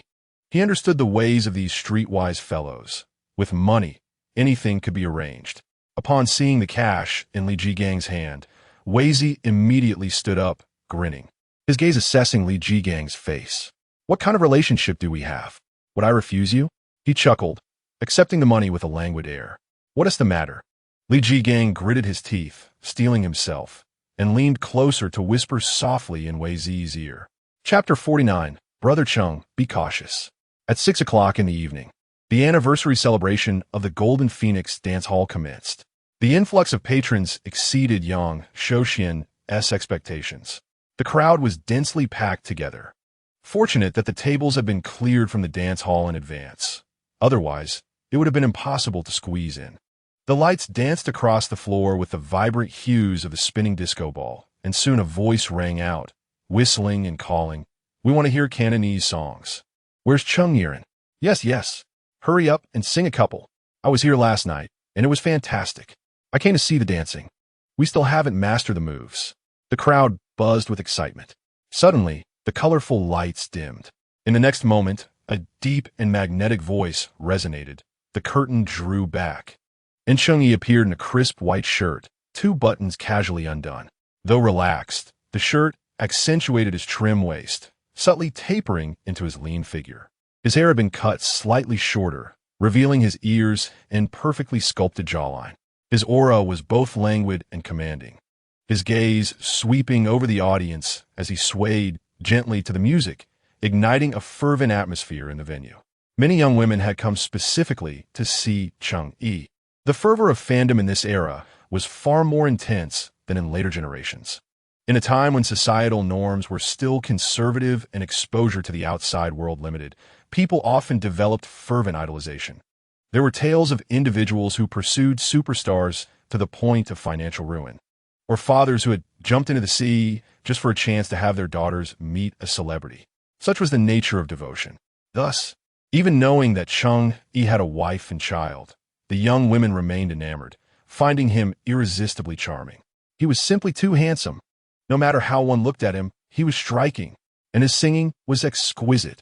I dare say, some stars from Hong Kong and Taiwan might not even compare to Cheng Yi. Indeed, if he released a tape, I would be the first to buy it. The excitement among the young women was palpable. Meanwhile, Cheng Yi remained blissfully unaware. After finishing one song after another, he realized his throat was slightly dry, and with a smile, he waved to the crowd, signaling that he would take a short break. As he stepped off the stage, another performer took his place. While the atmosphere was not as electric as when Cheng Yi was on stage, it managed to maintain a certain vibrancy. Chi Hongwan gazed at Cheng Yi with admiration, and only after his figure disappeared did she reluctantly turn to Jiang Kaiqing. "Captain, what do you think? Wasn't he amazing?" There was undeniable awe in Jiang Kaiqing's eyes. Artistic workers of this era often exhibited a certain awkwardness, especially in large gatherings, where the instinctive tension would surface. Even the stage attire had its stipulations, nothing too revealing, nothing too casual, and concerns about dialogue and scene partners loomed. These were the shackles imposed by the times. Yet this young man seemed to transcend all that.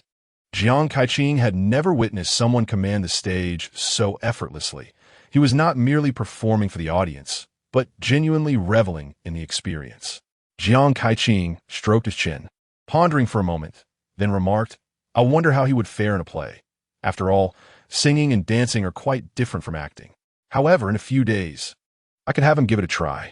If it works out, he could participate in the provincial drama competition in half a month, and we could use him to fill the ranks." Chi Hongwan was instantly filled with joy. 10 minutes later, Cheng Yi returned to the stage. After singing a song, he transitioned into the familiar routine and began to dance.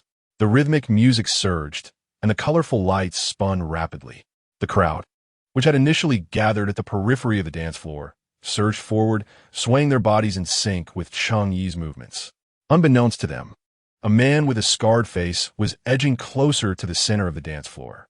His gaze was fixed intently on Cheng Yi. as he licked his cheek and clutched a blade in his hand. While he was not inclined to commit murder, he did contemplate marring that handsome face. For if he succeeded, singing and dancing would surely become impossible for Cheng Yi. What a pity! He spat on the ground, and his underlings parted the crowd to clear a path for him. Unfortunately, the crowd was dense, particularly around Cheng Yi, making his advance rather cumbersome. Meanwhile, not far away, Lin Yaosheng and Erhuzi were also swaying amidst the throng on the dance floor. They were aware that Cheng Yi worked at the Golden Phoenix nightclub, yet they were taken aback by his popularity, surrounded as he was by a multitude of glamorous young women. Lin Yaosheng clicked his tongue, feeling a pang of jealousy. If his sister-in-law were to find out, she would undoubtedly be envious. As a single man nearing the age of marriage, he found no one to take notice of him. What a stark contrast in treatment. He mumbled to himself, continuing his covert observations. However, shortly after, Erhuzi unexpectedly jabbed him in the side. "What is up?" Lin Yaosheng muttered, wondering if he had spotted some cash. Erhuzi lowered his voice, a hint of confusion in his tone. "Isn't that way, Z? Why is he heading towards Chang'e? Looks like he is holding something." "What? Wei Z?" Upon hearing that name, Lin Yaosheng quickly lifted his head. He was an ne'er-do-well himself, often mingling around the county, and thus frequently encountered Wei Zi's associates. He had fought a few times, each resulting in his defeat, not due to lack of courage, but because he was still just a boy, unwilling to risk everything over petty sums. After several encounters, he had gradually been pushed to the outskirts of the county. Yet, there was a silver lining. He had heard that Wei Zi had spent time in prison and had lost a considerable amount of money, while Lin Yaosheng dabbled in the underworld. He maintained a personal code. He would not stain his hands with blood. Upon hearing Erhuzi mention Wei Zi, he jerked his head in that direction. Indeed, in the dim light, he spotted Wei Zi with a smirk, his fist clenched, seemingly raising it to avoid being jostled, making him conspicuously noticeable amidst the crowd. However, due to the flickering lights, few noticed the clenched fist. Yet, upon closer inspection, Lin Yaosheng discerned the truth. Damn it! It was a weapon, a blade. His heart sank as he grasped the situation and hurriedly pushed through the crowd towards Cheng Yi, shouting, "Chang'e, be careful." However, the cacophony of the dance floor was overwhelming, and Cheng Yi, ensconced at its center, failed to catch the shouted warning. Lin Yaosheng, in a state of urgency, quickly scaled a nearby pillar, climbing to a height where he could bellow at the top of his lungs. "Chang'e, be careful." His voice, infused with desperation, pierced through the noise. Upon hearing the shout, Cheng Yi turned and immediately spotted Lin Yaosheng calling out to him. Chapter 50, each with a bottle of wine at times. A person's instinct for survival is almost primal. No sooner had Lin Yaosheng shouted than Cheng Yi caught a glimpse of three figures encroaching upon him, and the next moment, an object hurtled toward his face. In his past life, while vying for roles outside the Kyoto Film Academy, Cheng Yi had endured numerous beatings. The chaotic atmosphere of the 1990s, particularly within the entertainment industry, often led to violent confrontations over a mere role. When he first arrived, inexperienced and unaware, he attracted the attention of various directors seeking extras due to his commendable acting skills. This, however, bred resentment among many, who openly and covertly threatened him to find a different venue. Yet Cheng Yi, stubborn and disheartened by the departure of Lin Qingran and their two children, plunged headlong into this industry, never contemplating retreat. As the beatings continued, he grew increasingly resolute. His reflexes sharpened, and his physicality became exceptional, especially after training for 2 months with the monks from a Shaolin temple film. Now, as the wind brushed against him, he instinctively recoiled, his senses heightened. Remarkably, he managed to evade the oncoming attack. Wei Zi, taken aback, along with his companion, rushed toward Cheng Yi, attempting to restrain him. However, Cheng Yi was resolute. He retaliated with a series of punches, each landing with force, the explosive power of his lean muscles evident. In an instant, the wiry assailant crumpled to the ground, moaning in pain. The crowd gasped in shock. A fight! Someone suddenly shouted, and chaos erupted as people turned to flee. Wei Zi spat on the ground, his aggression flaring as he brandished a blade toward Cheng Yi. Although Cheng Yi dodged twice, he still sustained a shallow cut on his arm that bled profusely. His gaze darkened, and he delivered a solid kick to Wei Zi's solar plexus, rendering him pale and breathless. After a brief dispersal of the crowd, Lin Yaosheng and Heir Huzi rushed over. The group, having a long-standing grudge against Wei Zi, seized the opportunity to pounce on him. Wei Zi growled in frustration, struggling to rise, while his muscular henchman, exuding a terrifying strength, pushed Lin Yaosheng aside in an attempt to reach Cheng Yi. The next moment, a loud thud resonated as the brute's head met with a solid object, leaving him stunned. Cheng Yi wore an expression of indifference as he discarded the shattered beer bottle onto the ground. Before anyone could react, a sharp crack echoed again. Wei Zi had also fallen. Both men had sustained head injuries, blood trickling from the back of their skulls, lying motionless on the floor. Lin Yaosheng and Heir Huzi, upon lifting their heads, witnessed Cheng Yi, devoid of emotion, tearing a strip from his garment to bind his arm and staunch the bleeding. It was as if he had not just incapacitated two men with bottles moments earlier. Only then did Yang Shoshin arrive with his men, cursing at the chaos, spitting on the ground in frustration before hastily approaching Cheng Yi, inquiring about his condition. "Are you hurt? Is it serious?" Cheng Yi shook his head, gesturing toward the three men on the ground, asking, "Boss Yang, do you recognize these three?" Yang Shoshin bent down to examine the fallen men, shaking his head in confusion. They seemed familiar, yet their names escaped him. Cheng Yi remained silent, replaying the incident in his mind. It was evident that he had been the target, perhaps having offended someone of significance.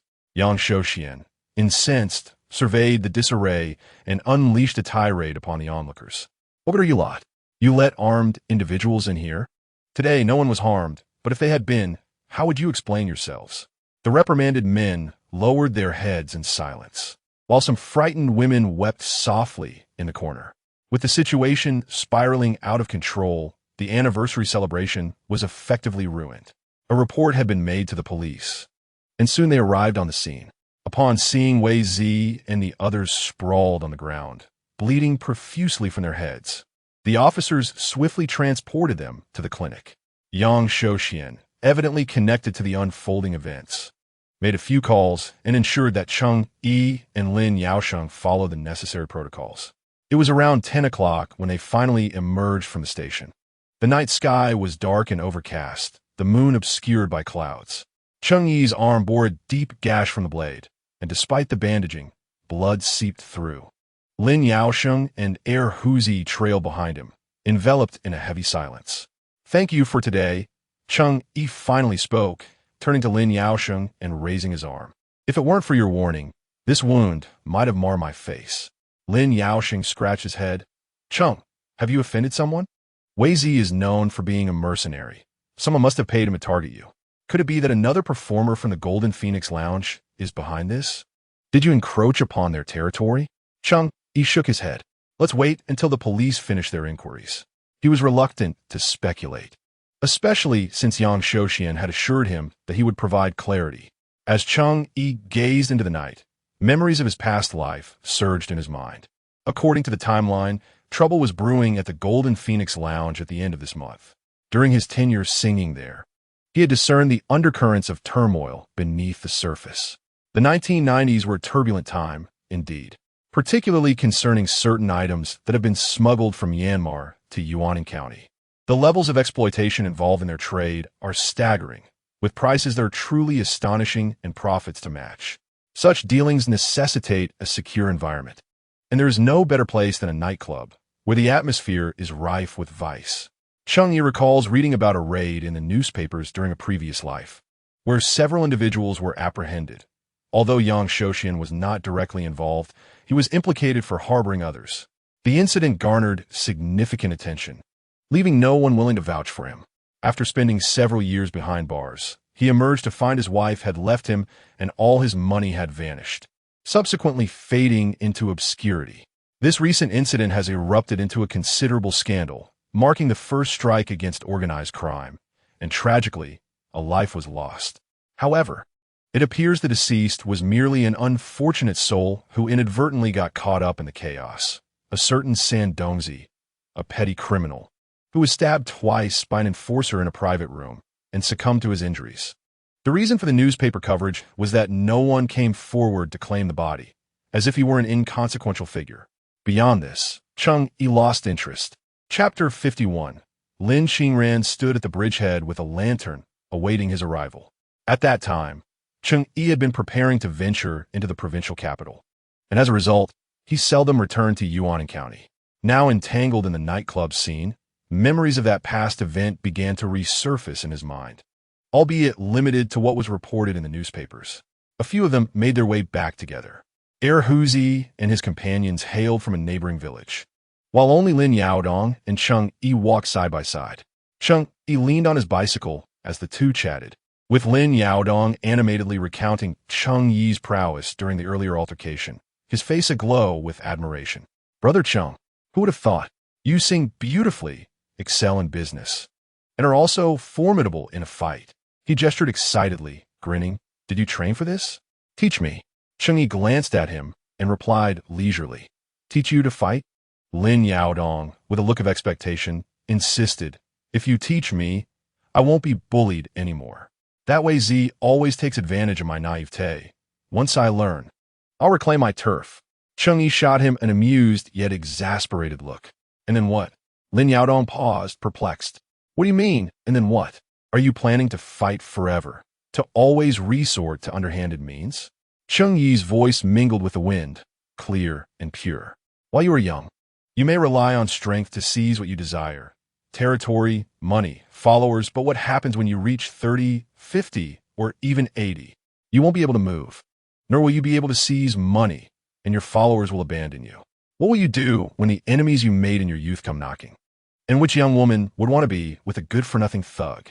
"Yaodong," he continued, "a life well lived cannot focus solely on the present. One must also contemplate the future. Do you understand?" Lin Yaodong fell silent. In truth, at the tender age of 18, no one had ever imparted such wisdom to him. For him, it was a revelation. From childhood, I was overlooked, my parents disinterested, and I had little desire to attend school. From the earliest memories, I fought with others over food and territory, often engaging in brawls. If one were to speak of power and prestige, it was measured by the strength of one's fists and the amount of stolen money. This was the essence of survival. However, today, Cheng Yi's words unexpectedly cleaved a fissure in the dark confines of his bleak prison, allowing a sliver of faint yet extraordinary light to seep through. He glimpsed a fragment of a life distinctly different. Upon reaching the fork at the village entrance, Cheng Yi halted. He turned to gaze at the silent Lin Yaodong, whose expression bore an unprecedented gravity. A sigh of relief washed over him. It was evident that Lin had absorbed his words. "Tonight's events leave me indebted to you. Should you require assistance in the future, do not hesitate to seek me out," Cheng Yi remarked with a smile. Lin Yaodong nodded and called out, "Cheng Ge, I may not fully comprehend what you said just yet, but it feels as though I've grasped a sliver of understanding." Cheng Yi chuckled, giving him a reassuring pat on the shoulder. "Take your time to ponder. After all, some truths take a lifetime to fully comprehend." They parted ways, and Cheng Yi mounted his bicycle, pedaling toward the village's end. The moonlight dimmed, and suddenly, darkness enveloped him as storm clouds churned ominously in the sky. A flash of lightning cleaved the heavens, revealing a glimpse of daylight, followed by the rumble of thunder as spring rain began to fall. Cheng Yi's home lay at the village's end, a 10-minute ride from the entrance, not due to distance, but because the inky darkness made navigation treacherous, with many small creatures darting about at night, necessitating cautious attention. The cold raindrops struck him, and he gritted his teeth, accelerating his pace. 10 minutes later, he arrived at the bridge's edge, where a century-old camphor tree stood, its girth requiring several people to encircle it. Years prior, during wartime, the Japanese had landed here due to its proximity to the river. During a village sweep, a man had survived by hiding in the decaying hollow of the camphor tree. Since then, a red ribbon had been tied around the tree, and a clay bowl was placed before it, transforming it into the village's living bodhisattva. As Cheng Yi crossed the bridge, he suddenly noticed a figure standing beside it, holding an umbrella and a lantern. The rain pattered against the umbrella surface. As the thunderclouds roiled overhead, Sporadic flashes of lightning illuminated the figure. She wore a cashmere cardigan and a skirt, her hair elegantly pinned at the back, exuding a gentle grace. Her silhouette was striking, the dim glow of the lantern casting soft shadows that accentuated her curves. Seemingly hearing his approach, she raised her wrist, reflecting the lantern's light toward him. "Is that you, Cheng Yi?" she inquired softly. Just then, thunder boomed, and the rain intensified. The sound of raindrops on the umbrella grew increasingly erratic, and in the next moment, Cheng Yi had steadied his bicycle before her. With damp hands, he accepted the umbrella's handle, gazing at her with a blend of helplessness and concern. Who else could this be but Lin Qingran? What folly was it to venture out in such torrential rain? Cheng Yi reached out, intending to brush the rainwater from her shoulder. But a glance revealed that he was drenched even more. He retracted his hand, carefully maintaining a distance to avoid further soaking her. Lin Qingran paused, lowering her gaze, biting her lip as she gently tucked a loose strand of hair behind her ear. "Come a little closer," she said, extending her hand to reclaim the umbrella. "It's difficult for you to hold the umbrella while pushing the bicycle. Allow me to handle it." Cheng Yi did not protest, recognizing the impracticality of managing both tasks simultaneously. Raindrops fell to the ground, stirring up dust, while the wind swayed the lantern beside them. In truth, Lin Qingran had not slept that night. Earlier, she had seen dark rain clouds gathering over the distant mountains and sensed that rain was imminent. Her heart had been in a state of unrest, worrying about Cheng Yi, who had left home without an umbrella and had not eaten dinner. After putting 2 children to bed, she tossed and turned, unable to find rest until the first rumble of thunder startled her. In a hurried flurry, she donned a coat and stood up, only to realize she was already by the bridge, holding the umbrella and lantern. Lin Qingran couldn't help but glance at Cheng Yi. The man, in his early 20s, was at the peak of youthful vigor. Although life's experiences had etched themselves into his features, traces of rebellious defiance remained evident. A sudden realization struck her. Perhaps he was destined to be the center of attention. But what about her? When that moment arrived, what would she do? Would he still want her? Would he continue to care for her and the children as he did now? Confused thoughts swirled in her mind, prompting another glance at Cheng Yi, only to witness a drop of water fall from his jaw, landing on his arm. Blood seeped through a piece of white gauze on his forearm, quickly soaking it into a large stain. Chapter 52. He gently pecked her lips. Lin Qingran's eyes widened in surprise. "What happened to your hand?" she asked, halting in her tracks to look up at him. Cheng Yi chuckled nonchalantly, shrugging as he replied, "It's nothing. I slipped at the dance hall today and scraped it. Don't worry, it's not serious. I've bandaged it. And since it's a work-related injury, the boss will cover the expenses." The latter part was obviously a jest. Lin Qingran, however, was too concerned to pay attention to his humor. Biting her lip, she glanced up at him before tugging at his shirt, urging him to hurry home. "You can't get your wound wet. It might get infected. We need to go back quickly." Cheng Yi similed. "All right." As they walked home, he leaned his bicycle against the wall, barely sparing a glance at the donkey, before Lin Qingran pulled him inside the house. She busied herself with boiling water, searching for medicine, and retrieving the gauze and cotton balls he had bought days prior. She flitted about, attending to him without pause. Cheng Yi attempted to rise and assist several times, but Lin Qingran pressed him back down gently. "Wait here for me. I'll be done shortly." With no choice but to comply, Cheng Yi resigned himself to patiently waiting. After a brief interval, Lin Qingran finally settled on a small stool before him, causing her petite figure to appear significantly smaller than Cheng Yi's. She looked up at him, her eyes brimming with a tenderness that was palpable for the first time. "Extend your hand and hold still. Let me take a look," she instructed gently. Cheng Yi obediently complied, revealing a large, bloodied area. As she carefully unwrapped the bandage, a gasp escaped her lips upon discovering a deep, gaping wound beneath. How could it be so severe?" she murmured, her eyes glistening with unshed tears, her voice tight with barely concealed emotion.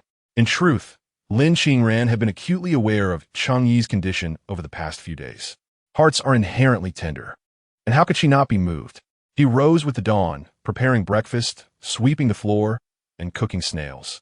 Occasionally, he he would venture into the fields, returning with snails on his back, leaving red welts on his shoulders. Despite the fatigue weighing heavily on him, he would patiently crouch down to converse with the children whenever the sun shone brightly. He went to the department store to buy clothes and brought back gifts for her and the children, all the while neglecting his own needs. Lin Qingran observed it all, her heart thawing from its previously frozen state, igniting a warmth she had not realized was possible. Noticing her reddened eyes, Cheng Yi felt a strange sense of validation in his suffering. The injury appeared serious, having been soaked and showing signs of infection around the edges. Lin Qingran rose and entered Cheng Yi's room, retrieving a clean sweater. Change your clothes first, then we can tend to your wound. Wet clothes are detrimental to the injury, she advised. Cheng Yi complied without protest. The pain had been minimal. He had endured a couple of simple stitches without so much as a whimper. Yet now, as Lin Qingran's delicate fingers meticulously assisted him in undressing, particularly when she reached for his buttons, leaning in close, her warm breath caressing his neck, he felt an unexplainable flutter in his heart. Dear wife, please take it slow. I am in a bit of discomfort, Cheng Yi implored earnestly, his voice tinged with a clear note of grievance. Lin Qingran's heart ached further. Her brows furrowed, and she puffed gently at the wound, reminiscent of how she would comfort the children when they were hurt. A little blow will ease the pain. Bear with it, she coaxed softly, glancing up at him intermittently. Upon hearing her words, Cheng Yi fell silent. As Cheng Yi occasionally winced in pain, the process of undressing and applying the medication stretched out significantly. In the dim light of the yellowish incandescent bulb, their shadows intertwined, creating an atmosphere laden with subtle intimacy. All done, Lin Qingran finally declared. Having carefully bandaged the disinfected wound, a fine sheen of perspiration formed on her forehead. After speaking, she puffed her cheeks and blew softly. As her words settled, she suddenly noticed that Cheng Yi had not raised his head. Assuming he was in pain from his injury, she quickly looked up to check on him. What is wrong? Is there something? This time, Lin Qingran's words trailed off. Their gazes locked, and she abruptly realized how close they were to one another. Their breaths intertwined, and Cheng Yi, with his head bowed and a shadowed gaze, fixed his eyes upon her. The rapid movement of his Adam's apple was palpable as he hoarsely uttered, Qingran, Mifine. Don't worry. Lin Qingran was taken aback. A faint blush crept on her cheeks, and their proximity allowed her to see the fine hairs on her face. The pink hue spread to her earlobes, and Cheng Yi's gaze felt overwhelmingly intense, causing her to instinctively shrink back. I'm not worried, she muttered softly. Yet, upon realizing that Cheng Yi's gaze remained fervently fixed on her, her cheeks flared with heat once more. You should rest early. I'll head back to check on Qingqing. After saying this, Lin Qingran stood up, but before she could straighten herself, she felt Cheng Yi gently grasp her wrist, the one wrapped in bandages. Startled, she hesitated to exert any force. She instinctively took a step back, her eyes widening as she looked at Cheng Yi and whispered, "What's wrong? Let go. You can't exert force with that hand." The stitches had only just been placed, and after being soaked, the wound might reopen. If he exerted himself, she would truly be at a loss. Thus, she had no choice but to allow Cheng Yi to hold her. She even leaned closer to him, softening her tone to coax, "Is something bothering you? Just tell me. Don't exert yourself." Cheng Yi stifled a laugh, amused by her treating him like a child. He did not release her hand, even applying a bit more pressure. His gaze darkened as he pulled Lin Qingran closer to him, and she, too timid to resist, leaned into him. The distance between them diminished significantly, allowing Cheng Yi to clearly see her delicately curled lashes. Dark and thick, her eyes were pure and clear, the contrast striking. Within the depths of her black pupils, his reflection was unmistakable. They held each other's gaze for a prolonged moment until, in the next instant, Cheng Yi's figure rapidly magnified within Lin Qingran's eyes. Following this, he gently pressed his lips against hers, akin to a dragonfly skimming the water's surface. Lin Qingran froze, utterly unprepared for Cheng Yi's sudden kiss. Previously, he had always been blunt, often disregarding her feelings, let alone indulging in sweet romance. But now, it seemed as if he had transformed into an entirely different person. Chapter 53. The big black dog outside the courtyard. Her mind was a whirlwind of confusion. Lin Xingran's face flushed crimson as she struggled to rise, her head bowed, too shy to meet Cheng Yi's gaze. You should sleep early, she stammered, attempting to stand tall while avoiding his penetrating eyes. After speaking, she quickly turned and headed towards her room, but after taking only a couple of steps, she recalled something, turning back to Cheng Yi and softly reminding him. Remember not to get it wet. I will prepare breakfast for you in the morning. Cheng Yi smiled like a satisfied fox. He shrugged, pressed his lips together in a smile, and nodded. All right. With that, Lin Xingran hurriedly returned to her room. He looked up at the old, lengthy electric wires winding along the dusty beams. A gentle breeze wafted through the gaps in the hall, causing the light to flicker softly. This room, once merely a figment of his memory, had been a recurring nightmare in his past life. To him, this dilapidated house, filled with memories of his wife and children, offered a flicker of solace in the depths of darkness while simultaneously embodying an endless hell. Yet now, having been reborn, he chose an entirely different path in life. Gazing upward once more, he found this place also brimming with the earthly joys he had once yearned for. How blissful it was! The following day, as dawn broke, Lin Xingran rose early. She prepared porridge, boiled 3 eggs, and finally stir-fried a small dish of pickled vegetables. Noticing the day was still young, she penned a note, placing it on the kitchen counter to inform Cheng Yi that she was heading to the county town to purchase some clean gauze and disinfectant.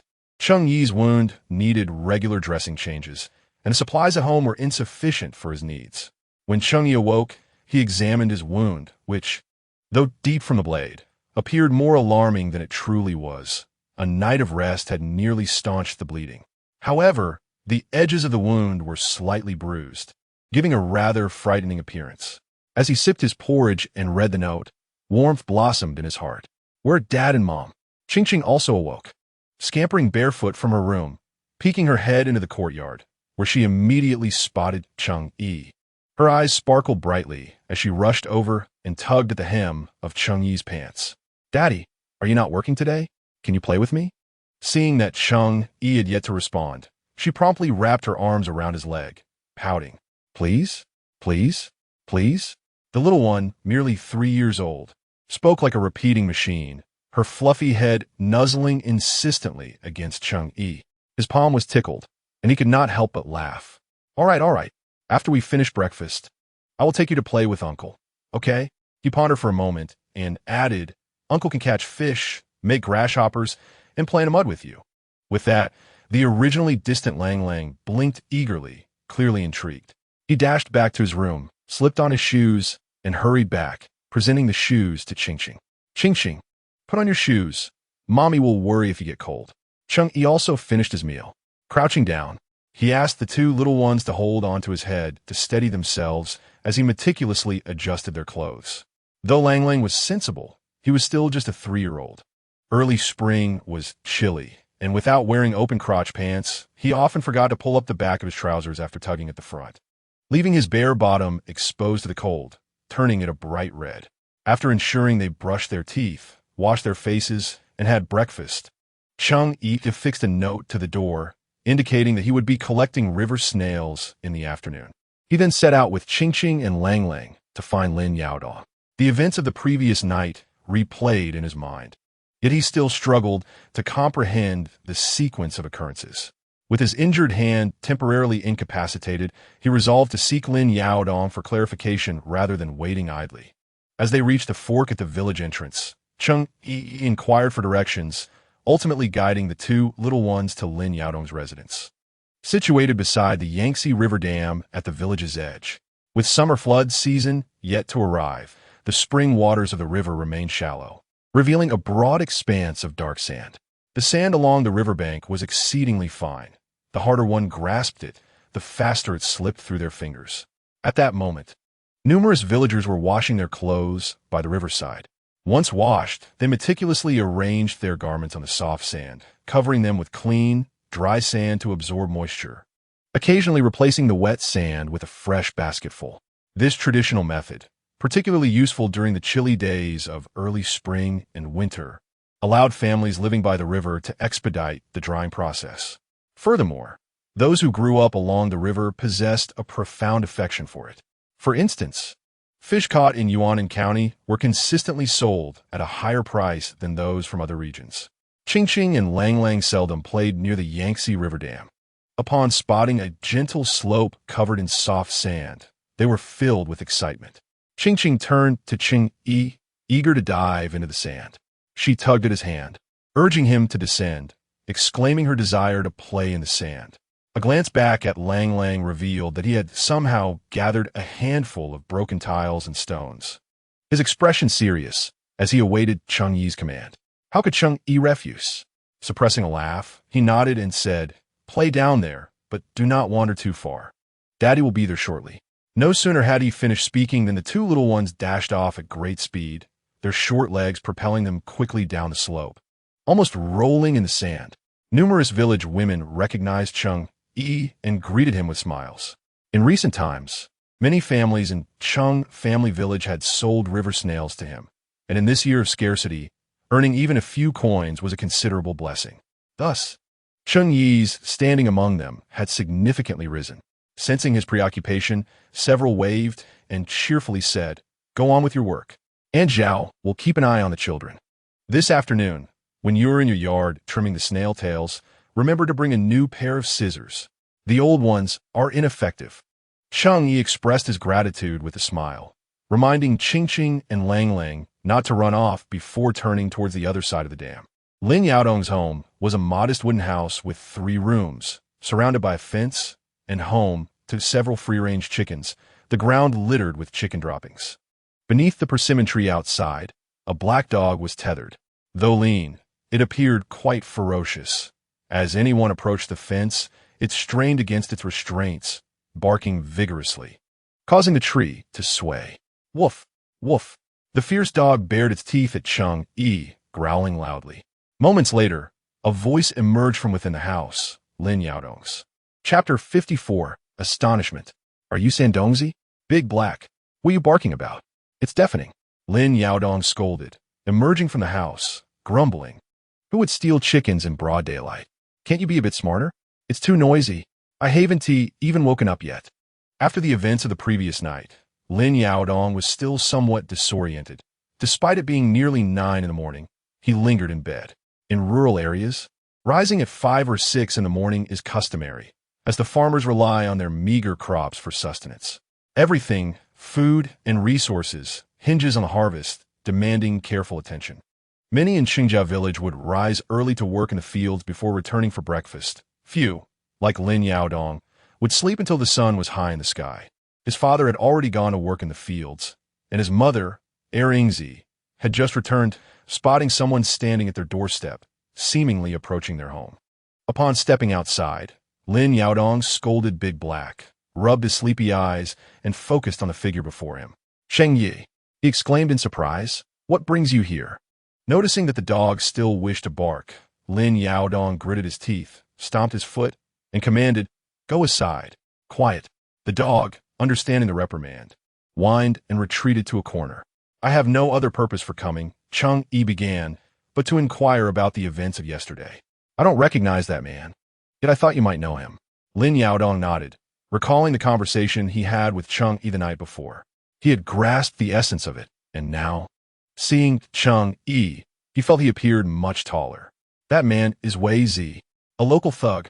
Years ago, during a crackdown, he even served time in the Northwest." Lin Yaodong clenched his fists and huffed. "He is quite ruthless, fights recklessly, which is why many seek him out for their dirty work. He'll do anything for money. Utterly despicable." Cheng Yi paused before asking, "Did you see him heading directly towards me?" Lin Yaodong nodded, his expression mirroring confusion. "Yes. I noticed he was holding something in his hand. His eyes were fixed on you, heading straight for you. That is why I asked, 'Chenggu, have you offended someone?'" "Offended someone?" Cheng Yi mused, stroking his chin. "How about you accompany me to the dance hall tomorrow, and we recount the events to Boss Yang?" Lin Yaodong grinned widely, nodding as he patted his chest. "All right." After agreeing, He approached Cheng Yi with a conspiratorial air, leaning in close to whisper, "Cheng, I understood what you said yesterday. I plan to embark on my own venture, to walk the straight path, to show everyone that I, too, can achieve greatness." In truth, Lin Yaodong resolved to visit the station today to seek out Old Yang and accept the assignment. It was not merely for the monetary reward, but also to restore his own reputation. Cheng Yi observed the exuberance in the young man's eyes, brimming with ambition. A novel vitality began to blossom within him, coursing through his veins. He exhaled with relief, feeling a sense of gratification, and gently patted Lin Yaodong's shoulder, saying, "If you wish to accomplish something, then go ahead. I shall await the day you achieve greatness." Lin Yaodong discreetly straightened his posture, filled with determination. Meanwhile, not far away, Zi finally arrived at her doorstep. She cast a careful glance at the visitor, recognizing Cheng Yi. Recently, she had heard the villagers speak of Cheng Yi's endeavors to help others earn money, and even the neighboring Zhu brothers had recounted their experiences dining at his home. Such a feast! The succulent pork braised with preserved vegetables was mouth-wateringly rich, leaving one's palate drenched in savory goodness. The Zhu brothers had returned home with upset stomachs from such indulgence. In these times, who would be so generous in assisting others? Zi felt a stirring in her heart, yet her family had never been close to Cheng Yi, which made it difficult for her to express her desire to earn a bit of money at his home. However, upon seeing Cheng Yi in her yard, and knowing he was acquainted with her son, a sense of cheerfulness welled up within her. With her vegetable basket in hand, she hurried over, tossing her sickle into the basket, rubbing her hands together in eagerness as she opened the door for Cheng Yi. "Oh, it's the second son of the Cheng family. What brings you here? Come in, please." Zi was exceedingly cordial. After speaking, she swiftly opened her picket gate, casting a fierce glare at Lin Yaodong, scolding, "You, child, all you do is sleep. Can't you even invite our guest inside when we have company? Standing at the door like this is simply unacceptable." Cheng Yi quickly raised his hand to decline, yet he found Zi already beaming as she pulled him inside, setting down her basket and ushering the chickens into their coop. "Aunt, truly, it's not necessary. I'm just looking for Yaodong." Before he could finish, Zi called out, "Sandongzi, quickly, bring a cup of water for the second son of the Cheng family. What are you standing there for?" In that instant, Cheng Yi froze, a buzz ringing in his ears. Did he mishear? Who was she calling? His temples throbbed, and before he could gather his thoughts, he saw Lin Yaodong reluctantly respond, then wink at Cheng Yi, tucking his shirt into his waistband. Moments later, he emerged from the house, carrying a bowl. "Cheng, my mother is like this. Don't take it to heart." He flashed a grin, revealing his white teeth. "Here, have some water." Cheng Yi regarded Lin Yaodong with a gaze that was both cold and heavy. He accepted the water, taking a sip. The icy liquid coursed down his throat.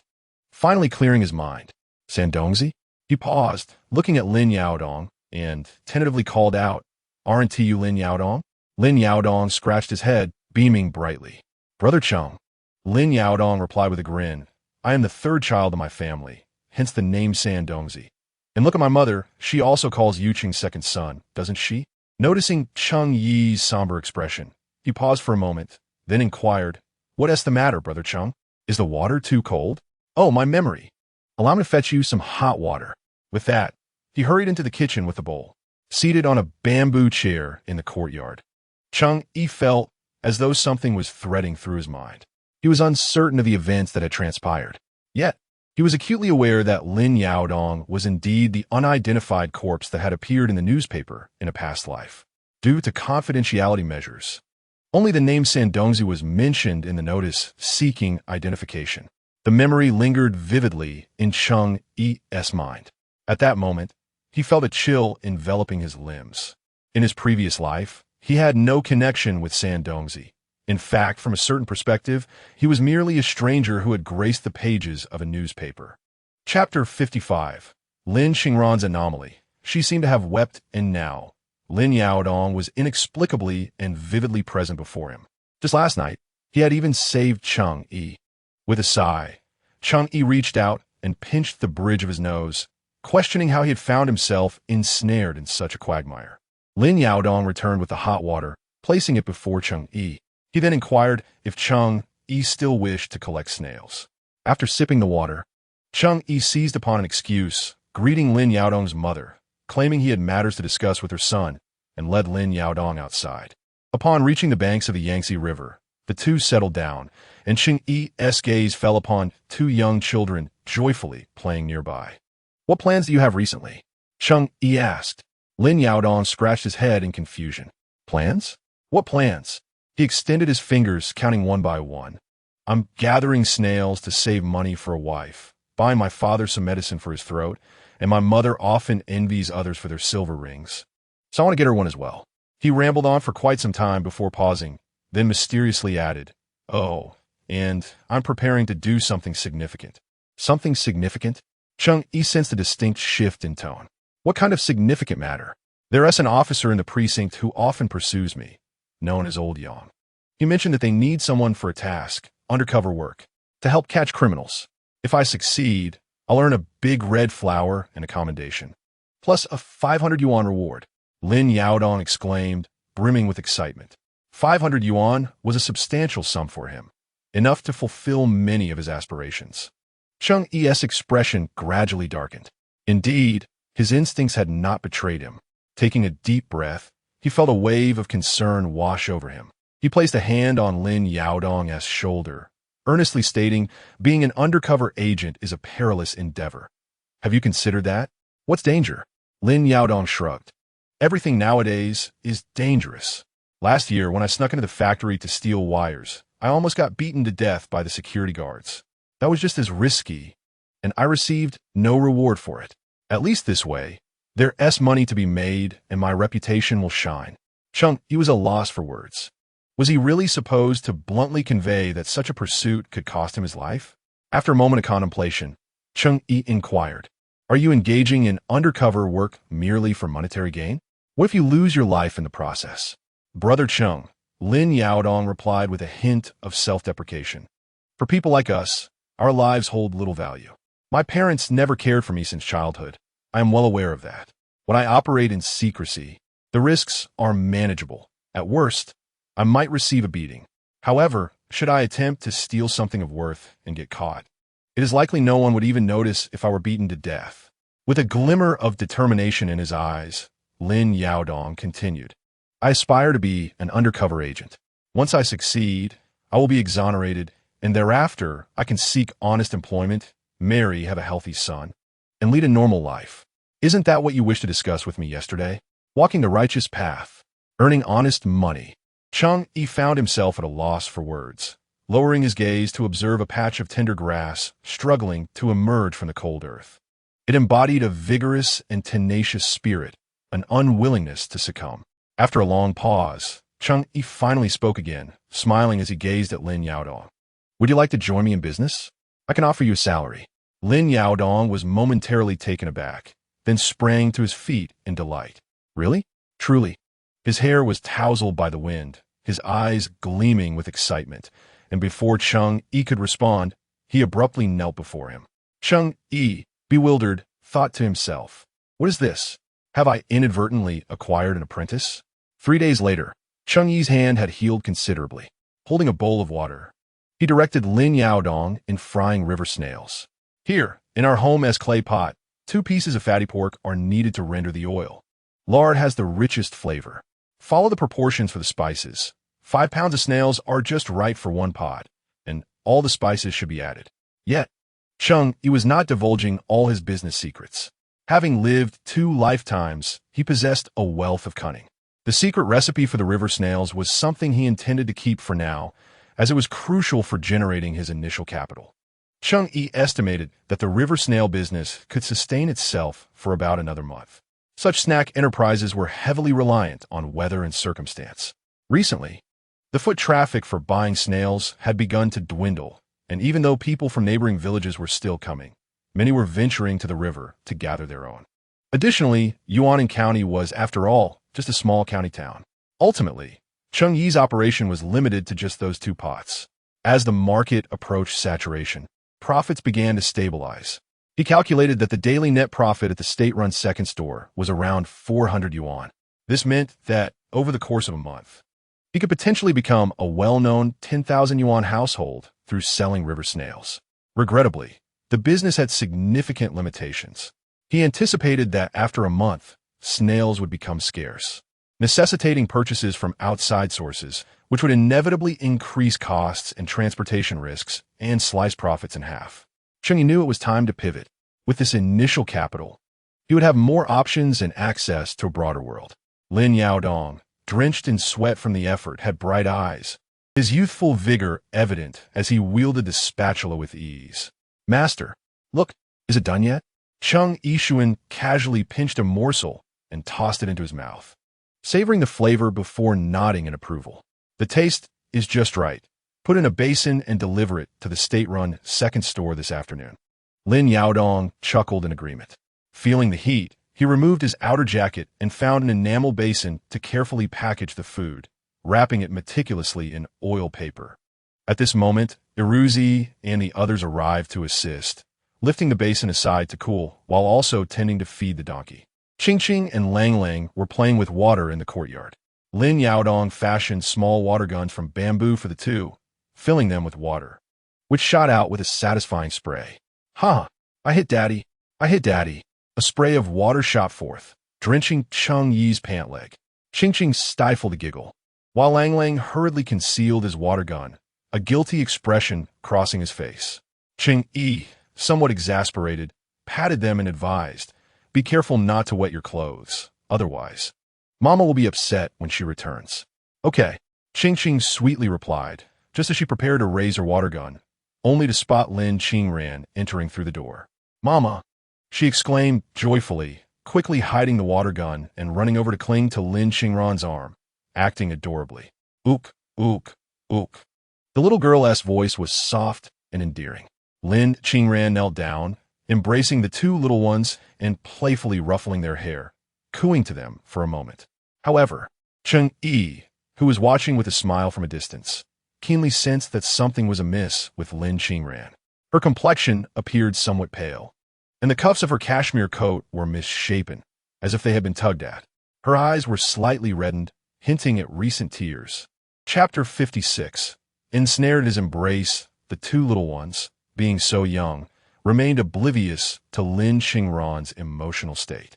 After showering her with affection, they happily returned to their water play. Lin Qingran carried a cloth bag containing medicine and the meat she had purchased. With her head lowered, she walked inside and, sensing Cheng Yi's gaze upon her, looked up to meet his eyes. The alarm in her expression was swiftly captured. "I bought a pig's trotter," she said hurriedly, forcing a smile as she raised her hand to shake the bag, explaining, "They say to eat what you need to replenish. After consuming this trotter, your hand will heal." Cheng Yi pressed his lips together, scrutinizing her, before finally nodding and softly replying, "All right, I will cook later." Lin Qingran was taken aback, her brow furrowing. "Your hand is still injured. You mustn't exert yourself. Just stand aside and tell me how to prepare it." Cheng Yi obediently nodded. However, when he looked up again, he found that Lin Qingran had already averted her gaze and was briskly entering the kitchen, retrieving an enamel basin to wash vegetables and busily preparing. Meanwhile, Lin Yaosheng, having finished frying the snails and washed his hands, stepped out of the kitchen to greet Cheng Yi. "Master, I'll be heading back now. I'll come again after lunch." With that, Lin Yaosheng was about to leave, followed closely by Iruzi and the others, their heads lowered and avoiding eye contact. Earlier, when they had come to help, Lin Yaosheng had greeted them. Now, as Cheng Yi's apprentice, he received a salary and was brought into the business, a guiding light on a righteous path in life. Where else could one seek assistance? Moreover, these young lads are exhausting me. Each of them, with their youthful vigor, can devour 3 large bowls of plain rice without a morsel of vegetables. How could they possibly remain here for a meal? As a few of them expressed their intent to leave, Cheng Yi hastily interjected to keep them. "Why the rush?" he lamented. "Are you afraid of depleting my resources by not eating? Am I truly that stingy?" Lin Yaosheng and the others halted, turning to Cheng Yi with awkward chuckles and sheepish gestures. "Master, that's not what we meant," they clarified. Cheng Yi raised his chin, insisting, "If that's not the case, then lend a hand in preparing the meal instead of lingering idly." With such words spoken, Lin Yaosheng and the others could not feign ignorance any longer. Besides, they were genuinely tempted by the prospect of pig trotters and large pork knuckles. All right, I shall assist Annie. I'll tend to the fire. I can make it blaze fiercely. I'll wash the vegetables. Accustomed to hardship, they were adept at various chores. The three young men busied themselves in the courtyard, leaving Lin Qingran, whose tasks had been usurped, standing aside in a daze, uncertain of what to do. Wife, Cheng Yi approached with a smile, waving his hand in front of her. What are you thinking about? Lin Qingran snapped back to reality, forcing a smile. Oh, it's nothing. I have and T sorted the clothes I collected yesterday. I'll go fold them. With that, she turned and headed indoors, with Cheng Yi quietly following her. In a previous life, he would have scarcely cared about Lin Qingran's emotional state. He would have rather pondered how to borrow money or secure a role in a theater troupe. However, having been reborn, Cheng Yi found clarity. The matters concerning his wife now took precedence above all else. As they entered the room, Cheng Yi thoughtfully closed the door behind them, muffling the chaotic clamor from outside and enveloping the space in an unusual tranquility. Although she claimed to be organizing clothes, Lin Qingran stood frozen by the open trunk, her mind adrift, making no further movements. With her head lowered, her hair lightly brushed her face as she stared at the floor, her eyes glistening with unshed tears, her lips pressed tightly together, lost in thought. Cheng Yi felt a pang of sorrow. He approached her, gently resting his hand on her shoulder. Wife. Lin Qingran startled back to attention, attempting to muster a smile, but upon seeing Cheng Yi's furrowed brow and penetrating gaze, she faltered. What's troubling you? He asked, enunciating each word. Lin Qingran's lips quivered, and she sniffed, murmuring, It's nothing. Good heavens. Cheng Yi sighed, both helpless and pained, and he led her to sit on the edge of the bed. You truly do not intend to share this with me? After a moment of silence, Lin Qingran remained reticent. This time, Cheng Yi refrained from speaking, narrowing his eyes as he suddenly grasped her shoulders, leaning in slightly, closing the distance between them. What are you doing? Lin Qingran gasped in surprise. Her eyes widened, and by the time she realized it, she found herself pressed against the bed. Behind her was the soft mattress, and before her loomed Cheng Yi, who had her ensnared in his embrace, looking down at her. His hands confined her within a narrow space, and the air was infused with his scent. Cheng Yi merely smiled as he held her wrist, even raising the bandaged hand before her eyes. I'm merely concerned for my wife. With that, Cheng Yi leaned forward, closing the distance between them once more. The atmosphere was taut yet suffused with an ambiguous intimacy. A sliver of light seeped through the newspaper-covered window as the midday breeze, neither cold nor harsh, flowed in, tousling Lin Qingran's hair, which barely concealed her profile. Since Cheng Yi's rebirth, the family's meals had improved significantly, and the two little ones had experienced a remarkable growth spurt, resulting in a transformation in Lin Qingran's appearance as well. The nourishment of life had lent her a more rounded and voluptuous figure. Although she had once been slender, it was not a healthy slimness.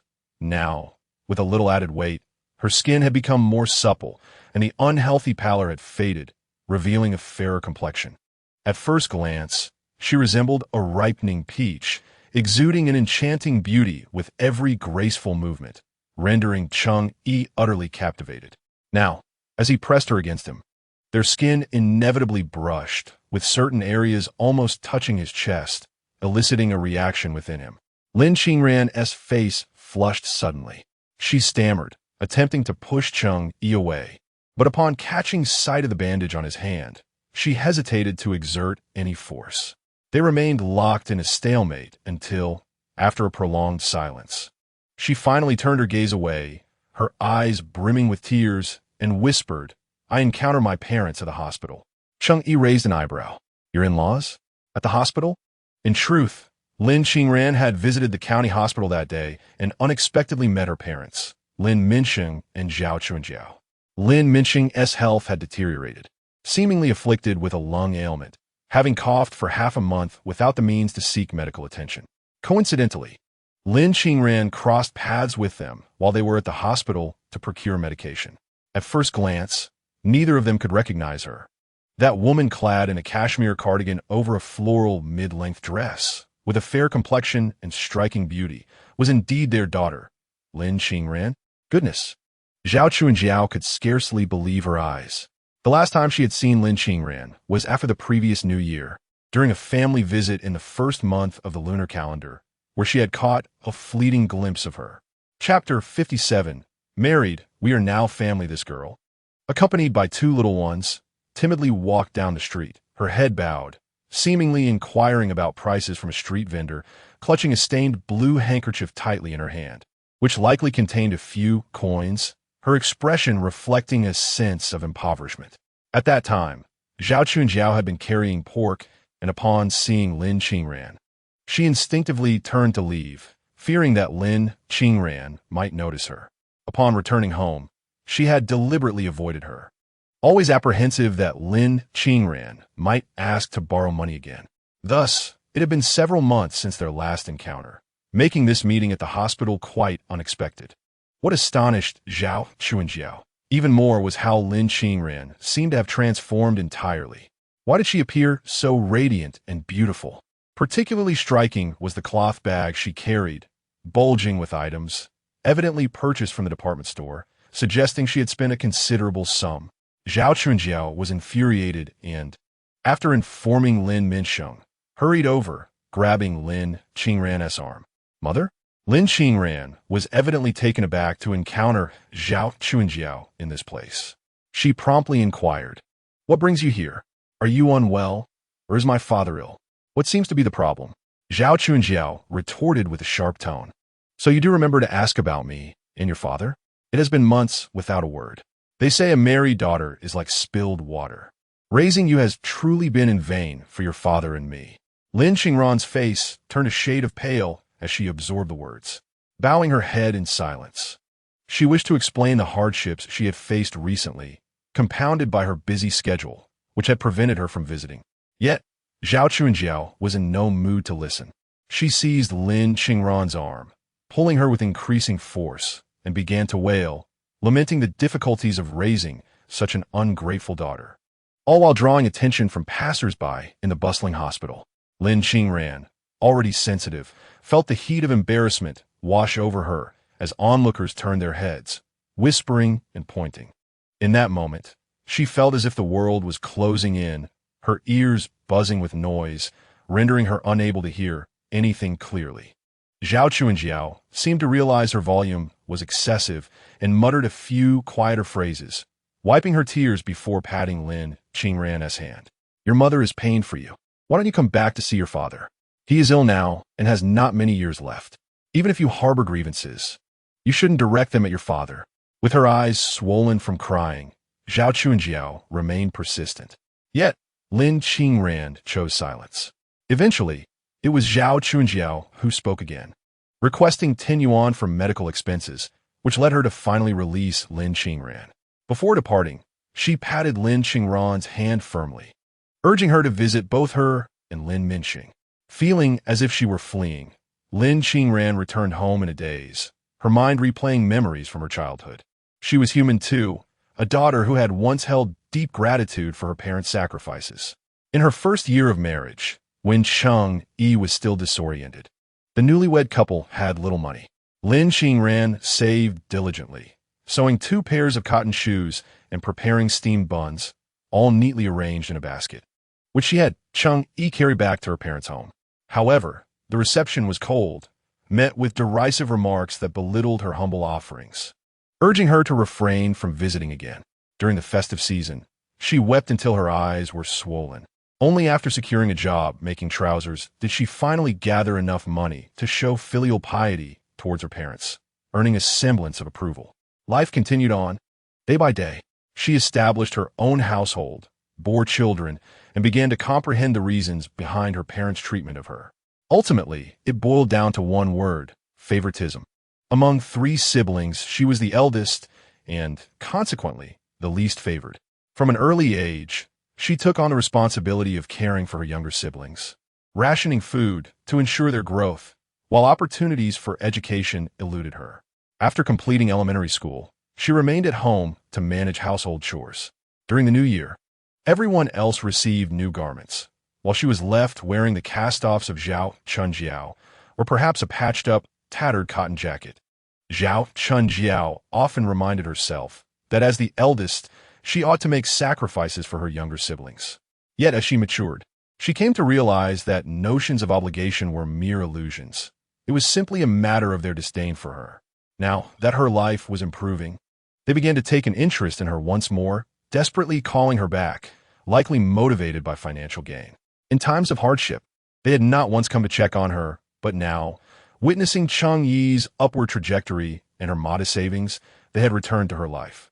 Lin Qingran felt a deep sense of injustice and sorrow, yet she did not wish to burden Cheng Yi with her family's troubles. After all, these were her family's debts, and it would be unfair to involve him in her distress.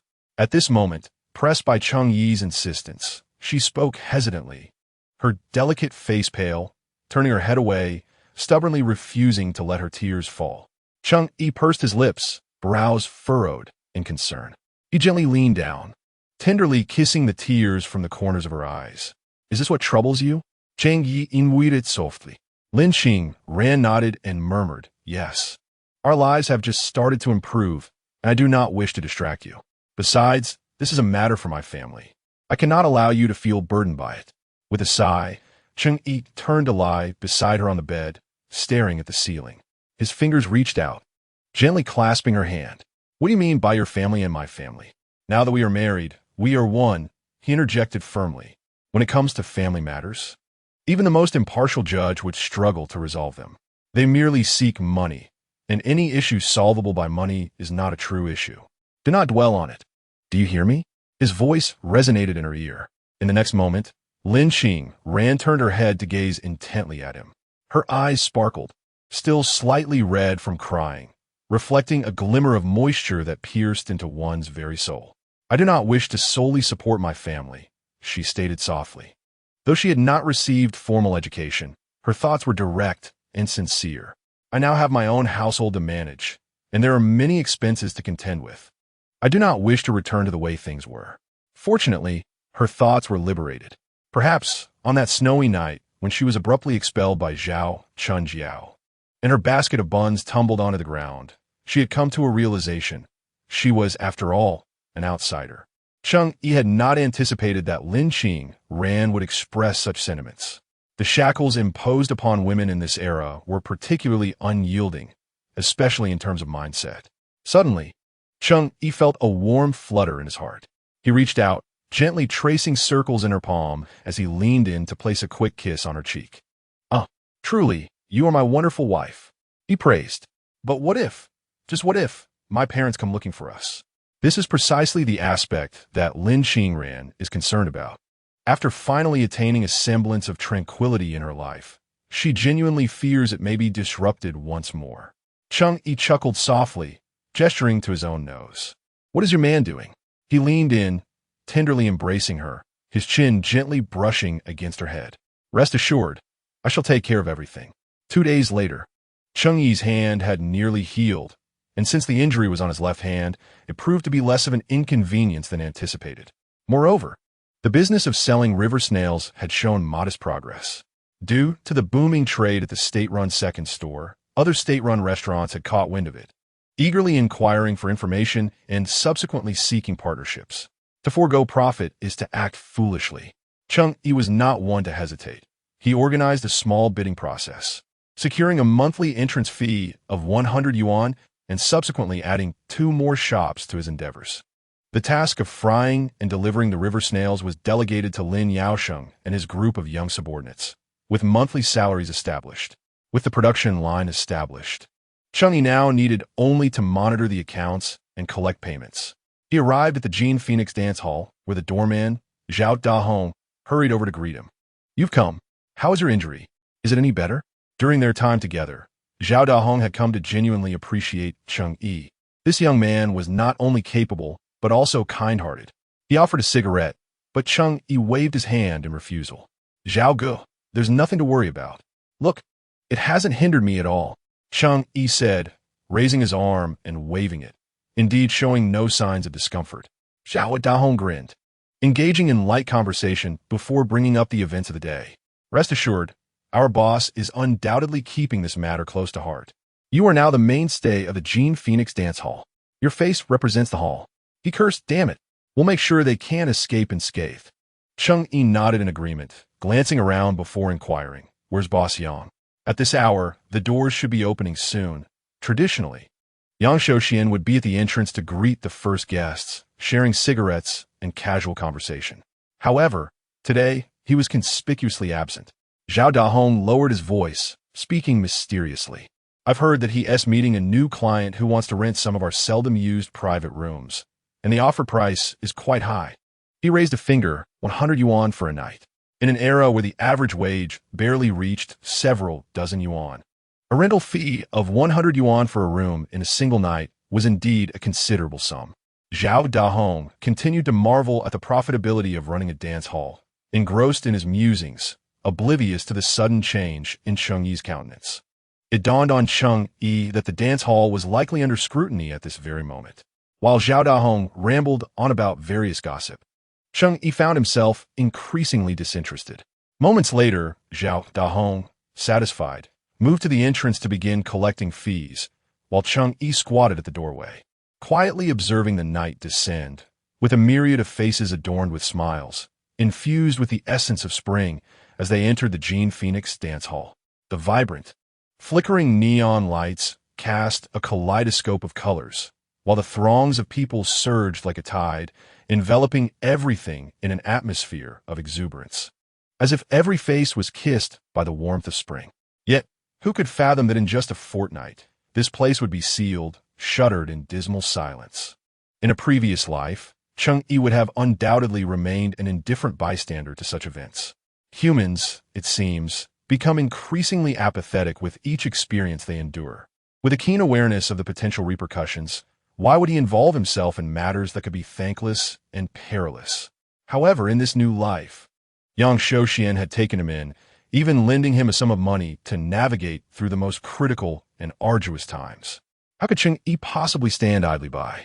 As the night deepened, around 9 o'clock, Yang Shouxian finally returned, thoroughly inebriated. Approaching the entrance of the dance hall, he lifted his eyelids and immediately spotted Cheng Yi squatting at the doorway. Upon seeing Cheng Yi, Yang Shouxian mustered his energy. A joyous occasion invigorates the spirit. He was now beaming, the scent of alcohol wafting from him. 2 personal bodyguards flanked him, and as they approached, he waved cheerfully at Cheng Yi. Why aren't you coming in? You can sing or just rest.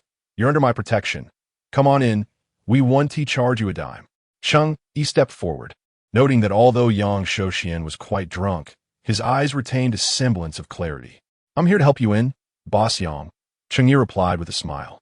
The bodyguards initially intended to object, but with a grand gesture, Yang Shouxian strode over to Cheng Yi, placing a hand on his shoulder and leading him inside.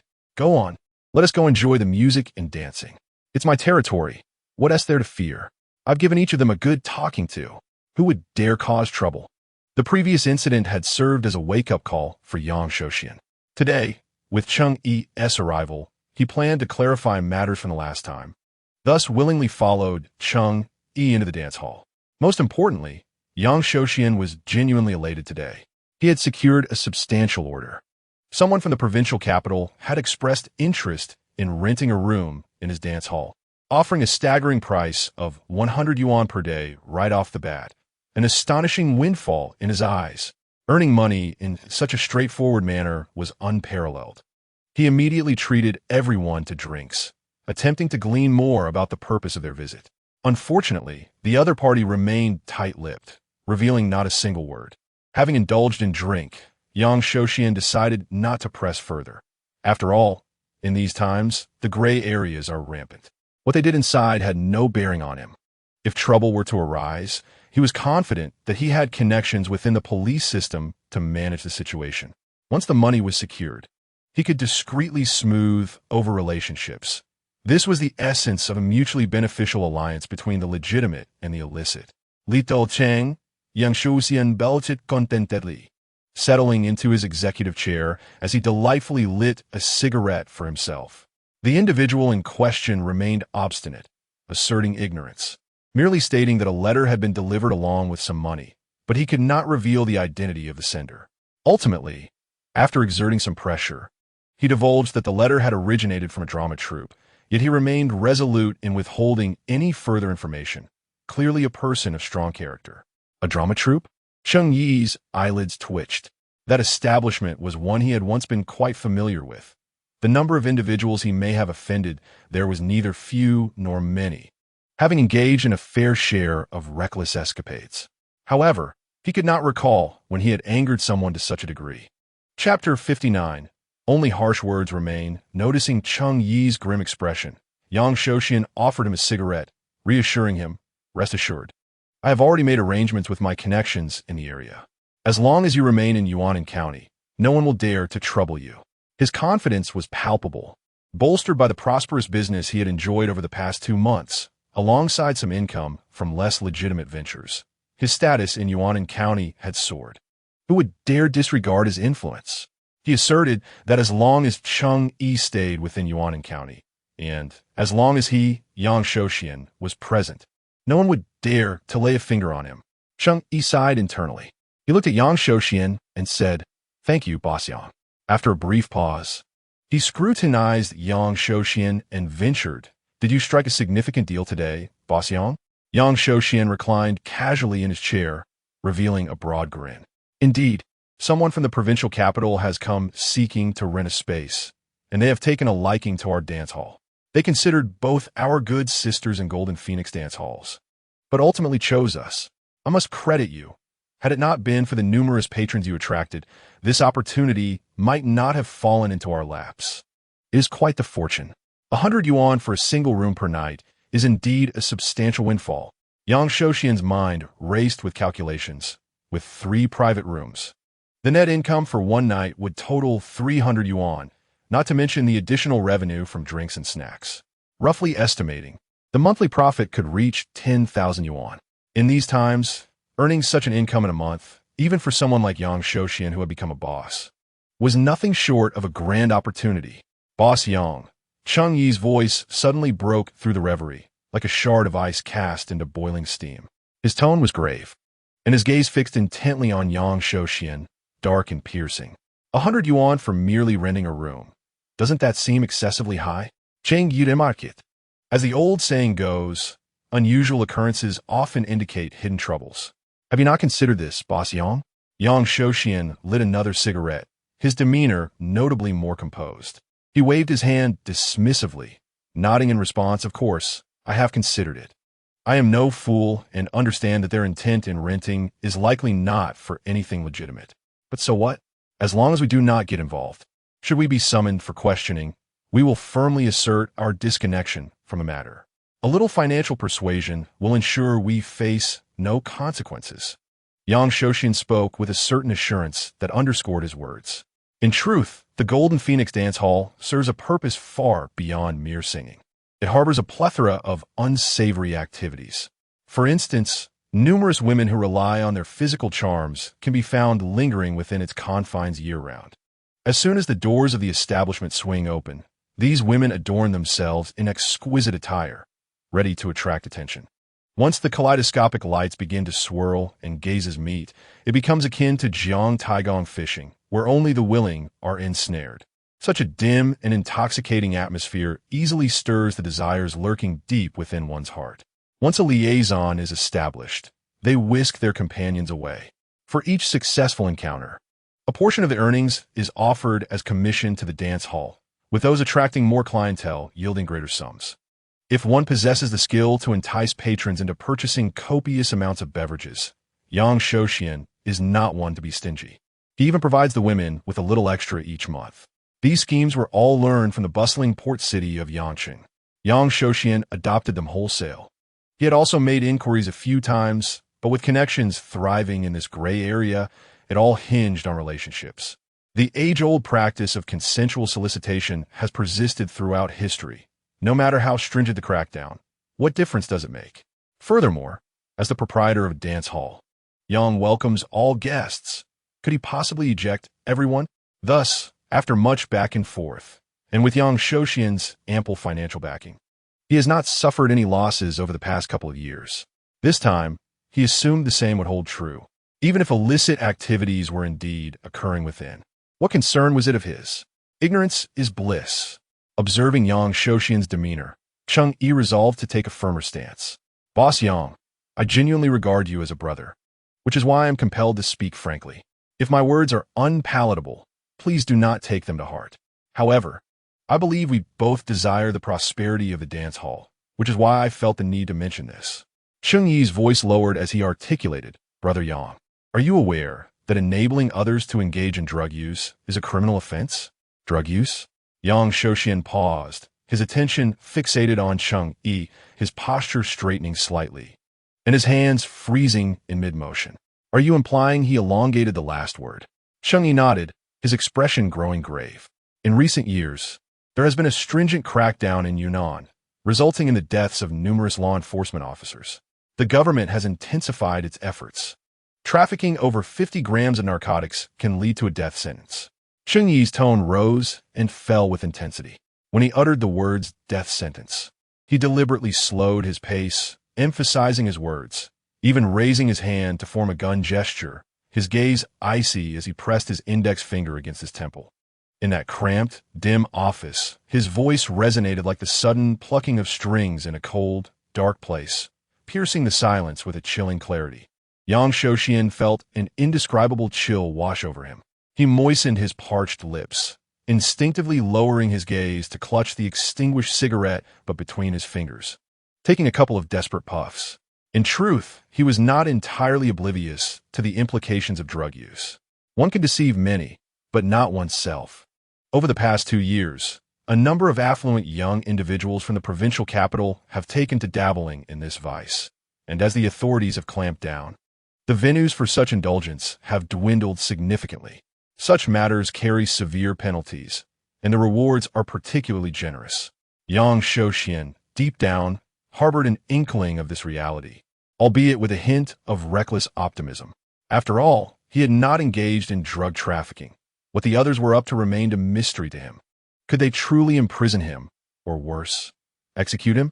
His voice was hoarse, yet it seemed almost a means of bolstering his own courage as he nodded and proclaimed, we are merely honest businessmen, running a nightclub where people come to sing, dance, and enjoy themselves in private rooms.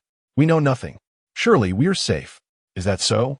Cheng Yi suddenly emphasized each word, raising his tone. Brother Yang, have you considered that if this affair were truly inconsequential, why would they bother to come all the way from the provincial capital to our Yuanan County?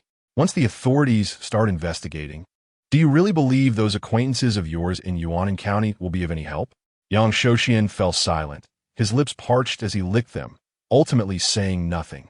Cheng Yi softened his tone and advised, Brother Yang, while it is true that one must be bold in business, it is imperative to tread the straight path, seizing opportunities rather than engaging in perilous ventures. Have you given thought to what would happen if you were indeed apprehended? What about your wife? What will become of your children? Our nightclub is thriving. Do you truly need this money? At this point, the weight of the conversation was palpable. Each person possesses an internal scale, weighing the pros and cons, discerning which side is heavier. Yang Shouxian finally fell into silence, and an eerie stillness enveloped the air. Cheng Yi bowed his head, bid farewell to Yang Shouxian, and quietly exited. At times, it is sufficient to merely touch upon certain matters. His rebirth into this era, in many respects, was nothing more than a fleeting ripple in the vast river of history. One can carve their own path, but cannot alter the river's course. He was powerless to change the fates of others. Ultimately, it was Yang Shouxian who must make his own choices. As Cheng Yi closed the office door behind him, he heard a resigned sigh emanating from within. 2 days later, Cheng Yi's hand had nearly recovered, prompting him to rise early and head to the state-run restaurant to collect debts. Mr. Donkey ambled along with his cart, while Cheng Yi clutched a black leather bag filled to the brim with money. Behind him, Lin Yaoxing gestured excitedly. Master, how is selling snail meat so lucrative? At this rate, you'll become the richest person in Yuanan County. Cheng Yi chuckled at the remark. After traversing 2 streets, he dismounted from the donkey cart, playfully patting Mr. Donkey and telling Lin Yaoxing, return and help out. Don't let your sister-in-law overexert herself. I'll be working today and will ride back later.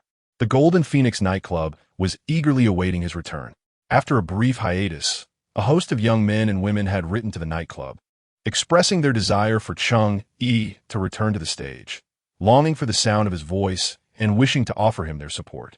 After a couple of days of reminders, Yang Shouxian finally mustered the courage to decline the proposed collaboration. The other party was bewildered.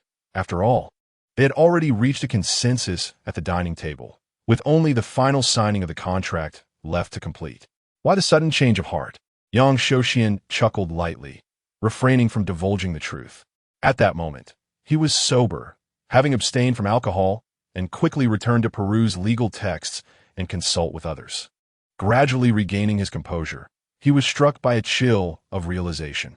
He could navigate many challenges, but the matter of gaining followers was an insurmountable obstacle. He feared he might be weary of life in the next reincarnation. The other party, feeling humiliated, engaged in a heated argument with him, nearly escalating to blows. Fortunately, they were in Yuan County, Yang Shouxian's territory, where no one dared to cause a scene. In the end, the disgruntled party left in silence, seeking solace in a nearby nightclub. For Yang Shouxian, this incident was now a closed chapter. Today, Cheng Yi was there to settle his wages. Previously, payments had been made daily, but due to an injury sustained in the last few days, along with a compensation for work-related injuries and additional subsidies from Yang Shouxian, the payments had been delayed.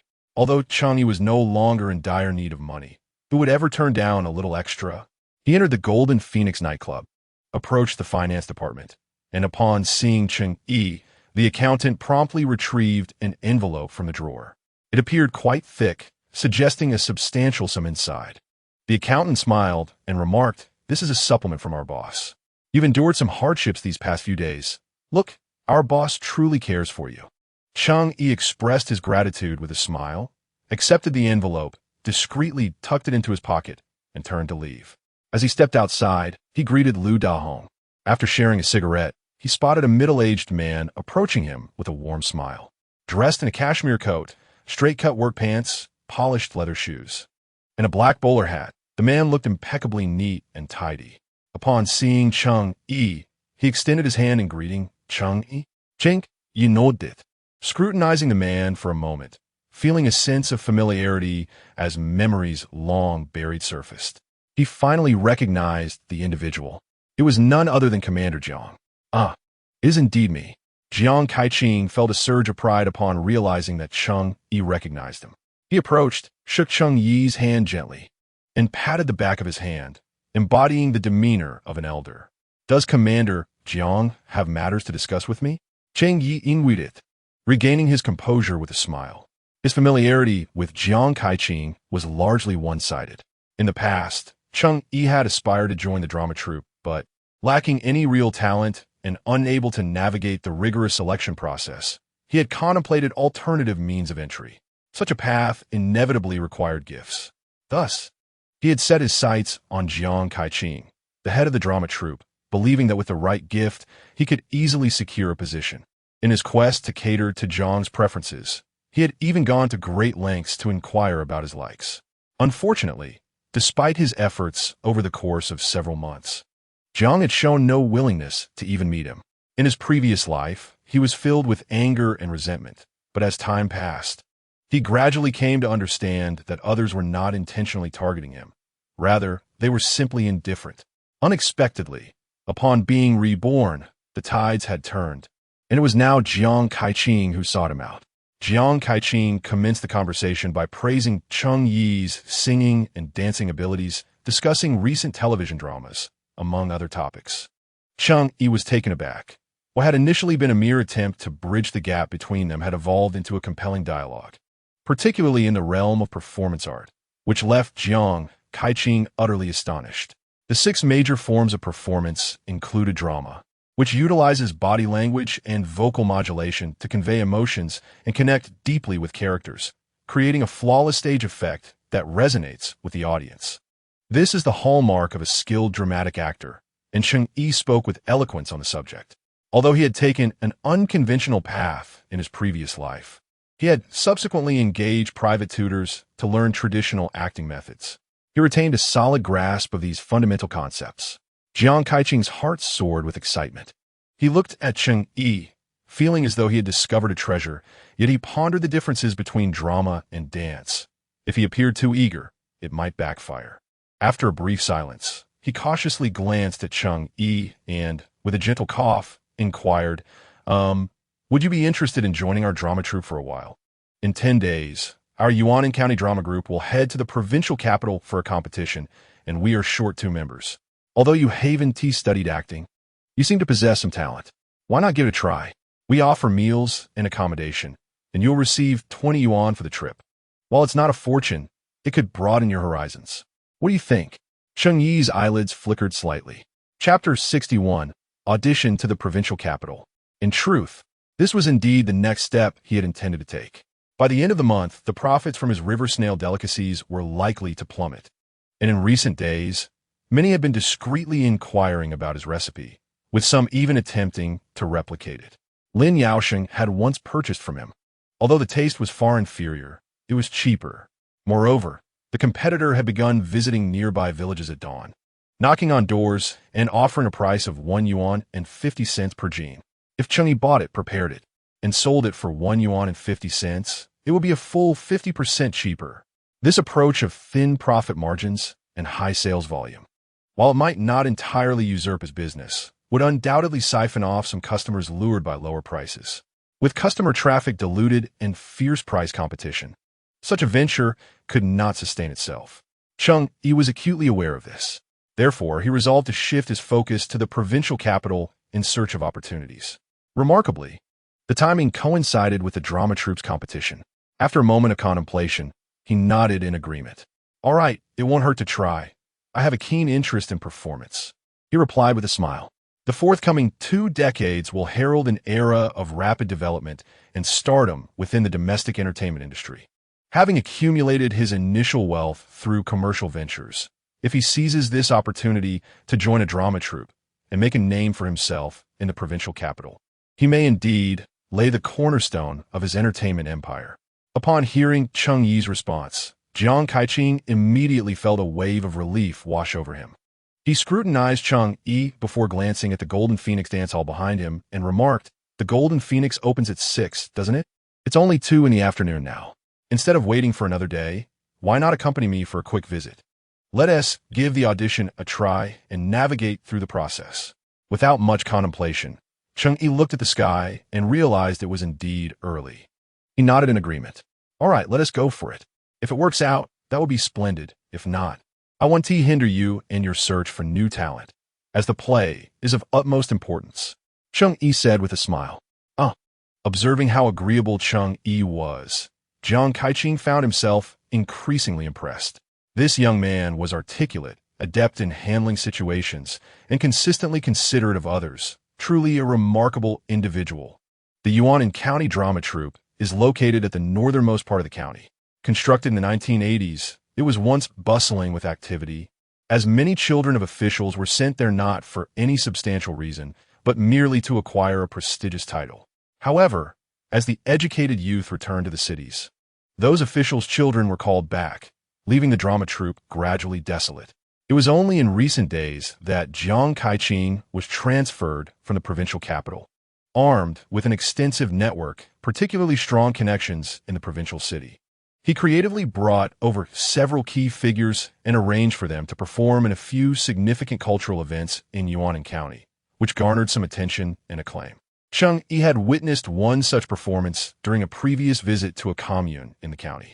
Clad in various costumes and adorned with makeup, the performers brought to life the scenes that only existed within the pages of books, each act mesmerizing him to the point of enchantment. It wasn't until the curtain fell that he realized the play had concluded.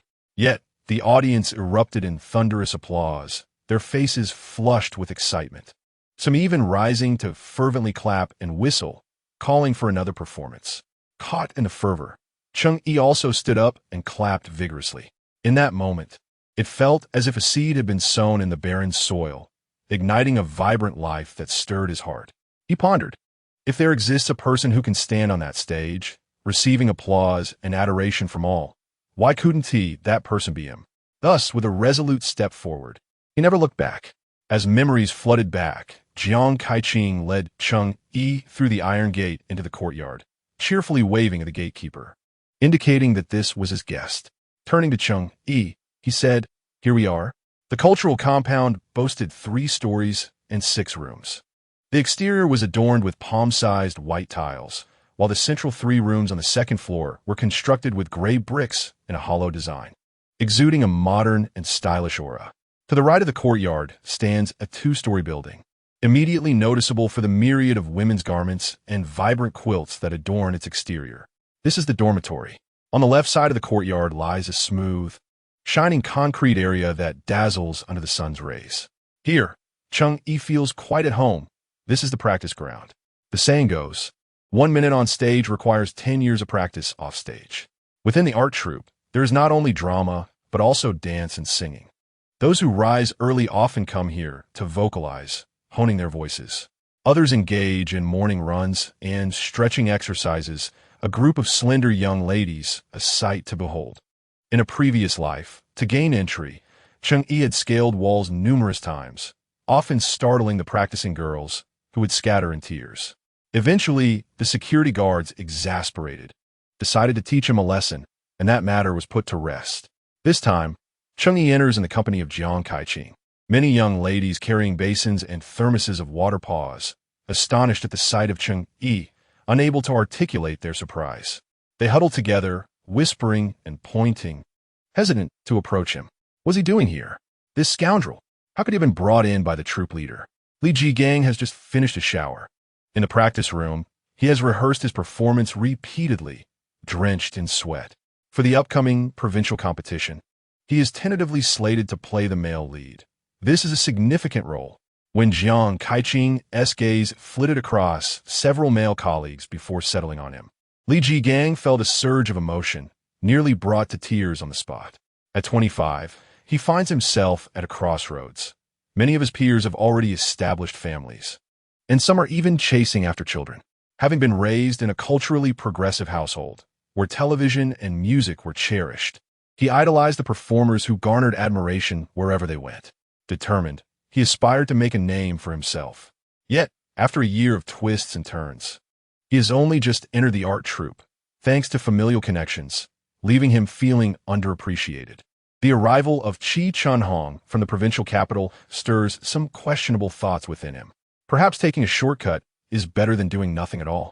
Moreover, with his striking features and tall stature, he draws the attention of many young ladies within the troupe, fueling his pride. Now, having finally secured the opportunity to play the male lead in the provincial competition, he envisions himself receiving awards on stage, with a throng of young ladies cheering and waving at him. Chapter 62. A mere psychological comfort after finishing rehearsal. Li Jigang wipes his sweat with a towel and turns to head outside. He plans to fetch some water for a shower before returning to practice the new scenes. With only 10 days until the competition, he must seize this opportunity. As Li Jigang descended from the second floor, he was immediately greeted by the cacophony of voices emanating from the courtyard, occasionally punctuated by the soft whispers of young girls near the stairwell. Just as he was about to speak, a name, somewhat familiar, caught his attention amidst the chatter. It was him again. Why has he returned to our cultural art troupe? And he is accompanied by our Commander Jiang. The last time he scaled the wall, he nearly frightened me to death. Oh dear, I truly wonder what Commander Jiang is thinking. This man is nothing but a scoundrel, perpetually scheming to enter our cultural art troupe. I can only imagine what trick he employed this time. Surely the commander doesn't genuinely intend to admit him, does he? I heard his name is Cheng Yi, a mere country bumpkin, which is quite irksome. Li Jigang furrowed his brows, wiped the sweat from his forehead, and hastily descended the stairs. What's going on? His voice, deep and resonant, echoed in the stairwell. What has transpired? At the foot of the stairs stood 3 young women. They carried an enamel basin in one hand and a freshly filled hot water kettle in the other, the basin containing cups, towels, and a small blue plastic box filled with seagull brand shampoo. It appeared they had just filled their supplies from the water room, preparing to return to the dormitory to wash their hair. Yet, they had encountered someone along the way and were reluctant to move on while lingering beneath the cultural art building. Upon seeing Li Jigang, the 3 girls' eyes sparkled with excitement. It must be said, Li Jigang possessed an undeniably charming appearance. He embodied the traditional ideals of handsome and well-proportioned, with thick brows, bright eyes, a high nose, and a robust voice that resonated powerfully. He carried himself with an upright posture and a head of thick hair, striding confidently with a masculine grace that was immensely appealing to the young women of that era. Countless girls in the cultural art troupe secretly admired him, yet unfortunately, Li Jigang had discerning tastes and seldom cast more than a fleeting glance at ordinary young women. Only those of striking beauty or exceptional figure garnered his attention. As Li Jigang approached, the three girls blushed shyly. One brave girl stepped forward, pointing toward the approaching figure of Jiang Kaiqing, exclaiming, "Look, it's Commander Jiang. Li Ge, do you see who is following him?" Li Jigang glanced over and noticed a familiar silhouette trailing behind Jiang Kaiqing. Cheng Yi, "Afron krasalizigans bro." His displeasure evident as he muttered, "What is he doing here?" The young girl replied, "Indeed, we just saw the commander coming from the water room, and it seemed he was quite cordial. I heard the commander has been recruiting lately. Could it be he intends to recruit him?" Upon hearing this, the other two girls' expressions shifted noticeably. In truth, they knew little about Cheng Yi, primarily learning about him through hearsay. However, the gossip had spread like wildfire within the cultural art troupe, with the name Cheng Yi repeatedly associated with terms such as shameless, a persistent nuisance, a second-rate rogue, and a wall-scaling miscreant. As Jiang Kaiqing approached with Cheng Yi, the three female colleagues could no longer contain their displeasure and shot Cheng Yi a disdainful glare from a distance. In my opinion, he is nothing but a scoundrel. He ought to be apprehended by the authorities." After voicing their sentiments, without waiting for Li Jigang to respond, the trio hastily grabbed their water and wash basins and turned to leave in a hurry. Li Jigang's expression darkened considerably as he fixated on the distant figures of Cheng Yi and the beaming Jiang Kaiqing. His massive fists clenched tightly, and his jaw was set in a grim line. The previous incident where he had instructed Wei Zi to confront Cheng Yi had left him anxious for several days. However, when he later learned from inquiries that Wei Zi had not implicated him, he felt a wave of relief wash over him. He even brought a fruit basket to visit Wei Zi's parents, offering them 100 yuan as a gesture of goodwill. All these actions were merely for his own psychological comfort, or rather, to alleviate his feelings of guilt towards Wei Zi. Yet, the more he tried to soothe his conscience, the more he loathed Cheng Yi. If it weren't for him, none of this turmoil would have ensued, especially these past few days. While Cheng Yi was recuperating at home and not performing at the Golden Phoenix Dance Hall, Qi Hongxiu had fallen into a state of infatuation, running over to catch glimpses of him daily. Even when Li Jigang took her out on dates to discuss rehearsals, her mind seemed elsewhere, as if the discussions merely flowed in one ear and out the other. Li Jigang felt a mix of anger and frustration over these days, contemplating immersing himself in rehearsals, aiming for a stunning performance that would captivate the attention of the provincial leaders. At that moment, who would dare to disregard him? Perhaps by then, he would find himself uninterested in Qi Hongxiu. Li Jigang was thus engaged in this mental fortification when he unexpectedly encountered Cheng Yi upon descending the stairs. Sensing his gaze, Cheng Yi casually popped his head out from behind Jiang Kaiqing, hands in pockets, and flashed him a smile. "Good afternoon," he greeted. Li Jigang felt an overwhelming surge of frustration, nearly choking on his own blood. Jiang Kaiqing introduced him with a smile, saying, "This is Li Jigang. He has been tentatively cast as the male lead in this play, a significant role with ample scenes. If you pass the audition, you may find yourself sharing the stage with him multiple times, so it is beneficial to get acquainted." Cheng Yi shrugged and replied with a grin, "We are already old acquaintances." Li Jigang's face turned ashen. Were it not for Jiang Kaiqing's presence, he would have turned on his heel and walked away. However, out of respect for the troop leader, he forced a smile and approached Cheng Yi to greet him. "Leader, why have you brought him here?" Many of the female colleagues in the courtyard are quite afraid of him. Just look at how they are all keeping their distance. It's truly detrimental to the atmosphere. Jiang Kaiqing seemed to catch on to the underlying tension. It appears there is some discord between these two. However, he thought little of it, merely assuming there had been some prior conflict. He then turned back to glance at the female colleagues, who were peeking over with curiosity. and a smile crept onto his lips. That is all a matter of the past. One must rely on their own judgment. I have had the pleasure of meeting Cheng Yi, a rather remarkable young man with considerable talent. I brought him to our Cultural Art Academy to audition for a role, as the drama troupe is currently in need of 2 additional performers. If his performance is commendable and his talent shines, he will undoubtedly be welcomed. Jiang Kaiqing placed a reassuring hand on Li Jigang's shoulder and said earnestly, "Jigang, one must observe with an open heart, free from narrow-mindedness and prejudice. As long as one realizes their mistakes and seeks to correct them, they are a worthy comrade. We must treat everyone equally. Do you understand?" Chapter 63. Meeting the Leader. The admiration of Qi Hongxiu Li Jigang, his countenance darkening, nodded slightly. Cheng Yi maintained a cheerful demeanor, hands tucked into his pockets. When he noticed Li Jigang's gaze upon him, he responded with a friendly smile. Li Jigang, however, averted his face, unwilling to engage further. Just as the atmosphere grew somewhat tense, the sound of high-heeled shoes clicking against the floor echoed from the nearby girls' dormitory. The 3 turned to see Qi Hongxiu rushing towards them, her cheeks flushed. She donned a cashmere coat over a white blouse, paired with black trousers and small-heeled leather shoes.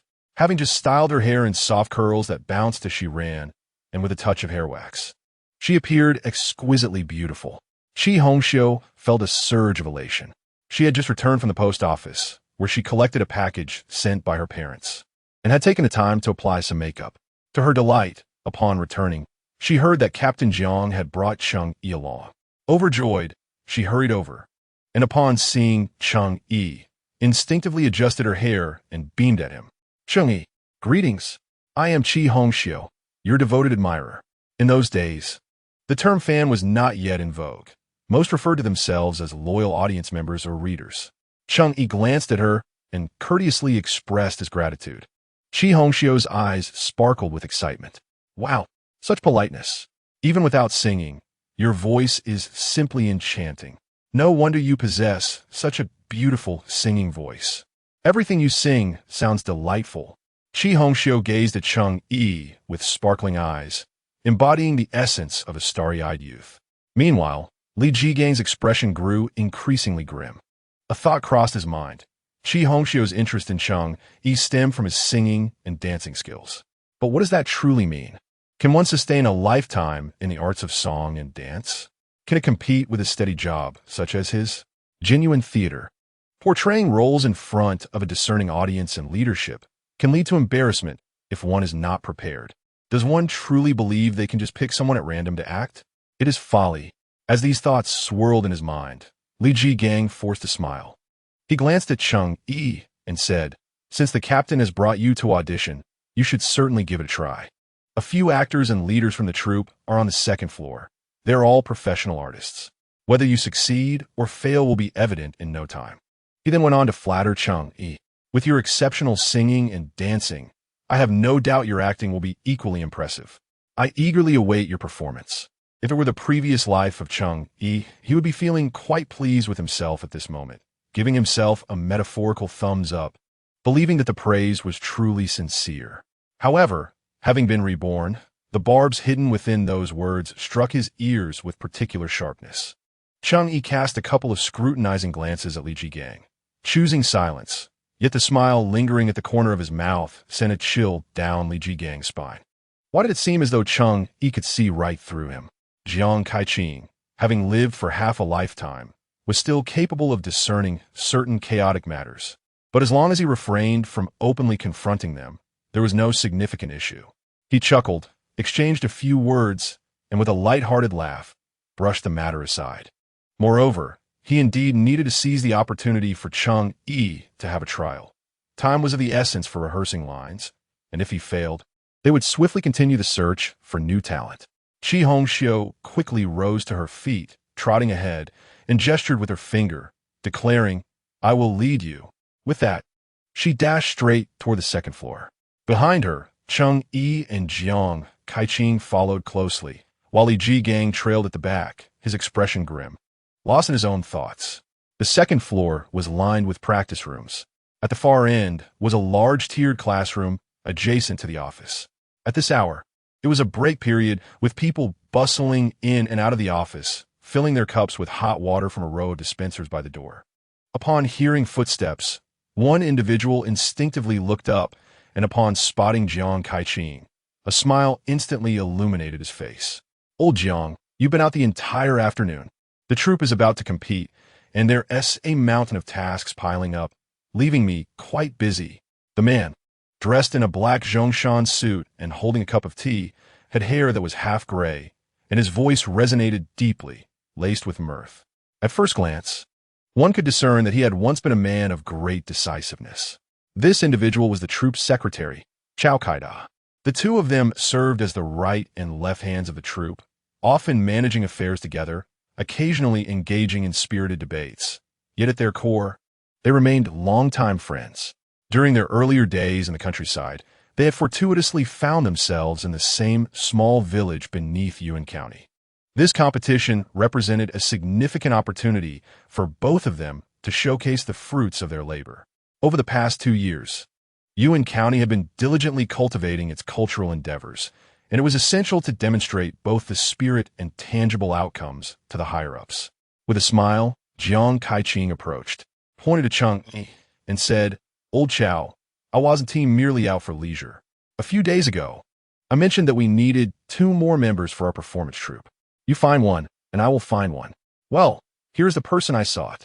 It turned out he had been recruiting an actor. Cao Kaida did not take it lightly. He leaned forward for a better look, his gaze scanning Cheng Yi like a radar, assessing him from head to toe. He appears to have a commendable physique and a spirited demeanor. However, it remains uncertain whether he possesses any talent for performance. Some individuals, in less crowded spaces or familiar settings, can articulate effortlessly, speaking with confidence and without hesitation. However, once he truly stepped onto the stage, facing a vast audience, he instantly resembled a deflated balloon, rendered speechless. The young man appeared promising, deserving of chance. Cao Kaida assessed individuals in mere moments. He lifted his cup and sipped the scalding tea, feeling an immediate sense of comfort as he smiled and waved his hand, calling out into the office, "Bring in 2 people. We have actors to interview." As his voice echoed, footsteps were heard, and 2 men, both clad in Zhongshan suits, emerged. Without exception, they held teacups, appearing to be in their 40s or 50s, still continuing a previous conversation. It was only when Jiang Kaiqing lightly coughed, clenching his fist, that the 2 finally fell silent. "This is our group secretary, Engineer Chun, Old Chun, and this is the head of the logistics department, Zheng Xiu, Old Zheng." Jiang Kaiqing introduced. "This is Cheng Yi, here to audition for a role. Please bring over the scripts you have and let him take a look. We need to set up the stage. The audition will commence shortly." He was eager not to waste any time. The 2 exchanged glances with Cheng Yi, nodding in acknowledgement, though they appeared indifferent. Chapter 64. A sudden test. In this era, those with even a modicum of official status tend to look down from lofty heights. A young, inexperienced lad, merely there to fill a space, hardly warranted their deeper engagement.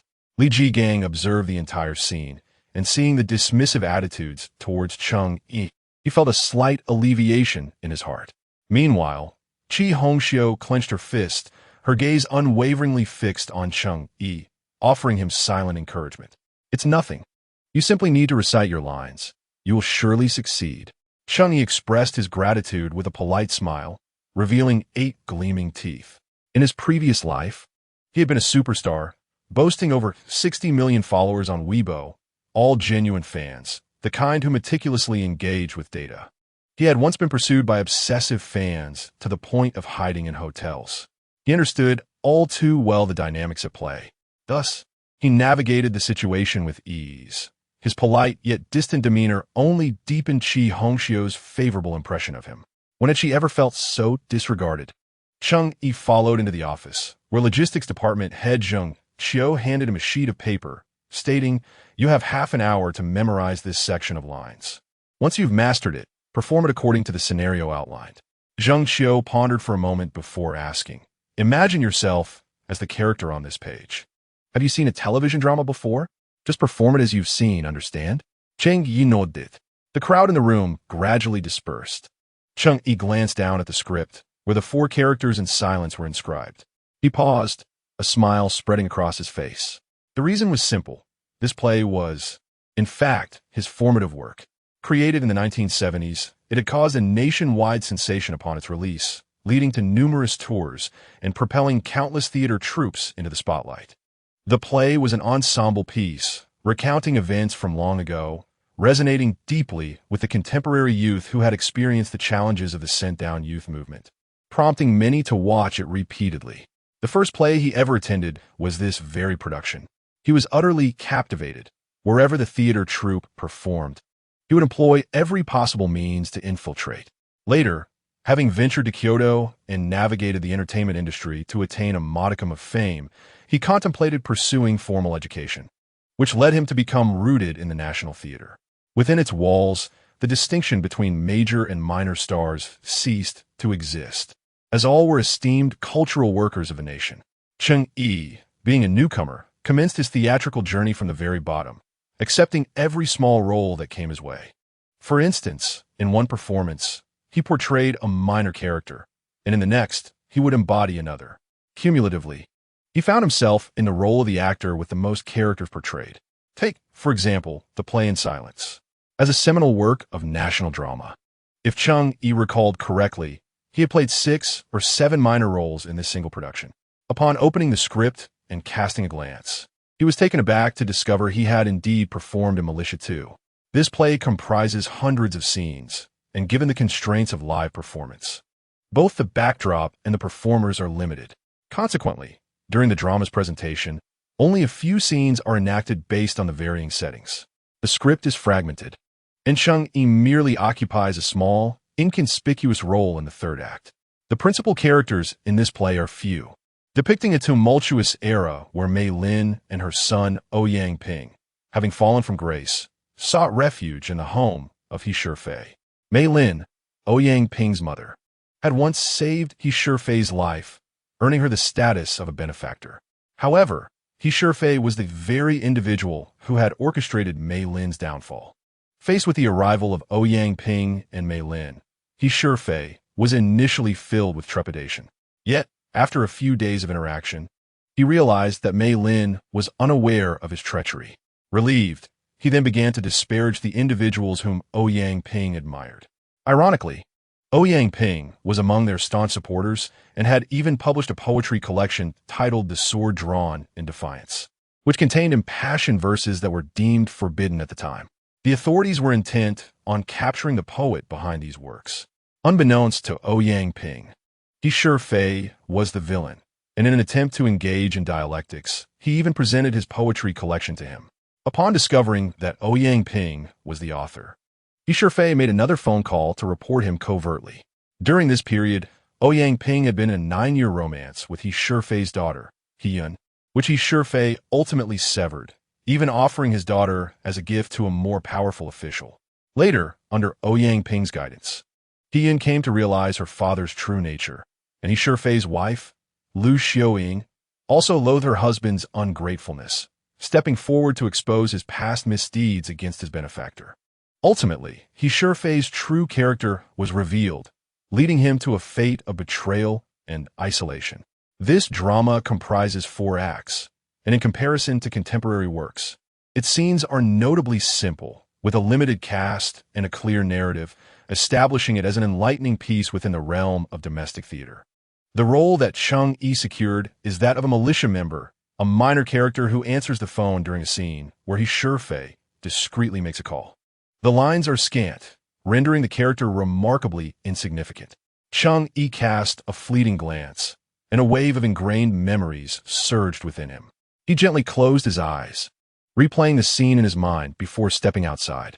Beyond the door, Chi Hongxiu and Li Jigang were engaged in conversation. Upon hearing the door open, both paused, turning their attention toward Cheng Yi. "You've memorized it already?" Chi Hongxiu inquired, astonished. "You've only been in there a few minutes." Li Jigang scoffed, casting a cold glance his way, and remarked with a sneer, "How presumptuous! When the performance truly begins, don't falter and make a fool of yourself." Cheng Yi merely smiled, glancing at Li Jigang. Suddenly, an unsettling thought surfaced in his mind.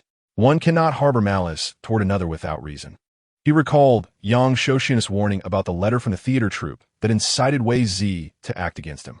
Could such coincidences truly exist? Cheng Yi locked eyes with Li Jigang, remaining silent for a moment before abruptly asking, "Do you know Wei Zi?"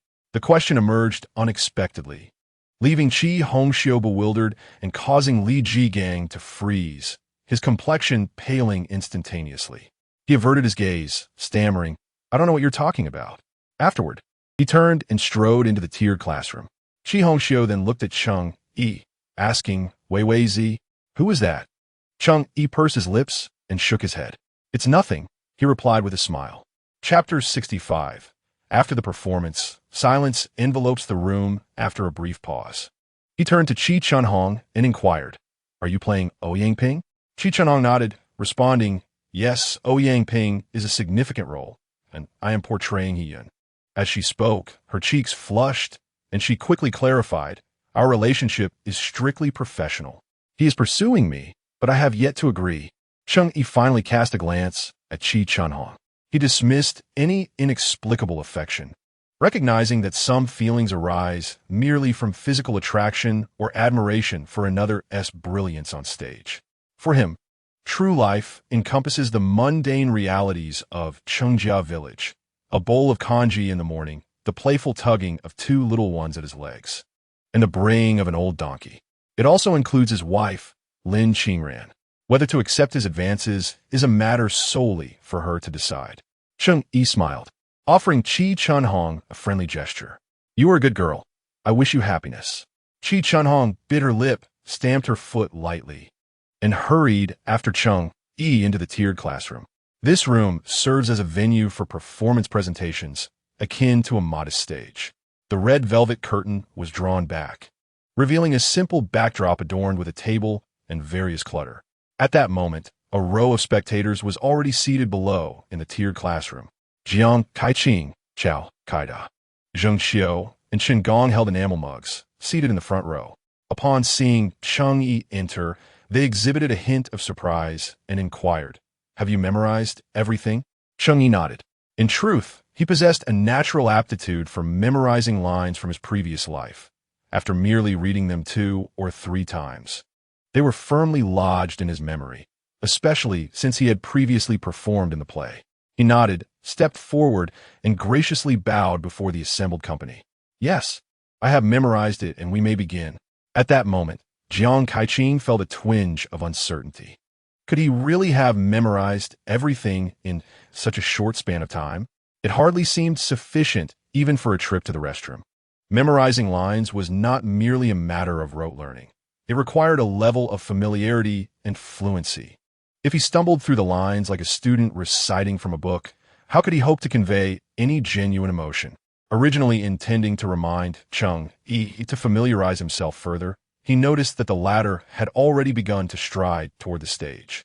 "Ah," Jiang Kaiqing sighed, "youthful exuberance." As these thoughts flitted through his mind, Chao Kaida chuckled heartily. "Ah, youth is indeed a blessing. Ignorance breeds fearlessness." What a spirited attitude. He lifted his enamel mug for a sip of water, grinning as he added, "Indeed, perhaps he lacks experience, thinking this is merely a game. A little trial and error will teach him. When the pressure mounts on stage, he'll learn quickly enough." Laughter erupted among the older gentlemen as they sipped their water and discussed the unfolding events with enthusiasm. Meanwhile, Cheng Yi stood at the center of the stage. Taking a deep breath, the scenes from his 2 lifetimes began to converge, and a familiar sensation enveloped him, surging through his limbs like a mighty torrent. It was a most wondrous feeling. He had always been drawn to the stage. Beneath the dazzling spotlight, all eyes were upon him. He could transform into myriad characters, embodying entirely different lives. This intoxicating sensation stirred within him, undiminished by his rebirth. Footsteps echoed as another actor ascended the stage, He Shifei's counterpart. He Shifei was a significant character, albeit a villain, with substantial dialogue and weighty psychological monologues that demanded expression through facial gestures. Cheng Yi glanced and recognized the seasoned actor from the Yuanan County Drama Troupe, Tang Jinsen. Having spent many years in the provincial drama troupe, He had been relegated to Yuan County after offending a certain leader. Even as he aged, when offer returned to the provincial city, he had firmly declined. After all, there was a certain integrity in his character.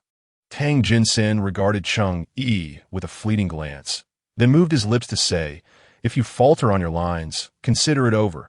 I have no time for frivolities." For true artists, forgetting one's lines was a fundamental disrespect to the craft of acting. He looked down upon sharing the stage with such individuals. Cheng Yi, of course, understood this, and with a faint smile, he bowed slightly to Tang Jinsen. In truth, if the time came, I would descend without needing to be prompted by Tang. Whether this statement was rooted in genuine confidence or merely a sardonic jest remained ambiguous. Tang Jinsen, however, paid it no mind. The announcer approached and briefly followed the usual procedure.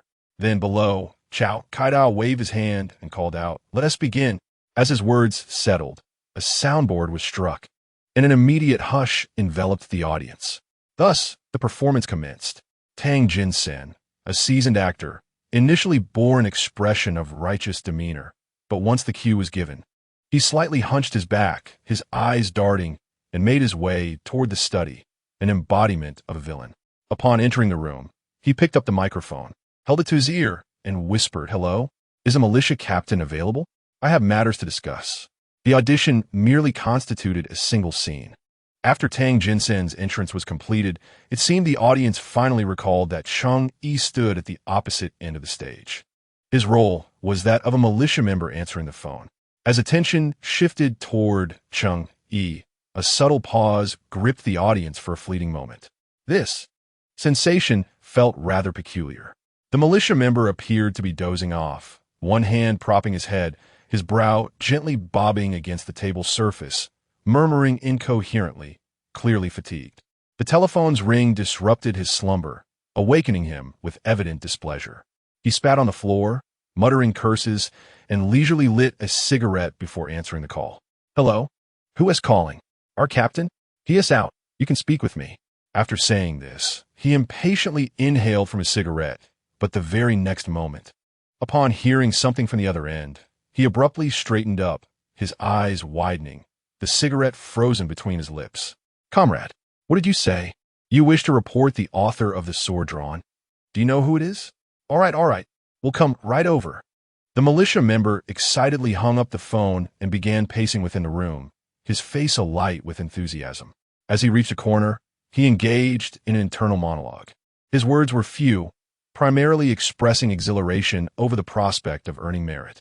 Once he finished, it seemed he attempted to contain his excitement, quickly raising his hand to take a drag from his cigarette, only to realize it had long burned out, leaving only the butt. He rubbed his hands together, smiling broadly as he cursed, "Damn it, I'm about to achieve something great." Thus concluded the audition. Silence enveloped the room. Chapter 66. Goodness, this lad is a newcomer. Some individuals are inherently actors. When they embody a character through simple body language, whether an expression or instinctive microreactions, they entirely present the role before the audience. It is as if, when gazing upon them, one no longer sees the individual, but rather the character from the play. When such an actor stands before you, performing a segment that makes you forget it is merely an audition, this phenomenon, in industry parlance, is referred to as being instantly immersed in the role. The individual who just graced the stage was none other than Cheng Yi. However, he portrayed a character so minor that it was almost inconsequential, with the script's additional psychological description of the role distilled to a mere 2 words, pleased and self-satisfied. Yet, Cheng Yi, in a remarkable display of creativity, infused this character with an array of intricate details, instantly rendering the persona remarkably vivid. A simple glance, a fleeting expression, effortlessly drew the audience into the narrative. The small-time character, brimming with delight and excitement, coupled with a hint of malice, came to life in an instant. Cao Kaida, holding a cup, was momentarily taken aback. He fixed his gaze on Cheng Yi, his lips moving soundlessly, unable to articulate his thoughts. It was only when the scorching cup burned his palm that he jolted back to reality, recovering his wits enough to stammer out a sound. This lad, is he a newcomer?" He hastily set down the cup, pointing at Cheng Yi, then turned to Jiang Kaiqing, his face a portrait of unrestrained astonishment. He truly is a newcomer. Jiang Kaiqing, equally bewildered, appeared as though he had encountered a ghost. To speak candidly, the acting profession is unforgivingly pragmatic. A newcomer is just that, a newcomer. Regardless of innate talent or the ability to embody a role, initial encounters with characters often expose various shortcomings. For instance, some may struggle with stage positioning, remaining turned away from the audience, or their heads may bob awkwardly while speaking, with overly heightened emotions resulting in uncontrolled facial expressions. Such are the common pitfalls of novices. Jiang Kaiqing had certainly encountered newcomers before, even personally mentoring several exceptionally gifted theatrical performers. However, all of these actors had ultimately been recommended and elevated to the provincial city, where they were likely now shouldering significant responsibilities. Yet, he had never witnessed anyone like Cheng Yi, a newcomer so seasoned in demeanor. On stage, Cheng Yi not only immersed himself in his role instantaneously, but, crucially, he consistently faced the audience. Every expression and subtle gesture conveyed emotions with flawless clarity, captivating the audience and inviting them into his character-esque world, leaving them utterly astonished. What further astounded Jiang Kaiqing was that Cheng Yi's performance was not only compelling. His delivery of lines was unparalleled. Each word was articulated clearly, with breath perfectly measured. Even the timbre of his voice transformed, as if he had seamlessly stepped into another era, delivering his lines with such precision that it felt almost immersive. The individuals seated below exchanged glances, each recognizing the astonishment reflected in the other's eyes. Chao Kaida trembled slightly, as if to calm his racing heart, and raised his cup to take a sip of water. This young man is truly impressive, he mused. Meanwhile, Cheng Yi concluded his performance with a bow, turning to express gratitude to Tang Jinsen. Thank you, Senior Tang, for sharing the stage with me. Tang Jinsen remained silent, finally lifting his gaze to Cheng Yi for the first time. After a moment, he moved his lips and remarked, "You do not resemble a newcomer. You possess considerable talent, and your performance is commendable." This was a genuine compliment. Cheng Yi smiled, surprisingly devoid of humility. Talent deserves a touch of pride. Tang Jinsen regarded him with newfound respect. If he ever wished to pursue a career in acting, he could seek his guidance. Questions were always welcome. Yet, Tang Jinsen was not one to indulge in idle chatter. Having uttered these words, he merely nodded at Cheng Yi in acknowledgement before turning to depart. While he recognized Cheng Yi's talent and his proficiency in acting, Tang Jinsen did not dwell on it for long. The notion that acting is solely about talent is, after all, rather limited. For instance, there are individuals who have spent their entire careers portraying villains. When they grace the silver screen, their embodiment of malevolence is so profound that even a mere smile can incite a desire for retribution among the audience. They appear as if they harbor a reservoir of malice. However, ask them to portray a virtuous character, and they would struggle immensely. Upon appearing on screen, the audience's immediate reaction would be, "Ah, here comes the villain, feigning innocence. Let us unveil his true nature." What is this phenomenon called? It is referred to as limitation. Such actors, due to their physical appearance, specific acting styles, or the environments they were raised in, find themselves confined to particular roles, such as thugs, criminal masterminds, or affluent heirs. In this narrow category, one might indeed possess talent. Yet, challenging themselves with different roles would be a formidable task. In Tang Jinsen's perspective, or more accurately, in the calm reflections of several seasoned individuals, Cheng Yi was classified within this category. Nevertheless, Jiang Kaiqing felt an immense sense of joy. He had initially sought an actor who suited this character, and now Cheng Yi appeared to fit the bill perfectly. It was a fortunate coincidence.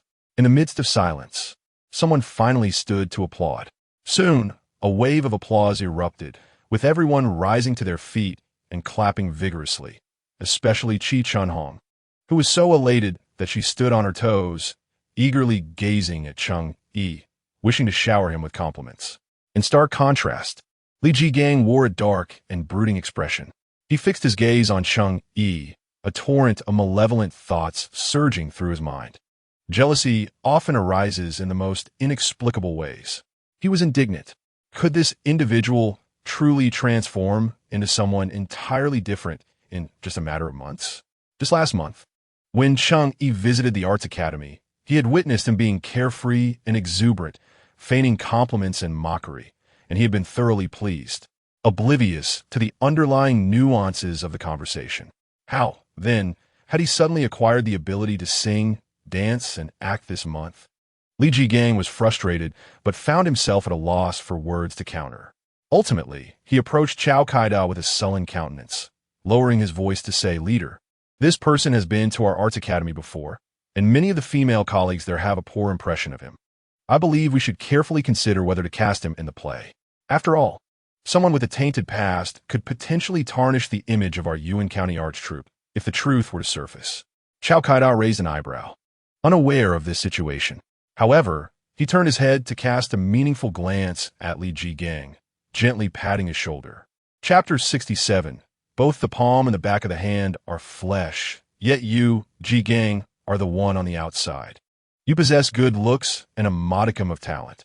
Our troupe aims to cultivate you with particular emphasis. You ought not to be distracted by such matters. Dedicate yourself to practice. Although the male lead has yet to be decisively assigned to you, you are well aware that, for the time being, there is no suitable replacement. This role, which is nearly guaranteed, demands that you exhibit your prowess to earn the audience's conviction. Do not allow yourself to be sidetracked.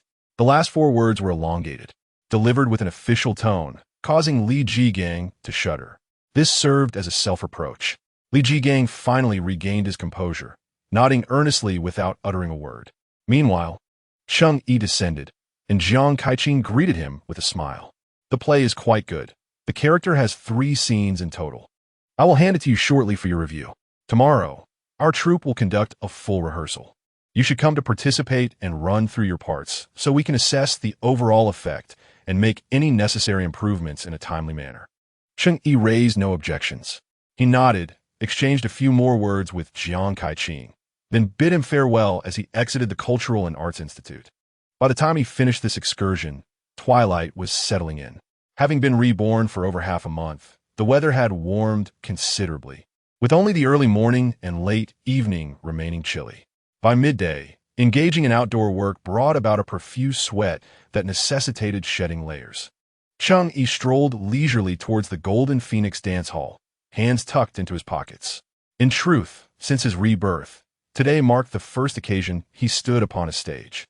Even in a play, he felt an authentic joy surging within him, a silent warmth and concealed delight.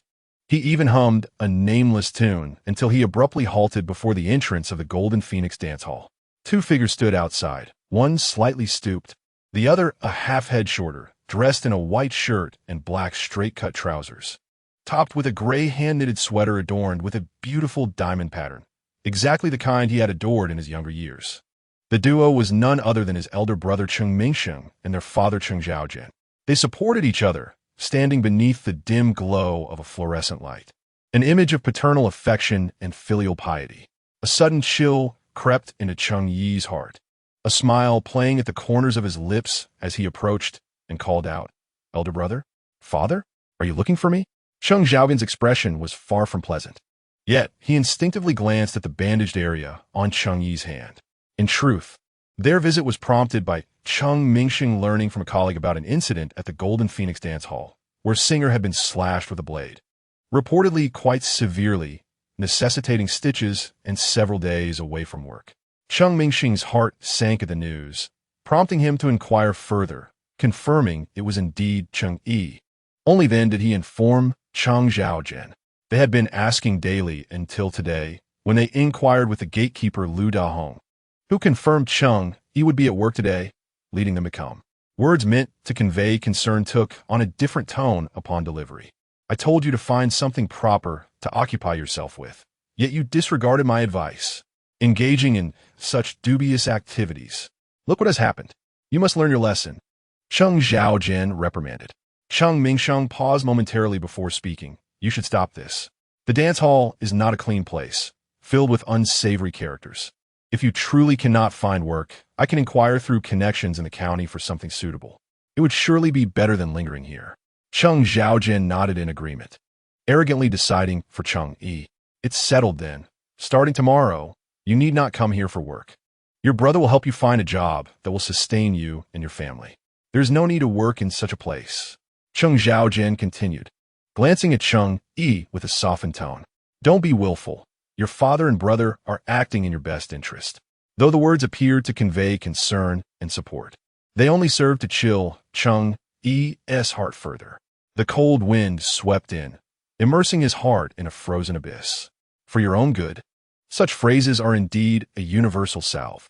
In truth, for 2 lifetimes, the relationship between Cheng Yi and his family had been strained, bordering on hostility. So much so that after achieving success in the capital, Cheng Yi never returned home. Occasionally, he would think of his family, sending money through his agent. By then, the figures in his bank account had lost meaning. Money was merely a base consolation, while familial affection was something he could neither give nor desire to give. Didn't the older generation often say the palm and the back of the hand are both flesh? Yet, in times of danger and hardship, it is the palm that one instinctively protects. And Cheng Yi, it seemed, was the one deemed expendable. It was akin to the gray sweater worn by Cheng Mingsheng. The diamond pattern was his favorite and the very design his mother, Qi Ying, excelled at. However, such intricate patterns required significant effort. Since Cheng Mingsheng had injured his leg, Qi Ying made it a point every year, no matter how busy, to knit sweaters for the two of them before the new year. One was adorned with a beautiful diamond pattern, while the other was a simple, coarse knit. The exquisite one would always find its way to Cheng Mingsheng's pillow on New Year's Day. How could Cheng Yi not long for it? As a youth, one is often conscious of appearances. There was a year when Cheng Yi threw a tantrum, demanding to wear the new diamond pattern sweater. Cheng Mingsheng, however, refused to relent, leading to a standoff until Qi Ying entered with a meal. Upon seeing Cheng Yi sulking in a corner, clutching the sweater in silence, she became furious. How can you be so ungrateful? Do you know the hardships your brother has endured? Qi Ying's eyes glistened with anger as she strode over, yanked the sweater from Cheng Yi's grasp, shot him a fierce glare, and then thrust the garment into Cheng Mingsheng's arms. In that moment, Cheng Yi distinctly perceived a glimmer of triumph in his brother's youthful eyes. Indeed, he thought, he was merely the one cast aside, simply because he was whole, while his brother, with a leg in disrepair, warranted the attention. Tears stung his eyes. He inhaled deeply, suppressing the turmoil that churned within. Once he believed that upon returning to life, he could save his wife and children, even harboring a few delusions of transforming his relationships with his family. Yet, it was only now that he realized it was all an illusion. Lin Qingran loved him, as did his 2 children. However, his family would forever relegated him to an unimportant position. At that moment, Cheng Mingsheng felt a sudden jolt in his heart. He observed Cheng Yi before him, noting how his expression gradually turned cold, and in his starkly contrasting eyes, something inscrutable emerged. With arms crossed and lips pursed, he even offered a faint, ironic smile before finally speaking. Is this truly for my benefit? Cheng Yi fixed his gaze on Cheng Mingsheng and continued. 1. Because you fear I might tarnish the Cheng family's reputation. The other, because you worry I might hinder your pursuit of the esteemed teacher title. Such self-serving kindness is beyond my capacity to bear. Chapter 68. Apart from my wife and children, I own nothing to anyone. Throughout my life, due to my elder brother's leg, I've always been sidelined. Whether in education or meals, must I endure such grievances simply because of his misfortune? I sincerely apologize, but I can no longer swallow this indignity. He chuckled self-deprecatingly, and when he turned his gaze back to the 2, his eyes had turned completely frigid. Over the years, I have caused you considerable trouble, but from now on, I will repay every debt, down to the last cent. Cheng Yi inhaled deeply, looking skyward. From now on, I shall be myself. I will tread my own path. If you find it displeasing, bear with it. If you're ashamed of me, simply claim you do not know me. He refused to utter another word. Cheng Xiaojin found himself at a loss for words in response to his second son's retort. He trembled with rage, fists clenched tightly, as if ready to strike Cheng Yi on the face at any moment. In truth, had it been in accordance with his usual temper, that punch would have undoubtedly landed. He was never a benevolent father, adhering to the belief that filial piety was forged through discipline. In his words, which child had not been raised with a firm hand? Without discipline, how could one avoid becoming defiant in adulthood? Thus, both brothers had endured their fair share of beatings growing up. Cheng Yi's memory of Cheng Zhaojian was of a towering figure, fierce and capable of delivering blows that felt merciless. He had even braced himself for the impending strike today. To his astonishment, however, Cheng Zhaojian's fist tightened and then released, his face turning ashen. At this moment, he was taken aback, staring at Cheng Yi in shock and confusion. Cheng Zhaojian had never anticipated that Cheng Yi would voice such sentiments. Was enduring grievances so unreasonable? Yet, upon reflection, was it not perfectly rational? Both sons were equally dear to him. What reason did he have to show favoritism? Simply because the elder brother had a disability, he had thought to offer additional support, hoping to pave a smoother path for him so he could secure a livelihood, thus easing his and his wife's concerns. And then there was the younger son, Cheng Yi, with strong arms and legs, and a mind as sharp as a tack. He often had the youth of the village swirling around him, calling him Big Brother as they trailed in his wake. He was far superior to the limping elder Cheng Mingsheng. It was only natural for him to take care of the older generation, wasn't it? These thoughts surged forth. Yet Cheng Zhaojian found himself at a loss for words. He raised his gaze, scrutinizing Cheng Yi for the first time in many years. Time stretched on, long enough for the Jin Feng Wang karaoke hall to open its doors, with melodies spilling forth and a cacophony of voices filling the air, as men and women of all sorts strolled hand in hand towards the venue. A few recognized Cheng Mingsheng and cast curious glances his way, causing his face to flush with embarrassment. Cheng Zhaojian sniffled and wiped his nose dismissively, before finally mustering the courage to speak. "You heartless little brat," he cursed, abruptly unbuttoning his blue work uniform. With a swift motion, he produced a cloth bag from within his coat and thrust it into Cheng Yi's embrace as he passed by. "Take this, unappreciative fool," Cheng Zhaojian exclaimed, and he soon departed alongside Cheng Mingsheng. The object in Cheng Yi's arms felt light, concealed within the fabric, which he had not noticed until now. As he pulled it out into the light, he realized it was a garment, a brand-new, gray, diamond-patterned sweater.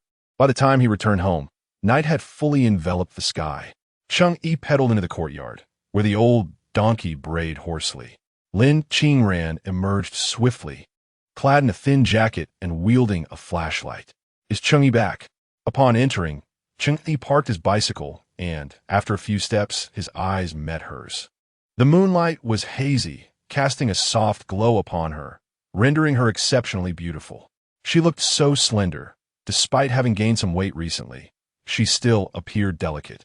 Cheng Yi felt a pang of tenderness and approached Lin Qingran, enveloping her in his arms before she could utter another word.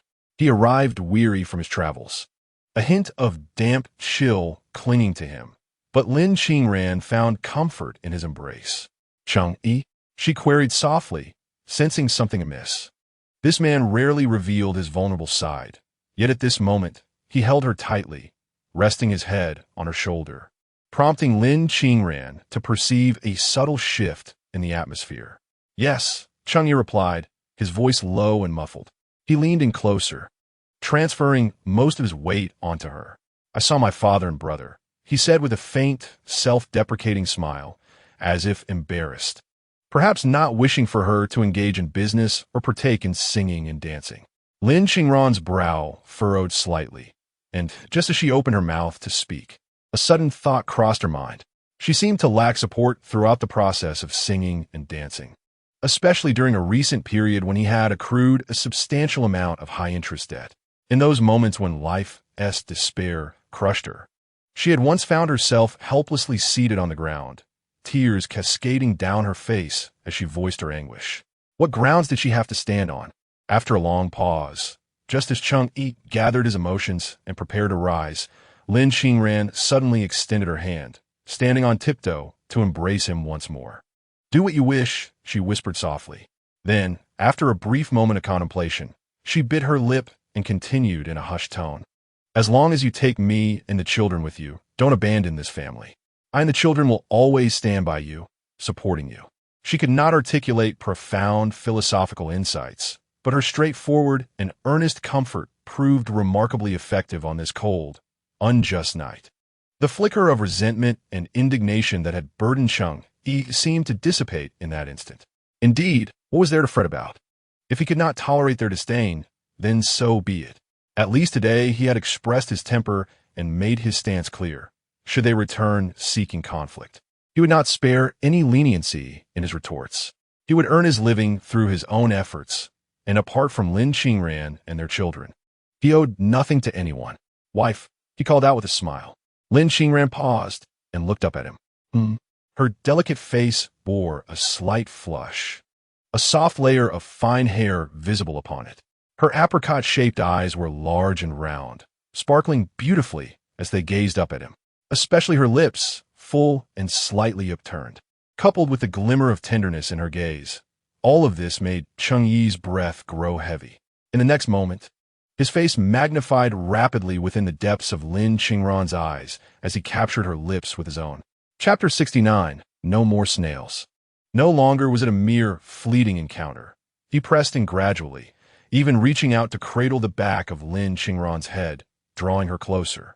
The distance between them vanished in an instant, their lips brushing against each other, sending a sharp yet subtle pain through Lin Qingran. Her eyes widened in shock. Instinctively, she wanted to retreat, but Cheng Yi would not allow it. His gaze was imbued with an intense, unyielding darkness, locking onto her with a hint of provocation. Fleetingly grazing her lips, the icy yet soft sensation, tinged with warmth, rendered Lin Qingran's mind momentarily blank, leaving her unable to recall the ensuing moments. Cheng Yi held her waist, sinking his fingers into the soft flesh. The unexpected pain made her instinctively part her lips, and he seized the opportunity, conquering her territory. The spring evening breeze lingered, carrying the freshness of grass and trees. Cheng Yi released her lips, gently placing a kiss on her forehead. Wife, thank you, he murmured softly. The following day, Cheng Yi rose early. He ultimately did not wear that great diamond-patterned sweater. Some things, once delayed, are simply too late. Once deeply enamored, I now find the style rather commonplace, even somewhat outmoded. In the courtyard, Lin Yaodong was already hard at work. Upon seeing Cheng Yi emerge, he quickly waved with a smile. Brother, rest assured, I will deliver the stir-fried dishes to the restaurant today. This task is on me. Cheng Yi nodded and acknowledged. After brushing his teeth and having breakfast, the two little ones soon awakened. Barefoot and with drowsy eyes, they rubbed their hands against their faces and immediately spotted Cheng Yi. Daddy, Ching cooed, running over and wrapping her little arms around him. Daddy hasn't spent time with Ching these past few days. With a pout, she clung to Cheng Yi's neck like a koala. Cheng Yi chocolate, pidai fu li pinchin herlips. Why, you could hang a soy sauce bottle on those. Her embarrassment elicited a fit of giggles. Lang Lang leaned against the doorframe, quietly staring at Cheng Yi, awkwardly tugging at his pants, remaining silent. Lang Lang? Cheng Yi asked, suppressing a laugh. Could you give Daddy a hug? Lang Lang appeared reluctant. Well, all right then. He approached, arms outstretched, allowing Cheng Yi to embrace him. He thought. Why didn't he want a hug anyway? It's Daddy who insisted. Holding both children close, Cheng Yi finally let out a sigh of relief. They played together for a while, laughter echoing through the courtyard. Here, here, Daddy is coming to chase Ching. Ha! Lang Lang fell down. Arya says that S called a dog eating poop. I want water. The little ones were always filled with joy. It had been nearly a month since Cheng Yi returned. Due to their diet, both children were growing taller, their bodies also filling out a bit. No longer was he startled by their delicate bones when holding their hands. They felt pleasantly substantial, like little bundles of joy. Especially Ching, whose once pointed chin had transformed into a round and adorable face. When she smiled, her dimples, inherited from Lin Qingran, would emerge, adding to her charm. After tiring of play, Lang Lang and Ching lay on the ground observing ants. Cheng Yi prepared to wash vegetables, while Lin Qingran diligently sewed clothes for the little ones.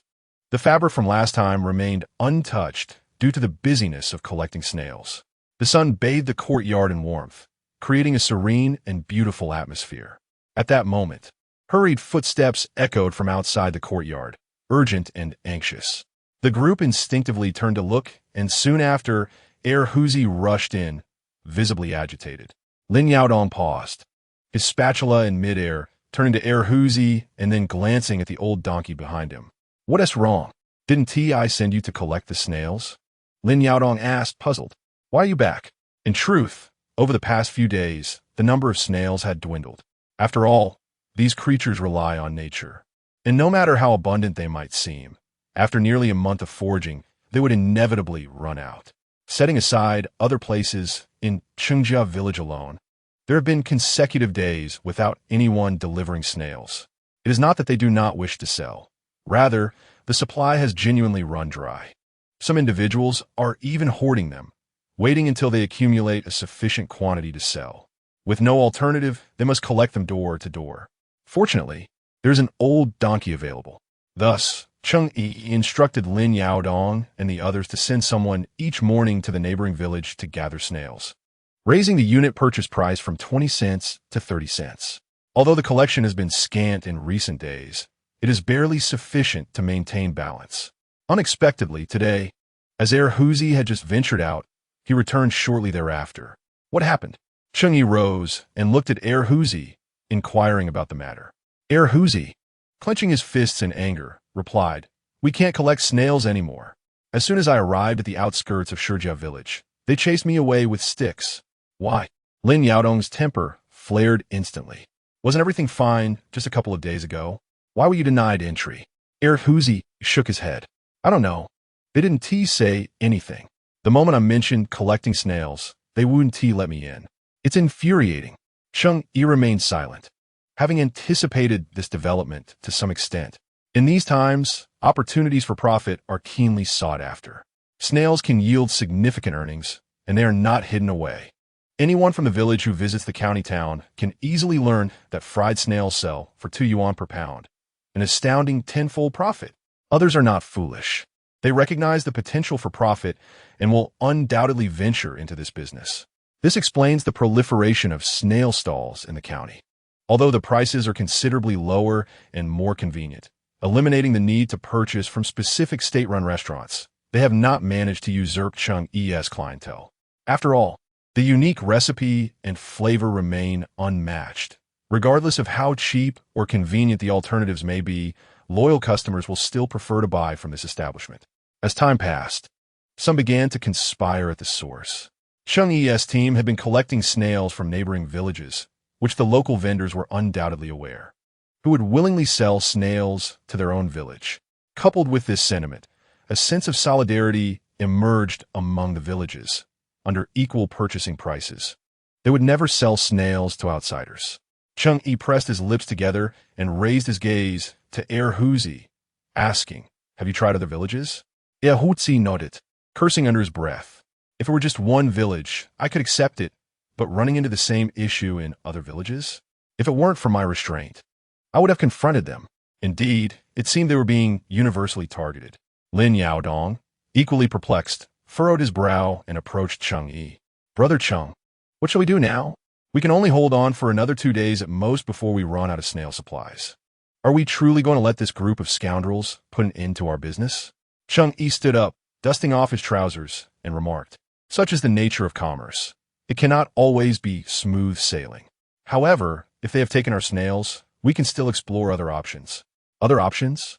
Lin Yaodong and Huzi gazed at Cheng Yi in disbelief. "What else can we procure? Will the people in the county buy it? What if we produce isn't palatable and they dislike it?"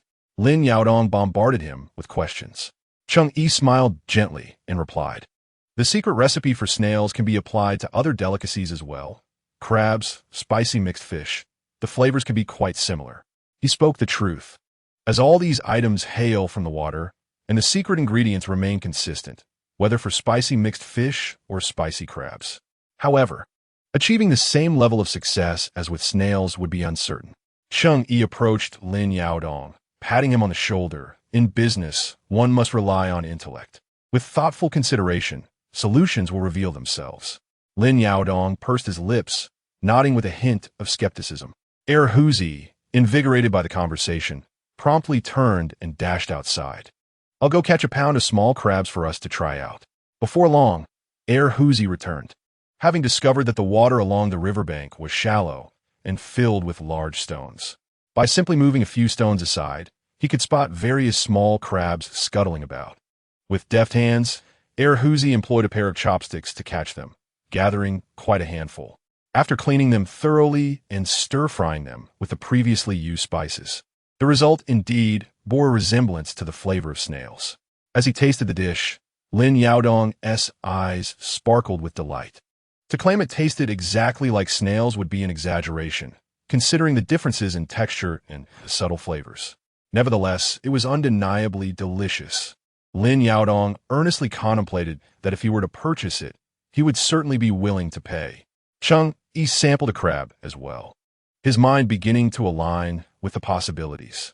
This venture could continue, but to expand and earn significant profits would necessitate either traveling to another province or waiting until spring of the following year when snails would be available again, allowing for the accumulation of funds over time. Yet, none of these prospects truly appealed to Cheng Yi. He resolved to journey to the provincial capital, accompanying the art troupe, in search of new business opportunities, swiftly determining his course of action. Afterward, he rose to prepare dinner, with a temporary solution at hand. A collective sigh of relief filled the air. After finishing his meal, Cheng Yi exchanged cheerful greetings with Lin Qingran before mounting his bicycle and heading straight for the county town. The art troupe still had 2 performances remaining, and he needed to familiarize himself with the process. As he pedaled past the police station, an impulse prompted him to stop. He contemplated entering to inquire about the progress of his case. The officer attending to Cheng Yi was a young constable who, upon seeing Cheng Yi, asked about the situation, his expression betraying a hint of concern. That individual was nothing but a seasoned trickster, the young police officer exclaimed in frustration. He refuses to divulge anything. Initially, he claimed that a letter was sent to him from the Performing Arts Academy. Yet when we interrogated him again about the whereabouts of that letter, he absurdly stated he had consumed it. The young officer's expression grew increasingly grave. While one could argue that his response was nonsensical, it was clear that he was merely trying to deceive us. It wouldn't be surprising if his initial mention of the Performing Arts Academy was fabricated as well. Previously, Cheng Yi had come to record a statement, primarily inquiring about any enemies he might have, among other matters. However, to be frank, given his previous reckless lifestyle, he had many rivals. Thus, the situation had reached an impasse. After exchanging a few more words, the young officer sighed and was about to continue speaking when suddenly they heard footsteps approaching from outside. "Oh, my son, why hasn't he been released yet?" Several heads turned in unison. The young officer's forehead throbbed with tension. Another visitor had arrived. He wore a perplexed expression and pointed towards Cheng Yi, whispering, "That Wei Zi's mother. Ever since that scoundrel was incarcerated, she has been coming here daily, incessantly demanding his release." The junior officer felt helpless. After all, her son was anything but obedient. How could they possibly let him go? Yet, this persistent woman brought fruits and eggs to the station every day, which was quite bothersome. The most challenging aspect of this situation was that while the son committed the crime, the parents were the ones worrying. Lu Shui Mei visited daily, bringing homegrown eggs, duck eggs, fruits given by others, and various dried vegetables. Whatever she had, she would bring along, tearfully pleading for forgiveness, insisting her son had erred. As Lu Shui Mei approached, her eyes swollen and red, she extended her trembling hand, offering the eggs she carried. "Officer, my son truly understands his mistakes. I implore you, please let him out. I am unwell, and there is no one to care for me at home. If I were to die there, no one would know." She sobbed as she spoke. The junior officer felt overwhelmed, hastily pushing the eggs away, adopting a stern demeanor as he said, "Ma'am, you cannot do this. Such actions will undermine the regulations of our station." Wei Zi refuses to cooperate and has yet to express any remorse for the victim. "We cannot possibly release a rogue like him." Upon hearing this, Lu Shui Mei broke down in tears. She reached out, grasping the young officer's hand tightly, asking, "What about the victim? Can I apologize to him? Will that suffice to release my son?" Cheng Yi felt a jolt of instinctive urgency to leave. However, at that moment, the young officer, embodying righteous authority, pointed at Cheng Yi and declared to Lu Xuanmei, "Look, even the victim is unrecognizable to you. What purpose does your daily presence here serve? If the victim does not forgive you, we have even less reason to grant his release." Cheng Yi interjected, "Thank you." Lu Xuanmei, in that instant, seemed to seize upon a glimmer of hope. She grasped Cheng Yi's arm tightly, pulling him forcefully. Her voice choked with emotion. "Is it you? Are you Cheng Yi? My son has done wrong. He has committed a terrible act against you. And I am here to apologize." Chapter 71. He has discovered the true culprit. She was trembling with sobs, breathless, as if she might faint at any moment. Cheng Yi's forehead throbbed with tension. If he were to encounter Wei Zi, he would not hesitate to retaliate. However, this was an elderly woman, a mother solely concerned for her son. "Madam, it is not that I refuse to forgive your son, but rather that he refuses to reveal the person behind this." Cheng Yi could only explain. He even recounted the entire sequence of events to Lu Xuanmei, hoping she would comprehend his meaning.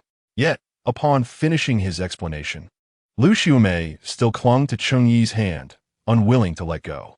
The young officer gestured dismissively, saying, "See, that's exactly it. We've explained this several times. But it's of no use." Stubborn as a mule, Cheng Yi felt parched. Lu Xuanmei had been preoccupied with saving her son for days. And now that she saw Cheng Yi, how could she possibly let him go? She insisted on pulling him along, her steps unsteady, as if she might fall at any moment, but she remained resolute in her grip. Come my home. I will prepare a meal for you. I will make wontons. Please do not find it distasteful." Lu Xuanmei choked out. "I am here to apologize on behalf of my son." Cheng Yi felt overwhelmed. By some twist of fate, he found himself being led into a nearby alley. The police station was merely a couple of 100 meters away. Lu Xuanmei rambled on. "There was no other choice.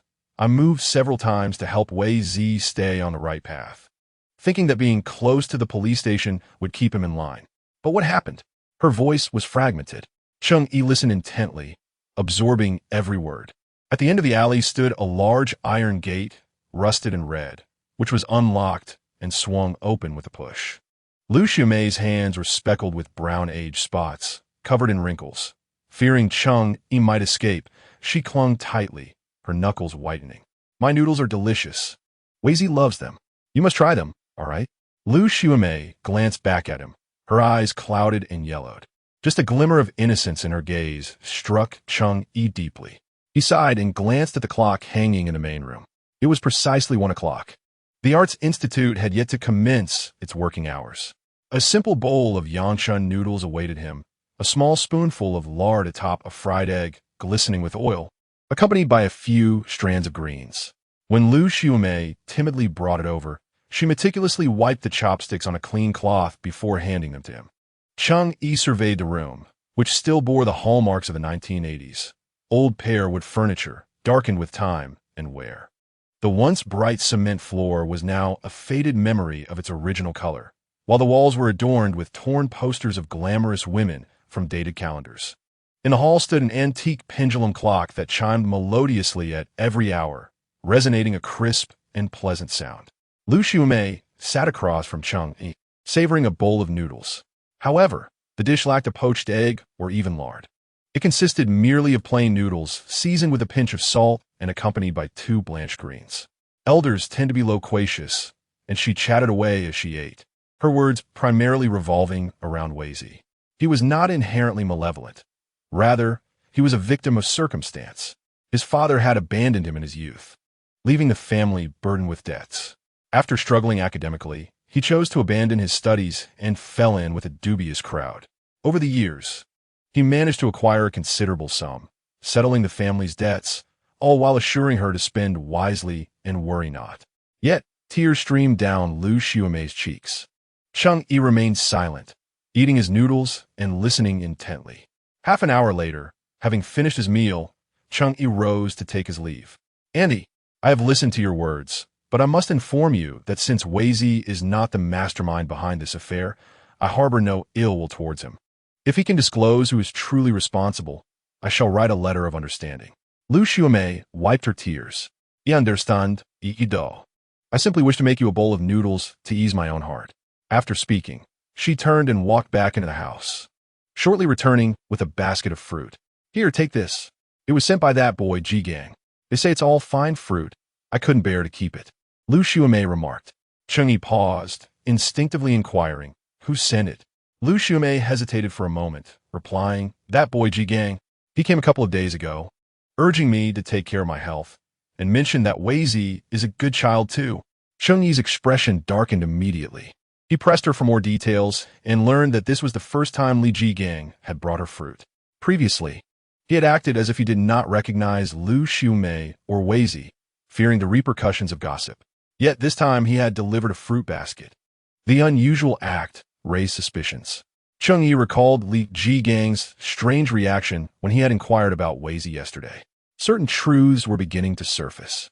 Bidding farewell to Lu Xiaomei, Cheng Yi made his way to the Cultural and Arts Institute. It was just the beginning of work hours.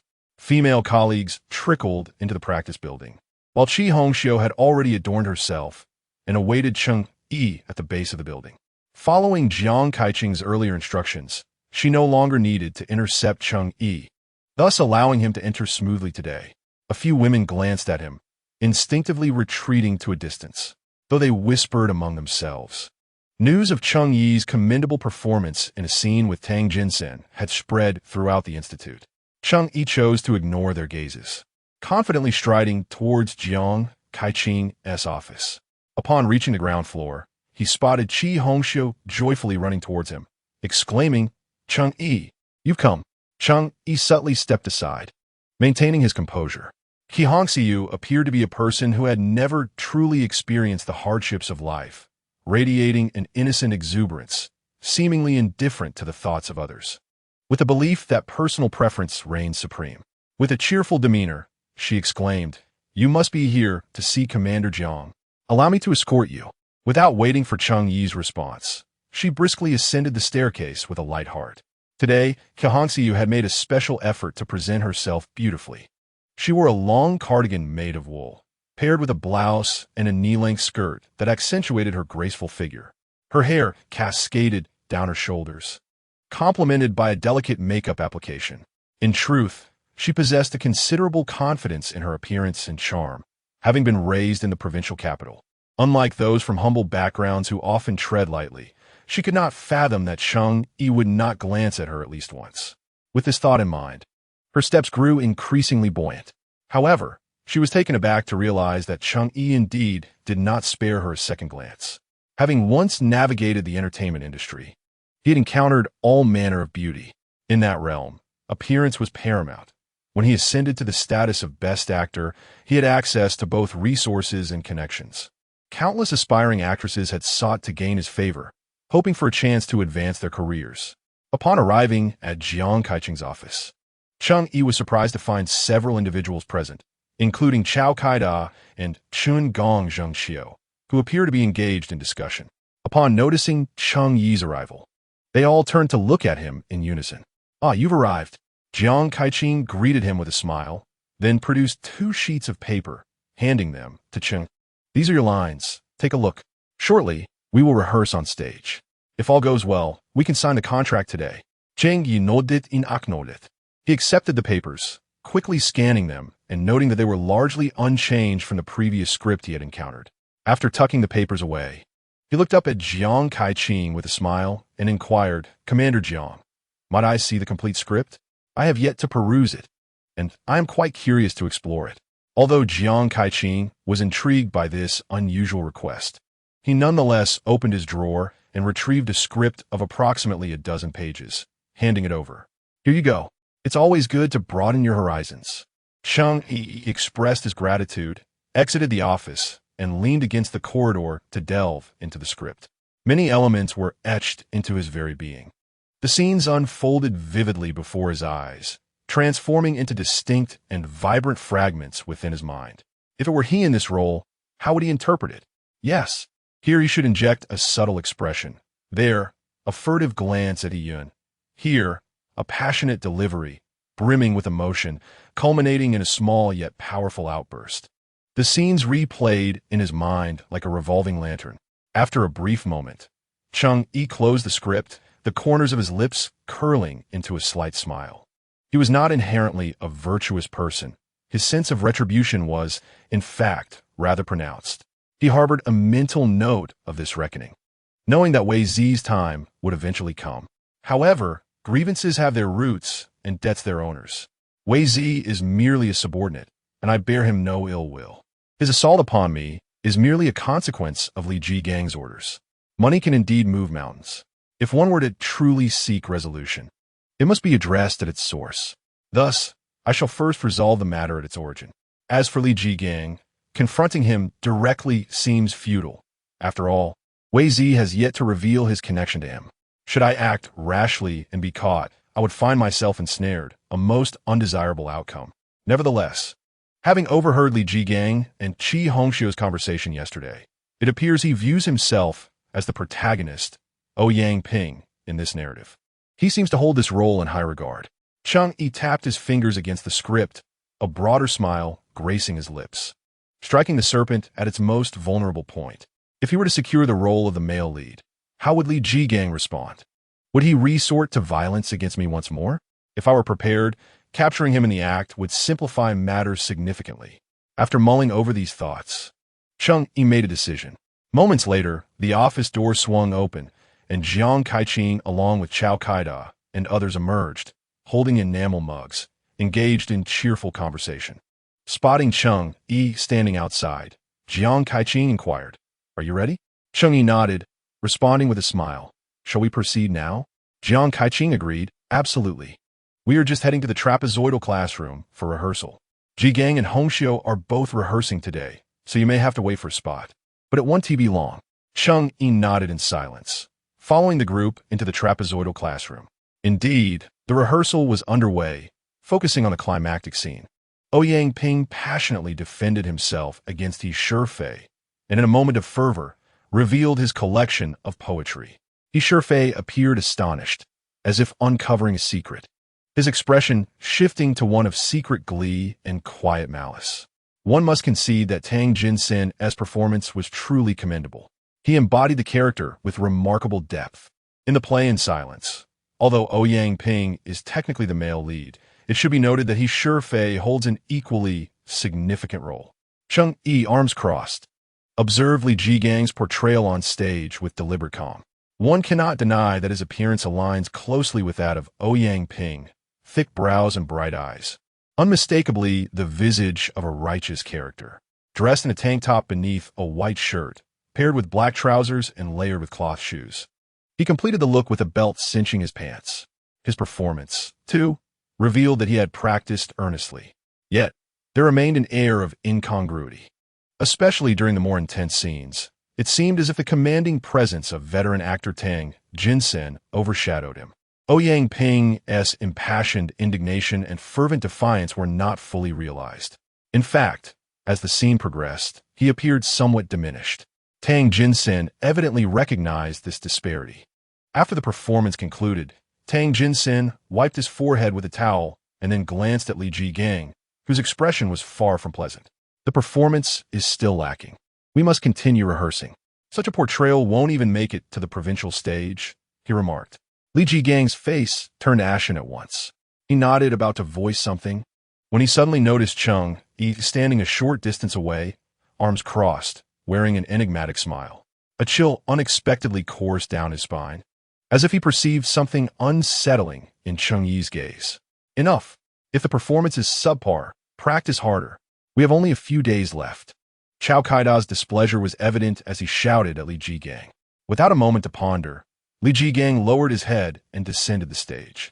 Meanwhile, Jiang Kaiqing turned to Cheng Yi and said, "Why don't you give it a go, just to follow the process?" Cheng Yi nodded and made his way to the stage, brushing past Li Jigang's shoulder as he ascended. Everything felt familiar to him, whether it was the lines or the body language. It all seamlessly fit the character he was portraying. The more Jiang Kaiqing observed, the more he felt he had uncovered a gem. He even contemplated introducing Cheng Yi to a more significant role in the next rehearsals.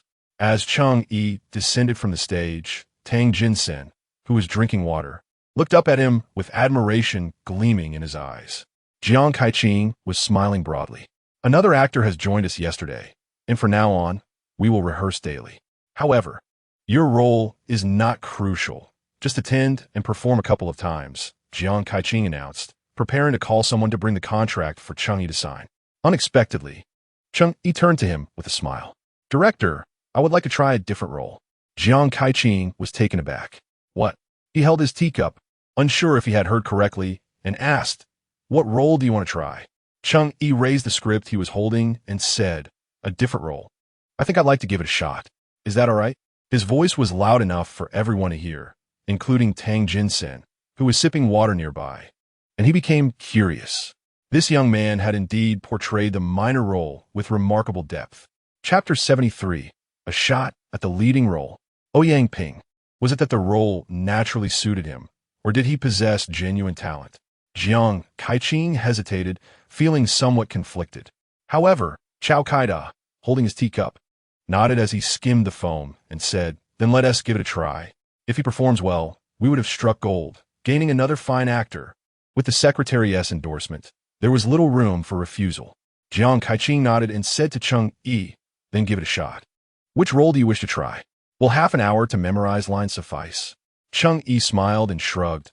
I've already memorized them. I can perform now. What a remarkable statement. He had memorized them already? This implied that he had been learning the lines while watching Li Jigang and Tang Jinsen's performance just moments ago. In a mere 10 minutes, he had committed them to memory, and he could perform without the script? Jiang Kaiqing's expression shifted to one of incredulity. He nodded and said, All right, you may perform now. Cheng Yi expressed his gratitude and walked towards the stage. Jiang Kaiqing suddenly recalled something and shouted after his retreating figure. By the way, which role are you auditioning for? Ouyang Ping. Inside the room, after the meal, Yi Shifei felt anxious as he observed Mei Lin and Ouyang Ping before him. Tentatively, he asked a few questions, and upon realizing that neither of them knew that he was the one who had ensnared them, Yi Shifei let out a sigh of relief. After consuming some alcohol, the conversation began to flow more freely. In my opinion, those people are nothing but scoundrels. How could so many still follow him? It's simply absurd, he exclaimed, belching with a sense of self-satisfaction. Only by following me can one tread the path of ambition. You have all been deceived by him. The scene was further enlivened by Tang Jinsen's performance, who was fully immersed in his role. Even inebriated, he portrayed a delightfully tipsy demeanor with remarkable precision. As he spoke, his tongue began to stumble, uttering incoherent words that severely challenged Ouyang Ping's admiration. The atmosphere reached a crescendo. Suddenly, the young man at the forefront of the new era stood up. No, you speak nonsense. His voice rang out, resonant and firm, as a tide of emotion surged forth, causing his complexion to flush slightly. Ouyang Ping clenched his fists, disregarding Mei Lin's objections. He abruptly pulled out a chair, took 2 large strides, and stood before Yi Shifei. Your thoughts are politically erroneous. Your mind has been poisoned. Uncle He, how can you think this way? You should not utter such words. His voice seemed to erupt from his chest, carrying immense and tumultuous emotion. Leaning slightly forward, his hands hung at his sides, tightly clenched, as if he were restraining overwhelming feelings. At that moment, Tang Jinsen, reclining in his chair, was taken aback. For the first time, he nearly faltered in his performance. The intense emotion and surging sentiments directed at him made him feel as though he could truly see Ouyang Ping as a living, breathing individual. Look, how many people support him? Countless nights, I have been called by him to write these poems. These are the spirits he has conveyed to me. They are treasures he has left behind, Ouyang Ping declared, striding towards the sofa and retrieving something from his military green canvas bag. It was a collection of poetry, titled The Sword Drawn from Its Sheath. Yi Shifei was momentarily stunned, his intoxication dissipating. Is this your poetry? Ouyang Ping tenderly caressed the cover of the book for a moment before nodding vigorously. To be precise, these are poems I wrote in response to the leader's call. They are gifts of spirit bestowed upon me by the one I follow. Ouyang Ping spoke passionately, gazing earnestly at Yi Shifei. Uncle He, you should read it thoroughly. It will surely uplift your spirit. He Shurfei collapsed back into his chair, his hands and feet cold, his gaze darkened. At this point, it seemed the conversation had reached its conclusion. In a moment of fervent passion, Ouyang Ping seemed to momentarily detach from Cheng Yi's being. With a smile, he took a couple of steps forward and bowed graciously towards the audience, expressing gratitude. Thank you all, my audition has concluded. Within the trapezoidal classroom, an awe-inspiring silence enveloped the air, as every gaze fixated upon Cheng Yi on stage, mouths slightly agape, rendered speechless for a considerable while. Li Jigang's eyes widened in disbelief. Fixated on Cheng Yi, his mind swirling with a myriad of thoughts. How could this be possible? How could he memorize his lines in such a brief span of time? Moreover, during the performance, it felt as though he truly beheld Ouyang Ping standing upon the stage. Jiang Kaiqing and Chao Kaida were so astounded that they stood up in astonishment. Realizing his hands were trembling, Chao Kaida hastily set down the enamel cup he held. He gazed at Cheng Yi as if something within him was churning. Just moments ago, while portraying Ouyang Ping, he had stood erect, even his hands instinctively pressed against the seams of his trousers, resembling a tall and taut pine tree. Yet now, as Cheng Yi approached them, he appeared joyous and relaxed. His steps light and his demeanor languid and casual, an entirely different persona. Chao Kaida and Jiang Kaiqing exchanged glances, finally coming to a realization. This young man was undoubtedly extraordinary. Tang Jinsen descended from the stage, observing Cheng Yi for a moment before suddenly turning to Chao Kaida, whispering a few words. Chao Kaida's expression subtly shifted, as if he had resolved something significant. An unsettling premonition stirred within Li Jigang's heart. He wished to approach and hear clearly, but soon after, Chen Gong and Zheng Xiu arrived to usher people away. Qi Hongxiu, completely taken aback, regained her composure and exclaimed loudly, "Oh my! Cheng Yi, your performance was astounding. I truly felt as if I were witnessing Ouyang Ping." The crowd was dispersed, leaving only Chao Kaida and others gathered to discuss. Occasionally interrupted by Tang Jinsen pointing out something. Cheng Yi, however, remained unhurried, diligently perusing his script from the side. After approximately 10 minutes, Jiang Kaiqing beckoned Cheng Yi over. "Cheng Yi, come here for a moment." Upon hearing this, Cheng Yi closed his script and approached the group. Chao Kaida took a sip of water and patted Cheng Yi's shoulder, reflecting, "Indeed, the pupil surpasses the master. Young man, your talent in acting surpasses anyone I have encountered in my long life." Cheng Yi smiled, responding, "You flatter me, secretary.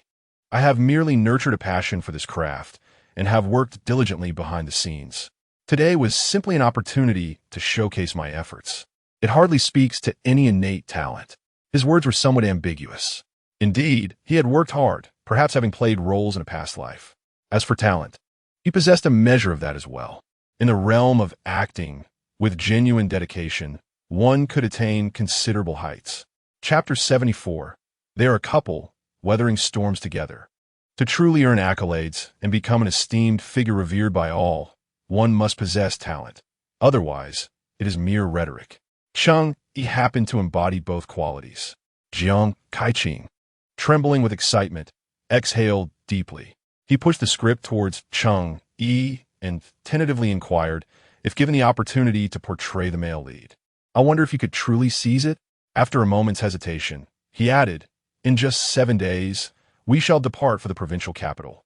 Do you possess the confidence?" The sudden switch in roles was Tang Jinsen's idea. For him, there were no social niceties to consider. The play was paramount, and that was his principle. In that fleeting moment, Cheng Yi, embodying Ouyang Ping, stood before him with such fervor that it nearly overwhelmed him. With such remarkable talent and favorable conditions, if he did not take on the role of the male lead, who else would? In a certain sense, Tang Jinsen's words carried more weight than those of Chao Kaida and Jiang Kaiqing, for he truly understood the essence of theater. Moreover, if they achieved a commendable ranking in the upcoming competition at the provincial capital, the funding allocated to the art troupe in the latter half of the year would significantly increase. Weighing all of this, Cheng Yi became the unequivocal choice. though the limited time frame of 7 days left them with some reservations. Chao Kaida took another sip of water, contemplating whether to summon Cheng Yi to intensify rehearsals at the art troupe. Unexpectedly, the young man before him subtly lifted his chin, his obsidian eyes radiating unrestrained confidence. With his lips slightly pursed, he revealed a defiant smile.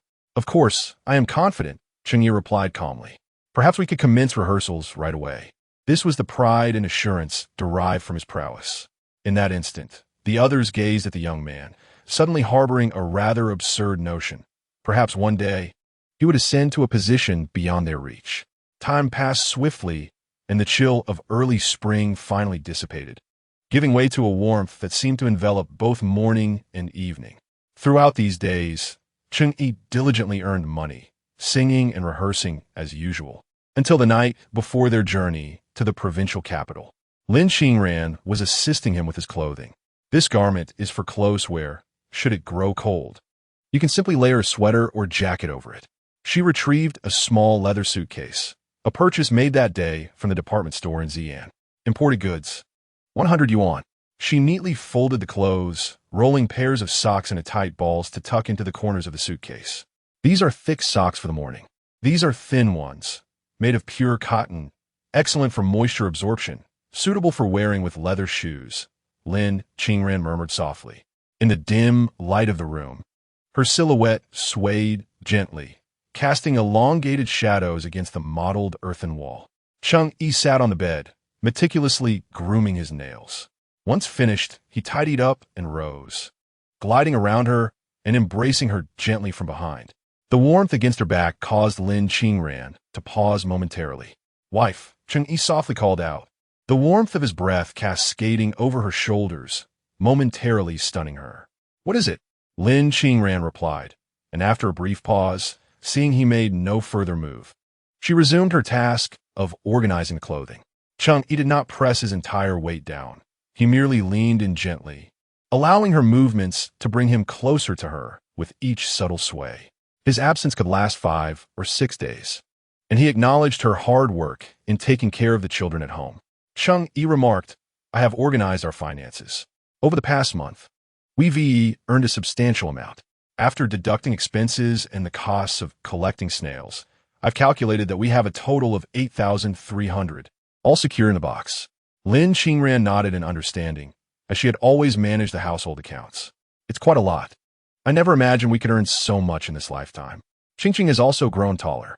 Lin Qingran seemed to recall something and couldn't help but smile. "You have no idea. They have become quite spoiled, constantly asking me for pocket money. A dime each isn't enough. They insist on 2 dimes to buy all sorts of snacks. Whenever they eat, a group of children gathers around them, and they share those small packets of fig strips, each child receiving 1.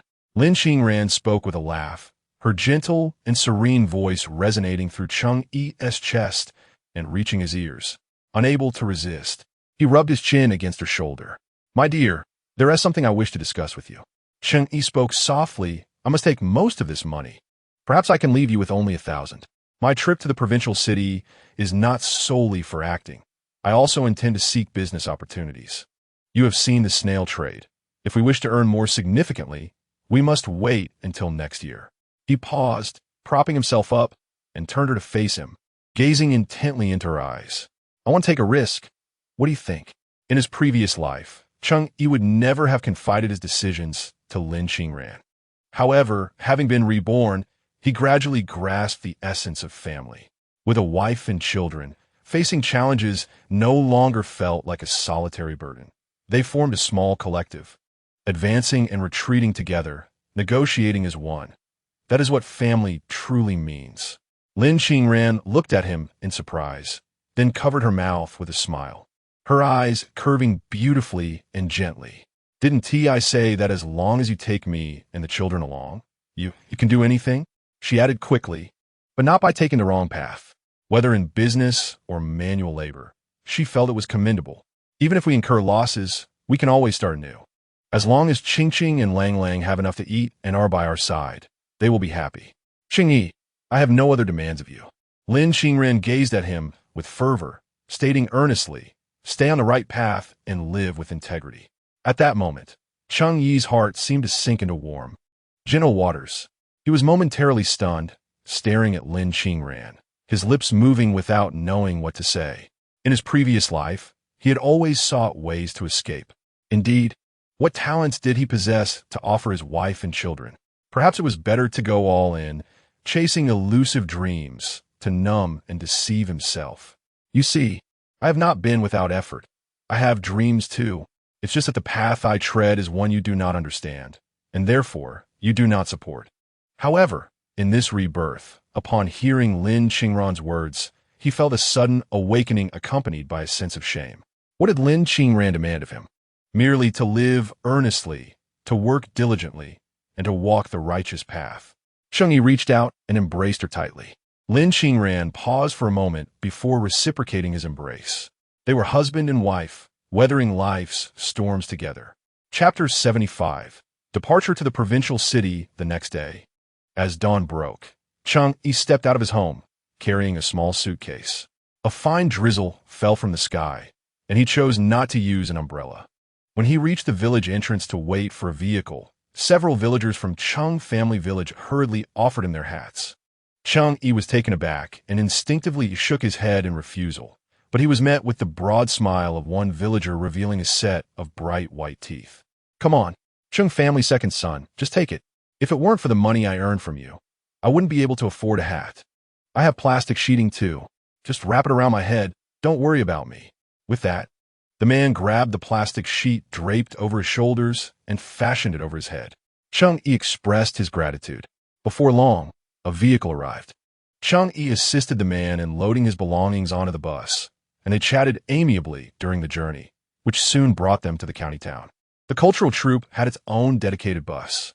In the 1990s, while some rural areas were still struggling with poverty, the county towns had already begun to flourish. Each organization had its own bus, or they collaborated with transport companies to hire buses for picking up people. The cultural troupe was relatively affluent, boasting a dedicated bus. As Cheng Yi exited the station, he immediately spotted the vehicle waiting for him outside. It was white at the bottom, a muddy yellow on top, and adorned with red paint, meticulously displaying the words Yuanan County Cultural Troupe. Upon seeing Cheng Yi, Qi Hongxiu eagerly leaned out of the window, beckoning him, "Hurry up. Cheng Yi, it's raining." Cheng Yi felt a slight headache. The girl wasn't overly persistent, yet her excessive enthusiasm made him uncomfortable. After much contemplation, he resolved to ignore her. The bus doors opened, and he boarded, noticing that several young ladies were discreetly observing him. There was a vacant seat next to Qi Hongxiu, but he walked straight to the back row and sat down. Qi Hongxiu felt a twinge of disappointment. This seat had previously been reserved for Li Jigang, and she had hoped Cheng Yi would occupy it instead. His indifference left her feeling somewhat empty inside. Li Jigang sat next to Qi Hongxiu, separated by an aisle. Upon noticing her forlorn expression, his own countenance darkened further. Whether it was a cruel twist of fate or mere chance, his role had been taken from him and given to Cheng Yi, while Cheng Yi's previous role as a minor militia member had unexpectedly fallen to him. He was nearly driven to expletives, and Jiang Kaiqing bluntly asked if he intended to continue. If not, he would seek someone else that afternoon. This was a precious opportunity to perform in the provincial city. Li Jigang had no choice but to stifle his humiliation and accept the role. For the past 7 days, Cheng Yi has been frequenting the cultural troupe, particularly in the last 3 days, where Jiang Kaiqing, Chao Kaida, and others orchestrated the gathering of both male and female comrades in the trapezoidal classroom to witness rehearsals. They performed consecutively for 3 days. The gazes of all the women began to shine with admiration for Cheng Yi. It is human nature to be drawn to the strong. Li Jigang felt a mix of suffocation and indignation, resenting how swiftly these women's affections had shifted. It is worth noting that not long ago, they were all orbiting around him. At this moment, Jiang Kaiqing was in high spirits, sipping tea from a thermos, envisioning their imminent success in the provincial capital. Unable to suppress a smile, Cheng Yi, if you excel and secure a top 3 finish for us, I and the secretary will arrange for you to become a formal performer in the cultural troupe, enjoying state benefits and a secure job. allowing you to tread this path with peace of mind. In this day and age, a secure job is still highly coveted. Indeed, whether in the present or the 20th century, there's always an air of envy when one hears that someone works within the system. After all, it ensures a life free from worry. Regardless of wealth, one will never go hungry, and there will be no need to drift aimlessly outside. Cheng Yi smiled and replied, I will do my utmost. Jiang Kaiqing was in fine fettle. The journey from Yuanan County to the provincial capital takes 2 hours by car. Feeling the boredom of the ride, he suggested, let us sing a song. Cheng Yi, why don't you start? You're quite the singer. A long journey calls for a song to lift the spirits, a common practice for the cultural troupe. Instantly, everyone turned their attention to Cheng Yi, especially the young ladies. Their cheeks flushed, clapping enthusiastically. Cheng Yi pondered what song would suit the moment. With a gentle smile, he cleared his throat and said, let us sing Tian Mi Mi. This song, a romantic ballad by Teresa Tung released in 1979, is known for its sweet, melodious voice that perfectly complements its lyrics, rapidly becoming a nationwide sensation. It is a song so familiar that both young and old can sing along. Cheng Yi cleared his throat, casting a glance out the window at the passing scenery, the clear breeze, the lush grass, and the lively chatter within the vehicle. Tian Mi Mi, your smile is so sweet. He began, like flowers blooming in the spring breeze, blooming in the spring breeze. His voice, though not overly sweet, possessed a slightly husky texture that was captivating. The song unfolded gently, as if narrating a story. The lyrics were sugary and delightful, and with Cheng Yi's unique tone. It was akin to honey with a hint of tart lemon, or deep red plum juice with fragments of ice floating within. An inexplicable harmony. Everyone in the vehicle clapped and sang along, laughter and applause echoing in rounds. After 2 hours, the car finally entered the provincial capital, Jiangxing. The Jiangxing of the 1990s was developing quite well, with several 10-story residential buildings emerging and some nascent commercial districts taking shape. However, due to ongoing planning and development, the distinction between the new and old urban areas remained quite pronounced, with the outskirts still resembling rural landscapes. The earthen brick houses, encircled by walls and fences, along with chicken coops, lay ahead. A little further, one could glimpse a cluster of 2-story buildings. Some were constructed from red bricks, still unplastered, while others, having achieved some financial success, adorned themselves with fashionable white ceramic tiles. There were even smaller squares, reminiscent of glass, measuring 3 by 3, embedded into the exterior walls, skillfully arranged with various colored tiles to create intricate patterns. This was the epitome of trendiness. As one continued onward, the muddy path transformed into a concrete road, widening gradually, flanked by greenery, small shops, and towering, lush sycamore trees. The scenery was a stark contrast to that of the county town. Many young girls were not visiting the provincial capital for the first time. They chattered animatedly by the window, discussing which department store had the most beautiful clothes, where to find the tastiest meat pies with preserved vegetables, and the most attractive hair accessories. Cheng Yi gazed quietly out the window. He had returned to this city once more. In his previous life, his true beginning should have been in Jiangcheng, though it was not as effortless as it was now. With 7,000 yuan in his pocket. Back then, he had nearly fled here in desperation. Chapter 76. Would this mean he could walk freely now? This time, however, he carried money and dreams, embarking on a path he had never dared to envision. Jiangcheng was undergoing extensive development, with renovation and demolition sites everywhere. Dust swirling in the air, and saplings wrapped in large clumps of soil awaiting planting. The busiest area was undoubtedly along Changjiang Road. After extensive renovations, new shops sprang up everywhere.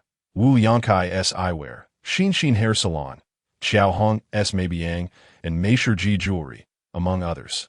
As the tour bus passed, the young girls widened their eyes in excitement at the vibrant and beautiful sights of Jiangcheng, a stark contrast to Yuanan County, teeming with fresh and fashionable establishments and stylishly dressed crowds that captivated their gaze. The girls joyfully discussed their plans for leisure time, eager to explore Changjiang Road, while Qi Hongxiu held her head high, exuding pride and satisfaction. If you want to shop on Changjiang Road, I'll take you there later. My parents and I often visit. I know all the best places for beautiful clothes and affordable skincare products. Chi Hongxiu was a native of Jiangcheng, and she felt a sense of ownership. Standing tall as the other girls regarded her with envy, which only fueled her pride. Yet, Cheng Yi remained distant, gazing beyond the window towards the vast expanse of the dust-laden renovation area. To the north of Jiangcheng lay the largest wholesale market in the entire provincial capital, brimming with limitless business opportunities. 10 minutes later, the bus finally arrived at the Provincial Cultural and Art Institute. 2 rows of tall, dense sycamore trees meandered to the end, where a grand red iron gate stood, both imposing and beautiful. The courtyard was vast, significantly larger than that of Yuanan County. At this moment, the area was filled with tour buses, some even spilling out onto the street. Jiang Kaiqing clicked his tongue in admiration and stood up. He glanced through the window and said, "Old son, there's south no space to park. Let us pull over to the edge and not block the road." Upon finishing his words, the driver responded affirmatively, and then Jiang Kaiqing turned to the crowd, stating, "Everyone, take good care of your belongings. We are about to disembark. Stand tall as you exit, with vigor. Let us not tarnish the reputation of Yuanan County." After Jiang Kaiqing's exhortation, all the young men and women straightened their spines in unison. Competitions like this were rare, occurring perhaps once every 2 years. Among them were several who had just entered the Yuanan County Arts Academy the previous year, and this was their first competition, even before the event had truly commenced. They were already anxious, palms sweating. A few friends consoled one another. Only Cheng Yi maintained a calm demeanor, methodically organizing his shoulder bag and retrieving his suitcase from the overhead storage. As the vehicle came to a halt, Old Son opened the door, and Cheng Yi followed the crowd out. They walked along the concrete path and passed through the red iron gate, where Cheng Yi surveyed the 7-story arts building before him. He had visited the Jiangcheng Arts Academy 2 decades prior, at a time when he had already achieved significant success, and the academy had since undergone renovations. He had been invited back as an esteemed citizen of Jiangcheng to provide guidance in artistic endeavors.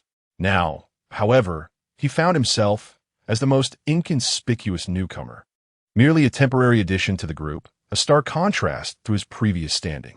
Along the way, Jiang Kaiqing encountered numerous acquaintances, exchanging pleasantries, sharing cigarettes, and discussing the competition, mostly probing into each other's intentions. Cheng Yi remained silent, trailing behind the crowd, contemplating where he would go during his free time. Before long, they arrived at the dormitory arranged for them in the provincial city. A total of 17 individuals had come, with the majority being female due to a dance performance. Jiang Kaiqing, holding a position of authority, had his own single room, while the remaining 6 boys shared one room, and the 10 girls were divided into 2 teams, occupying the other 2 dormitories. The girls were on the 2nd floor, while the boys were on the ground floor, a common arrangement for visitors from other counties. At first glance, a small blackboard at the entrance of the dormitory displayed the names of various counties, representing the different accommodations. Li Ji happened to be sleeping directly opposite Cheng Yi. His expression was grim, and in his anger he slammed his luggage down, causing the bed frame to thud loudly, which heightened the tension in the room. The other young men grasped the situation. After all, having their roles usurped right before the event was disheartening for anyone. Without uttering a word, they exchanged glances, hurriedly tidied their beds, and then, attempting to lighten the mood, they shared a few jovial remarks before leaving the dormitory. Cheng Yi methodically made his bed.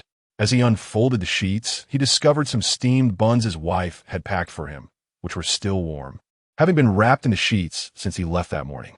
After a long journey, he was genuinely hungry, so he unwrapped the oil paper and took a bite. The most authentic taste of wheat. Li Ji's forehead twitched with frustration at the sight. He even felt that Cheng Yi was clearly mocking him. Did he think that after securing the role of Ouyang Ping, he could swagger through the arts academy? Li Jigang glared at him icily, warning that with such arrogance, it was only a matter of time before he faced consequences. Cheng Yi took a bite of his steamed bun, chewed thoughtfully, and glanced up at him. "Are you speaking to me?" Li Jigang, taken aback, nearly exploded with frustration. Who else could he possibly be addressing in this room with just the 2 of them? Cheng Yi leisurely descended from the bed, adjusted the black shoulder bag he carried, and fixed his gaze on Li Jigang. Indeed, a single role as Ouyang Ping won't allow for any arrogance. Therefore, I shall strive to secure as many leading roles as possible in the future, be it Ouyang Ping, Chun Ping, Li Ping, or Zhao Ping.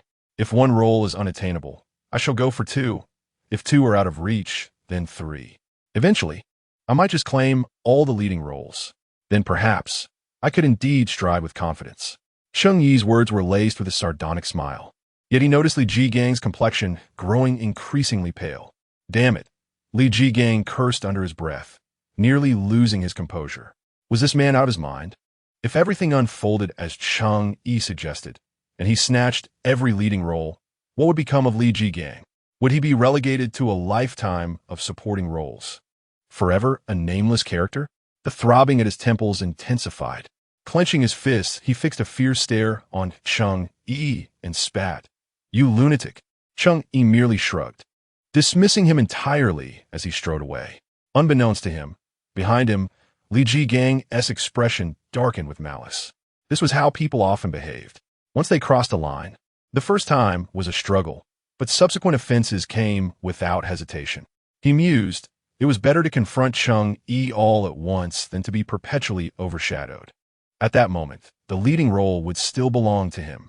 Chapter 77. Wholesale Market, Stock Procurement. The competition was set for tomorrow.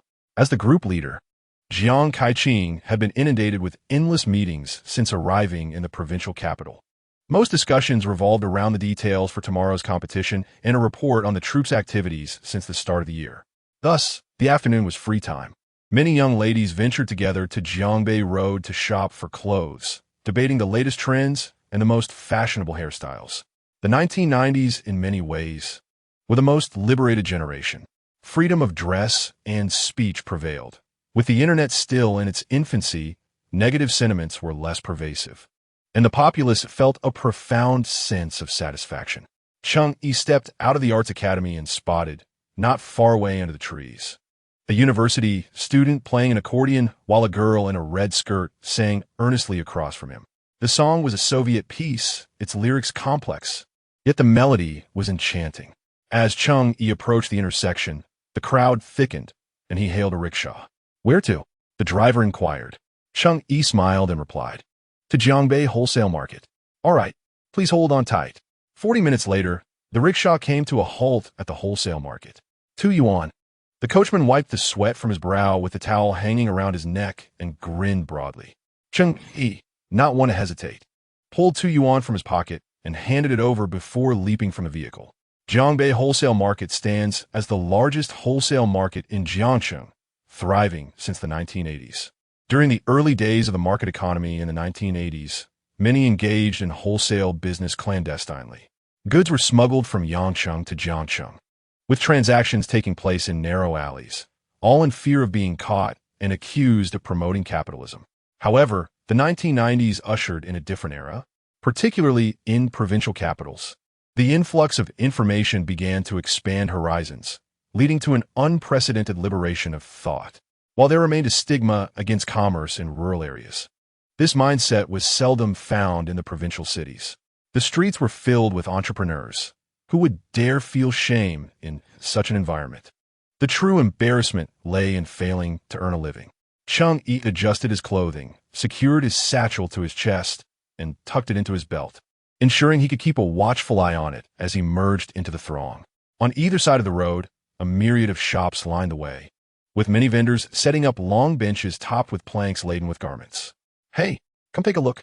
The latest goods from Yangcheng. Cashmere fabric, discounted for the off-season," shouted one vendor. "This is a knitted sweater. Observe the craftsmanship. I assure you, it's machine-made, not hand-woven. Just look at the smoothness. These are elastic stockings, perfect for young ladies. Pull on them, and I guarantee they won't lose their shape." The air was filled with the cacophony of sales pitches. This was precisely Cheng Yi's purpose for being here, to purchase clothing. In the 1990s, there was no doubt that apparel was among the most lucrative businesses.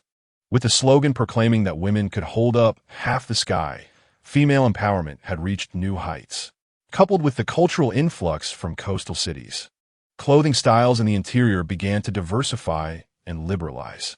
Boldly, Some dared to don spaghetti-strap dresses, high heels, and various styles of chiffon, creating a strikingly avant-garde atmosphere. Even as the 20th century progressed, fashion trends cycled back, reviving the styles of the 1980s and 1990s. Cheng Yi had once heard that merely opening a retail clothing store could yield immense profits, as if one were merely picking up money from the ground. He had observed that numerous ready-to-wear shops had sprouted in the provincial capital, though many of them offered branded apparel, such as Benetton, Montagut, and various renowned shoe outlets like Puma and Adidas. During this time, many with disposable income began to pursue brands, and owning a branded piece of clothing became a mark of status. In Yuanan County, however, aside from a department store housing a few ready-to-wear shops, the main streets were predominantly occupied by tailoring establishments. To make money, one must seize the opportunity and be the first to venture forth, much like a crab scuttling ahead. "What are you looking to buy, young man?" The vendor, a middle-aged man clad in a stand-collared leather jacket, blue jeans, and classic Adidas sneakers, wore an amiable smile, his waist pouch bulging with the promise of sales. He gestured toward the array of garments before him. "Look here. These are the most fashionable items around. Yesterday, I just arrived from Yangcheng, bringing goods from the large factory, which are indeed of fine quality." Cheng Yi lowered his gaze for a moment. The styles were truly commendable. There was a polka dot chiffon blouse with lantern sleeves, a deep V-neck long-sleeve top, and a full cotton long skirt, along with a sailor shirt adorned with a tie. The designs were innovative, embodying the current fashion trends. It is essential to understand that in this era, mass-produced goods hold little value, even at low prices. Their unit cost is so minimal that one could toil endlessly without selling them. Once stock is trapped in hand, it truly becomes money wasted. The reason Cheng Yi chose to venture into the clothing business was simple. He had previously mingled in the entertainment industry, a realm he was intimately familiar with.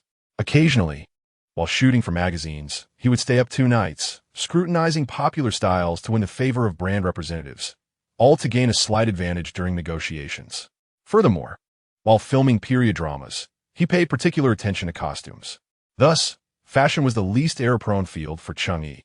He casually picked up 2 pieces, a polka dot shirt, layered with a dark women's suit, paired not with tailored trousers, but rather with a 2-piece woolen skirt. To complete the look, he envisioned mid-length socks, and if conditions permitted, a pair of wedge-heeled leather shoes. If not, white sneakers would suffice. A myriad of outfit combinations flooded his mind, and he swiftly rummaged through the garments. The middle-aged man observed in astonishment. To him, this young man's choice of attire was quite peculiar. For instance, he picked a women's suit, but neglected to select matching trousers, and while he chose a polka dot skirt, he wondered why he did not opt for the corresponding straight-cut pants. The assortment of mismatched clothing seemed haphazardly gathered. He quickly formed a judgment about Cheng. This young man clearly did not know how to shop for clothes. He probably was a novice, just starting his store, buying in a disorganized manner. However, he refrained from voicing his thoughts. After all, anyone who came to wholesale at his place, regardless of their choices, was welcome as long as it meant profit. How much for all this? Cheng Yi had selected 3 complete outfits, totaling 9 pieces. The middle-aged man glanced over and replied, "These are inexpensive, priced at 32 each. The woolen skirts are more expensive at 51 each, and this women's suit is also of fine quality, at 42 per piece." As he spoke, he organized the clothes by price. Cheng Yi grinned widely. "Brother, how about I buy 10 of each and you drop a 0? As he spoke, he pulled out a cigarette and offered it to the man. The middle-aged man did not think much of it, accepting the cigarette and biting down on it, then took out a small calculator, preparing to tally the cost, when suddenly he felt a hand pressing down on his. "I meant dropping a 0 from the unit price. Is that acceptable?" The man's eyelids twitched, nearly causing him to choke. "What? Drop a 0 from the unit price?" He nearly spat out the cigarette in shock. Hastily, he hung the cigarette on his ear, shaking his head with a grim expression. No, that's simply unacceptable. If you meant dropping a 0 from the total price, I could consider it, but from the unit price, that would be a tremendous loss." As he spoke, he began tapping away frantically at the calculator. "Look, it's a total of 1,240. I'll take off the 0, reducing it by 40. What do you think?" His urgency was palpable as he gazed at Cheng Yi, exclaiming, "This could equate to someone else's monthly salary." Cheng Yi furrowed his brow, feigning a difficult decision, and ultimately clenched his teeth, nodding in agreement. "All right then, let be 40 less." The middle-aged man was momentarily taken aback. A feeling of being outmaneuvered washed over him. After all, reflecting on his past dealings, he typically reduced prices by no more than 20 at most. When had he ever waived 40? His countenance turned pale. Hesitant and stammering, he considered retracting his agreement, but upon lifting his gaze, he saw Cheng Yi had already produced his wallet, cheerfully preparing to pay. "Brother, this is the deposit. I won't be back for a couple of days. Make sure you have everything ready for me to collect in the morning." With that, further hesitation seemed pointless. The middle-aged man resigned himself to a lesson learned, vowing to be more cautious in the future. Reluctantly, he pinned a receipt and accepted the 500 yuan Cheng Yi handed over. Subsequently, Cheng Yi meandered through several shops. Having returned to this life, the timeline had shifted back over 20 years, and his discerning eye for fashion was exceptional. Even seemingly mundane garments, such as a simple cotton-printed white t-shirt, transformed into something lively and beautiful when paired with a floral polka-dot chiffon skirt. A lantern-sleeved white shirt combined with suspenders exuded youthful vitality and charm. By the end of his excursion at the wholesale market, Cheng Yi realized he had nearly exhausted the 7,000 yuan he had brought, though he had only paid deposits. The remaining balance was due the day after tomorrow. After all, small vendors at the market were not inclined to extend credit to strangers. Cheng Yi calculated that he had merely 200 yuan left at his disposal. Exiting the market, he felt a mix of amusement and exasperation, experiencing a bizarre sensation akin to regressing to a time of deprivation. The next day arrived. It was the day of the drama competition among various county theater troupes. Cheng Yi was roused early by Jiang Kaiqing, who, wielding a script rolled into a horn shape, knocked on the door and called out, "What time is it? Why is everyone still in bed? Look at the other troops, and then at you all, indulging in laziness. You really don't want to compete, do you? Get up now." Jiang Kaiqing's words held sway. The young men, who had been sleeping soundly, quickly raised their heads, still drowsy but soon climbing out of bed. They brushed their teeth and washed their faces, ready in 5 minutes, with some even splashing cold water on their heads to wake up. "Let us grab breakfast and then rehearse in the courtyard. Hurry up, don't be late." After delivering his instructions, Jiang Kaiqing ascended to rouse the girls from their slumber. Li Jigang's expression was grim, and the others in the dormitory dared not provoke him. Only Cheng Yi, as if oblivious, glanced at him lazily and inquired, "What is wrong? Did you not sleep at all? You don't seem quite yourself, my friend." Li Jigang let out a cold snicker, disregarding Cheng Yi. Yet, within the depths of his mind, he was already concocting plans to eliminate this bothersome individual. In the provincial capital, he had no acquaintances. However, upon returning to Yuanan County, the situation would be starkly different. He was eager to see how this young man would manage to navigate his presence upon returning home. After all, in these times, death was an all too common occurrence. How many had ventured out only to never return? One of Li Jigang's uncles worked at the police station, and he had heard that if someone died and the body could not be found, it would be impossible to file a case. He took a deep breath, suppressing his agitation. Just endure a little longer, and everything would be fine upon his return. After breakfast, everyone gathered in the courtyard. The Jiangxing R Troops courtyard was vast. The vehicles that had been parked there yesterday had all departed, leaving the expansive space resembling a gathering of tribes, with each county occupying its own corner. Those counties with closer ties stood side by side, engaging in lively conversation. Jiang Kaiqing had been waiting eagerly, spotting Cheng Yi and the others from a distance. He quickly waved them over. "Over here. Come quickly." As Cheng Yi approached, he noticed two individuals standing beside Jiang Kaiqing, one man and one woman. Jiang Kaiqing introduced them with a smile. "This is Tai Xinlan, the head of the art troupe from Dexin County, and this is Ma Li Dong, the leader of our brother county, Deyang." After his introduction, he shot a meaningful glance at Cheng Yi, saying, "They represent a culturally rich county with a solid foundation. You should take the opportunity to learn from them." Upon hearing this, Tai Xinlan smiled brightly. Oh, Jiang, you flatter me. Who doesn't know that you were the strongest in the army back in the day? Although Yuan County may be somewhat lacking, with you here, it will surely catch up in the next couple of years. As she spoke, she glanced over at Cheng Yi and his companions, noting their commendable backgrounds. However, her gaze suddenly landed on Cheng Yi, pausing for a moment. Having spent a lifetime in the arts, her discerning eyes were attuned to subtleties. For instance, those who had danced for years naturally carried a poised demeanor, while ballet dancers had a habitual way of walking with their feet turned out. Athletes often walked on their toes. Yet this young man, despite his commendable appearance and stature, exuded an inexplicable air of nonchalance. It seemed he sensed Tai Xinlan's gaze upon him, and he met her eyes with a gentle smile.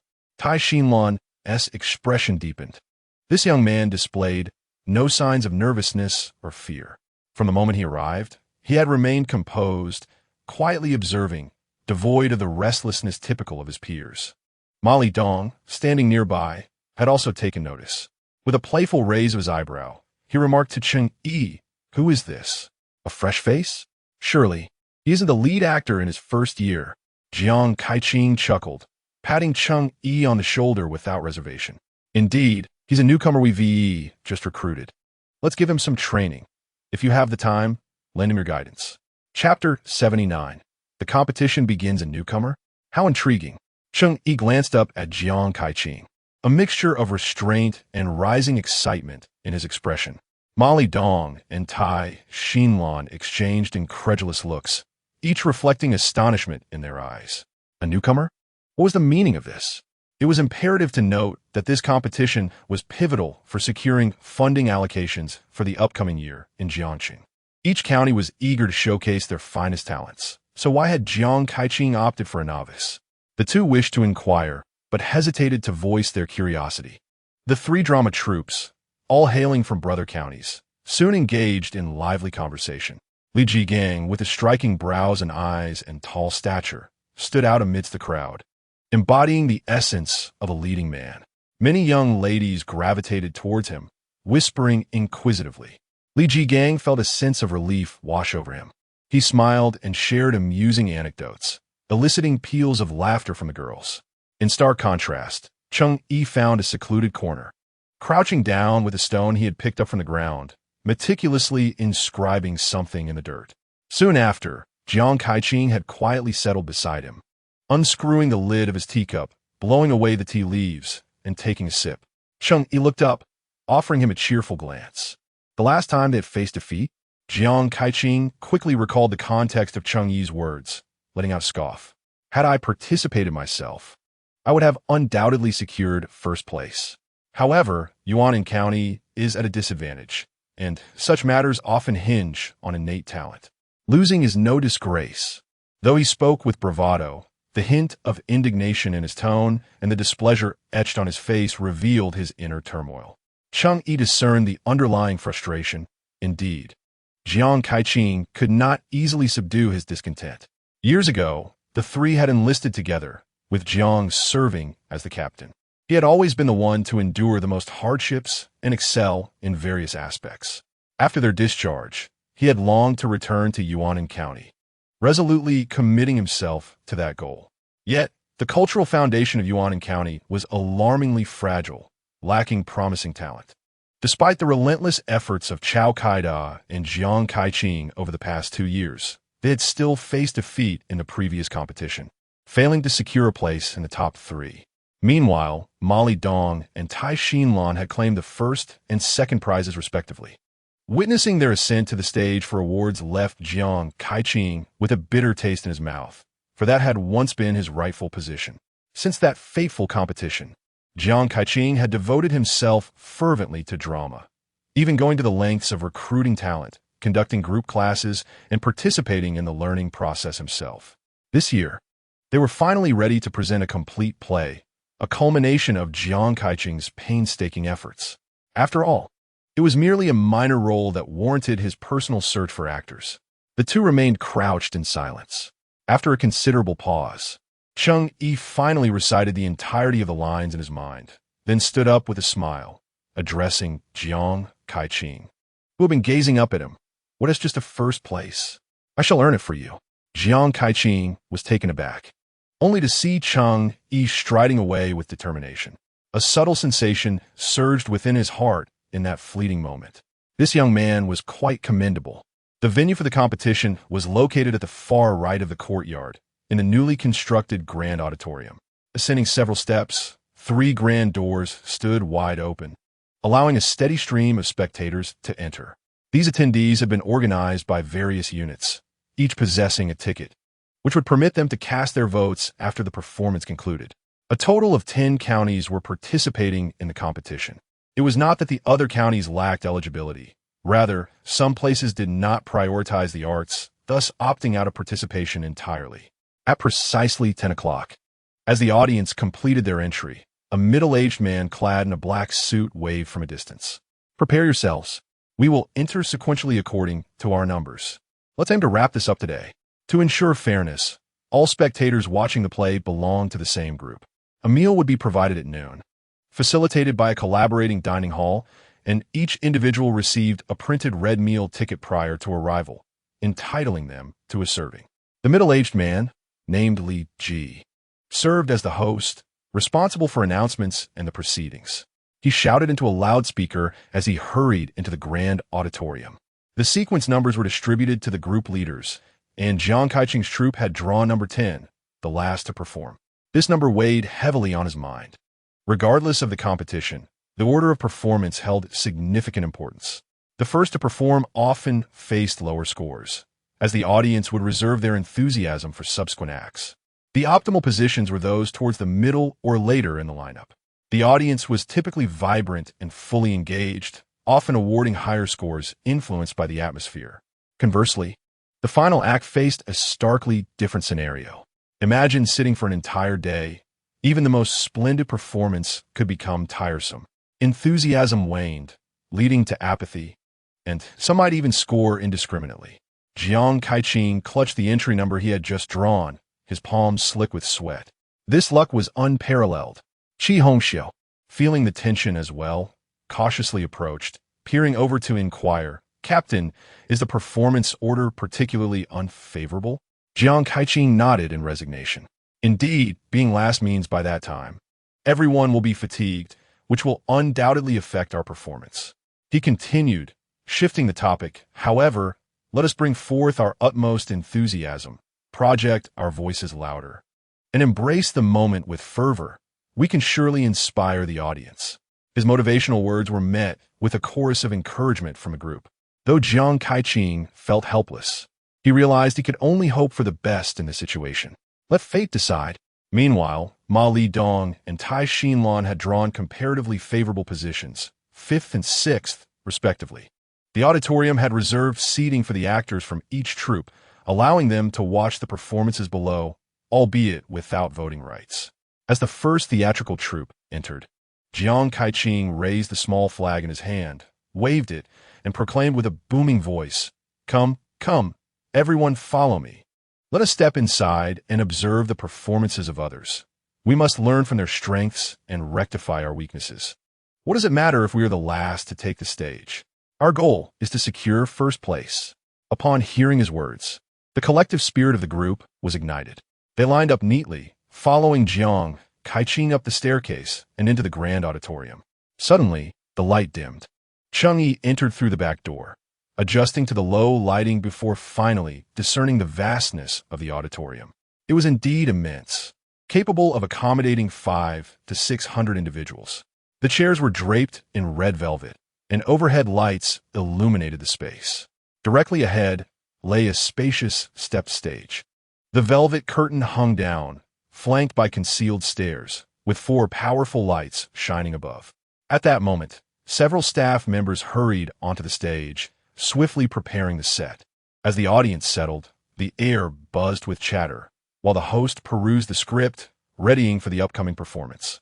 I hereby declare the commencement of the 1990 Jiangxing County Drama Troupe report performance, Li Ji announced with a smile, delivering an impassioned introduction before officially starting the drama competition. Thunderous applause erupted from the audience. The first to take the stage was Luochang County.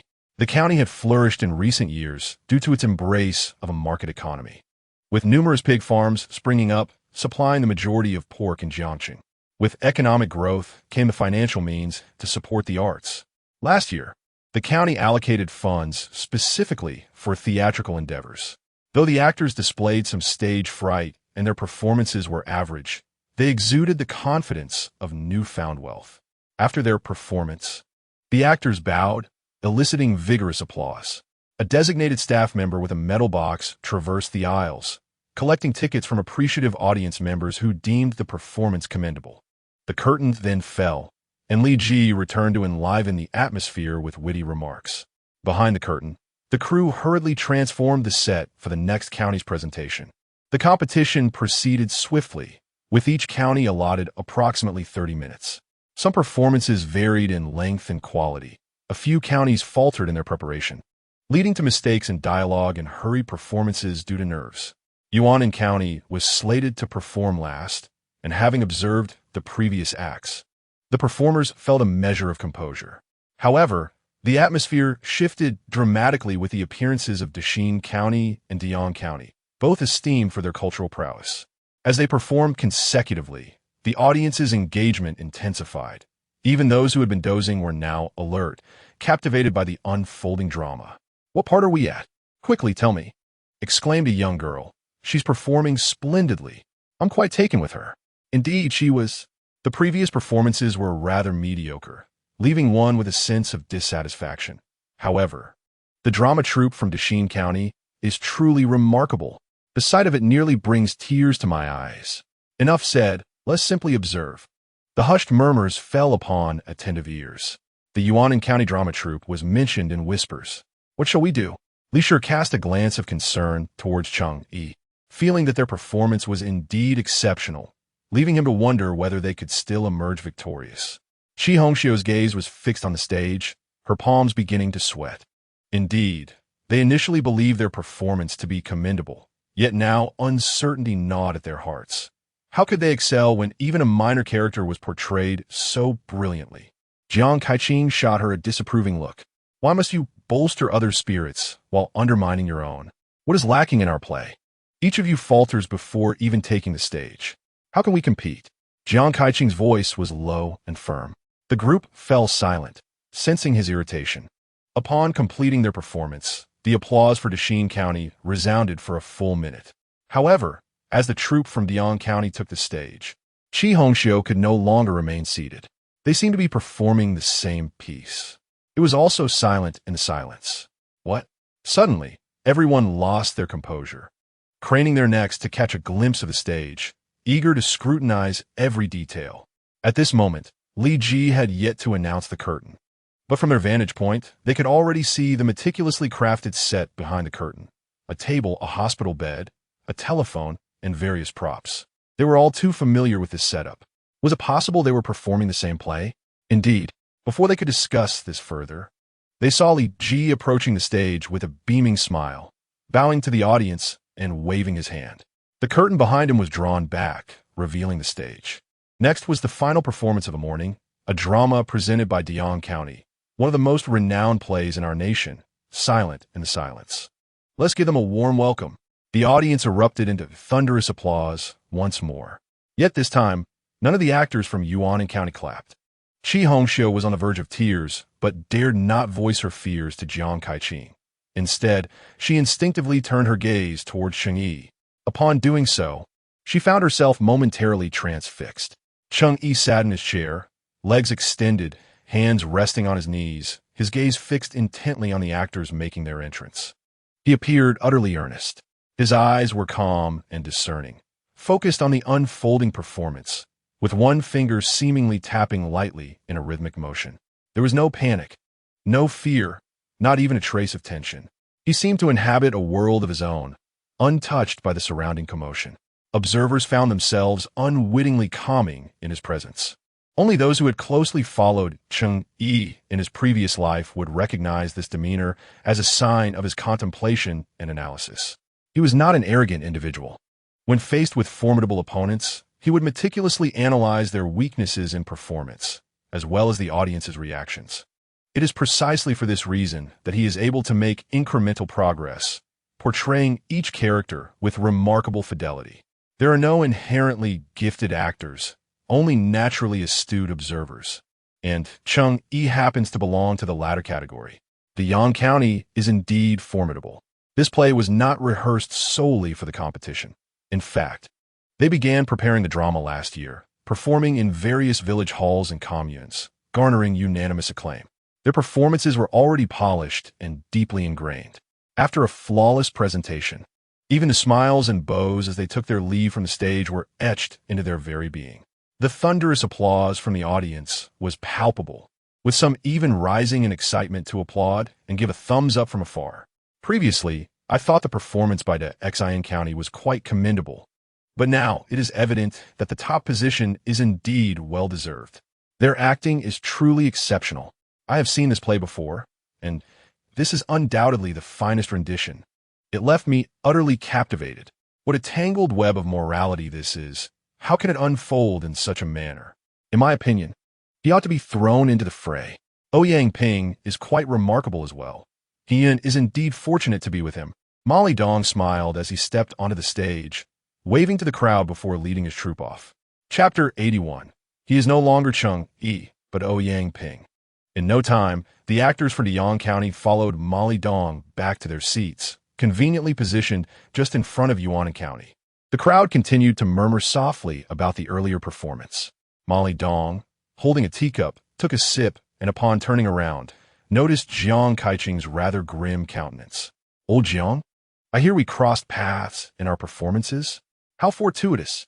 Back in the army, we often encountered such coincidences during our reports, and here we are again, leading our respective troops and still colliding. Jiang Kaiching managed a strained smile. Indeed, quite a coincidence. Seeing Jiang Kaiching's discomfort, Molly Dong felt a surge of satisfaction. During their army days, he had always been the perennial second fiddle, overshadowed by Jiang Kaiching. Yet now, the tides of fortune do indeed turn, and brighter days await. With the Yang County's performance concluded and the votes cast, they had now surpassed 6 counties in the competition. As the clock approached noon, Li Ji announced a break, inviting everyone to partake in a meal, with the competition resuming at 1:30 in the afternoon. The crowd flowed orderly from the grand hall, greeted by the bright and dazzling sunlight outside. Upon reaching the dining hall, Cheng Yi served himself a meal, savoring each bite leisurely. 6 boys sat at one table, each lacking appetite.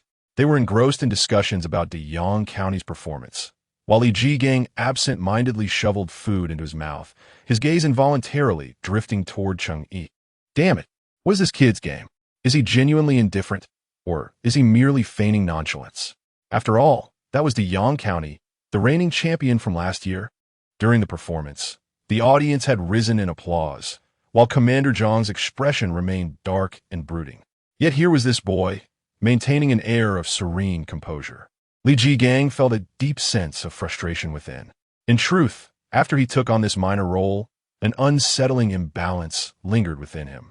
Now, witnessing Cheng Yi's impending misfortune, he eagerly anticipated a display of anxiety and fear from Cheng Yi, hoping for a blunder that would leave others amused. That was the spectacle he yearned to witness. Yet, Cheng Yi remained composed, as if nothing had transpired, which only deepened his frustration. What pretense was this? Eventually, he too would falter. Li Jigang grumbled as he ate. Amidst the crowd, Li Shi could no longer contain himself and glanced at Cheng Yi. Cheng Yi, aren't you nervous? The performance from Yang County was truly remarkable, he began, but his appetite had vanished. Cheng Yi had just finished his last bite. He leisurely wiped his mouth, placed the remnants of his meal onto his tray, and then turned to regard Li Shi. Is nervousness of any utility? He replied calmly. When faced with formidable adversaries, fear only reveals one's own frailty. It is through careful observation and learning from others that one can deliver a decisive blow. After speaking, he gently patted Li Shi on the shoulder. You should have faith in yourself, in Elder Tang, and in me. With that, Cheng Yi departed with his tray, leaving Li Shi's eyes alight with contemplation. At 1:30, the afternoon session commenced. One by one, the performances from various counties concluded, and soon the final act approached. The actors from Yuan County instinctively tensed, too anxious to even breathe deeply. They encouraged one another, and after a midday motivational session led by Jiang Kai-ching, their spirits had improved significantly, especially with the arrival of Tang Jinsen, a seasoned veteran in the industry who had many colleagues and comrades in the provincial capital. Thus, he had not stayed in the dormitory and only appeared shortly before the afternoon competition, escorted by Jiang Kai-ching into the grand auditorium. The poise of an experienced actor was palpable. Upon entering, he surveyed the faces of the group before stating, "What is there to panic about? Just perform your part. What significance does ranking hold? A true actor revels in the act of performing rather than fixating on victory or defeat. Does that not sound absurd?" His words brought a wave of reassurance to the others. Indeed, if the lead was unperturbed, why should they be anxious? What did it matter if they placed first or second? Simply being on that stage was a triumph in itself. As each county's performance wrapped up, the audience below gradually exhibited signs of fatigue, yawning and losing interest. Nevertheless, Li Ji, as the host, remained invigorated. He stepped onto the stage, glanced at his script, and then grinned. What a coincidence! The final county cultural troupe today is also presenting the play in silence. This demonstrates how deeply this play resonates within our nation. It is an indelible treasure. Next, we invite the Yuanan County Theatrical Troupe, led by director Jiang Kai-ching, to present the play in silence. Let us extend a warm welcome. As his words faded, scattered applause emerged from the audience. As the crowd yawned and engaged in casual conversation, I recalled that the play had already been performed earlier that morning in Deyang County. It was quite impressive. Yet, here we were, witnessing another performance. The troupe from Yuanan County? I vaguely remembered that this county's cultural troupe was rather unremarkable. Indeed, it was only the year before that Jiang Kai-ching had taken charge and initiated improvements. I had heard of Jiang Kai-ching. He was known for his strong methods and undeniable talent, but ultimately, his foundation was too weak. This year, he was up against the culturally rich Deyang County, and it seemed unlikely that he would fare well. What a pity! I recalled that Jiang Kai-ching had once been quite renowned. On stage, the curtain rose, and all four lights illuminated the scene. Cheng Yi felt an unexpected calmness wash over him. After all, he had spent 30 years in front of the camera. Before the audience, everything had become as natural as the simple acts of drinking water and eating. As he stepped onto the stage, the lights enveloped him, and all around was a suffocating darkness, obscuring everything but the set before him, a round table, a sofa, and his mother, Mei Lin. In that moment, he ceased to be Cheng Yi, transforming instead into Ouyang Ping, the passionate and upright youth who was willing to forsake his life for his beliefs. The competition did not entail a full performance. To save time, only selected excerpts were presented. Only the county that secured first place would be afforded the opportunity to stage a complete play. At that point, not just the cultural troupe, but also leaders from various provincial agencies would be invited to attend, bestowing immense honor upon the winners. The excerpt from Yuanan County was precisely the moment when Ouyang Ping presented his poetry, prompting He Shifei to call the police, followed by the militia captain arriving to apprehend him. This scene was pivotal, revealing He Shifei's true nature and capturing Ouyang Ping's astonishment and indignation. Chapter 82. The first place the scene demanded exceptional acting skills. At the round table, as they dined, a heated argument erupted between Ouyang Ping and He Shifei. In a fit of rage, Ouyang Ping brandished his poetry collection, thrusting it towards He Shifei, urging him to perceive the spiritual summons within. He Shifei, taken aback, covertly dialed the police. The militia captain, portrayed by Li Jigang, swiftly answered the call. It must be noted that Li Jigang's performance was a direct reflection of Cheng Yi's earlier portrayal. Although somewhat dissonant, it was at least consistent with the narrative. Some audience members even noted the tall young man, feeling a sense of regret that he was relegated to a supporting role despite his commendable appearance. A series of knocks echoed from outside. Ouyang Ping was tending to Mei Lin's rest when he stepped out of the room into the living area. He found Yun engrossed in the poetry collection. Upon hearing the commotion, she looked up and inquired, "Who is it?" He Shifei hurried over, shooting her a glare before snatching the poetry collection from her hands. "Why read this? You are not permitted to." He Shifei clutched the book to his chest, advancing past Ouyang Ping to fling open the door. "Comrade Captain, it is him. He wrote this poetry. Quickly, apprehend him." The chilling wind swept in, penetrating to the bone. Inside the room, Ouyang Ping's expression shifted dramatically. His fists clenched tightly, instinctively retreating a step as he fixed his gaze on his Shifei and the captain. A tumult of emotions surged within his chest, his face etched with indignation and disbelief. In that instant, the immense trust Ouyang Ping had harbored was utterly shattered. This man was the father of his beloved. He was the most trusted uncle, the one he would seek refuge with in his most desperate moments. Yet, he had reported him. "Uncle He, did you betray me?" His voice was hoarse and low, as he leaned back against the wall, his eyes ablaze with fury. The moment those words left his lips, a profound silence enveloped the hundreds in attendance, as they felt the weight of his sorrow, pain, and disbelief. Even his Shifei was momentarily taken aback, seeming unable to confront Ouyang Ping's accusing gaze, turning his head away to look at the militia captain portrayed by Li Shi. Muttering softly, "Yes, it was him. It was he who wrote this poetry. Don't believe me? Just ask him. He just told me so." He finally regained her composure, tears streaming down her face as she stood up, glaring at his Shifei, exclaiming, "Father, how could you do this? How could you call them? You have gone too far." She rushed to Ouyang Ping's side, tears in her eyes as she looked at him, wanting to defend her father.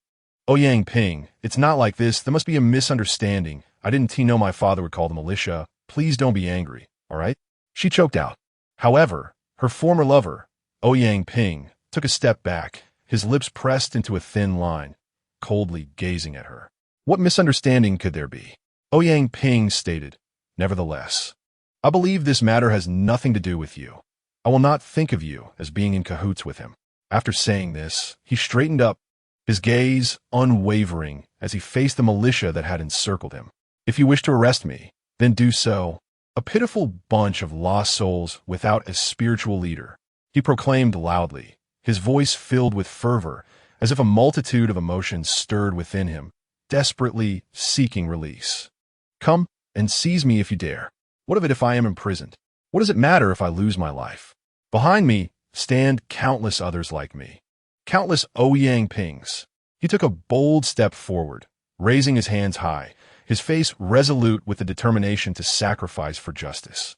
The militia captain said nothing, stepping forward to place handcuffs on Ouyang Ping. Yet, as he took a couple of steps forward, Ouyang Ping suddenly halted. He turned, gazing at Mei Lin, who trembled as she emerged from the room, his eyes instantly reddening. "Mother!" he cried out, his voice trembling, tears cascading down his cheeks. He dropped to his knees, bowing deeply before Mei Lin 3 times. Son has been unfilial, unable to serve his mother henceforth, but for the sake of the justice he steadfastly believes in, for the country, for his faith, he has no regrets. Each utterance built upon the last. His bloodshot eyes, the flush upon his forehead, and the unwavering demeanor upon rising brought this scene to a poignant climax. Mei Lin, leaning on her cane against the doorframe, wept inconsolably. Amidst the audience, an initial sound of weeping emerged, its delicate notes intermingling with a swell of tumultuous emotion, swiftly captivating those nearby. In the vast venue, the faint cries spread like wildfire. Following the conclusion of the performance, the actors on stage bowed in farewell, yet no applause resonated from below. Among the audience were many aged individuals who had once endured the tumultuous era of their youth, the dilemma between country and home, the clash of faith and reality within their hearts, seemed to unearth their long-buried memories like a hook drawing forth a treasure trove of nostalgia. Only after a full 3 minutes did someone regain their composure and initiate the applause. The clapping crescendoed into a unified wave, prompting the entire audience to rise, continuing for a full minute before finally subsiding. Li, with reddened eyes, ascended the stage and bowed to the crowd, expressing heartfelt gratitude. "We are truly thankful to the Yuanan County Drama Troupe for presenting us with such an extraordinary performance. If you found it enjoyable and wish to show your support, you may cast your votes for them. We will now proceed to tally the votes and select the best drama troupe." Jiang Kaiqing returned to his seat with a few companions, a broad smile illuminating his face. Ma Lidong and Tai Xinlan also approached, their eyes firmly fixed on Cheng Yi. Unable to contain their curiosity, they drew closer to inspect. "Is this a newcomer?" Tai Xinlan inquired of Jiang Kaiqing. "Where did you find this talent?" "I should go look for some myself," Ma Lidong exclaimed. "You truly have a gem here. Such acting prowess. I have not witnessed anything like it during my visit to the Kyoto Drama Theater. It was absolutely breathtaking. The raw intensity, the tears that flowed effortlessly, the guilt of kneeling before a mother, and the unwavering conviction in the face of one's beliefs. Watching from the audience nearly brought tears to my eyes. This performance is unparalleled. Who would dare to label them as a newcomer?" Jiang Kaiqing chuckled. "I assure you, this newcomer was simply a casual find. Why would I deceive you?" A sense of elation washed over him as he finally felt a release of pent-up emotion. "You should have seen him sing and dance at the nightclub. He excels in every regard." The three gathered, engaged in lively conversation, occasionally pulling Cheng Yi aside to inquire about various matters, the atmosphere vibrant and bustling, until he once again took the stage, holding a piece of paper inscribed with the voting results. An instinctive silence enveloped the room as all turned their attention towards him. "The results are in, and I hold them in my hands. Let us dispense with idle chatter. I shall now announce the county that has secured first place." Li opened the paper, smiling as he read the tally. 326 votes. Yuanan County Drama Troupe. Chapter 83. Deputy Director of the television station. Chen Jiahui, upon hearing the name of the Yuanan County Drama Troupe, Jiang Kaiqing, despite his mental preparation, was still overwhelmed with joy, his eyes glistening. Instinctively, he turned and grasped the hands of Tang Jinsen and Cheng Yi, shaking them vigorously. "This is truly delightful," he choked out, his throat tight with emotion. "I cannot thank you enough." Cheng Yi responded with a smile. "This is the result of our entire drama troupe's efforts. If you're genuinely pleased, how about treating us to a meal to celebrate?" Jiang Kaiqing, upon hearing this, waved his hand graciously. "What is wrong with having a meal? 2 meals would be perfectly fine." The drama troupe erupted in laughter. Although Ma Lidong and Tai Xinlan felt a twinge of regret, they conceded their defeat with grace. In truth, the moment Cheng Yi's performance ignited with fervor. His overwhelming emotions and exquisite acting left no doubt in their minds that the first place undoubtedly belonged to Yuanan County. A few members approached to offer their congratulations, followed by applause and the award presentation. Cheng Yi followed the crowd through the routine and then proceeded to the dining hall, where Jiang Kaiqing had thoughtfully reserved a table, and everyone gathered to enjoy their meal. With the first prize secured, joy radiated from everyone's faces. Cheng Yi's acting was evident for all to see, prompting many to engage him in conversation. The young ladies completely transformed their perception of Cheng Yi. After all, people are naturally drawn to strength. Moreover, their previous judgments of him were based solely on hearsay. Having spent time together, they could now witness Cheng Yi's character and talent firsthand. Not to mention, even Captain Ma and Captain Tai had praised him moments ago. "Cheng Yi, I raise a glass to you." A young girl donned in a deep blue sailor suit stood up, holding her cup with a rosy flush on her cheeks. "I previously held a bias against you, which was unjust. We are all comrades, and one must interact before forming conclusions. I misunderstood you. I hope you do not take offense." Cheng Yi smiled, lifted his cup, and gestured toward her. "It is perfectly fine. Misunderstandings happen, and now that it is resolved, we can move on." With that, he tilted his head back and drank the beer.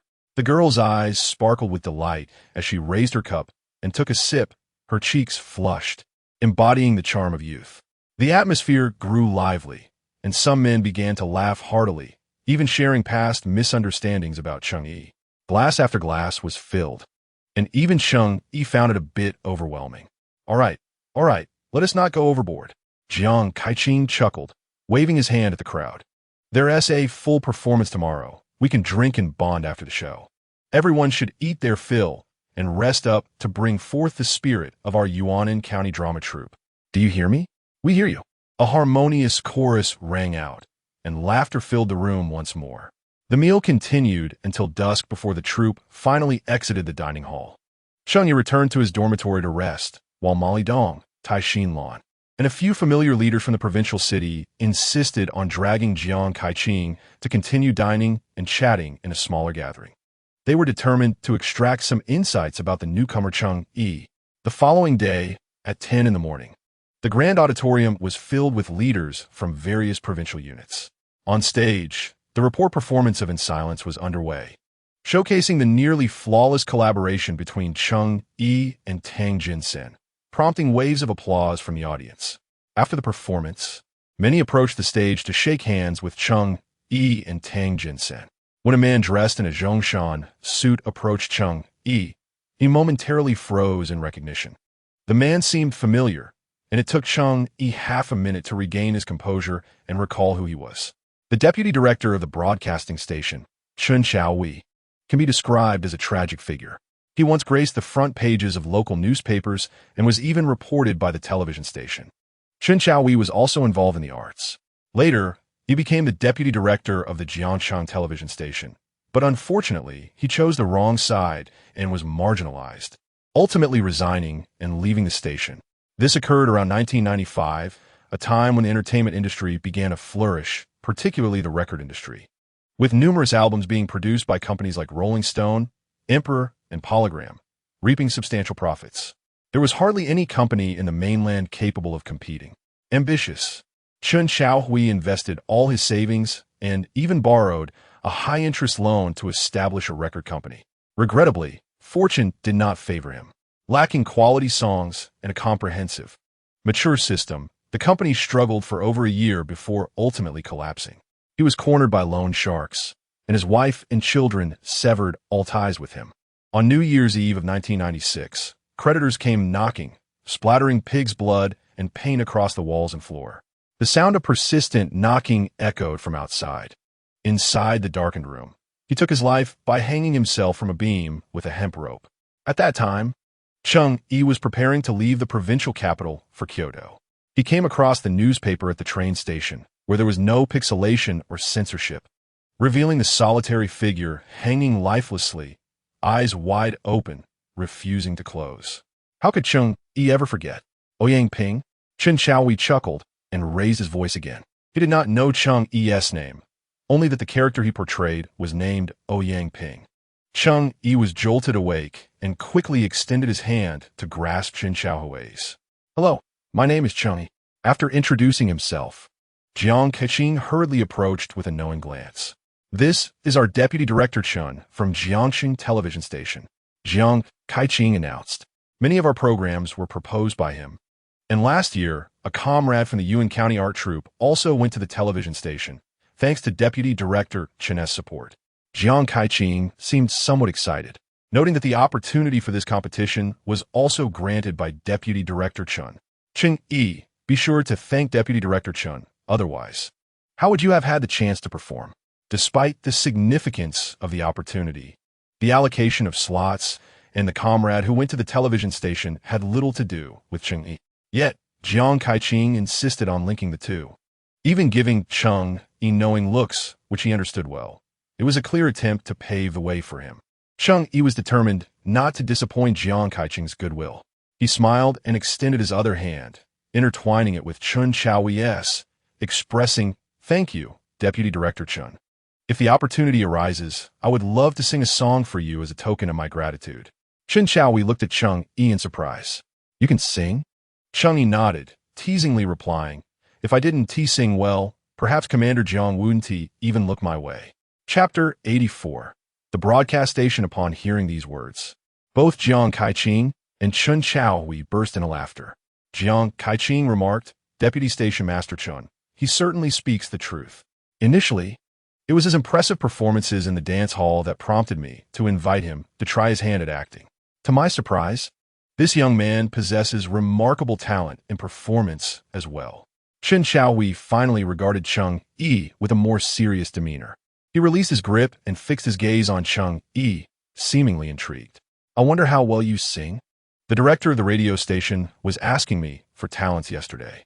They have recently launched a music station, which includes a segment for live interaction.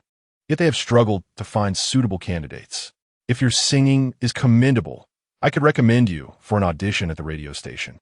Their payment structure is based on duration, so it should be quite decent." With a smile, Chun Xiaohui added, "Of course, if you prefer not to pursue it. That's perfectly fine. After all, it wouldn't classify you as a formal employee. It's entirely up to your discretion." Upon hearing this, Cheng Yi recalled the matter. Since the 1950s, until the advent of computers and smartphones, the most accessible means for the masses to receive external information was through radio broadcasts. In the 1980s, one of the essential items for weddings was a radio. Many programs and music from Hong Kong and Taiwan were heard via the radio, making audience ratings a top priority for radio stations. Established in the 1950s, Jiangxing radio station had remained relatively unremarkable over the years.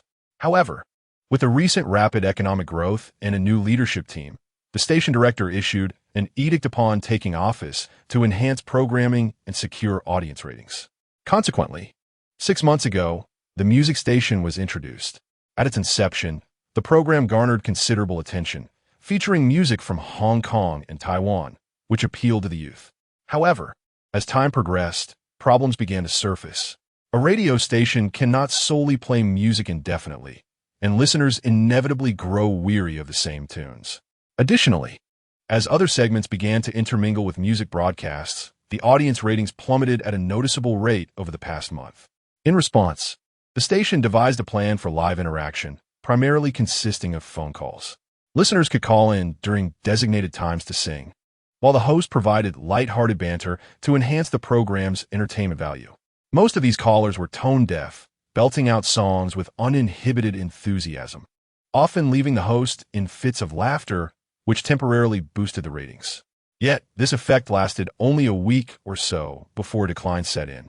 Ultimately, the cacophony of laughter and off-key singing became tiresome for the audience. The television station conducted surveys across various workplaces, concluding that none could effectively captivate the audience. Hence, the radio station has been on the lookout for someone with a pleasant singing voice, hoping to revitalize the program's appeal. However, in this era, there are many talented singers of revolutionary songs. One could easily find someone in the crowd who could passionately sing on the Golden Mountain of Beijing, moving listeners to tears. However, when asked to sing a Cantonese ballad, it becomes a rather awkward experience, lacking the essence. Chun Xiaohui, working at the television station and well acquainted with various talents, was entrusted by the station director to keep an eye out. Upon encountering Cheng Yi, he felt a certain affinity for the young man, especially after learning about his previous performances at a dance hall, which sparked an idea in him. Jiang Kaiqing was momentarily taken aback and quickly signaled to Cheng Yi. It was clear that establishing a connection could significantly ease future endeavors in the provincial capital. Cheng Yi was also calculating swiftly in his mind. In this era, the entertainment industry resembled a blank canvas. If he could leverage the radio station to gain recognition, and subsequently, with that reputation and his connection with Chun Xiaohui, establish a record company. Cheng Yi smiled, not hesitating, and cleared his throat to sing a segment of Walking Along Life's Path. Cheng Yi truly possessed a remarkable voice. His Cantonese was clear, rich, and natural, and his demeanor was relaxed and immersed in the moment. Chun Xiaohui, an artist himself and familiar with numerous singers and actors, was captivated by Cheng Yi's unique aura, like a youthful body housing a wise soul. Upon concluding the song, Chun Xiaohui finally revealed an expression of astonishment. Such talent in both acting and singing. After a moment's contemplation, he approached, retrieved a piece of paper and a pen, and swiftly jotted down a series of numbers. This was the station director's contact information. Once you return, you may call him, and you can discuss the specifics later. Chun Xiaohui remarked with a smile, "It seems Jiang City may soon produce a renowned singer." Cheng Yi expressed his gratitude with a smile as he carefully stored the paper. Only then did Chun Xiaohui turn a leaf. Jiang Kaiqing clicked his tongue and gave Cheng Yi a thumbs up, saying, "Seize the opportunity when it arises. Once you find your path, don't forget to visit Yuanan County." Cheng Yi smiled in response. Jiang Tuanzhong was thinking too far ahead. One should take life step by step. Nevertheless, wherever he might go, he would never forget that it was Jiang Tuanzhong who had afforded him this opportunity to reach his current position. Cheng Yi spokenesti. Jiang Kaiqing felt a warmth in his heart. Such heartfelt gratitude was truly comforting to hear. After the performance, the return journey soon approached. In the afternoon, the courtyard was bustling, with buses from various counties beginning their return trips. Cheng Yi was in the midst of requesting leave from Jiang Kaiqing. I will take a bus back this afternoon. I have some matters to attend to.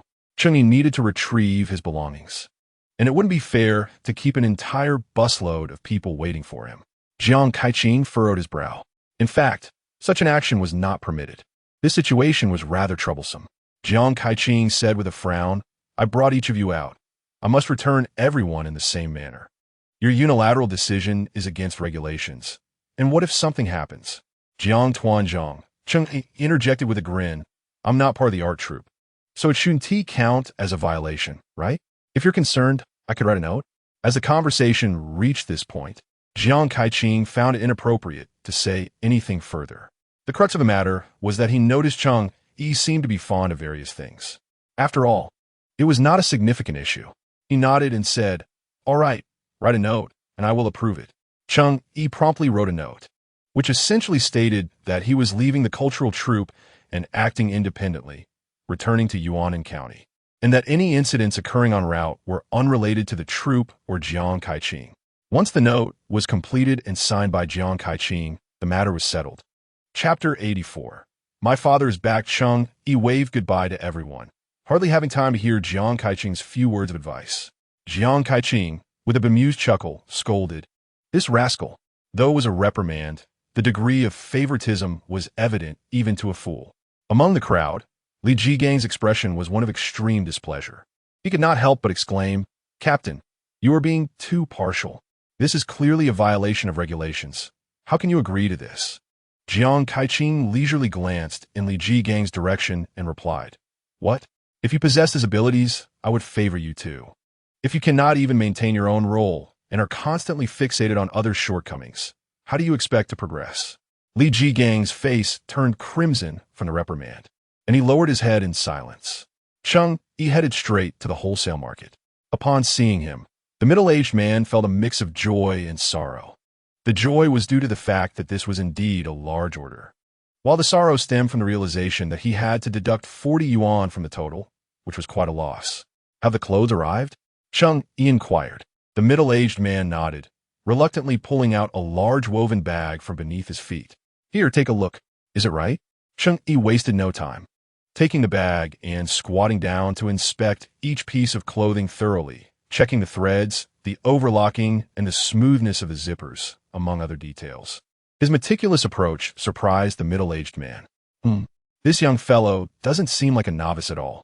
A newcomer to the clothing business wouldn't think to conduct such a detailed inspection. After completing his examination, Cheng Yi exhaled in relief. The garments had no major defects. At worst, there were some threads that needed trimming, which he could easily fix. Here is the final payment. Cheng Yi meticulously counted the money before handing it over. The middle-aged man quickly reached out to accept it. After verifying the authenticity of the bills, he sighed in relief and smiled at Cheng Yi, saying, Do come again. However, there won't be such generous discounts next time. 40 yuan, you know. Cheng Yi merely smiled in response, remaining silent as he organized the clothes into the woven bag and proceeded to the next stall for more garments. In total, he spent over 6,000 yuan on clothes, filling 3 large bags. Unable to carry them all to the bus station by himself, he temporarily hired a porter for 10 yuan to accompany him and help load them onto the bus. By the time he returned to Yuanan County, it was already 4 in the afternoon. Exiting the station, he immediately transferred to the bus heading back to Cheng's village. With 3 dauntingly large bags of luggage, he hoisted them onto the roof of the vehicle, feeling somewhat anxious as he kept an eye out the window, fearing they might not be secured properly and could fall off. As twilight descended, Cheng Yi finally returned home. He called for someone to help him watch over his garments, then hurried back to lead out the old donkey. Upon seeing Cheng Yi's arrival, Ching joyfully bounced around, eagerly climbing onto the cart before he could utter a word. Ching is here to help Daddy, she exclaimed. Mama says Lang Lang has grown taller and is now a little man. The little ones chattered excitedly, while Cheng Yi, concerned about the clothes, could only smile helplessly as he patted their heads. All right, all right. You shall help Daddy with the work soon. You both are truly wonderful. Upon reaching the village entrance, the 3 large bundles of clothing still awaited him. Cheng Yi offered a cigarette to express his gratitude, then instructed the 2 little ones to adjust their positions as he placed the hefty bags onto the cart. Avo, avo. Ching stood atop the cart, her tiny bottom jutting out, fists clenched, her expression serious as she cheered Cheng Yi on earnestly. Lang stretched out his little arms, tugging at the top of a woven bag, leaning back with all his might. Lang is cheering too. Pull hard, pull hard. We're almost there, Ching exclaimed gleefully, jumping with delight. Cheng Yi cautioned them to be careful not to fall as he hoisted the 3 enormous bags onto the cart. With no space to stand, the little ones could only lie atop the bags. The donkey cart swayed back home, creaking and occasionally braying loudly. As mealtime approached, several villagers squatted at their doorsteps with bowls in hand, greeting Cheng Yi with cheerful smiles upon his return. Ah, the second son of the Cheng family is back. Haven't seen you around these past few days. Where have you been? One called out. What is that big thing you've got? Have you struck it rich again? Another chimed in. Thanks to you, I just sold some snails to your wife today. Look, I can finally enjoy some meat. The villagers laughed heartily, though small. Ching and Lang sensed the underlying praise. They're complimenting our daddy. The little ones felt a flicker of pride, spotting many friends rushing out of their homes. Curiously peering through the door cracks with their bowls, Ching puffed out her cheeks, tilting her head with pride as she pointed at Cheng Yi. My daddy is back. My daddy is amazing. He can cook delicious food, and he gives me money to buy spicy strips. Lang nodded earnestly, adding, and he can buy spinning candy. Yes, spinning candy. Daddy gives me lots and lots of money, they declared, puffed up with pride. This is Ching and Long's daddy, not anyone else's. Hearing this, their friends gazed on with envy, some turning to their own parents shouting, I want to buy spinning candy too. This prompted a chorus of reprimands. What do you want to buy? Don't you have enough to eat every day? All you think about is money